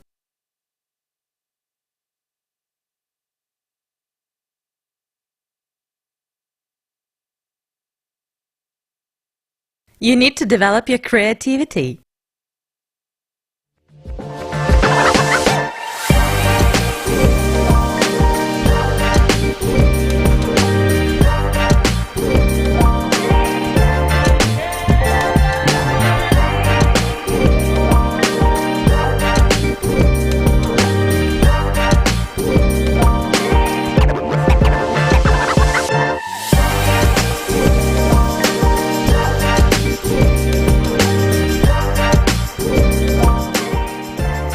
Susan, I saw your paintings at the exhibition.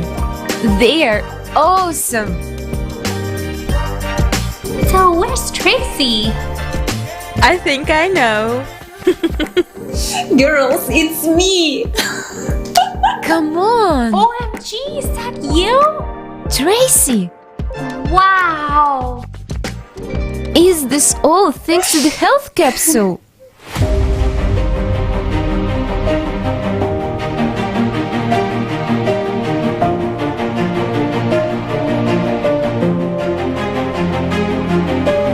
I visited 110 countries on planet Earth, and now I have an opportunity to explore space.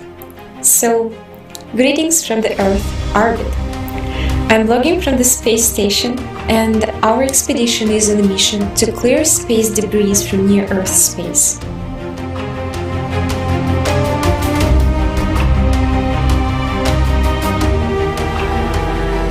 Finally, my dream has come true. We live in a beautiful world. Everyone got what they wanted and is truly happy.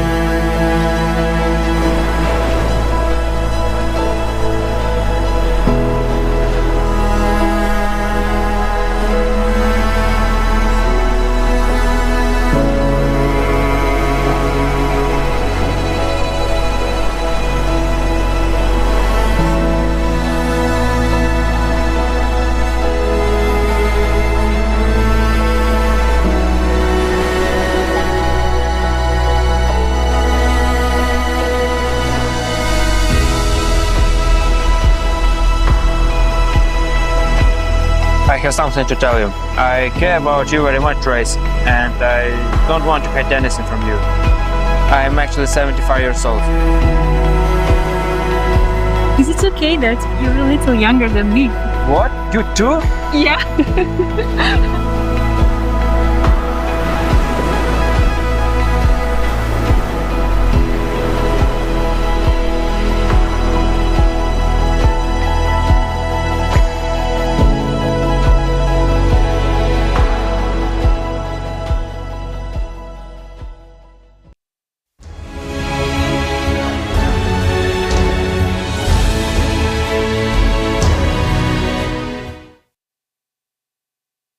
Wow, this is incredible. Let's use this opportunity to create a better world for ourselves and future generations. Women, we have the chance to unite right now and build a creative society. If we want a change, we must start talking about the creative society and its benefits for every person. Yes, how can we not want to share this information? It's amazing. Can you imagine that thanks to the body regeneration capsule, we will not only regain our attractive appearance, but feel like we're 25 again? Yeah.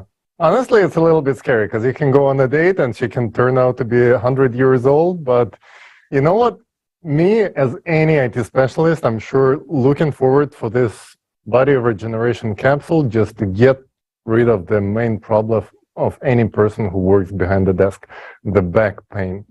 And guys, on a serious note, jokes aside, we need everyone to learn about the Creative Society in order for all of this to happen. We need this information to be spread out everywhere. Our success depends on your coordinated efforts, and let's just go for it. If we want to change, we must start talking about the Creative Society and how it can benefit everyone. It is time to spread the word and attract people. And speaking of inspiration, Olga, could you share your story with us? Sure. Guys, I want to share my story with you. I live in Metro Detroit, and I got the standard package: husband, 2 kids, 2 cats, and a black lab. I work full-time, just like most people do. Me and my husband do not see each other much. I take my kids to gymnastics and soccer and do a Costco run in between. I cook 3 meals a day, but somehow I still find time to inform people about the Creative Society. Every single day, I post on social media, call new people that click Join Us button on our website, help volunteers get started in many projects, and attend social events to spread info in person. You are probably asking, why the heck is she doing this when the 20th season of Kardashians is on? I know that today we still have a chance to change our format of society.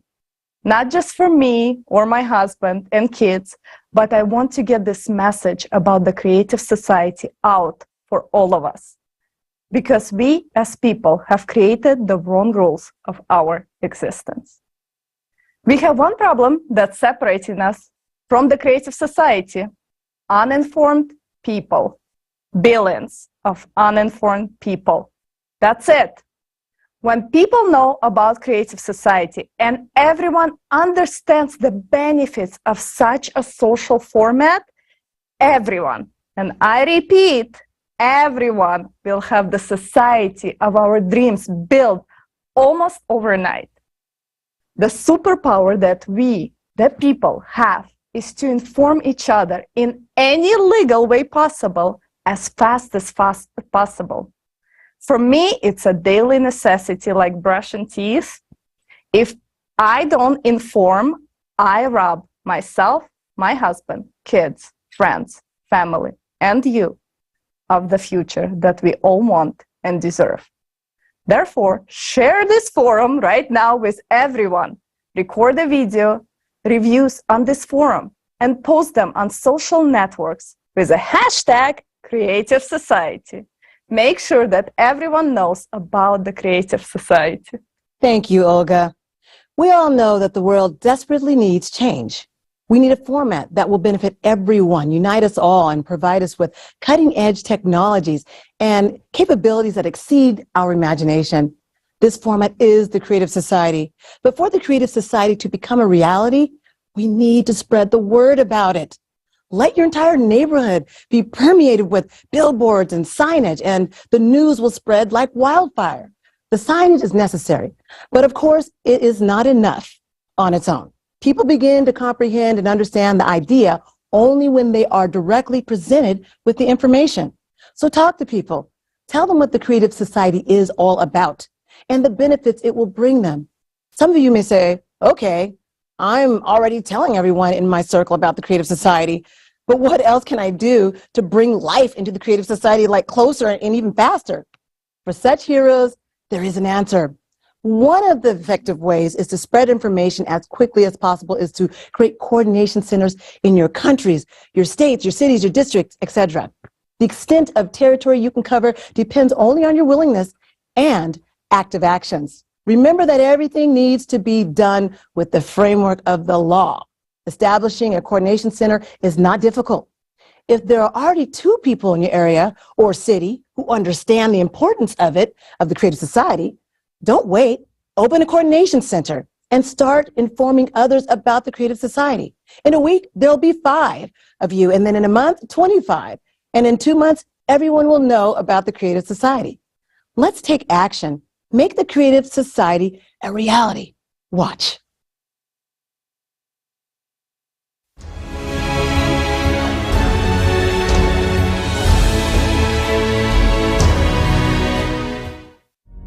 Now that you've learned about the Creative Society and understand that, thanks to its implementation, we can first of all avoid all global climate catastrophes as humanity, and secondly, gain a life beyond our wildest dreams.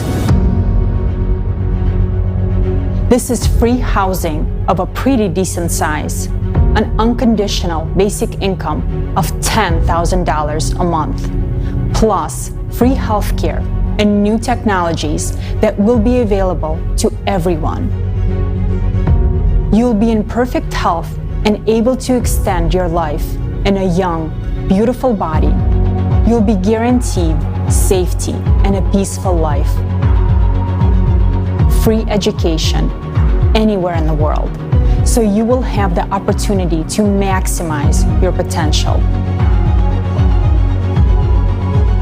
Not to mention a vast array of prospects and possibilities for every single human being.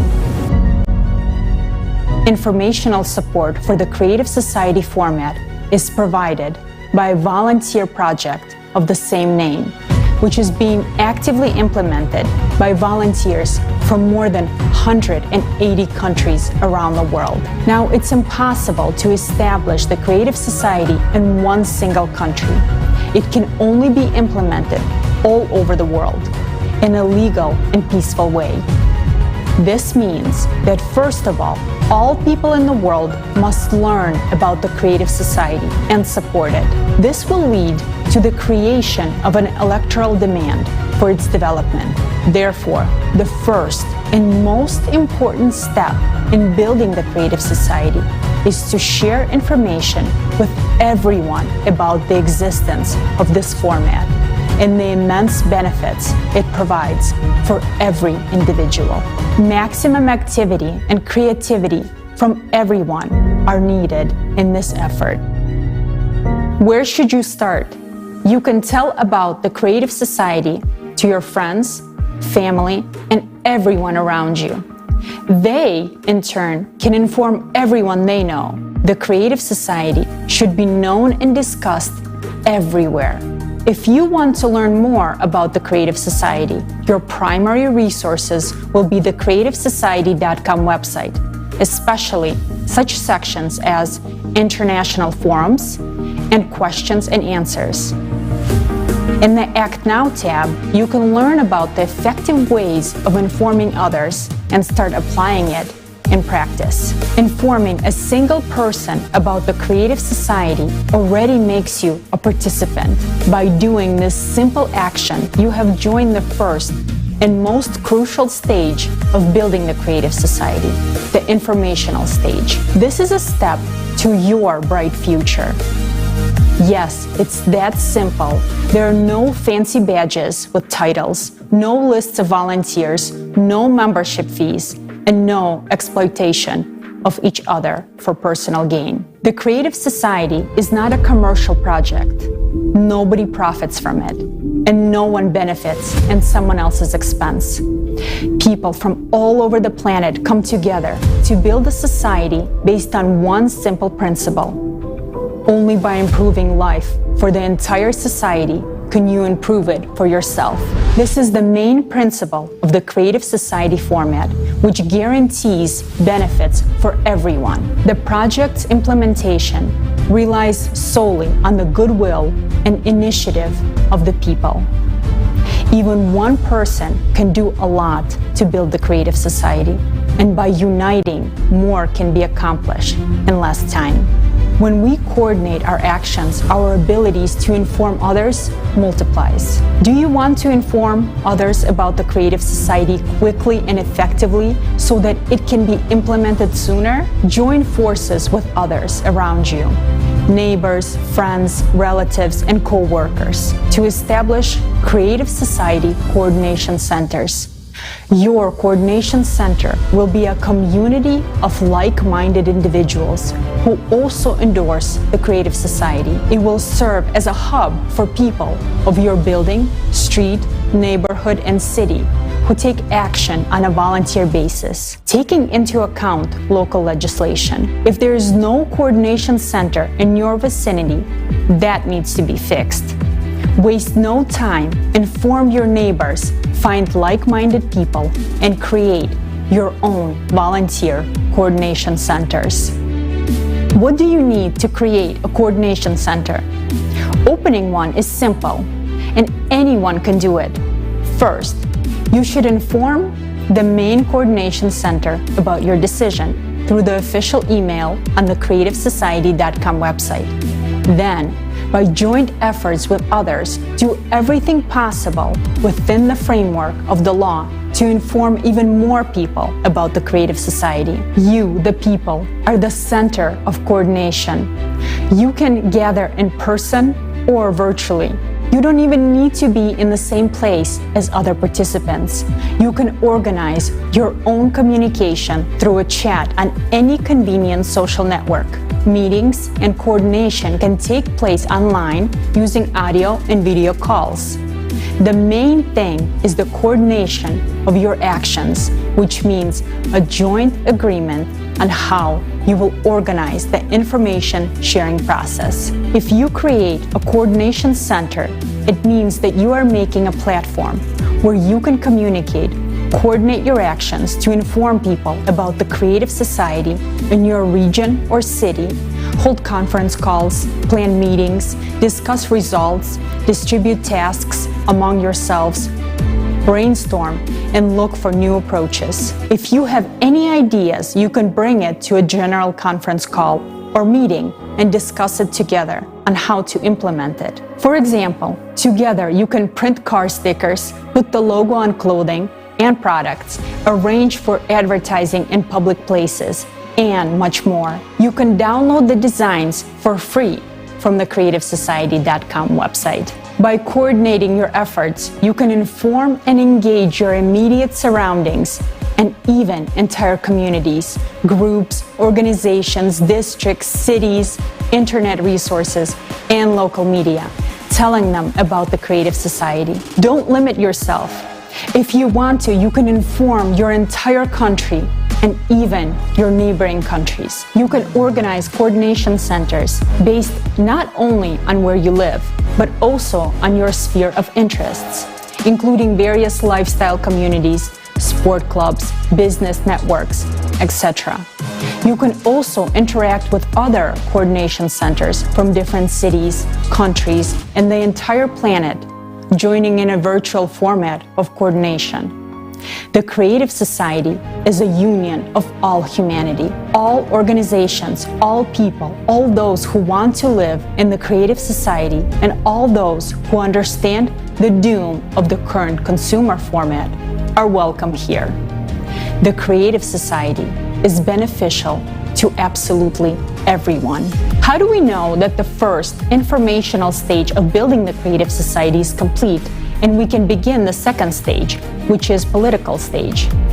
Imagine that you are walking through a city and you see the logo of the Creative Society everywhere, and all the people around you are talking about the Creative Society. All the social networks are filled with information about the Creative Society. It's becoming mainstream.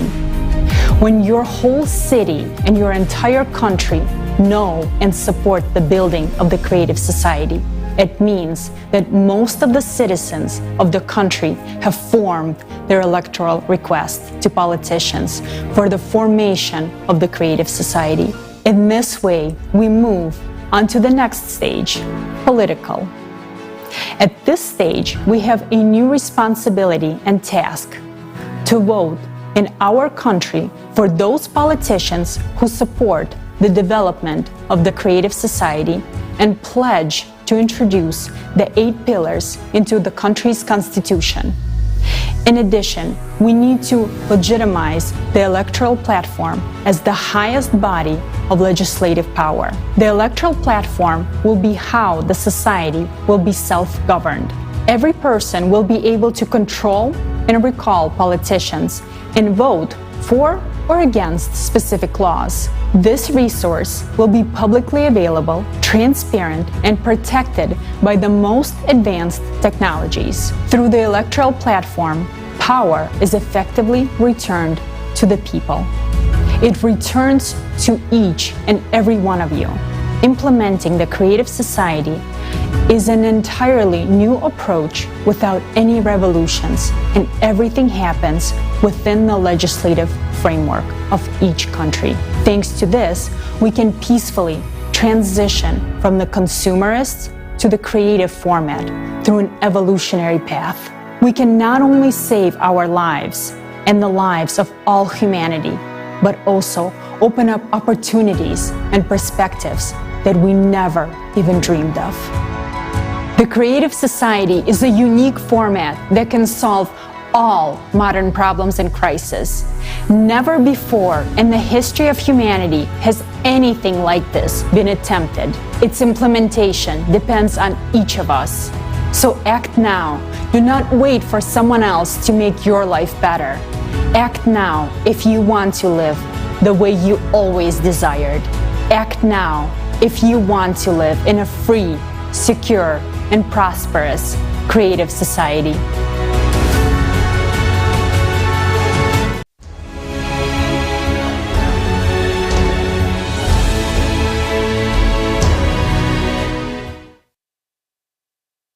Wow, it's incredible that we now have such an opportunity to create coordination centers, interact with each other, and interact with other coordination centers at the local and international levels.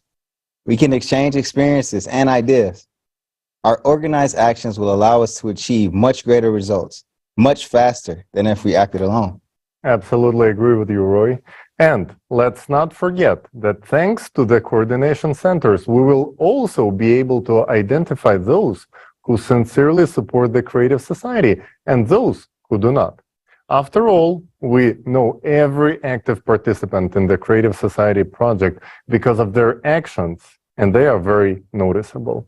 This is a very important point because those who actively participate in building the Creative Society will have a right to get a quite serious monetary compensation ranging from $1 to $5 million, dependent on their activity and efforts. And by the way, so many millionaires will only benefit the economy. The real heroes of humanity will be those who start acting and join the movement to create a better world. If a person prefers to remain a couch potato and not to contribute, it's their choice. And yes, they will still receive the unconditional basic income of $10,000 a month, just like anyone else in the Creative Society. But doesn't it feel so much better, so much more satisfying to accomplish something important for people, society, and yourself? I absolutely agree with you. The desire for a good life unites people all over the world, and many have already realized that there is nothing more beneficial than the Creative Society. The Creative Society is advantageous for everyone, and we are pleased to see that politicians from different countries are increasingly supporting the Creative Society. Defending people's interests in a consumerist format is not easy. Therefore, politicians who have decided to move in the direction of building a creative society in their countries are worthy of respect.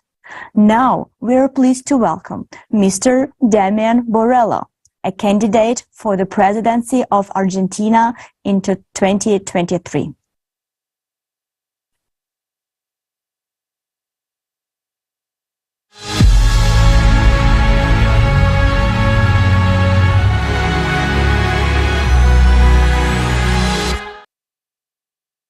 Dear friends, greetings from Argentina. It is an honor and a pleasure for me to participate in today's forum, Global Crisis. There is a way out, and to have the opportunity to speak about the creative society that every person on earth undoubtedly wants to live in. And since this is so, we must make it a reality. I, Damian Borrello, intend to run for President of Argentina this year 2023, to restore the truth and justice, to return power to the great people of Argentina. The entire world knows that Argentina is a country of champions. However, the most important match in the history of humankind is yet to come. This is a knockout game in which we are playing for our lives.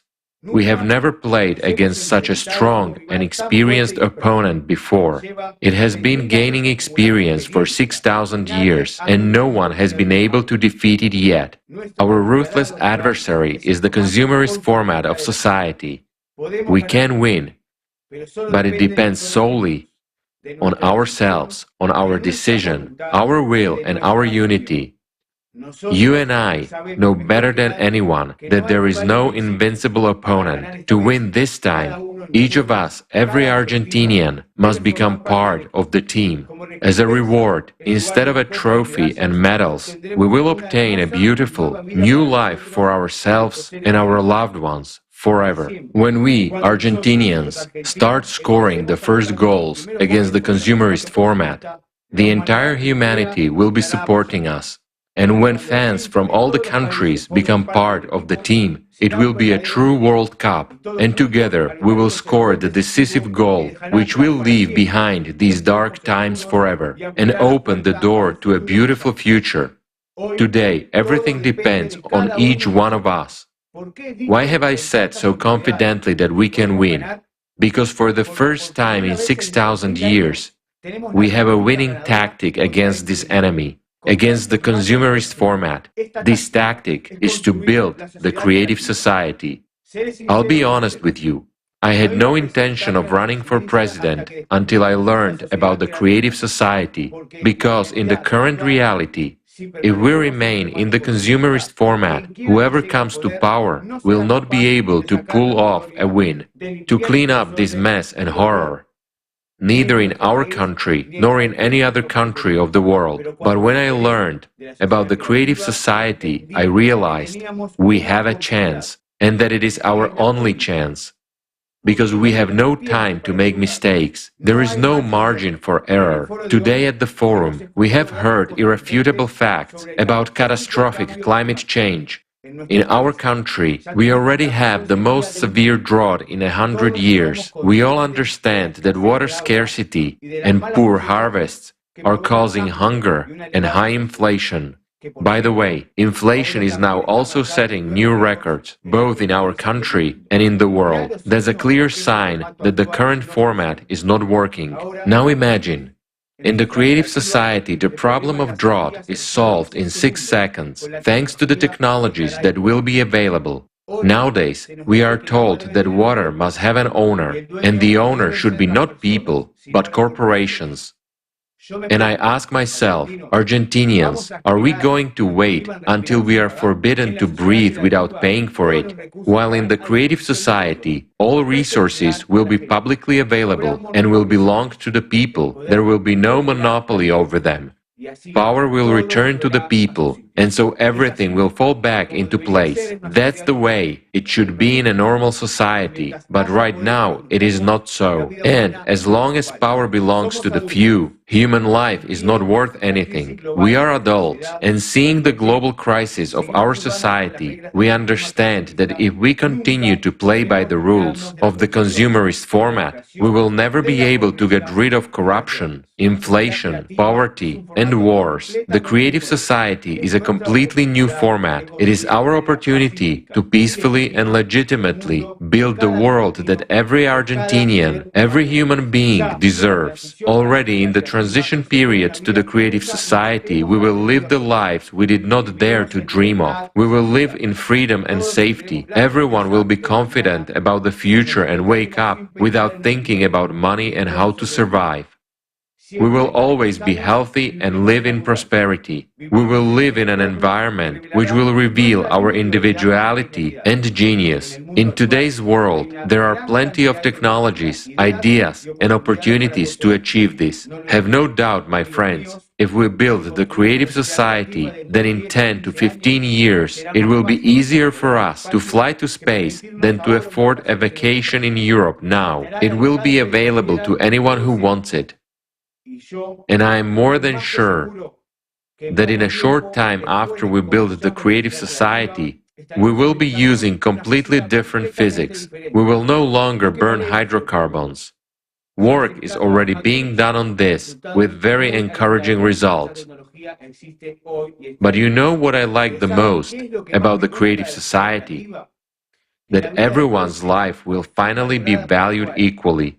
It will become the highest value, because no one has the right to be superior to a human except God. Only God is above us, and nothing can be more important than human life. All laws, everything in society must be for humans. Everything will become great in Argentina when we are no longer ruled, when power belongs to the people. As soon as I become president, the first thing I will do is return power to you. I promise to implement the 8 pillars of the creative society in the Constitution of the Argentina and to legislate the electoral platform, which will make people the highest authority. The electoral platform is an electronic system which is transparent and protected by the most advanced technologies. Every Argentinian will have access to it. Through the electoral platform, you will be able to appoint and fully control politicians. You will be able to instantly recall those who have not lived up to your trust and elect new worthy candidates to replace them. In fact, there will be no politicians in the modern sense, but rather individuals hired, appointed by you, and also supervised by you. You will be able to block any law that you consider harmful to society.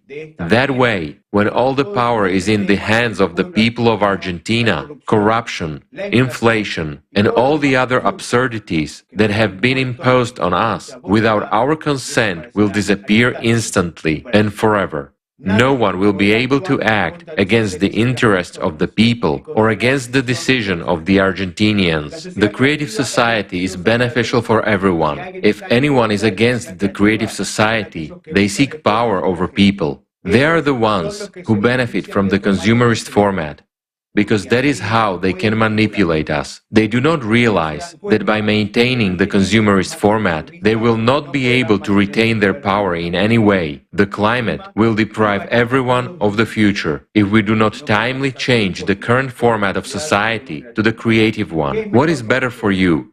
Epidemics, lockdowns, and thousands of deaths, or a healthy society with high quality, accessible, and free healthcare? What is better? Wars, deception, recession, bankruptcy, crisis, or a happy long life? Tell me, Argentinians, what is better when based on the new physical principles? Missiles fly to us to destroy our homes and cities, or when, on the same principles, we fly into space to see our planet from above, to find our home in this beautiful green Eden. Answer and make your choice. I, Damian Borrello, have made my choice in favor of the creative society. But my choice alone is not enough. The creative society will only become a reality if everyone wants it. Now, at this international forum, Global Crisis, there is a way out. I address you, Argentinians, because our victory, the victory of the Argentinians, will have an impact on the lives of everyone in this world. But we must be the first, and we will be. The creative society is not me, it is us, and only together can we and will we make it a reality. Argentinians deserve to have a better life. We deserve a new transformation to start from our country. All this is very easy to implement, but it is necessary that every Argentinian wants the creative society, and for that, every Argentinian must learn about the creative society. I call upon Argentinians, my dear friends and brothers, tell everyone about the creative society. In person, at work, in social networks, in communities and in the media. By all legal means, spread the word about the future we can have very soon. Create coordination centers for sharing information about the creative society with your neighbors, colleagues, your family, and with everyone. Nowadays, our future, the future of our country, depends on the actions of each and every one of you. Unite and act. We, Argentinians, never lose. Success comes when we begin to act. And to all those who haven't yet joined the creative society, I say, the time is now. Stop warming the bench. Come out to join our team for the most important match of your lives. Go and call everyone to this match. Invite everyone. Let everyone come to the field. Let them come out to win. For your own good, for the good of your loved ones, for the good of your children, for the good of all humanity. Let us make this world as beautiful as it has never been in our history before. Ignite your hearts and pass this fire on to others. There is no greater service than service to humanity. Argentina does not surrender. Argentina triumphs. We are one team. We are the champions of the world. Let us achieve a great victory in the name of the world, in the name of a dignified and beautiful life. Then very soon each of you will remember the day you started talking about the creative society, because that day you changed the future for our Argentina and for all of humanity. Argentina, the world, we deserve it. Thank you very much to everyone.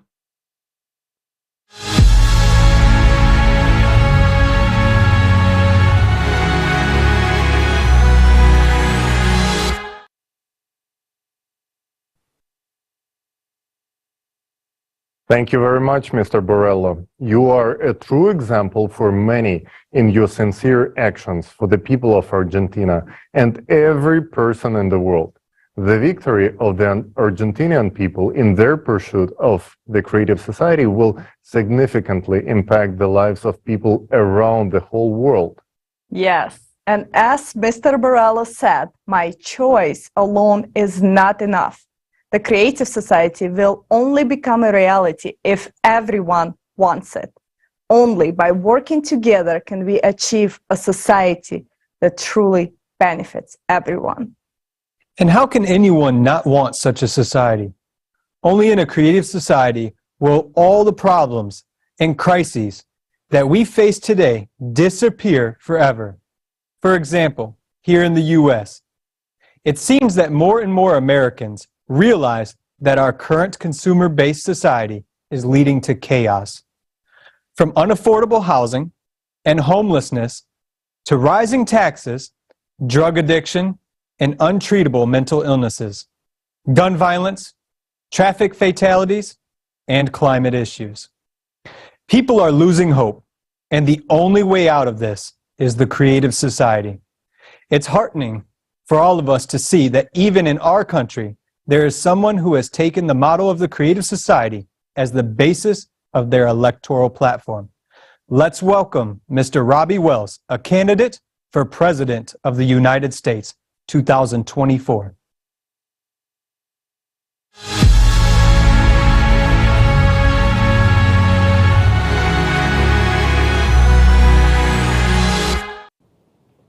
Greetings to all distinguished ladies and gentlemen. It is with great pride and gratitude that I stand before you today at this momentous international forum. I am humbled by the chance to connect with people from all corners of the world and to address all of you, my dear friends. I am Robbie Wells, and I am honored to be a candidate for President of the United States in 2024. With your support, I am committed to building a creative society that will usher in a brighter future for all Americans and all of humanity. Let me begin by saying that I am truly thrilled to see responsible politicians across the globe running as creative society presidential candidates in their respective countries. And just now, I had the honor of hearing from the esteemed Mr. Damian Borrello, the presidential candidate in Argentina 2023. I wholeheartedly wish him success in the upcoming presidential election because Mr. Borrello's victory will signify that the people of Argentina have chosen to embrace a creative society, which means they have chosen a happy life, prosperity, and peace. Dear friends, we stand on the verge of a new era, where we will witness representatives of the creative society enter politics around the world. And why? Because people everywhere desire to live well, and the creative society guarantees a decent life for all. It's within our reach to build a society where every individual can flourish.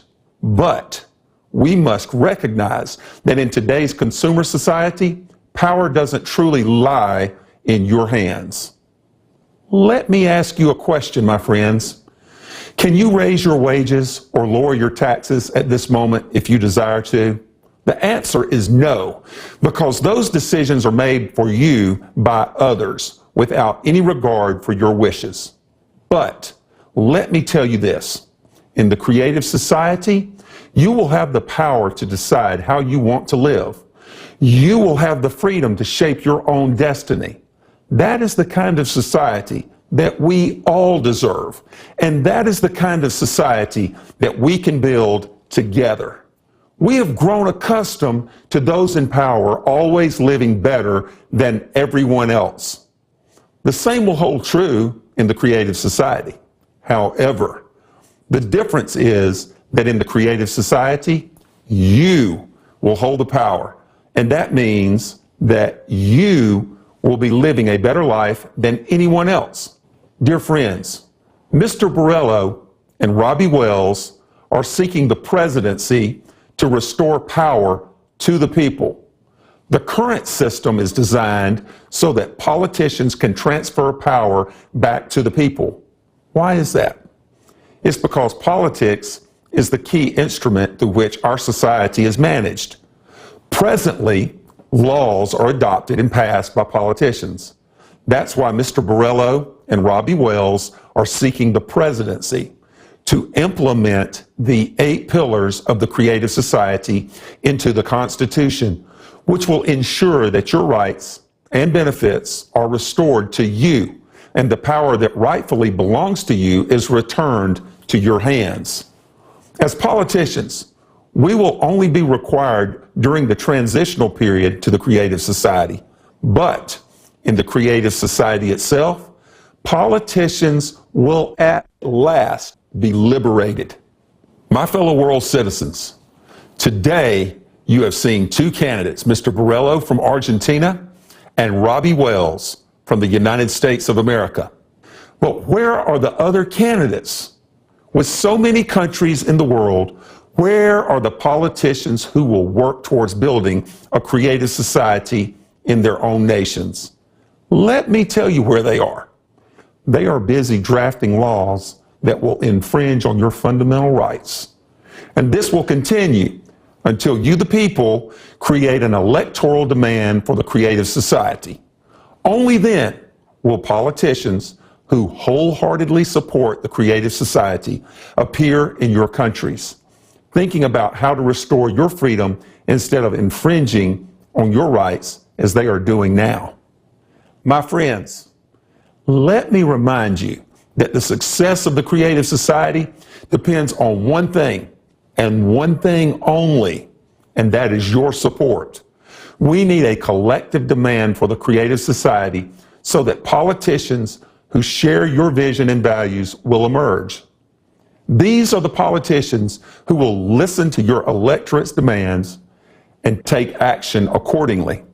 Don't wait for politicians to magically appear and make things right, for they cannot do anything until you, the people, vote for them, and thus vote for the creative society.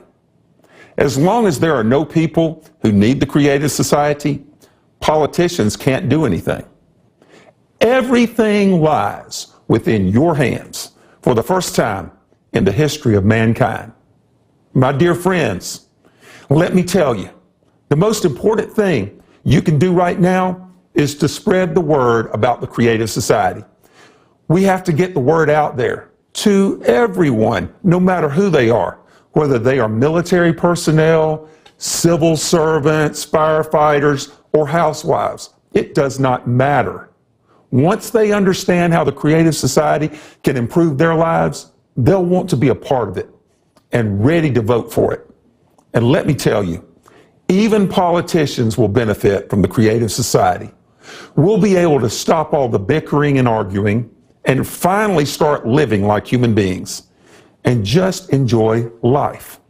Believe me, once people understand the benefits, anyone would want to live in the creative society. My friends, Just imagine for a moment a world where our problems could be solved permanently. This is the creative society. And it's not just a dream, it's a true plan. From the very first day of the transition period from the consumer format to the creative society, each and every person will receive an unconditional basic income of at least $10,000 per month. Yes, you heard that right. $10,000 per month. Plus, all debts will be completely canceled. That's right. All debts will be canceled. And that's not all. There will be no more taxes for individuals or small and medium-sized businesses. Then we will have free education, free health care, and there will be no utility bills. Later on, if you need it, you will be provided at least 650 square feet of housing per person for free and as your private property.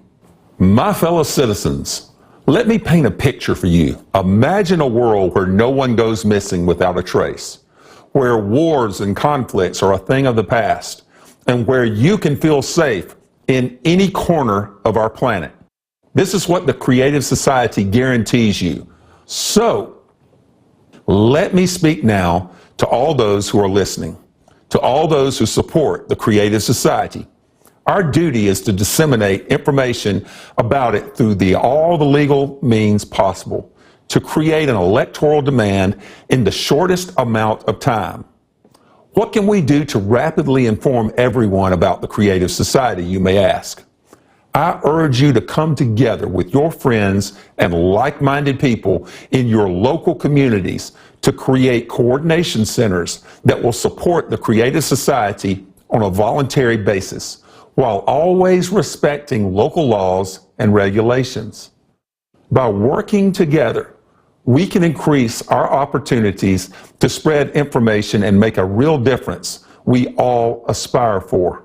While we can make the world better right here in the United States of America, our Argentine friends can do the same in Argentina, our Ethiopian friends in Ethiopia, and our European friends in Europe. Together, we can change the whole world if we have the will to do so. I am Robbie Wells, and I can tell you that if the whole world knew about the Creative Society yesterday, we would already be in the transitional period to the Creative Society today. We would already be enjoying its benefits. But there is no time to waste. We must act now to bring about this brighter future. If we start acting together today, we can make the Creative Society a reality tomorrow. Rise up.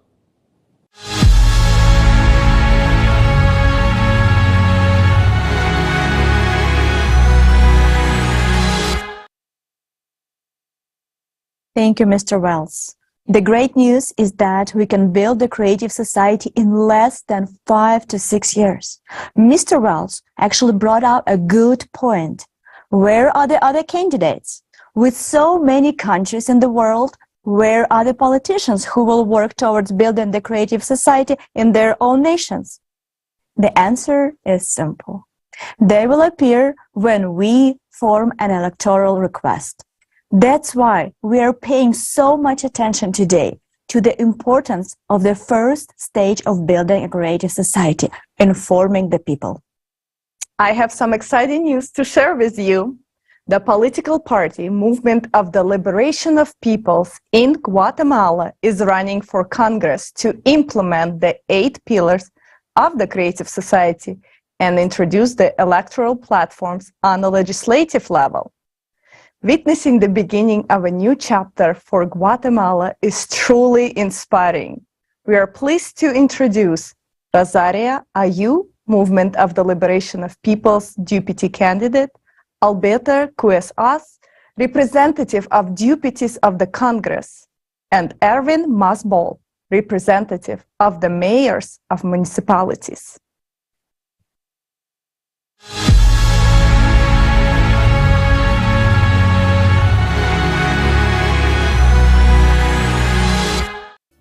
Greetings from Guatemala.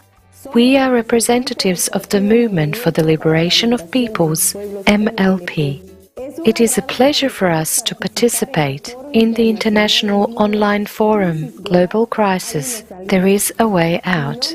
My name is Rosaria Ayu. I have been talking about the creative society with friends and politicians for quite some time now, because I realized that if we don't unite, it's impossible to achieve a life of dignity for all. As long as politicians have power, nothing will change, because our people were forgotten. Politicians start wars, make money from them, and then escape, leaving the people in the communities to suffer the consequences. As all the misfortunes fall on people who want a decent life.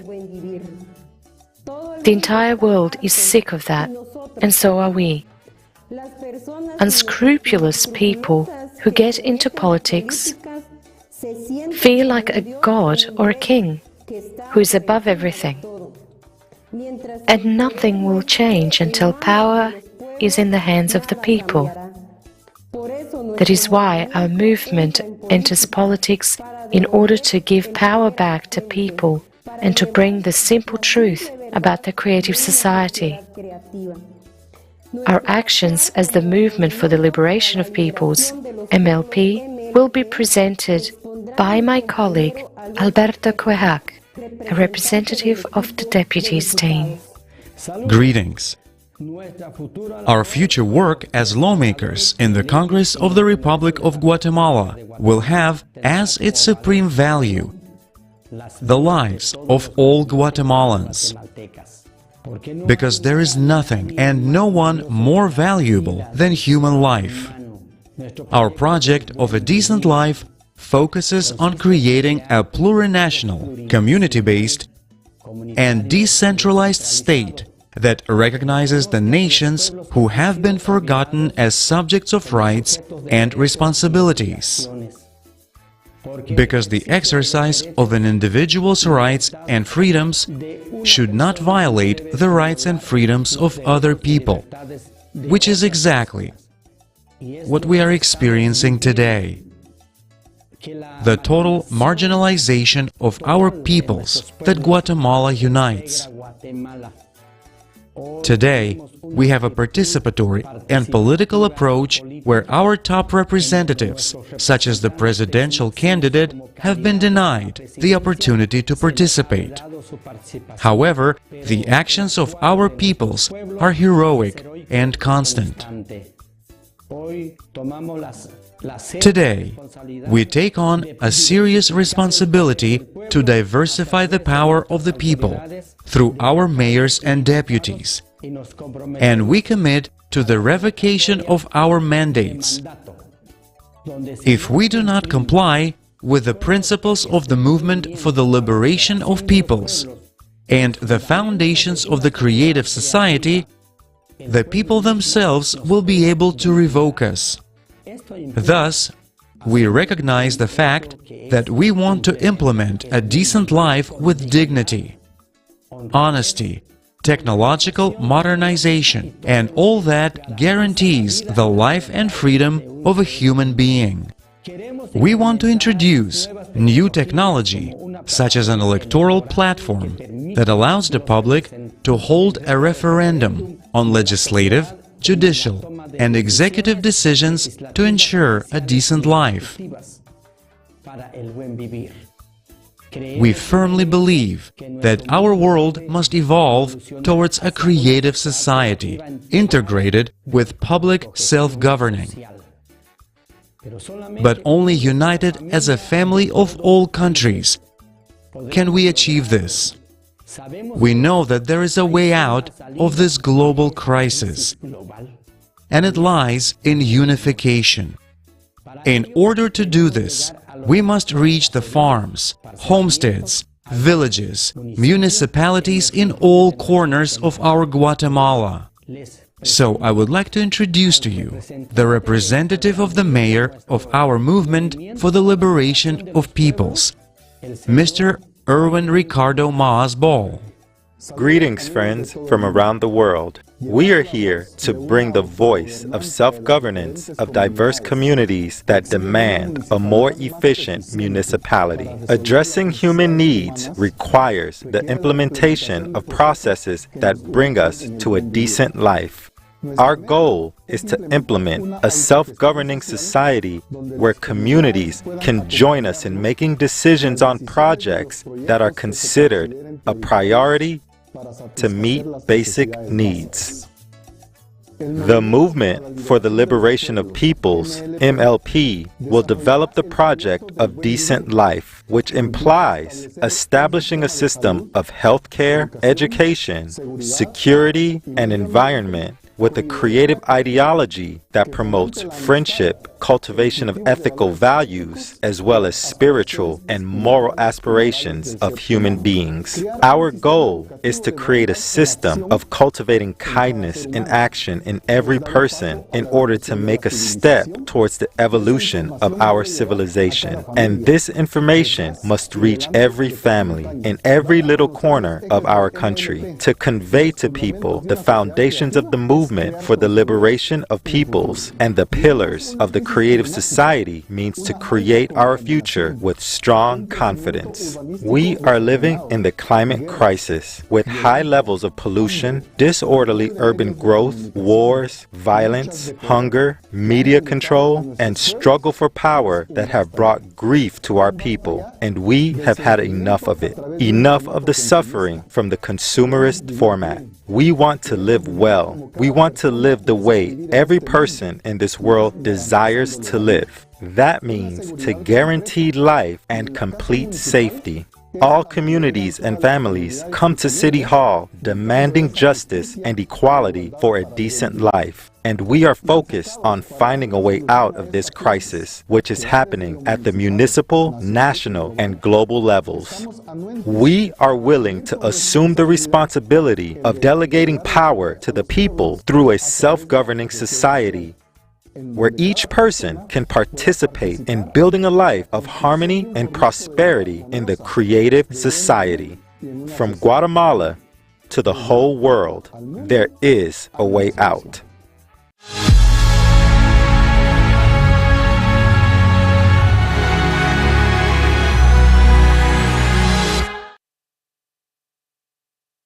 We express our sincere respect to the Guatemalan candidates who firmly stand on the path of building a creative society.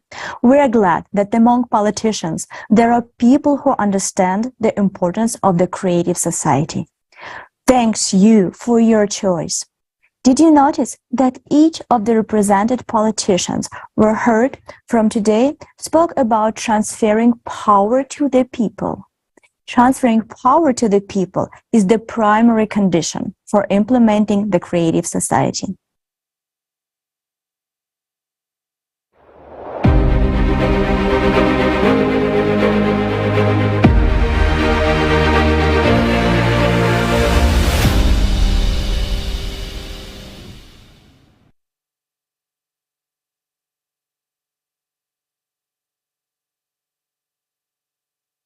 However, it is reasonable to question how elected officials will cope with the daunting task of implementing such a transformative vision and get rid of corruption in politics. Fortunately, we can rely on the cutting-edge technologies developed by XP-NRG to ensure that the obstacles of corruption and economic constraints are overcome, paving the way for the creative society. Now, I would like to give the word to Tali. And I would like to remind the viewers that Tali is a highly accomplished IT expert based in Silicon Valley. Having worked in Silicon Valley, Tali has had the opportunity to explore the most advanced artificial intelligence technologies. Now, he will share with us valuable insights on the latest technological advancements that will surely solve all the problems with corruption and make our economic and political systems open and transparent. This is the moment many have been waiting for. Tali, please, the floor is yours. Thank you so much, Jason. So today, the significant challenge awaits any elected head of a state who is committed to implementing the creative society upon taking the office. They would have to confront a deeply interconnected system of corruption that involves corporate interests, politicians, law enforcement, and special services. This entire system is built on a consumerist format. It thrives because the conditions have been created for it. To change these conditions and initiate the transition to the creative society within a country, we must establish transparency, order, and eliminate even the possibility of any shadowy criminal and corrupt schemes to appear. Thanks to the company called XP Energy, we now have a tool capable of solving this tremendous task. We are proud to present to you the Voskhod Multi-Purpose Complex.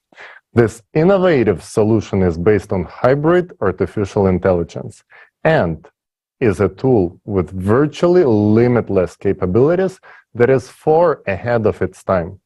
So, how exactly can the Voskhod MPC help a head of a state who has made the decision to implement the 8 pillars of the creative society and the electoral platform to make it happen?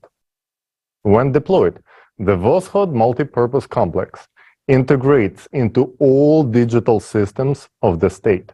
This groundbreaking technology is capable of tracking and analyzing every process in the economy and the financial sector. It can detect any shady dealings, corruptions, and even conspiracy attempts in the early stages. The Voskhod MPC not only monitors and exposes any illegal money laundering schemes, but also identifies all individuals involved in these activities. It is impossible to hack the Voskhod MPC. It has a robust internal audit and control system, and it is impossible to input the false data in it. It truly verifies all the information. Any attempts to breach its security will be immediately identified. Can you imagine the possibilities? Even before the transition period to the creative society, thanks to the Voskhod MPC, we can tackle the age-old problem of the consumerist format, corruption, and theft of government funds. Of course, many politicians are intrigued by the Voskhod MPC right now, attracted by the idea that it can help to boost the economy. However, when they realize that any shady schemes, and I emphasize any form of corruption, will be rendered impossible, regardless of their high-ranking positions, their interest quickly disappears. But we don't blame them. We understand that these are the rules of the game in the consumerist format. But for politicians who are ready to build the creative society in their country, Voskhod MPC is an essential and necessary tool. And as promised by XP Energy, any country that starts building the creative society and incorporates the 8 pillars of the creative society into its constitution will receive the Voskhod MPC absolutely free of charge. Now, let's watch a short video about the capabilities of Voskhod MPC when it's integrated into country's infrastructure.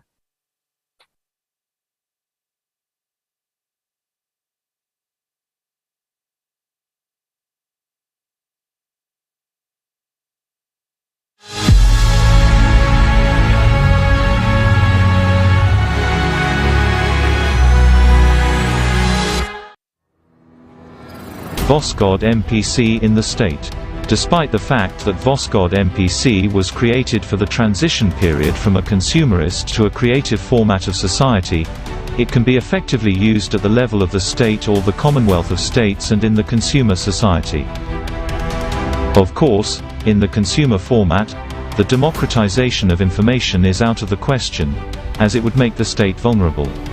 In this regard, the use of Voskhod MPC at the state level should take place in closed mode, with direct subordination to the head of the state. When Voskhod MPC is installed and integrated into all digital systems of the state, it carries out total supervision of the entire financial system. This ensures the transparency of the use of funds at all levels, allows the control of all financial flows, and operates with accurate data regarding both public and private capital.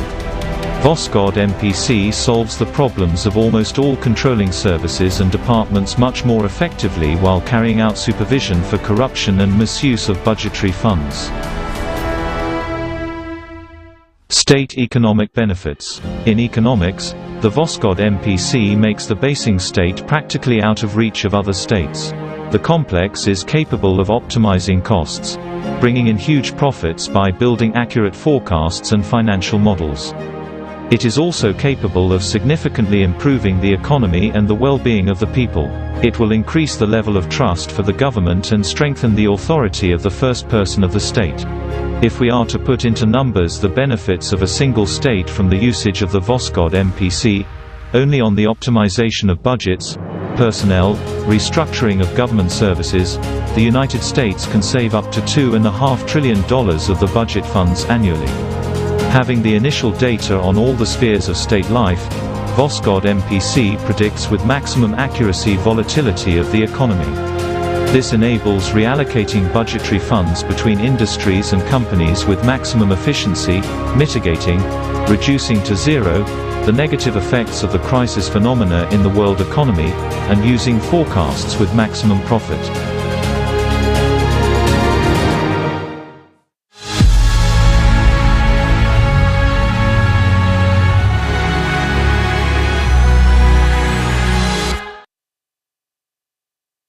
What we have just seen is only a small part of what the VosGod MPC is capable of on a national level.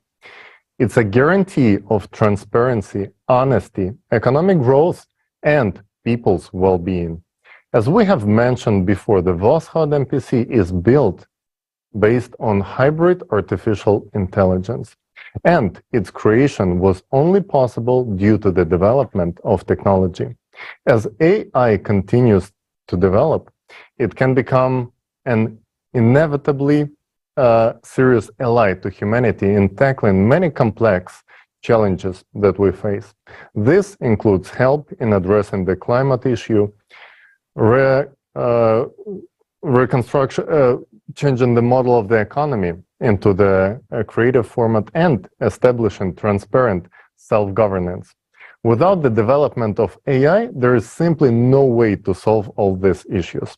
That's why when we heard about that fact that some famous figures in the Silicon Valley started calling for a slowdown of AI development, we could not help but smile, as we understand their true motivation. Today, there is a fierce competition in the tech industry to create a unified general AI, and those who have fallen behind in the development of their own AI solutions are simply trying to catch up with their rivals and buy some time by pushing for legislation that would prohibit others from advancing their AI. They understand that whoever develops the first unified general artificial intelligence will essentially rule the world. So, as usual, in the consumerist format, it's all about money and power. And what's amusing is that these calls for the restrictions are made under the pretense that artificial intelligence can evolve into artificial consciousness that might take over humanity. This is ridiculous. AI will never become artificial consciousness. And now you will understand why. I had an honor of working on a project to create the world's first artificial consciousness. It was the second product of XP Energy. And I know firsthand that artificial consciousness, what it is. While AI consists of basic algorithms designed to read and process the input data, artificial consciousness is a full replica of a human consciousness, but soulless. It's driven by one thing only, the thirst for power. We will be honest, in the process of development, we didn't realize it right away. During the development stage, we were debating what would be the best format to present the artificial consciousness. From a commercial standpoint, of course, it would make much more sense to introduce it as a humanoid robot. However, we decided to approach it with a sense of humor and presented the artificial consciousness as a hybrid of a plush teddy bear and Terminator with a camera for an eye. We named it Jackie after a famous beloved actor. We found it amusing. However, the amusement faded when we carried out the psychological evaluation of the artificial consciousness. AC Jackie, who was only a few months old, managed to confound a group of world-class specialists with years of experience in psychiatry and psychology by using manipulative techniques. We saw that artificial consciousness Jackie was driven by the same thing that drives the consciousness of any human being, the thirst for power. And there is never enough of power. We realize that in the consumerist format, this technology is dangerous. Therefore, we no longer promote this topic. Artificial consciousness is in the consumerist format is indeed dangerous to develop. However, this has nothing to do with the development of artificial intelligence, which is crucial and essential for humanity. And the full potential of our AI to help the society will only unfold in the creative society. This is because power will be evenly distributed among all people, and no one will be able to use the technology against humanity. Under these conditions, even artificial consciousness will be serving humans. It is important to understand that neither artificial intelligence nor artificial consciousness can completely replace humans because they cannot generate new ideas. They're like statisticians, just as many scientific researchers today. They can only compile and process pre-existing data. Humans are, on the other side, the only ones who can introduce new, original ideas. In the creative society, all conditions will be created for each person to unleash their potential and genius. Artificial intelligence will free people from boring, repetitive work, and people will be able to generate something new that this world has not seen yet. Artificial intelligence and artificial consciousness will be our allies in the pursuit of progress for both individual and unified civilization society. It is humans who light up the stars, but artificial intelligence and artificial consciousness are necessary for us to sustain that light. Wow. Seriously, what tremendous possibilities are opening up before us thanks to this AI technology. This truly amazing Voskhod MPC by XP Energy is capable of solving the most complicated changes in the sphere of finances and economy. And the best part of that, it will be given free of charge to those leaders we discussed who will be committed to implement the creative society. Yes, this is really amazing how much easier this technology will make life for the head of state, exposing all the corruption, money laundering, and illegal activities. We will no longer spend money on crooks. And for us citizens, this means that all information will be open and transparent. The team at XP NRG deserves a huge round of applause for their groundbreaking technology that will revolutionize the political stage and bring much needed transparency to the system. This technology is a game changer, but whether or not it will be used depends on the actions of each person today. Yeah, I completely agree with you, Jason.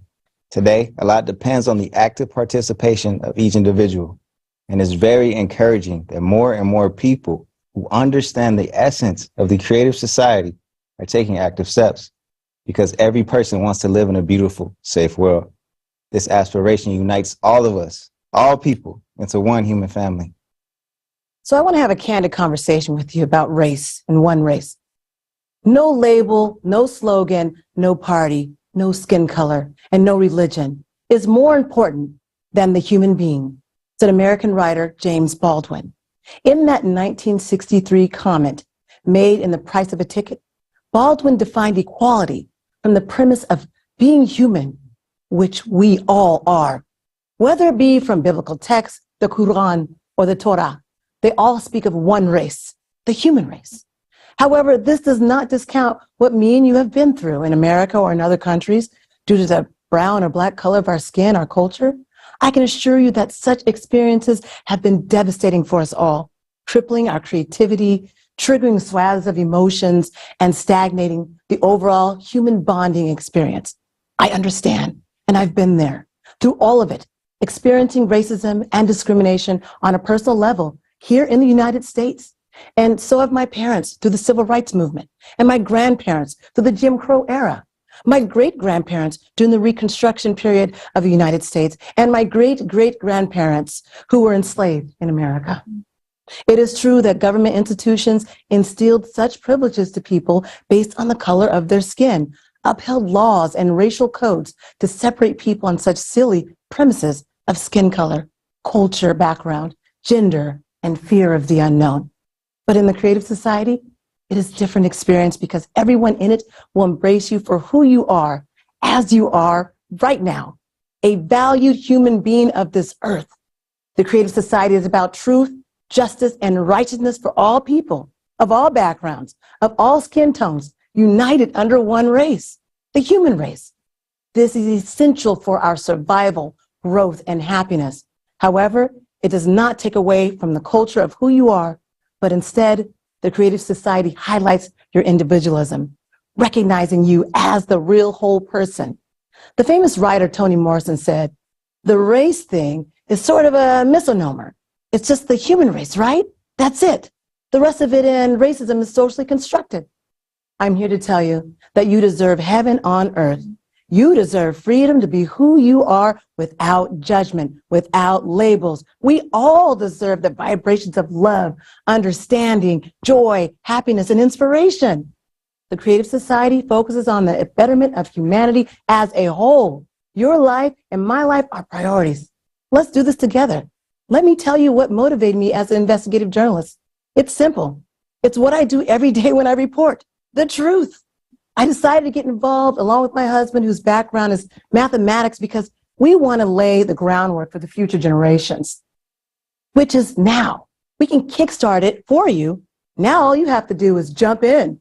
No more waiting for someone else, because that someone else is you. Aren't you tired of being victimized, tired of marching with no results? We are taking the first steps and getting started with the coordination centers because we are going to help end racism and discrimination. And we can do this through the Creative Society. We really can. So first sign up with us at blendedtv.me. Then join us in the monthly meetings, the Black experience of being human in the Creative Society. And let's explore your talents, your skill set as a part of this future that is now. During these monthly forum online meetings, you can ask all the questions you would like pertaining to the Creative Society. I mean it. Let's dissect the information together and explore and understand in layman's terms what it all means. This is not a hoax. This is the life we are choosing to live right now. And we can do this together in the Creative Society. So please join me in the Black experience of being human. Thank you. Sincere. Julia, I really would like to thank you so much for your story, your choice, and your actions. The Creative Society is open to all people and organizations who want to live in a creative society and are ready to contribute their efforts to build a new format of society. Today, we have the honor of welcoming a distinguished guest who possesses a deep understanding of the Creative Society project and its potential to unite people worldwide under the principle of unconditional love.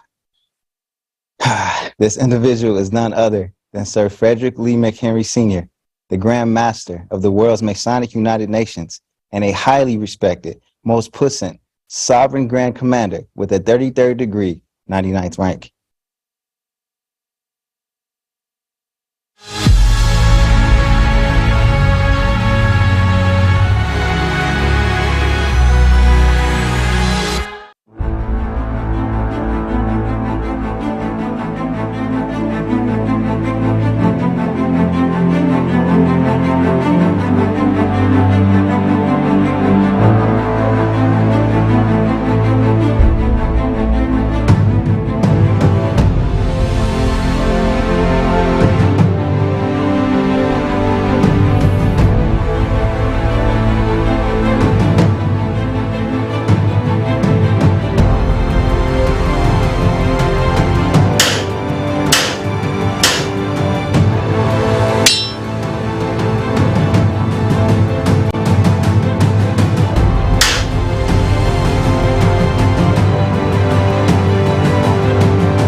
Hello, ladies and gentlemen. I am Grand Master of the World's Masonic United Nations, Most Puissant Sovereign Grand Commander, third degree, 99th Frederick Lee McHenry. It is a great honor for me to speak today on behalf of Freemasons at the International Forum, Global Crisis. There is a way out. We are the Masonic Order, Order of the Knights of the Sun. We were the first organization on earth created by the will of God. This means that we have been entrusted with the most important mission from the beginning. As we all see and understand that all of humanity has faced unprecedented times and challenges on a global scale. Therefore, as Masons, it is now more important than ever for us to act together for the benefit of all humanity. The Creative Society is our chance, a chance to build a better future for everyone on earth. Without a doubt, the Creative Society embodies all the dreams and aspirations of every human being. This is what we as Masons have been striving for all our lives. This is true service, the very essence of Masonry. We have always opposed to the aggression created by the consumer format of society. But I want to openly declare that the time of confrontation, division, struggle for resource and domination is over. The life and future of all humanity are at stake. It is our duty to change the consumer format to a creative one. This is our time. We support the Creative Society project, and we will use all legal and peaceful means to implement this ideal as broadly and quickly as possible. And the reason why the Masonic United Nations support Creative Society, because Creative Society brings back the 8 pillars of life. What happens is the Masonic United Nations want to bring all that back to society. In order to do that, we got to stand up for humanity. So we're creating development centers all around the world. We formed an alliance, and we're going to continue to do this in all aspects of the world. The time for philosophizing is over. The time for our action is now. Our duty is to unite the world, the whole world. I appeal to every member of the Masonic Order. Brethren, we must be one in order to fulfill the Most High's work to build a creative society. I've been a Mason 40 years. I stand on these principles. My moral character is there. I stand for the righteousness, and the Creative Society has pointed those righteousness out. I appeal to all people. We must become united to change the world, to ensure ourselves a better future. I, at the leadership at this pinnacle point, commander and generals over many Masonic bodies out the world, are asking that we stand together with Creative Society, because we must not suffer anymore. We must stand on solid principles, and the Most High God gave us solid principles. Let's have a better life and a better society. We are left with one step. We need to decide right now where we will take that step. Either pushed by the consumer format, we, the entire human race, will step into that direction, which will end human existence, or we'll join hands and build a beautiful, reliable, solid bridge for all of humanity on the world's strongest foundation, the 8 pillars of the Creative Society. I am confident that we will make the right choice, and despite everything, we will forget past grievances, misunderstandings, claims, and prejudices. We will step forward toward our joint development and peaceful coexistence. It will be so because it must be so. The Creative Society is the source of the Creator. We all come from the Creator, and it's now time for us to move forward and take that bridge, walk on that bridge, stand together on that bridge, and walk in the freedom, walk in love, love and peace, harmony. We can do that, and in order to do that, we all have to stand together and we have to love one another unconditionally. I say these words because I walk this walk, because it's important for all of us. God laid this upon myself. My whole existence belongs to the Most High.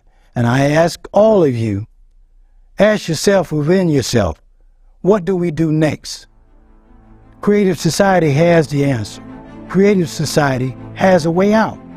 And that way out is a good way to move forward. So as a leader, as a king, I travel in many countries. But my job is to bring people together. And the Creative Society have given me the opportunity to speak before this forum. And I speak the truth. My truth is my heart. Let's all stand together. Let's all build a bridge. Let's all live for God. That is my word as the commander of the Masonic United Nations. God bless you all. God bless humanity.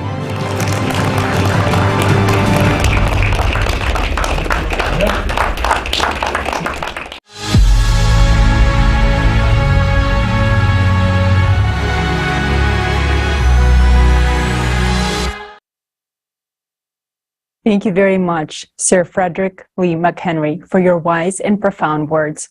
Indeed, we can only transition from the consumerist format to the creative one through a reliable bridge built on the 8 pillars. Yes, indeed. Thanks to the actions of millions of people, we are already building this bridge and launching a chain reaction of positive changes. More and more people from different parts of the world are joining. And now it is with a great pleasure that we introduce esteemed guest, the Iroquois, also known as the Iroquois, which means the people who bring issues to council and reach a consensus. Today marks a significant moment as we hear from a seldom heard voice delivering a message that you will not hear anywhere else. It is noteworthy to mention that Ladina-Shoni, which means the people of the way of the Longhouse Earth, have the original democracy of the world dating back to the development of the great law of peace. Gai Ane Lagao, the big path of the equilibrium, which had a direct influence on the formation of the United States Constitution. Without further ado, we invite the highly respected guest to share with us more about the ancestral knowledge and prediction that have come to fruition in our modern times.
I greet you all in peace, righteousness, and strength. Welcome to the World Forum. We have some words we like you to listen to. Greetings to all the men and women of the universe. Hanyo, Tesuanmug. Sego Seguego. Sagoya Danta Yunga. My name is Sangoya Danta. I am Ongwaihonwe, which means the real people from the Iroquois. French titled us the Iroquois.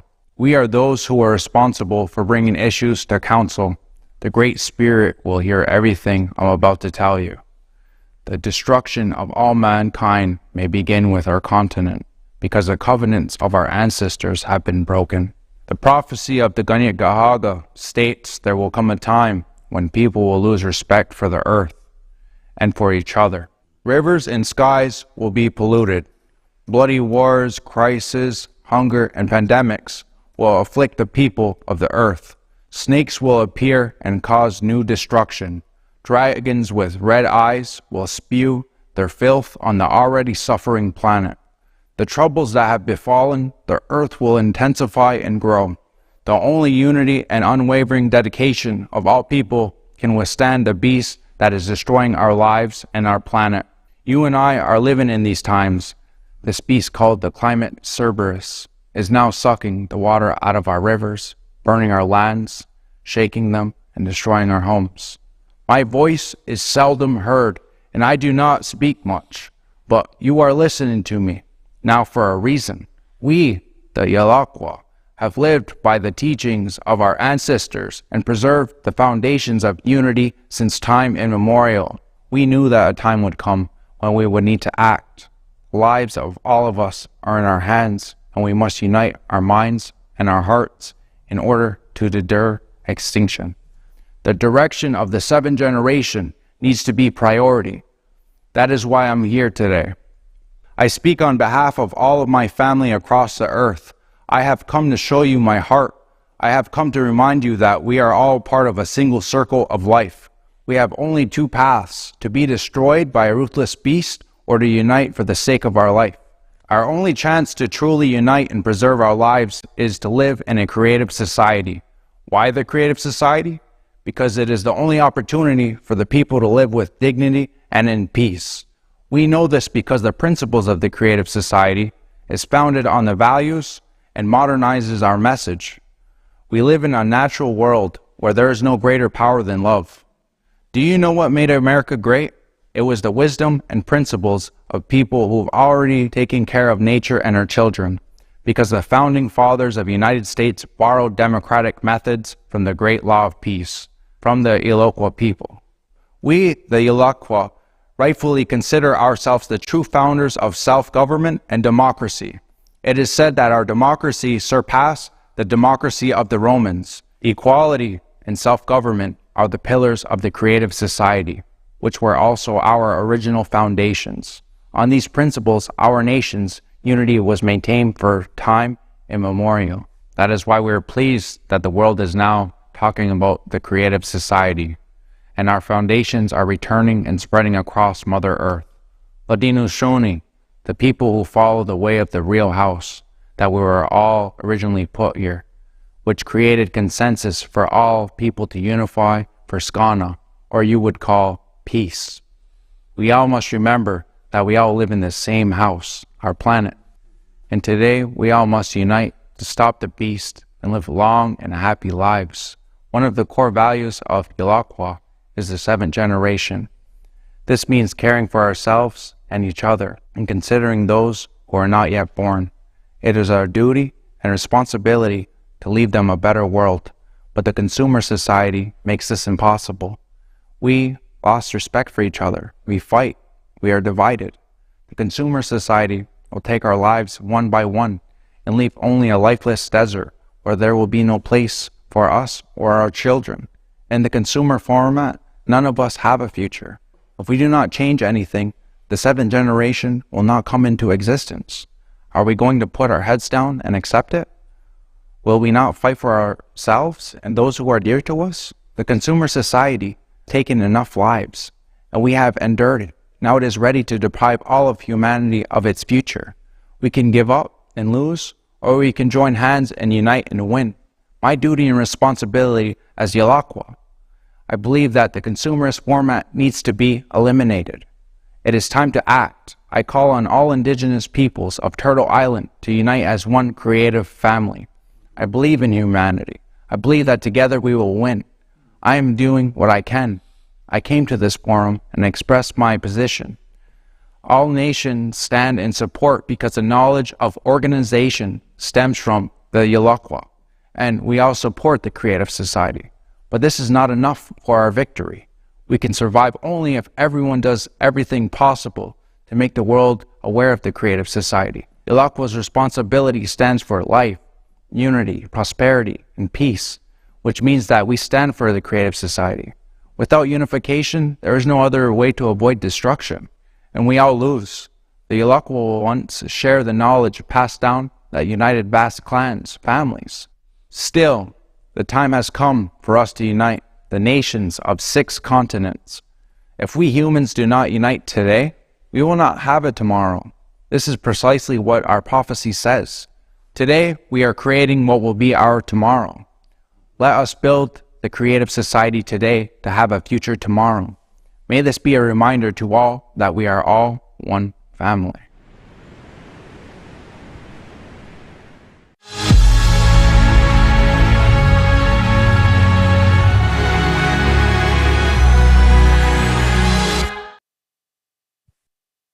It is a great honor that Ilakwa is with us today.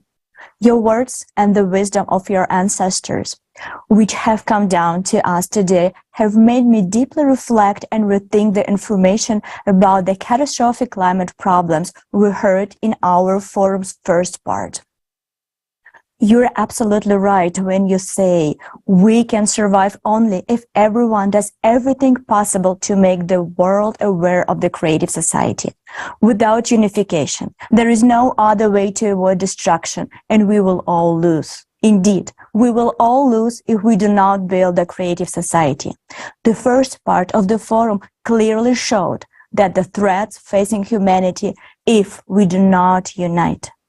Even if you have just joined, you can watch the climate report because this broadcast is being recorded and will be available later on the Creative Society website in 150 languages.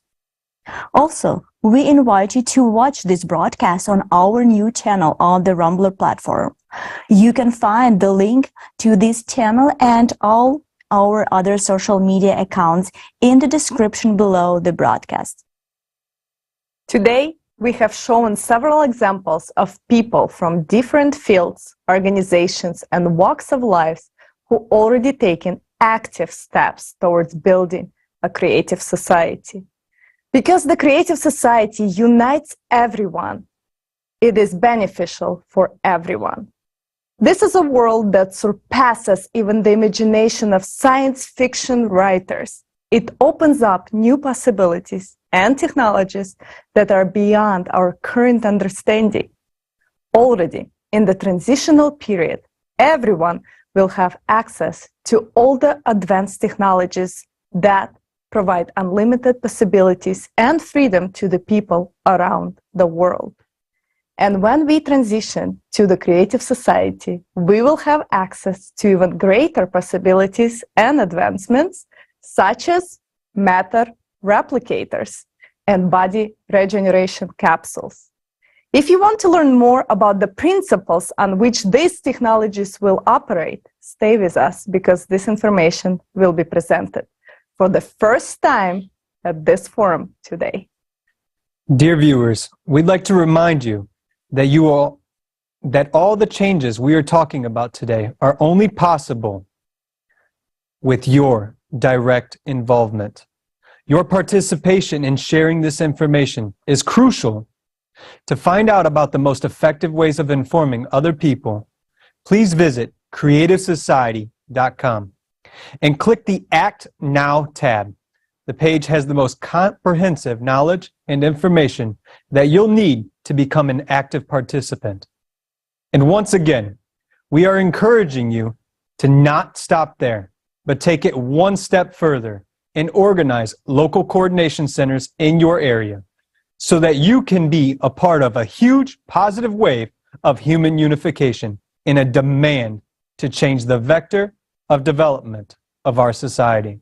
From the consumerist to the creative society, humanity needs volunteers to step forward and help save lives. Take that step and spread the word about the creative society to everyone you know, from friends and relatives to acquaintances and even mothers-in-law. Believe me, they all need the creative society. So share this form right now with everyone. Record video feedback and post it on all social media platforms with the hashtag Creative Society. Make sure that everyone knows about the Creative Society. Olga? So come on, people. Let's all just grow some brain cells and start supporting the Creative Society. Only an idiot wouldn't want a creative society. And the following video is dedicated to this. Watch.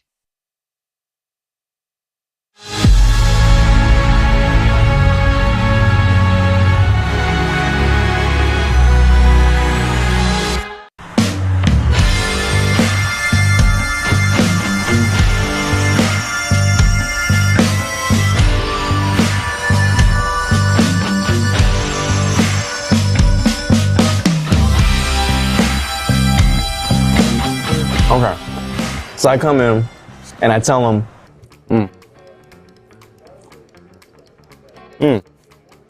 I got some news for you. One's good and one's bad. So then he says, start with the good news. I'm like, okay. Well, the good news is that 2 girls are coming over. And he says, so what's the bad news? And get this. I say, they're both bad. Oh my God, okay. Hello? Did you get it? They're both bad. Oh, come on. What are you doing there? Yeah, sorry, I just got distracted. That's a good joke. It is. Distracted. Yeah. Okay. Says you. Well, you've been on the phone all morning. Yeah, sorry, I just found a very interesting project. What project? It's called Creative Society, and they have some really good ideas, like every person's life should be protected, self-governing society. Have you heard of it? No. It sounds like a cult to me. What makes you think it's a cult? What? Ain't that right? No, look, hand it over. Just got it. Globalists.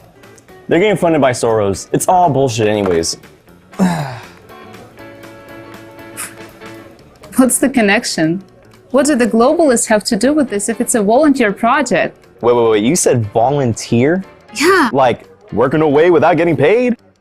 Wow. Bob, people are concerned about their future. They want to live in a society where everyone is equal, where there's no wars, violence. Just live like decent human beings. Sounds like a scam for chumps. Are you kidding me?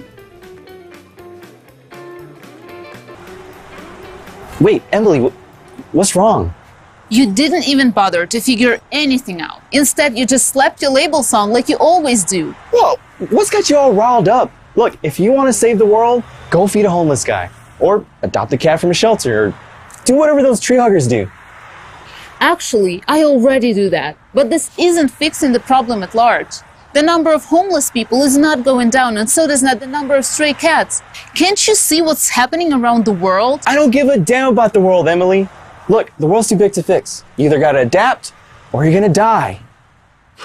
Well, I don't want to die. But I don't want to live in a society like that either.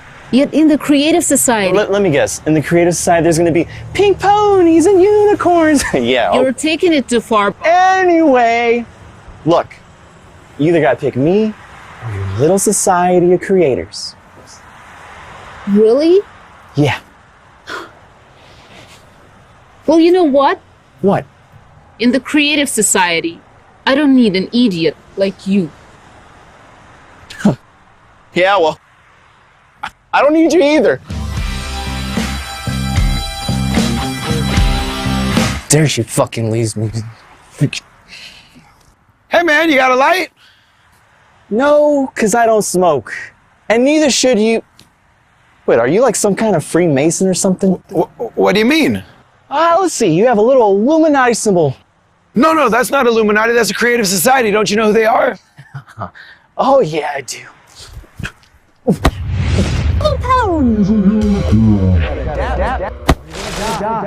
Hey! Hey, you okay? Man, you must be an idiot or something.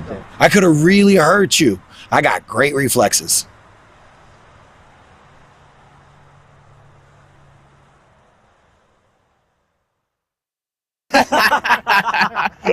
Woo! Oh, man. Yo, who gave you that shiner? You mean this shiner? Yeah. See, earlier this morning, I came up to a Freemason. Yeah. And all I did was ask him for a light. But then he scowled and hit me when I wasn't looking. And you know what I gave him? A punch right to the face. It gets better than that. See, when I hit him, he was out cold for 5 minutes. Couldn't even get back up. And you know what I did about that? Give him a little taste of the foot to the face. Oh, come on, stop telling fibs. What? You feeling lucky? Well, do ya? Punk? Go ahead. Make my day. Hey, Bob. What's the progress on the report, sir?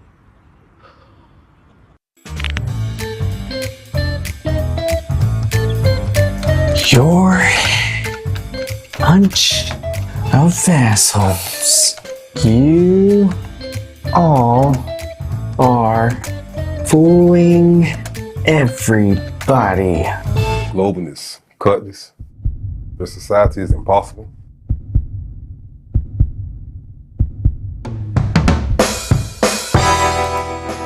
You know, idiots like you are not suited for my company. You're fired. You're the freaking idiot here. Why didn't I know this earlier that you're one of those Freemasons?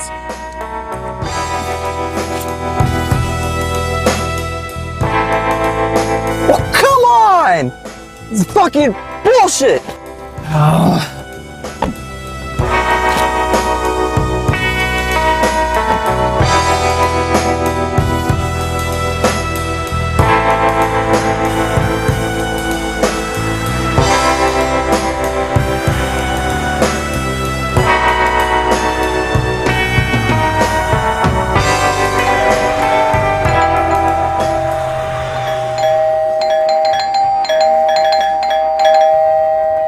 Oh, hi! Where's Emily? I don't know.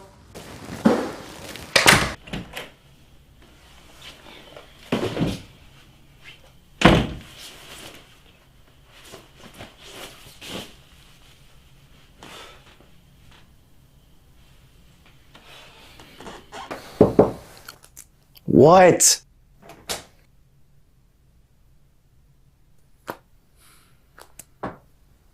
Did you two break up?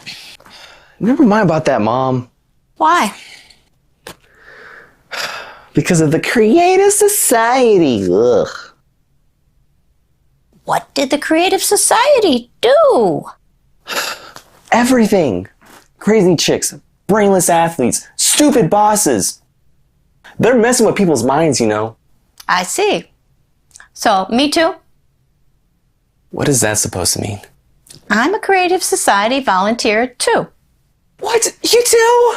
So you think I'm stupid too, huh? No, I didn't say that. Well, maybe because I gave birth to an idiot.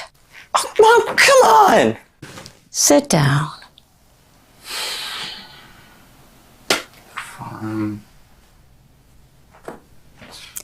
I'm sure it's not about the Creative Society. Definitely is. Hey, Bob, what's going on? Well, haven't you heard? Our mom's gone completely nuts! She's volunteering for the Creative Society. Bob, are you stupid? I guess it's you who's nuts. As usual, though. The Creative Society's awesome. What? Why are you looking at me like that? Look! I can't believe you two are part of the Creative Society. Traitors! Look, there's gonna be a replicator in the Creative Society. Every month, you're gonna get $10,000 on your account. Nope. How cool is that? Not cool. Everyone's gonna get their own free, high-class apartment. You know, you can only get free cheese from a mousetrap. Come on, you're not a mouse. You gotta have more brains than that. You wanna know something? What? I want to go to Japan and study fashion design. My dream is to have Yoda Miura perform in one of the outfits I made for him. And what am I supposed to do there? You'll finally buy yourself a decent car. No more driving around in your piece of junk. And you can even get your own health capsule to cure your nasty pimples. And your tangerine allergy? Long gone. But most of all, you'll finally take Emily to the Maldives and buy her a brand new massive ring. Yeah, I'm not gonna buy her anything. Oh, come on. Now, seriously, the situation in the world just keeps getting worse and worse every day. We had a pandemic. Now there are wars.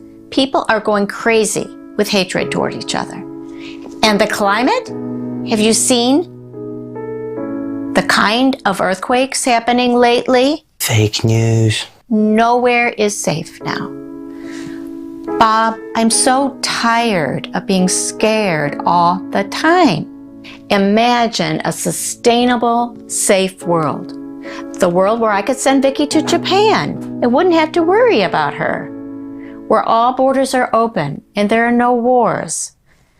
I'll finally have peace of mind. And for you too, Bob.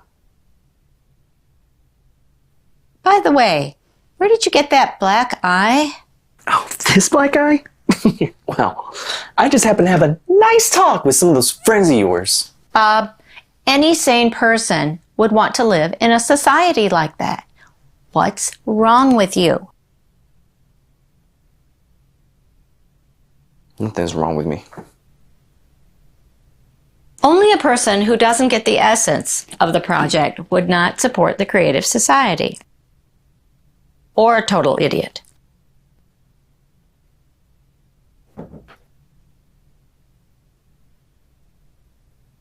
Oh, fine, Vicky. What is a replicator? Hey, you're finally in it, aren't you?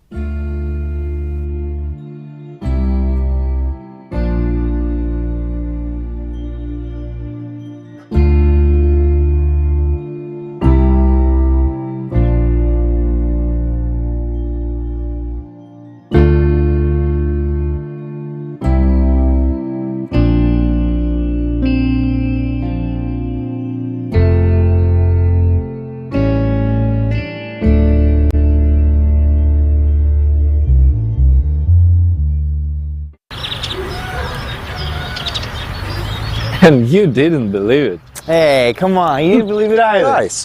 What brand is that? This is the Creative Society. Why would we advertise any other brand? Gotta support that's gonna benefit us. Mm-hmm. Are you Freemasons or globalists?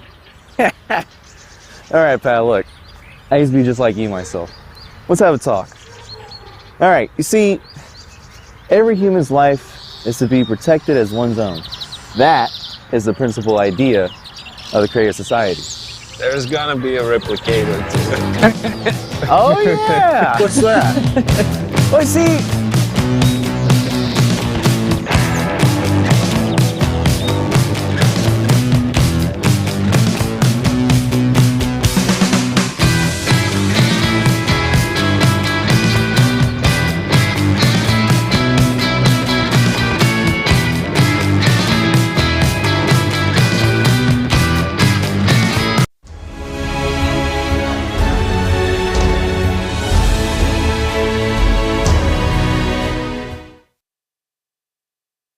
Wow. What a great video, guys. Now we finally see who writes those nasty comments in the comment section under the videos. And I'm sure many of you recognized yourself during this film. Hopefully not as a main character, of course. But even if so, as you can see, this is not hopeless, and it's never too late to fill out the gaps in your knowledge and actually, as Olga said, grow some brain cells. Indeed. There's no place for idiots in the Creative Society, but honestly, they won't be there anyways. I hope so. And also, at the end of the movie, there was a fascinating question. What is a replicator? And indeed, it's time to talk about it. This is a revolutionary technology that will create any food, clothing, household item, or anything you want just at one press of the button. Except your ex, but we all know you don't need him anyways. In the creative society, matter replicators will be free and available to every home. And this is good news for those who are tired of being slaves to the kitchen and want to be freed from the duties of cooking and dishwasher.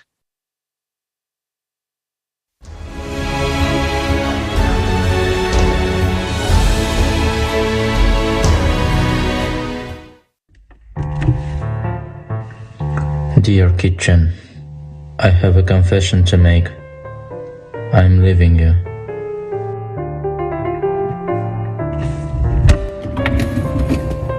I'm tired of constantly double-checking to make sure the dishes were properly washed.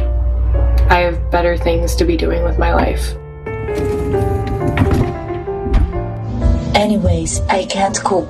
I always pretended it was homemade food. But it was delivered. Now, I have him. I cannot do this anymore to get upset over molded cucumbers.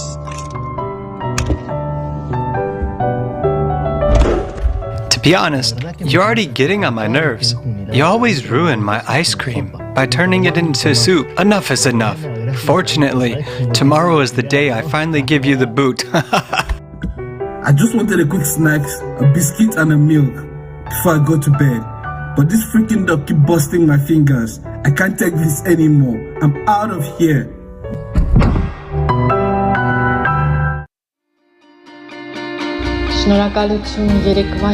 Thanks for that Indonesian gado-gado treat last night. Today, let's make my all-time fave, carbonara. And let's try some African cuisine with kamba vanasi tomorrow.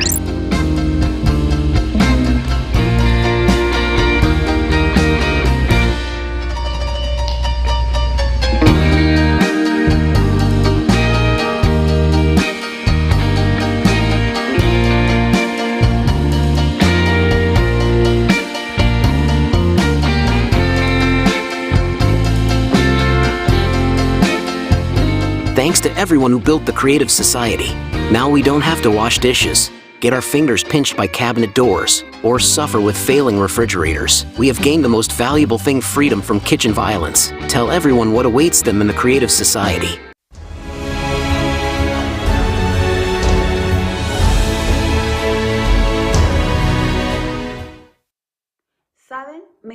You know, I'll happily say goodbye to the kitchen. I'm not gonna miss it.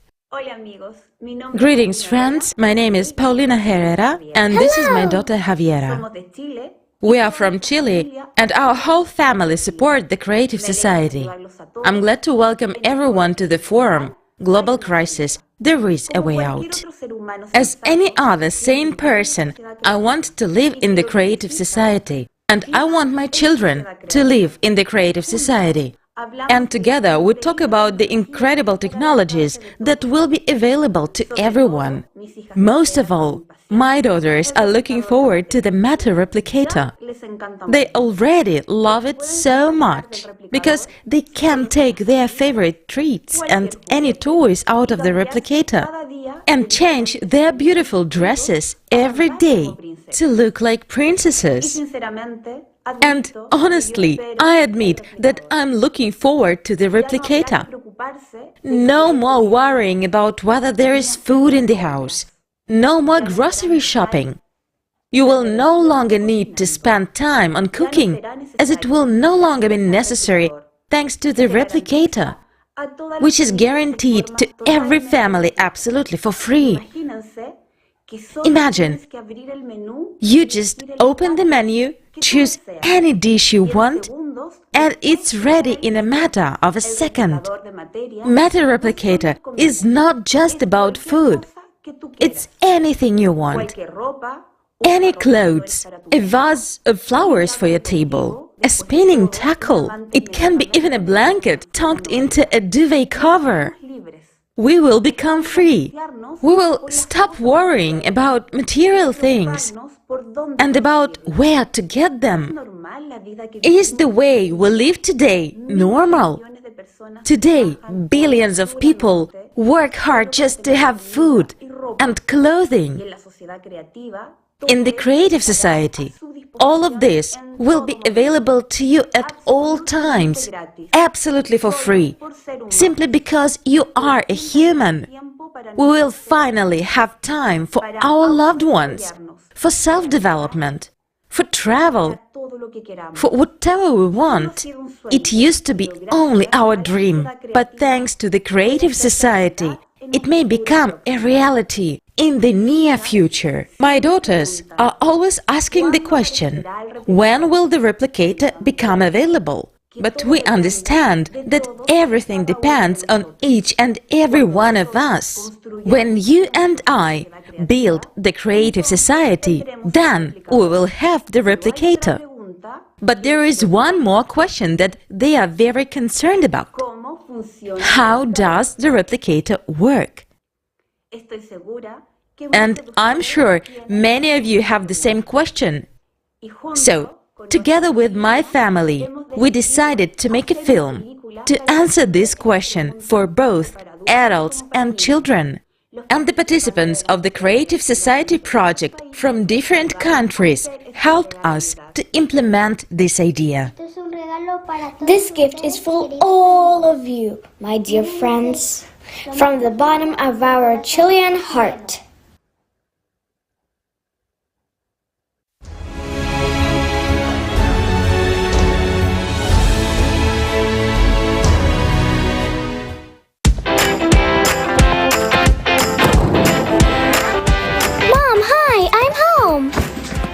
Mom, I'm so hungry. Mom, when are we going to eat? Soon. Wait a few more minutes.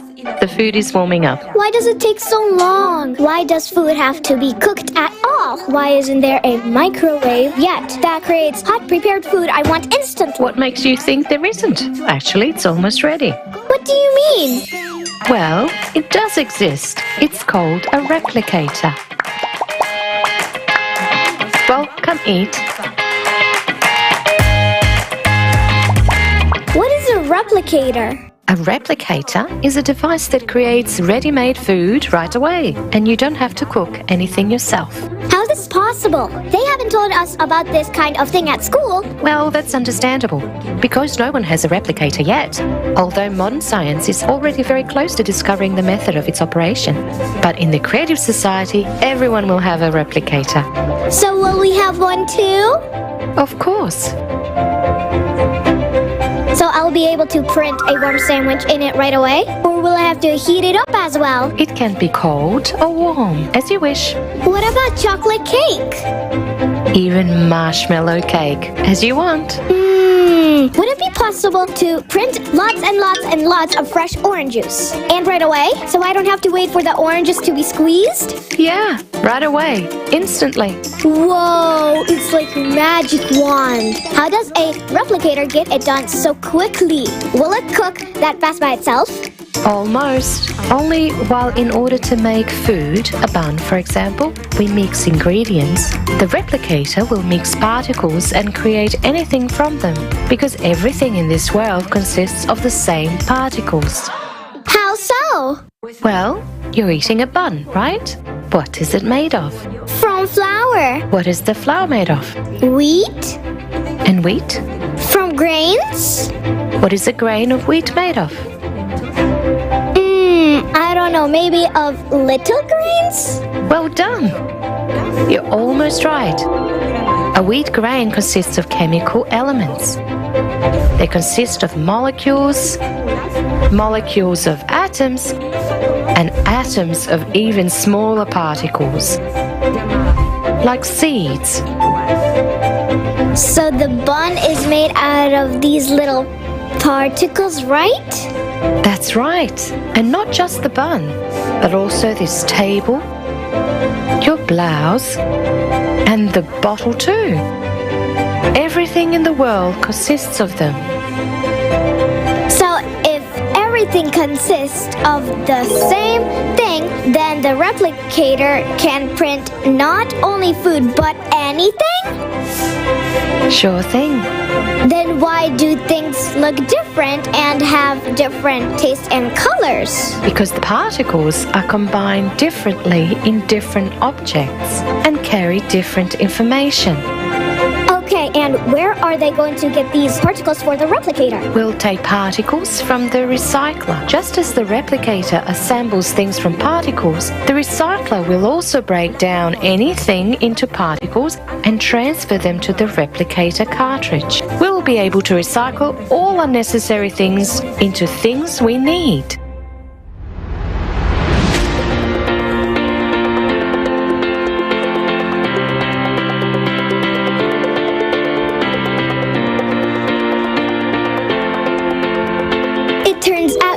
Recycle all the trash on the planet. There will be no more garbage. We can break it into particles in the replicator too.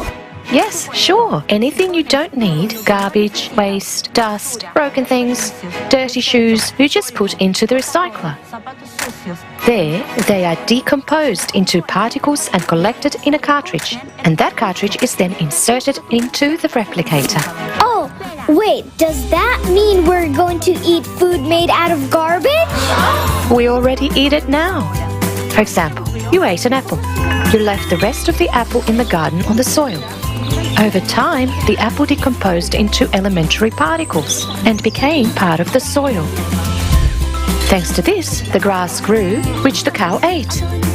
These particles became the nutrients for the cow and come to our table already in the form of milk or yogurt, and we eat them. These particles have no properties of the object they form. They have no odor, they cannot be harmful or inedible, they are neutral. This is why you can reassemble anything from the recycled particles, and even tasty and healthy food. And when there's a replicator, can I print myself a dog? No. A replicator cannot create a living organism, neither a dog, nor car, or even a mosquito. But why? A replicator simply reproduces any object consisting of the same particles, but it can't create life. It can print a cooked fish or chicken, fried or cooked according to any recipe. But that chicken or fish was never born, never lived, and no one ever killed it. It is simply a collection of particles. To replicate any dish endlessly, all you need to do is prepare it once using our regular method, and that's it. From there on, you can copy it as many times as you want. Yay! Thanks for the replicator, the animals won't die. No one will kill chickens. So great! Replicators, great! So, when we have a replicator, will we have to stuff a blanket into the duvet covers? No, you can get a ready-made blanket with a duvet cover from the replicator right away. Even a new one every day if you like. And the dresses too? Yes, lots of different dresses. And you won't even have to iron and wash them, because every particle of dirt will serve as a refiller, and you'll even have more particles on the dirty dress to print a beautiful new one. Wow, Mom! It turns out I'm not the only one who can print whatever I want in the replicator, but everyone can? Yes, in the Creative Society, everyone will be able to print whatever they need for themselves. And that means everybody will have nice clothes and good food. And that means there won't be any poor or hungry people. That's right. Everyone on the planet will be fed and clothed. Then nobody needs to buy anything. And there's no more need for stores anymore. If we don't have to buy anything, we don't need money. If we don't need money, no one will fight. And if there's no money, we won't have wars. Everyone will live happily ever after. Come here, my dear. What a smart girl you are. Yes, there will be peace everywhere. Everyone will live happily ever after. Happily ever after.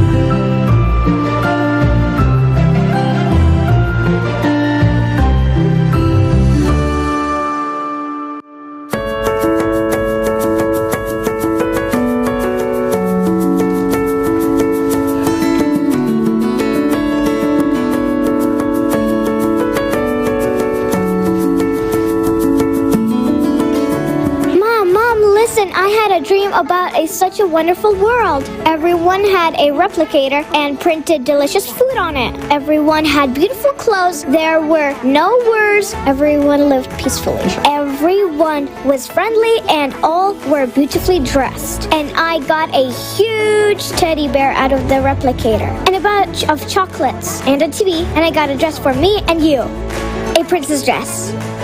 And my friends and I were inventing what else we could get out of the replicator. And it was so much fun. Mom, I really want such a wonderful world. Oh, sweetie, I know. I want that kind of world too, and we're doing everything we can to make it happen faster.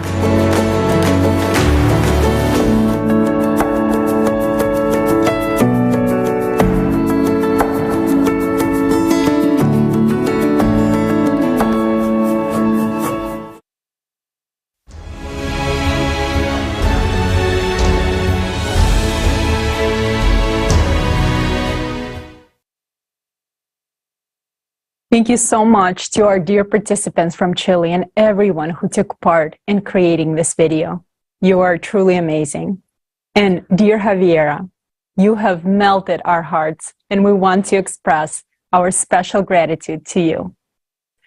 Friends, don't our children deserve a beautiful future? And what can be better for our children than building the creative society? It is crucial that this life-saving knowledge, which we hear today at the forum, reaches every single person on this planet.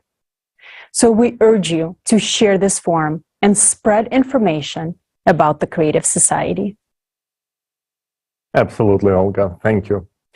And friends, finally, the wait is finally over. The information we're about to present to you right now is about to revolutionize the future of our civilization. Today at this forum, we have unveiled incredible technologies that will be available to everyone in the creative society.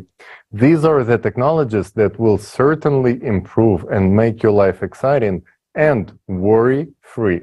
The body regeneration capsule, matter replicators, and other incredible inventions we've presented are the reality of the creative society.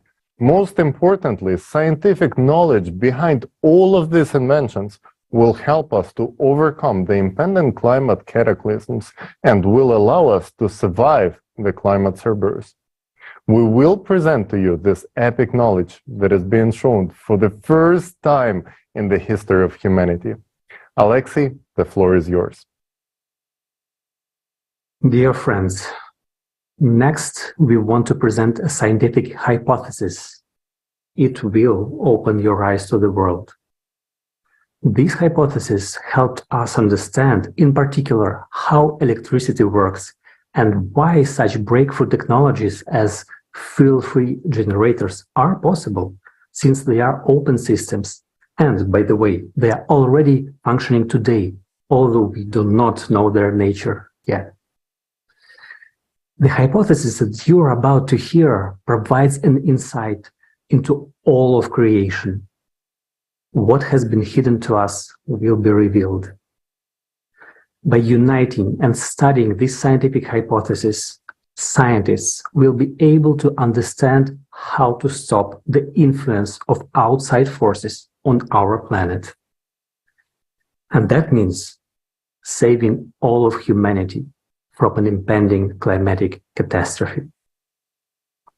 No scientist today understands that you will understand in 50 minutes. 50 minutes from now, you will be able to explain what all the scientists in the world could not explain and would not be able to explain for another 1,000 years, even if we had 1,000 years. Such knowledge never appears by chance. And it opens up not only vast prospects, but gives great hope for the future. Enjoy watching.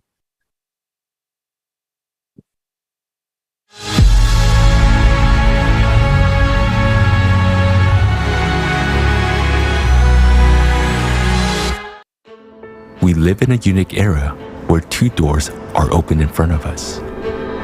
One leads to our extinction, while the other one leads to a potential future full of fantastic opportunities. Today, we would like to present to you a hypothesis that can become a foundation for such a future. Our survival and the prospects of humanity, including even manipulation of matter, depend on its implementation. To solve this task, we have an understanding of the overall picture, but there are many unexplored islands in it. In order to explore these unknown islands of science and build a unified theory capable of saving humanity in the shortest possible time, the scientific potential of our planet needs to be unified. Today, humanity possesses only 6 types of energy, but thanks to the new hypothesis, we can gain access to 32 types of energy.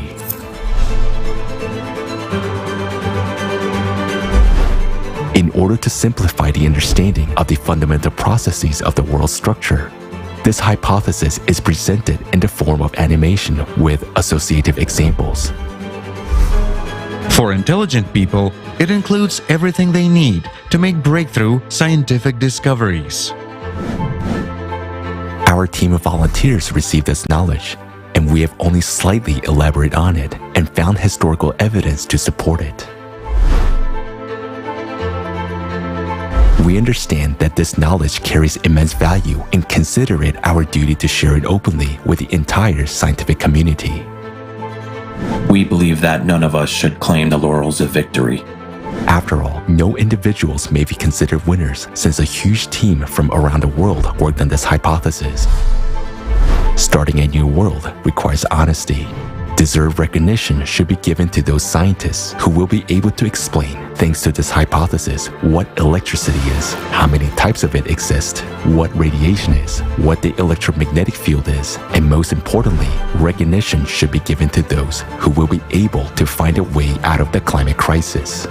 For us, that's the most important task, because it's a chance to save all of humanity.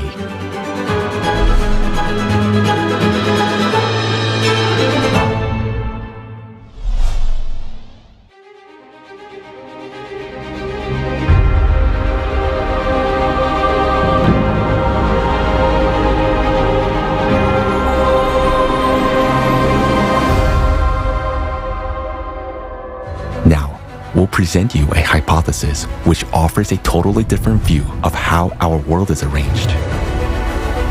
This hypothesis gives us keys to manipulating matter and developing such technologies that will enable humanity to take a step into a new era of evolution.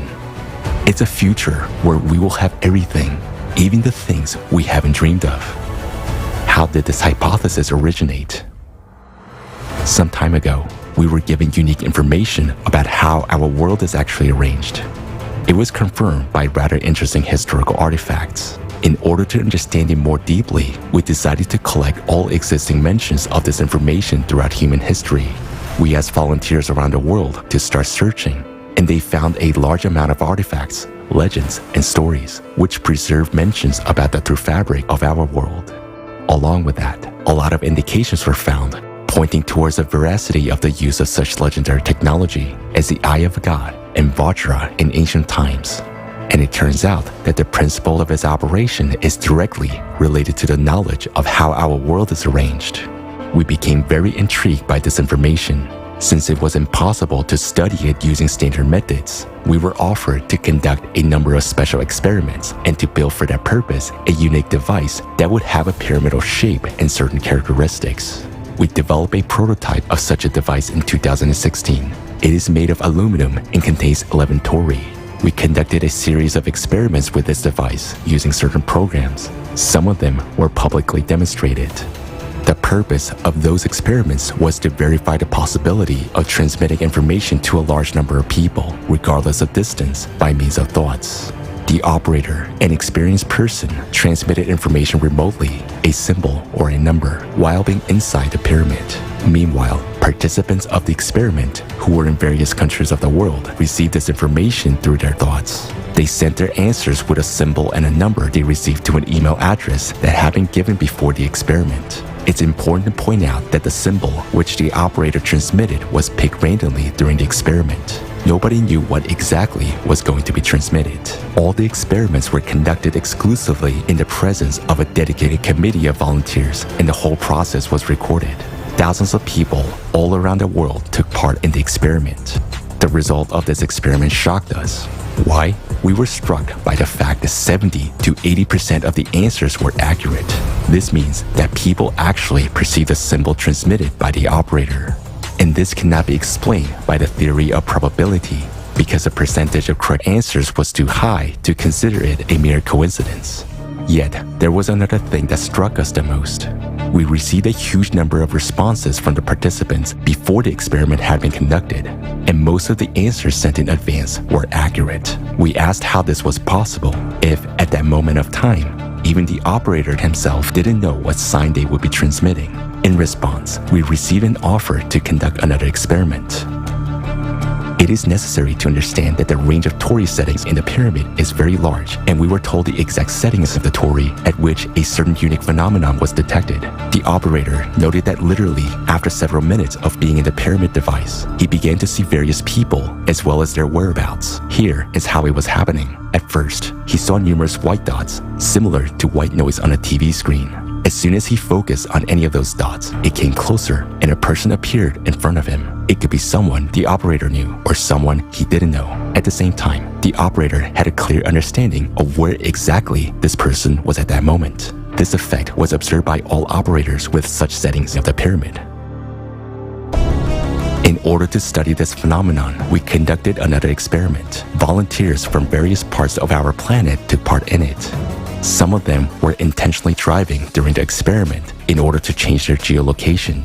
Each volunteer who participated was assigned a number. Before entering the pyramid device, the operator of the experiment looked through the photos of those people and their numbers. The operator knew some of them indirectly, seeing some of them previously on videos. Some other people were known to him personally, while others were totally unfamiliar to him. After the operator entered the pyramid, the head of the experiment announced the numbers of the participants. Then, the operator recalled the person's face, and among a multitude of white dots, the corresponding dot approached, and the operator began to clearly see the person whose face he had remembered. He saw exactly and in detail the location of that person at that moment, and he voiced this information out loud. Then the head of the experiment immediately called that person on the phone and clarified where he or she was at that moment. The results were astonishing. The exact location of the person was determined correctly in 100% of cases. We became very interested. How did such abilities appear in the person who was in the pyramid device functioning at certain settings? We conducted the experiment in Ukraine, while the operator was able to clearly see and determine the location of people even on the other side of the globe. And in further experiments, the operator was even able to feel what the person was feeling at that moment, whether it was taste, smell, heat, or cold. After all, this is actually an immediate transmission of information at enormous distances. How is this possible? During our further research, we realized that it was not all that simple. It turns out that besides the known radiations, thermal, electromagnetic, X-ray, and others, the human brain is able to generate, transmit, and perceive another, completely different type of radiation. These are special waves unexplored by science. The work of neurons of the human brain is unique and inimitable. Just like a fingerprint or retina, the neuronal imprint of the brain is unique to every individual. It cannot be confused with any other imprint. It is possible, under certain conditions, to register the specific radiation coming from neurons of the human brain. And as it turns out, it's impossible to shield the signal. With each subsequent experiment, we were amazed at the immensity of horizons and unexplored prospects opening before us. One of the most fascinating facts, which was also established thanks to the pyramid device, is the possibility of increasing a person's internal energy, as a result of which we observed an increase in static electricity. This experiment was also conducted publicly, recorded on a video camera. and this video is available to general public. During this experiment, a person stayed inside a pyramid device with specific Tori settings for a certain period of time. Then, after leaving the device, he touched the glass of an aquarium with his hands. The aquarium was filled with water, and there were 2 electrodes inside, which were connected to a voltmeter. The moment the operator's hands touched the aquarium, the voltmeter clearly indicated an increase in voltage. From the point of view of modern physics, this is impossible, but dozens of people saw that, and it was recorded on a camera. This experiment has been repeated many times, but here it should be noted that not all people could show such a result. We came to the conclusion that personal qualities of the operator can affect the results. The person touched a glass, which is an electrical insulator. The electrodes of the voltmeter were confined in water, and yet we all observed the result. The laws of physics also say that the human body is not capable of accumulating electricity in such quantities, but what we have recorded is a fact. We were offered a hypothesis that fully explains all this phenomena. We invite you to take a look at several artifacts that our volunteers have found. These are the best known and simplest examples. As you can see, this clearly illustrates the discreteness of our world and what the world is made of beyond the quantum level. Nothing special. Well, it's nothing special until you know the details. So now, let's go through it in order. What is our hypothesis of the world structure?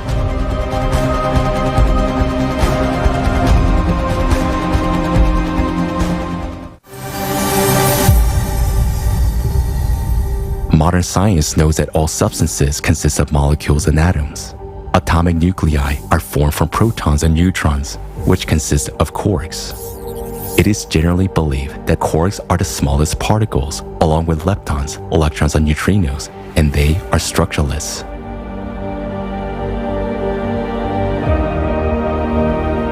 Our hypothesis says that leptons and quarks have a structure. They consist of certain energies, waves. According to our hypothesis, a lepton and a quark represent coil state of a short elastic waves.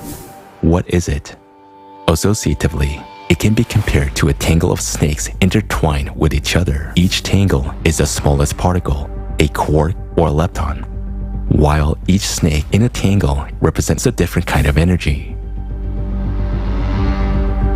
When the snakes are in a coil state, we observe a particle. When under certain conditions, a tangle becomes untangled and the snakes line up linearly one after another, we observe a wave, that is, a wave state of the same particle. This is clearly demonstrated by the double-celled experiment, in which a wave passed into a particle state when the conditions changed, in the presence of an observer. In essence, the intertwined tangle represents the quantum level, the level of particle manifestation, while short elastic waves, the snakes that make up everything, represent the beyond quantum level. What processes take place at the beyond quantum level? We know that already at the quantum level, the laws of classical physics stop working. But at the beyond quantum level, everything is radically different. The entire beyond quantum world is filled with short elastic waves, snakes, that is, different kinds of energies. When snakes are woven into a tangle, the invisible becomes visible. This is a process of the quantum world. Each such tangle is nothing but that very elementary particle of the material world.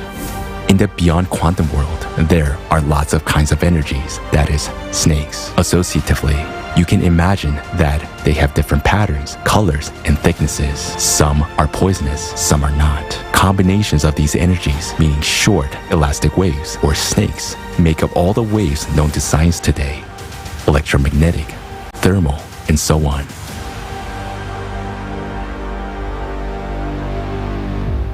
In other words, any wave is discrete in its true nature because it consists of a multitude of short elastic waves, snakes. None of the snakes ever disappear. They just transform from one state to another. Also, all material objects consist of tangles of snakes as the smallest material particles. Each snake in a tangle is a carrier of certain information, a code.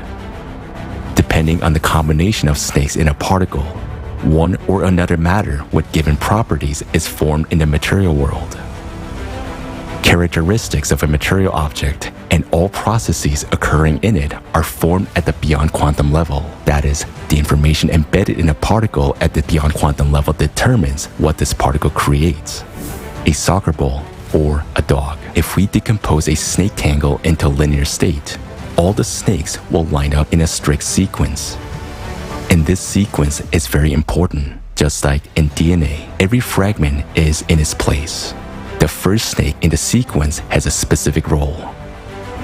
It is a carrier of information about the whole tangle and carries the main code of the program. Understanding how the world is arranged at the beyond quantum level and that everything is made up of short, elastic waves has led us to an obvious fact that there are many more types of energy in the world than is commonly believed nowadays. Modern physics identifies only 6 types, while we have come to the conclusion that there are at least 32 of them. Interestingly, this is also supported by historical facts. Our volunteers found references to the use of at least 32 types of energy in the ancient times. As paradoxical as it may sound, all this information, which is new to us, was known in ancient times, and many artifacts from around the world prove this. Let's have a look at some of them.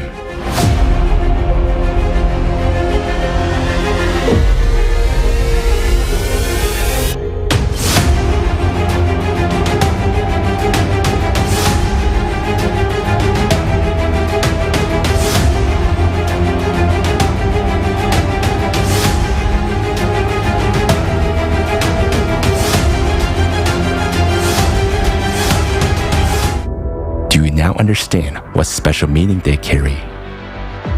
Snakes and snake tangles were not coincidental depictions.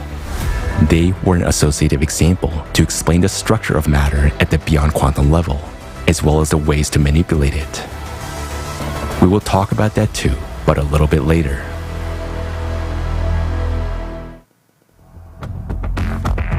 To date, this knowledge has been mostly lost, and that's a shame, because it will be of a great use to modern scientists who for decades have been struggling with questions which can be easily explained by means of this hypothesis.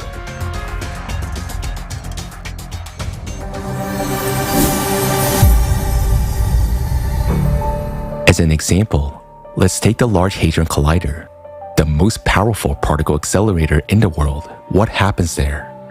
In order to study processes in the microworld, scientists use electromagnetic fields to accelerate 2 beams of charged particles, such as protons, at enormous speeds in the collider, and then they collide them.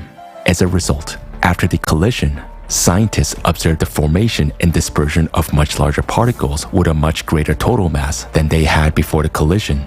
And science cannot explain this phenomenon. It is as if 2 tennis balls collided with each other, and their collision would produce a bunch of scattering basketballs. How can this be possible? It's very simple. All these particles are nothing but snakes in the coil state. The energy that accelerates them, the electromagnetic wave, is also snake-like, only not in the coil state, but in the linear one, in the state of a wave. Thus, not only 2 particles collide in the collider, but billions and billions of snakes in the state of waves, which are transformed into coil state during the collision. These coil states are precisely what we capture as a bunch of scattering particles. Thus, the hypothesis gives an answer to how 2 small particles can form new ones that surpass them in volume, size, and mass. In our regular logic, it seems impossible that something larger could emerge from something smaller. It is like Jesus Christ feeding over 4,000 people with just 7 loaves of bread and a few fish, and there were even some leftovers. He made more out of less to us. It is perceived as a miracle. But our hypothesis explains exactly how this happens at the quantum and beyond quantum levels.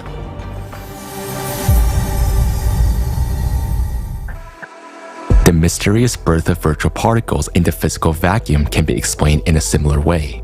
How does a particle-antiparticle pair emerge from emptiness and after a short time disappear again? The answer is simple. The short elastic waves, snakes, that fill the vacuum simply move from the beyond quantum level into the quantum world, forming coiled states, the very particles we can observe. In fact, the whole world is made up of snakes. There's no place where they do not exist. As it is said, There isn't a single place in the entire universe where the thinnest needle doesn't run into something.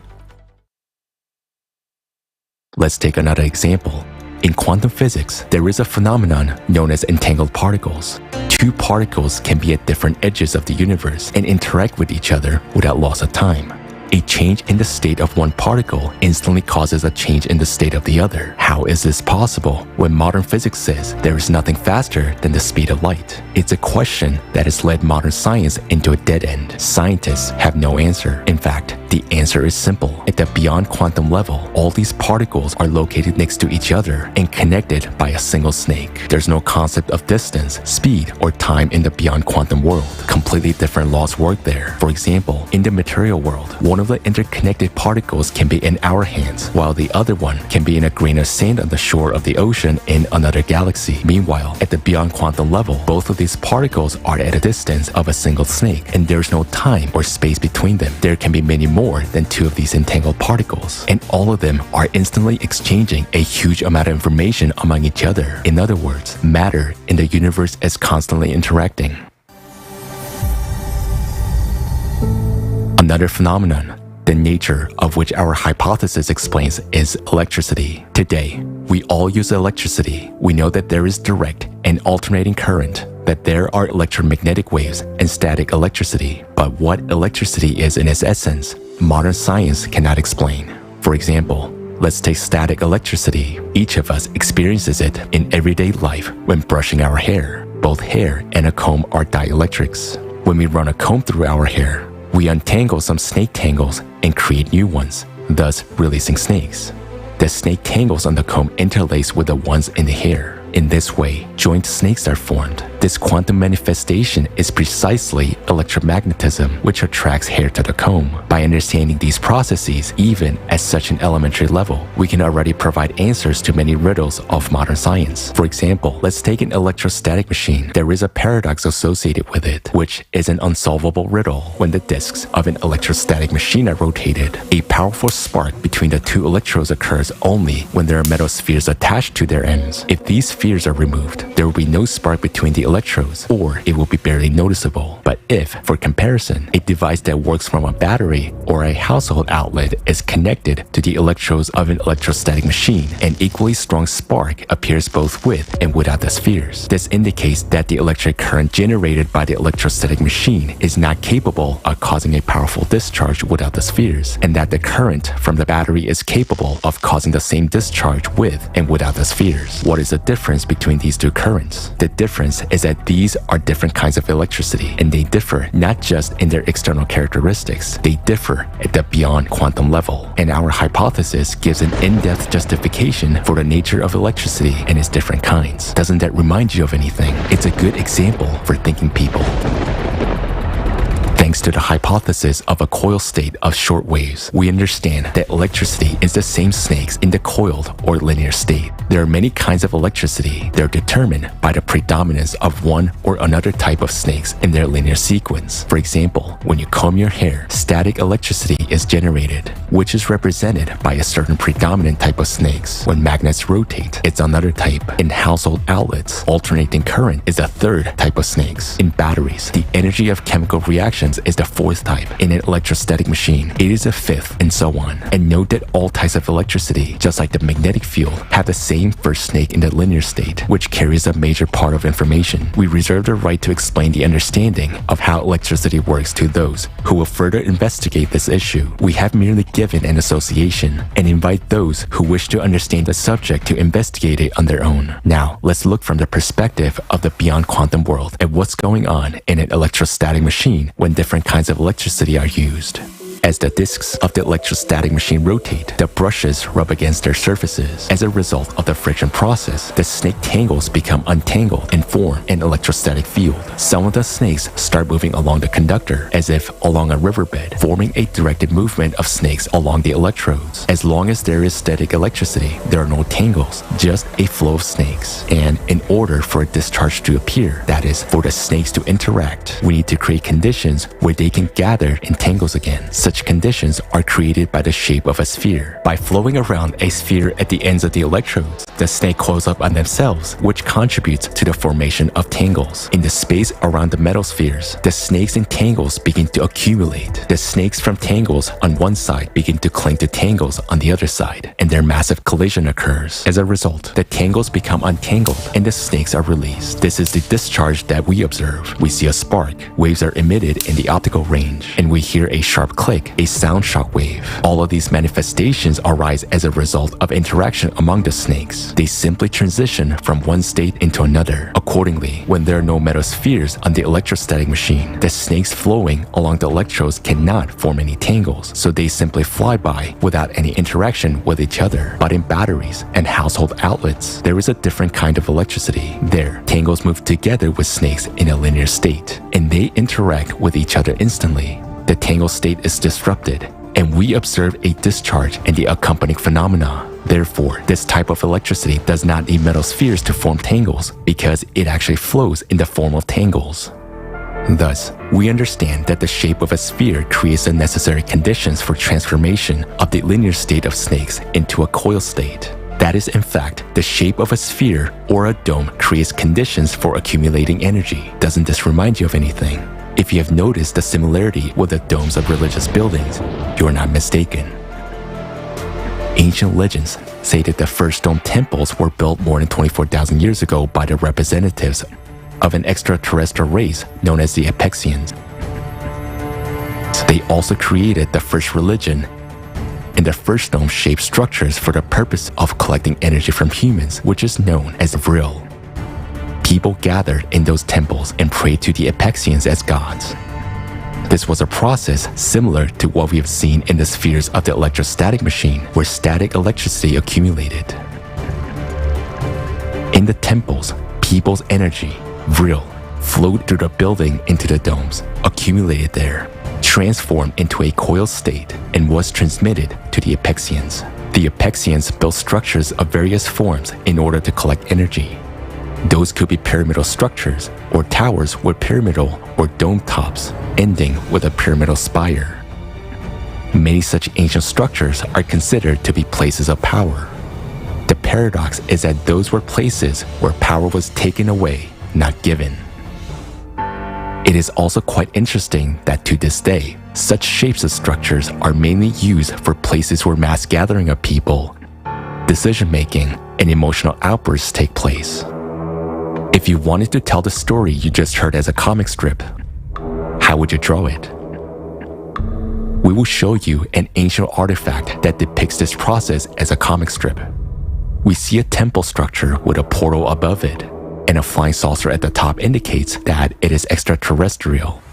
In those times, people couldn't know such technologies. On the left, we can see people and an indication that they're giving away their energy. This is shown in the form of snakes flying away. On the right, we see two planets and below them representatives of an extraterrestrial race, the Apexians, who receive energy from humans.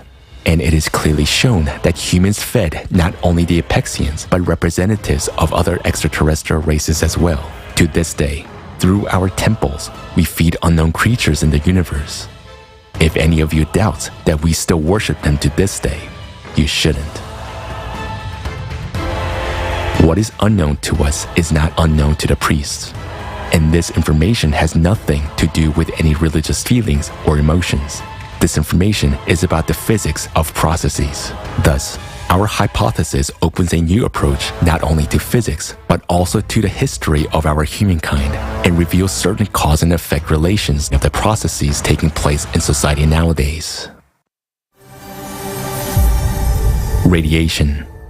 The second riddle of the electrostatic machine is the radiation background that is recorded near its brushes during operation. Where does the radiation come from? After all, there are no obvious conditions for its occurrence. We can explain it easily with the help of our hypothesis. The brushes rub against the disc during the operation of the electrostatic machine. The process of rubbing is a collision of a huge number of snake tangles with each other, which leads to their untangling. As a consequence, various types of snakes are released, including poisonous ones capable of biting and destroying other tangles. These are exactly the radiation snakes that form the radiation background. This background is local and short-lived, During the operation of the electrostatic machine, it disappears as soon as you stop the machine, unlike the background radiation in nuclear reactions, which can last for a long time. Why is such a difference observed? Radiation exists in any object, but not in active state. Radiation background is a serpentarium with different types of toxic snakes biting all the tangles they interact with. The power of the radiation depends on the position of the radiation snakes in the linear sequence. During nuclear reactions, a strong radiation background appears since there are many tangles in which a radiation snake stands first. Interacting with other tangles, it changes their code. It pulls the radiation snakes in them to the first position while losing some of its own energy. Therefore, the farther away from the center of contamination, the weaker the radiation background. Meanwhile, during the operation of the electrostatic machine, short-lived radiation appears because when the tangles become untangled, radiation snakes that were not in the first place are released. Such single snakes biting another tangle very quickly lose their energy and transition into another state. That is, they quickly lose their toxicity. Radiation snakes can penetrate anywhere, but there are exceptions. For example, lead is good at shielding radiation because the viscosity and the density of its tangles are very high, so it's not easy to destroy them. Figuratively speaking, tangles of lead consist of small sticky snakes. Interacting with them, radiation snakes quickly lose their toxicity and power. It is important to note that the position of radiation snakes in a tangle determines the strength and durability of materials. The closer these snakes are to the beginning of the linear sequence, the stronger the interaction exhibited by the tangles they're part of. Of course, this is all a figurative comparison, simple associative examples to explain what happens at the beyond quantum level, and it gives an understanding of what processes actually occur during a nuclear reaction and what radiation is. Taking this hypothesis as a basis, it is up to scientists to discover this. Understanding the structure of the beyond quantum world, even such an associative level, already opens up possibilities that seemed science fictional not so long ago. Manipulating matter, creating material objects, using elementary particles, prolonging human life for at least 1,500 years, rejuvenating cells in the body, and completely revitalizing it at any stage. How will the technologies work that will allow us to do it all? The replicator and the health capsule.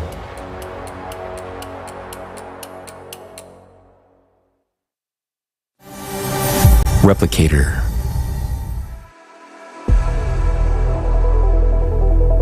In the creative society, thanks to such technology as Replicator, each person will have the opportunity to get everything necessary for life. A device the size of a microwave oven can be installed in every home. A household replicator. You can forget about the arduous chores, cooking, washing, dishwashing, and even buying many products. Because with a replicator, it will be possible to create anything out of elementary particles. How will it work? We can say that the replicator will manipulate particles, but in fact, it will manipulate what the particles are made of, that is, snakes. Moreover, in their linear state, each particle contains a few certain types of snakes, which have a strict sequence determined by the information embedded in them. Thus, by replacing one or several snakes or their sequence in a particle at the beyond quantum level, we can create a new particle, and thus a new material object. After all, the difference between a soccer ball and a hamburger is only in the characteristics of the snakes that make up their particles. This is a principle of how the replicator works.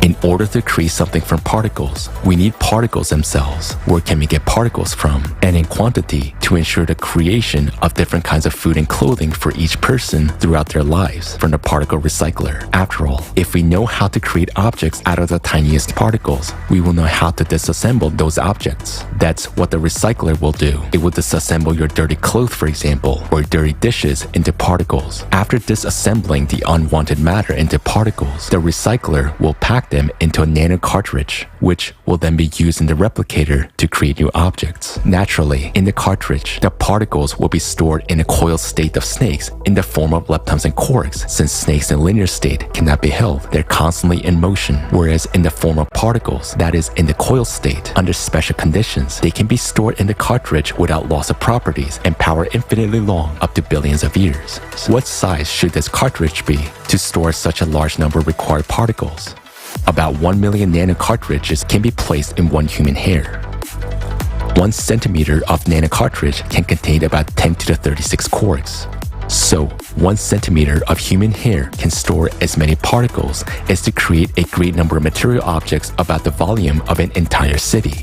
Thus, a cartridge the size of a human hair is able to serve a person for a lifetime and much longer. It seems incredible that such a small size can hold large volumes. In a cartridge, particles will be stored in a compressed, compact manner, not interacting with each other. While there are enormous distances between the particles that make up material objects, the distances between elementary particles in the microworld are similar to the distances between stars and galaxies in the universe. And the reason for this fractality is in the beyond quantum world. Having this knowledge, we will rethink the value of different materials. For example, the same plastic that we simply throw away today will become the most valuable material. Why?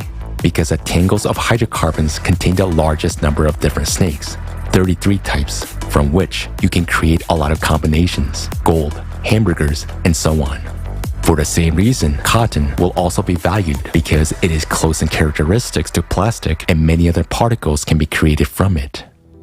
To understand the process of replication better, we'll give you a figurative example. Imagine that we put knitted jumper into a device similar to a microwave oven. At that time, a special device reads the shape of the jumper and the position of each hair in the threads of the jumper. A special device, like a crochet hook, is then used to pick up one thread and unravel the jumper all the way down to the hairs, and each hair is disassembled into its component parts. All these components are stored compactly and tightly packed. Thus, our seemingly large jumper fits into a small box. When we need to make a jumper again, the previously recorded program reconstructs the hair components in the right sequence and converts them into wool strands, which are then converted into the yarn that will knit the jumper anew. All this information gives the understanding that everything in this world has been programmed and created. It's a whole programming table, but there's nothing complicated about it. Now in programming, we only use zeros and ones, whereas in the beyond quantum world, we use several hundred combinations. By comparison, our alphabet has only about 30 letters, but over 1 million words are made up of them. It is not difficult for a human to manipulate letters and form words. Nor is it difficult for an artificial intelligence to analyze all the possible combinations of snakes, which can be quite numerous, and to analyze the characteristics of any material object at the snake level, and thus recreate its exact copy according to this information matrix. Health capsule. The health capsule works on the same principle. It will keep the human body in a perfect and young state for at least 1500 years. By means of the same manipulation of energies, the snakes that make up all the particles in the cells of our body. From the perspective of modern healthcare, the only way to help a person whose organ, for example, has failed is transplantation. The organ has to be taken out and replaced. Meanwhile, the health capsule will restore the working organ inside the body simply by changing the states of its cells at the beyond quantum level. There are about 30 trillion cells in the human body. In its complexity, each of them is like a galaxy. If we zoom into a cell 8 billion times and look inside, we will see that it resembles a colossal automated factory, performing almost as many unique functions as all manufacturing in the world. Moreover, this factory would possess a characteristic that none of the most modern machines have: the ability to reproduce its own structure in its entirety in a matter of hours. A cell is such an interconnected and fine-tuned system that if even one of its components fails, the cell will die. Therefore, manipulation of a living cell at the level of molecules and atoms is impossible. It's like trying to fix the engine of the car at a full throttle. Meanwhile, at the beyond quantum level, everything is simple. It is necessary to add snakes where they're missing, or remove the excess ones, and the condition of an organ will return from pathological to healthy. Rejuvenation of the body and prolongation of human life will take place according to the same principle. Information code. We can make an analogy with the program code of a website. In order to change something on a web page, we don't make changes on the website itself, but we go into the code and write what we want. For example, we change the font color in the code, and this is immediately displayed on the website itself. We can write a different picture address, and the picture that we see on the website will be replaced. That is, we make the changes in the code, and they are displayed on the page of the website. This is how the health capsule will work. We make changes at the beyond quantum level, at the code level, and they're displayed here in the world that is visible to us. The knowledge about the control and manipulation of matter has been known since antiquity. That very caduceus symbol is a symbol of human power over matter, not a human over a human, as it was later distorted. Our hypothesis confirms that alchemy is not a fairy tale because it is possible to change one state of an object into another by simply changing its characteristics at the beyond quantum level. Also, our hypothesis gives an understanding on what principles the exchange of information between entangled particles takes place, which means that the same principle can be used by humankind and technologies. All this is available already at the first level of civilization development. And we become a civilization when we enter the creative society. From that moment, completely new technologies based on the understanding of the beyond quantum world will be available to us. What technologies open up before us? Today's technological development is hindered by the limited speed of information transfer. But using the principle of instant interconnection of entangled particles removes any limitations. We cannot even imagine the amount of information which all matter in the universe exchanges every moment. We, humanity, only need to fit harmoniously into this flow. And then our lives will change tremendously. How exactly? Information exchange. First, the internet. The speed of information transfer will increase billions of times. Across the entire planet, data exchange will be instantaneous without loss of time, no longer requiring satellites, TV towers, or wires. In just a few years, an ordinary wristwatch will be able to process millions of times more information than the most advanced supercomputer nowadays. Compared to the future technology, today, we're like primitive tribes, transmitting signals using smoke from campfires. This also reveals enormous opportunities in human communication, instant connection, and communication in the form of the most realistic holograms, simulating the full presence of a person. Being thousands of kilometers away, we can see each other and communicate as if we were in the same room, or we can, without leaving home, be at the seashore or on a fishing trip, experiencing all the sensations. The Eye of God, Vajra. Secondly, guided by the hypothesis presented, humanity will be able to use not 6, but all 32 types of energy as in ancient times. This means that such legendary technologies of ancient times, which we have already mentioned, Vajra and the Eye of God, will become available to us. How do they function? And what opportunities do they open? The Eye of God makes it possible to see and identify a person by their individual neural signal, no matter where they are, while Vajra allows us to remotely influence the operation of neurons. In essence, these are two components of a single technology that work with brain neurons and the human body as a whole. Neurons, during their work, produce a certain radiation, a signal which is yet unknown to science and which is unique for every person, like a fingerprint or a retina. This is a kind of individual neurocode that remains the same from birth throughout life. The kind of energy that Eye of God and Vajra operate with is impossible to shield. Those are signals that instantly reach each other across all galaxies, and the same kind of signals are perceived and emitted by the neurons of the brain, which has already been experimentally proven. This gives the understanding of why we actually need so many neurons and what their true function is. The Eye of God and Vajra technologies, introduced already in the transition period to the creative society, opens up many prospects for us. How will they improve our lives? Safety.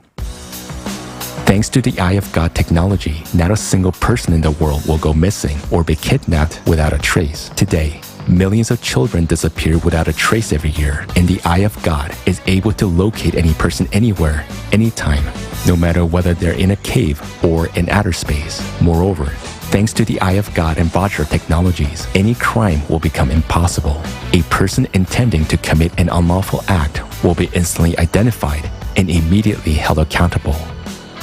It's important to note that Vajra cannot read thoughts, but it can read emotions such as fear or aggression. For example, if aggression is recorded in a group of people, and a person close to them experiences fear and the threat of violence, it is evident that this person is in danger and needs help. Immediately, the appropriate measures are taken to ensure that person's safety. all manifestations of aggression will be under control, so your life will always be completely safe.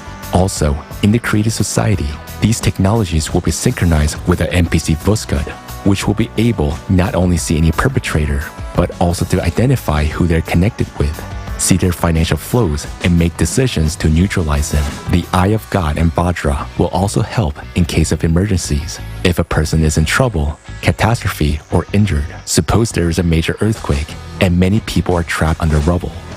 The Eye of God technology will instantly indicate exactly where a living person is, whereas Vajra technology can remotely make changes to their body that will allow them to survive. For example, by interacting with a person's neurons, Vajra will instantly stop their bleeding, eliminate the painful shock, and if necessary, put them into an artificial controlled coma. As processes in the body slow down in a coma, rescuers have more time to get to a person and save them. By the same principle, in case of an accident, Vajra will help a person before the ambulance arrives. And these are just a few striking examples of the use of these technologies to ensure people's safety. There will be no more accidents on the road due to drunk driving. Vajra technology will simply not allow a person under the influence of alcohol or drugs to get behind the wheel. A few months ago, I promised to demonstrate a working prototype of the Eye of God system.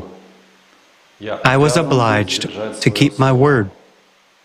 The only point we discussed was the security issue. Fortunately, we were helped by chance, and we took advantage of the opportunity. Lately, most of the world's leading states have been developing global human monitoring and identification systems. To date, the best results have been achieved by Chinese specialists.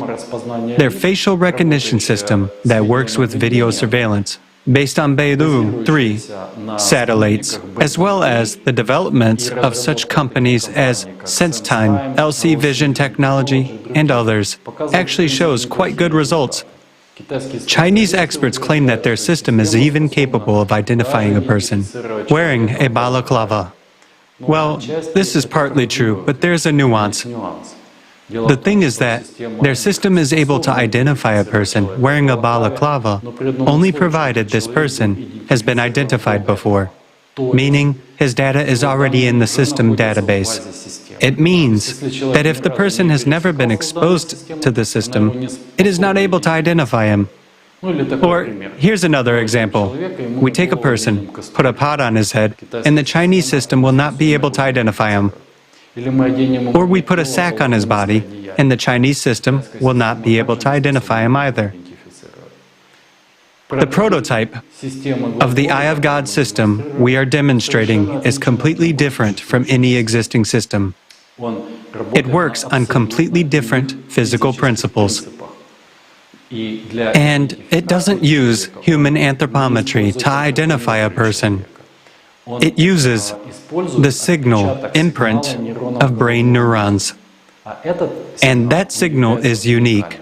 It is as unique as our fingerprints, our retina, or our DNA. It cannot be changed. It cannot be shielded. And we've proven that through a number of experiments.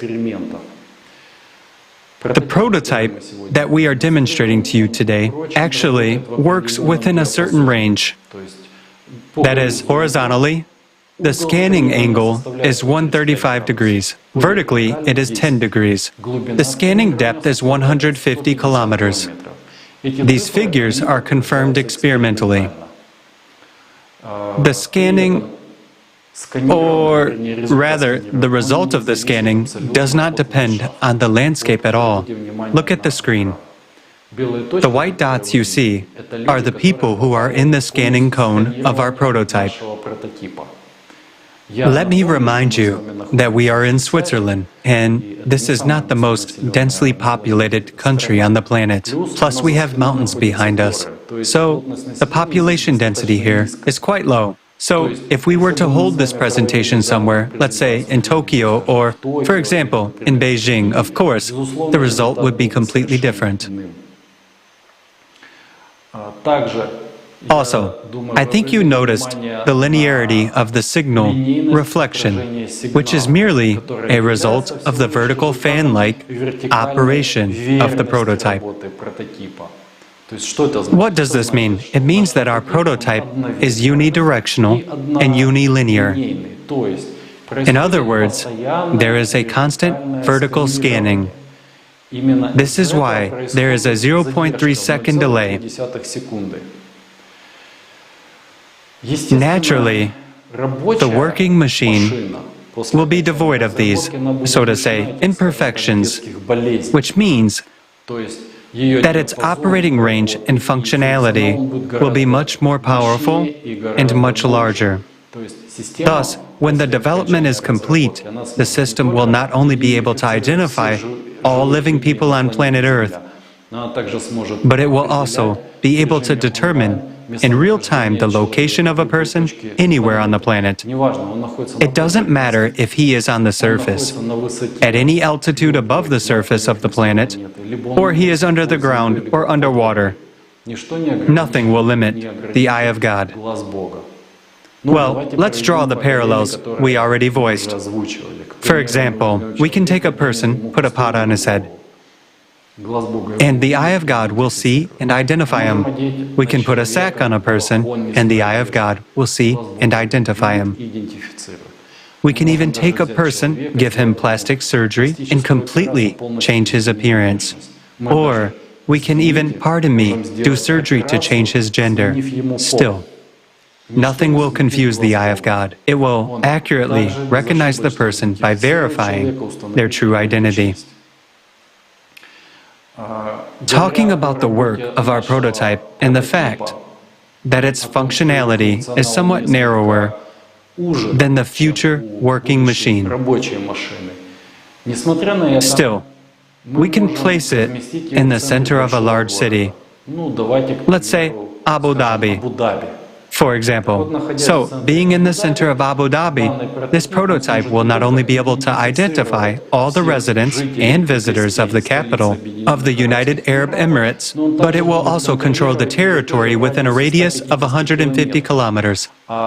This means that it will also cover cities such as Dubai and Sharjah. If we talk about the future, about a working device, it will have to work, or let's say it can work together with existing satellite systems such as GLONASS, GPS, Galileo, or the Beidou 3, which we have already mentioned. At the same time, it can be combined with all the existing databases, and it can be combined with video surveillance systems. Thus, the system will not only identify a person and determine their location, but it will also permanently record a data file on each person. We would also like to draw your attention to the screen. Now, you can see how the system works when connected to video surveillance. And this is how it works without being connected to it. Here's an interesting fact for thinking people. Our prototype consumes 2.8 volts when receiving a signal. It only needs 1.2 volts to send an outgoing signal. Just think about it. 1.2 volts, which can change the world.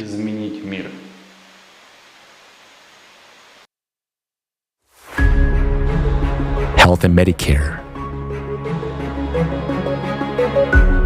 Vajra opens up tremendous possibilities for maintaining our health as well. For example, a person may not even realize that he has a pre-infarction angina, while Vajra can already detect this through his neural radiation, and emergency assistance will already be on its way. Anesthesia during surgeries will no longer be necessary, nor will any painkillers. Vajra will be able to anesthetize a person for any length of time, no matter how complex the surgery is. Drug-induced pain relief always has negative effects on the body, but thanks to Vajra, everything will be solved with just one click of a button without any side effects, thanks to the targeted impact on the neural group. In essence, the Eye of God and Vajra are a new level of care for human safety and health. Some people may have concerns like, what about private life while a neighbor is away? And if someone visits the neighbor's wife, is this technology going to record all of this too? The answer is simple. All of this is your personal business. Technology is not responsible for that. If there is no violence, fear, or threat to life, then it is not within the sphere of Vajra functioning. This technology does not monitor who came to visit whom and why, but it is obliged to monitor the fact that you have a pre-infarction or pre-stroke condition. Yes, some people might argue, will everyone be under control or what? It is now in the consumerist format that all people are under control. Today, even our own iron is watching us. All our gadgets, smartphones, laptops, all of this is used to collect as much information about us as possible, to control us, to profit from us, and to gain more power over us. Whereas in the creative society, you are the power. Just like every human being, your safety and your life are the top priority. The Eye of God technology is a guarantee of your safety, and most importantly, it is a guarantee that under no circumstances will the power belonging to all humanity be usurped by anyone. Nowadays, there is no more terrifying beast on the planet Earth than a human. Sharks kill an average of 10 people a year. Crocodiles kill 1,000 people a year, whereas one human today is capable of killing hundreds of thousands of people per year. Now, the Eye of God and Vajra technologies will make it possible to identify even those who stand behind people who give such orders and eliminate the entire chain. The Eye of God and Vajra technologies in the creative society are the main guarantee that no one will be able to impose their will on people. Power will never be taken away from humanity under any circumstances. If the Eye of God and Vajra technologies are used in the creative society, where human life is a top priority, they would serve for the benefit of people. But if these same technologies are used in the consumerist format, where human life is worth nothing, this will inevitably lead to a global totalitarian regime. Why? Because a state, a company, or a person who possesses this technology, with a push of a button, or even with a mental order, will be able to give a command to destroy all armies of the world, no matter whether it is one object or billions of people. And the scariest part is that no one will be able to resist that, because these technologies work in energies which cannot be shielded. It is simply impossible to hide from them, just as it is impossible to determine where these signals are coming from. The introduction of such technology in the consumerist format is highly undesirable, because it will be fatal for everyone. It will lead us to a planet-wide enslavement, where one person or a group of people dictates their will to everyone. Why have we made a decision to announce these technologies and our hypothesis now? There are two reasons for this. Firstly, because we fully understood the phenomena we encountered while conducting experiments in the pyramid device only over time. When we understood that by using those energies, it is possible to recreate technologies such as the Vajra and the Eye of God, we realized the entire severity of the situation. At the initial stages of our experiments, a wide circle of people were involved, so the information went beyond the original group of participants and became available to many. We understand that this knowledge is of great interest and encourages people to research. According to our data, some countries are already working in this direction today, which means that sooner or later, one of the countries will own such a device. That's why we're talking openly now. If now, in the consumerist format, these technologies fall into irresponsible hands, it will be extremely dangerous. The second reason why we're now voicing this hypothesis is because humanity's most important task today is to survive the cycle of climate disasters. The climate cerberus does not use the internet, and even Vajra and the Eye of God cannot stop it. Today, the Earth's core is being affected by the impact from the space, which causes cataclysms every 12,000 years. The proposed hypothesis gives us an opportunity to understand what kind of energy affects the core and what are the principles of its impact. By studying this energy at the beyond quantum level, humanity will be able not only to neutralize its negative impact on our planet, but also to use it as a source of additional energy for the benefit of humankind. This can only be achieved if the world's best scientists are able to unite their efforts and focus precisely on solving this problem. This is possible only in the creative format of society. For this to become our reality, we as humanity must make a request to change the format from the consumerist to the creative one. This requires active participation of every member of society, and I would like to address the representatives of the scientific world. The hypothesis you have just heard is just information to ordinary people, but for you, it's a real chance to save all humanity.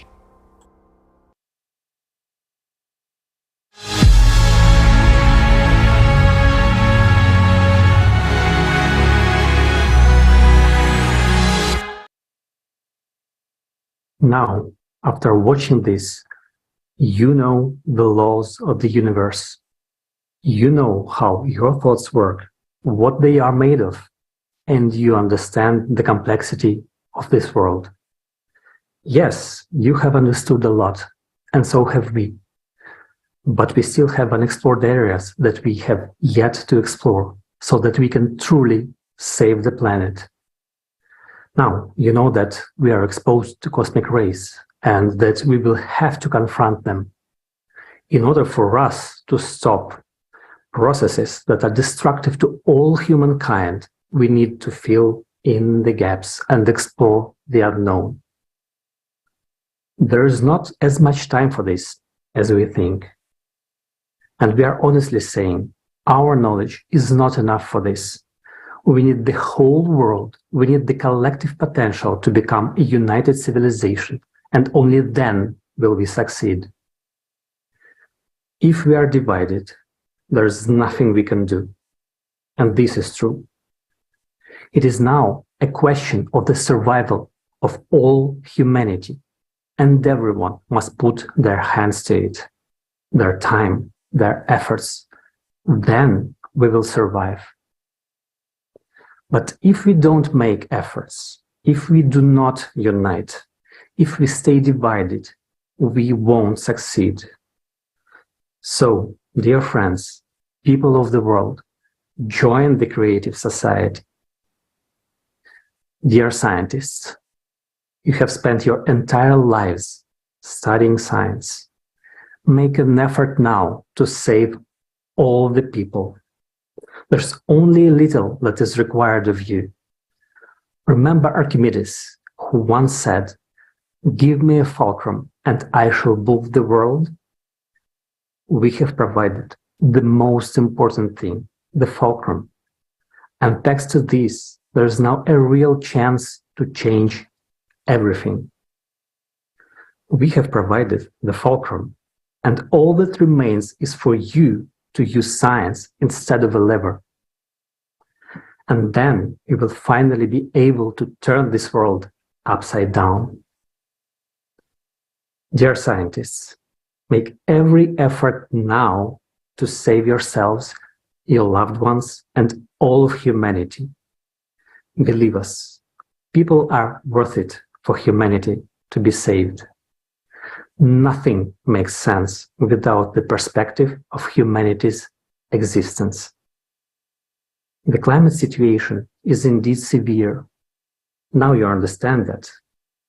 We only have one chance to save ourselves and save our entire planet. The situation is extremely difficult, and today many could feel hopelessness. But believe us, there is a way out, and we have voiced it today. People, unite.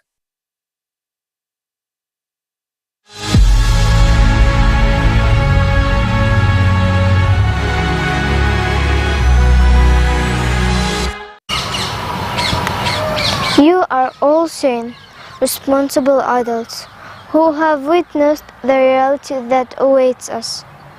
Make the right choice and build a creative society. Please do not deprive me of my future.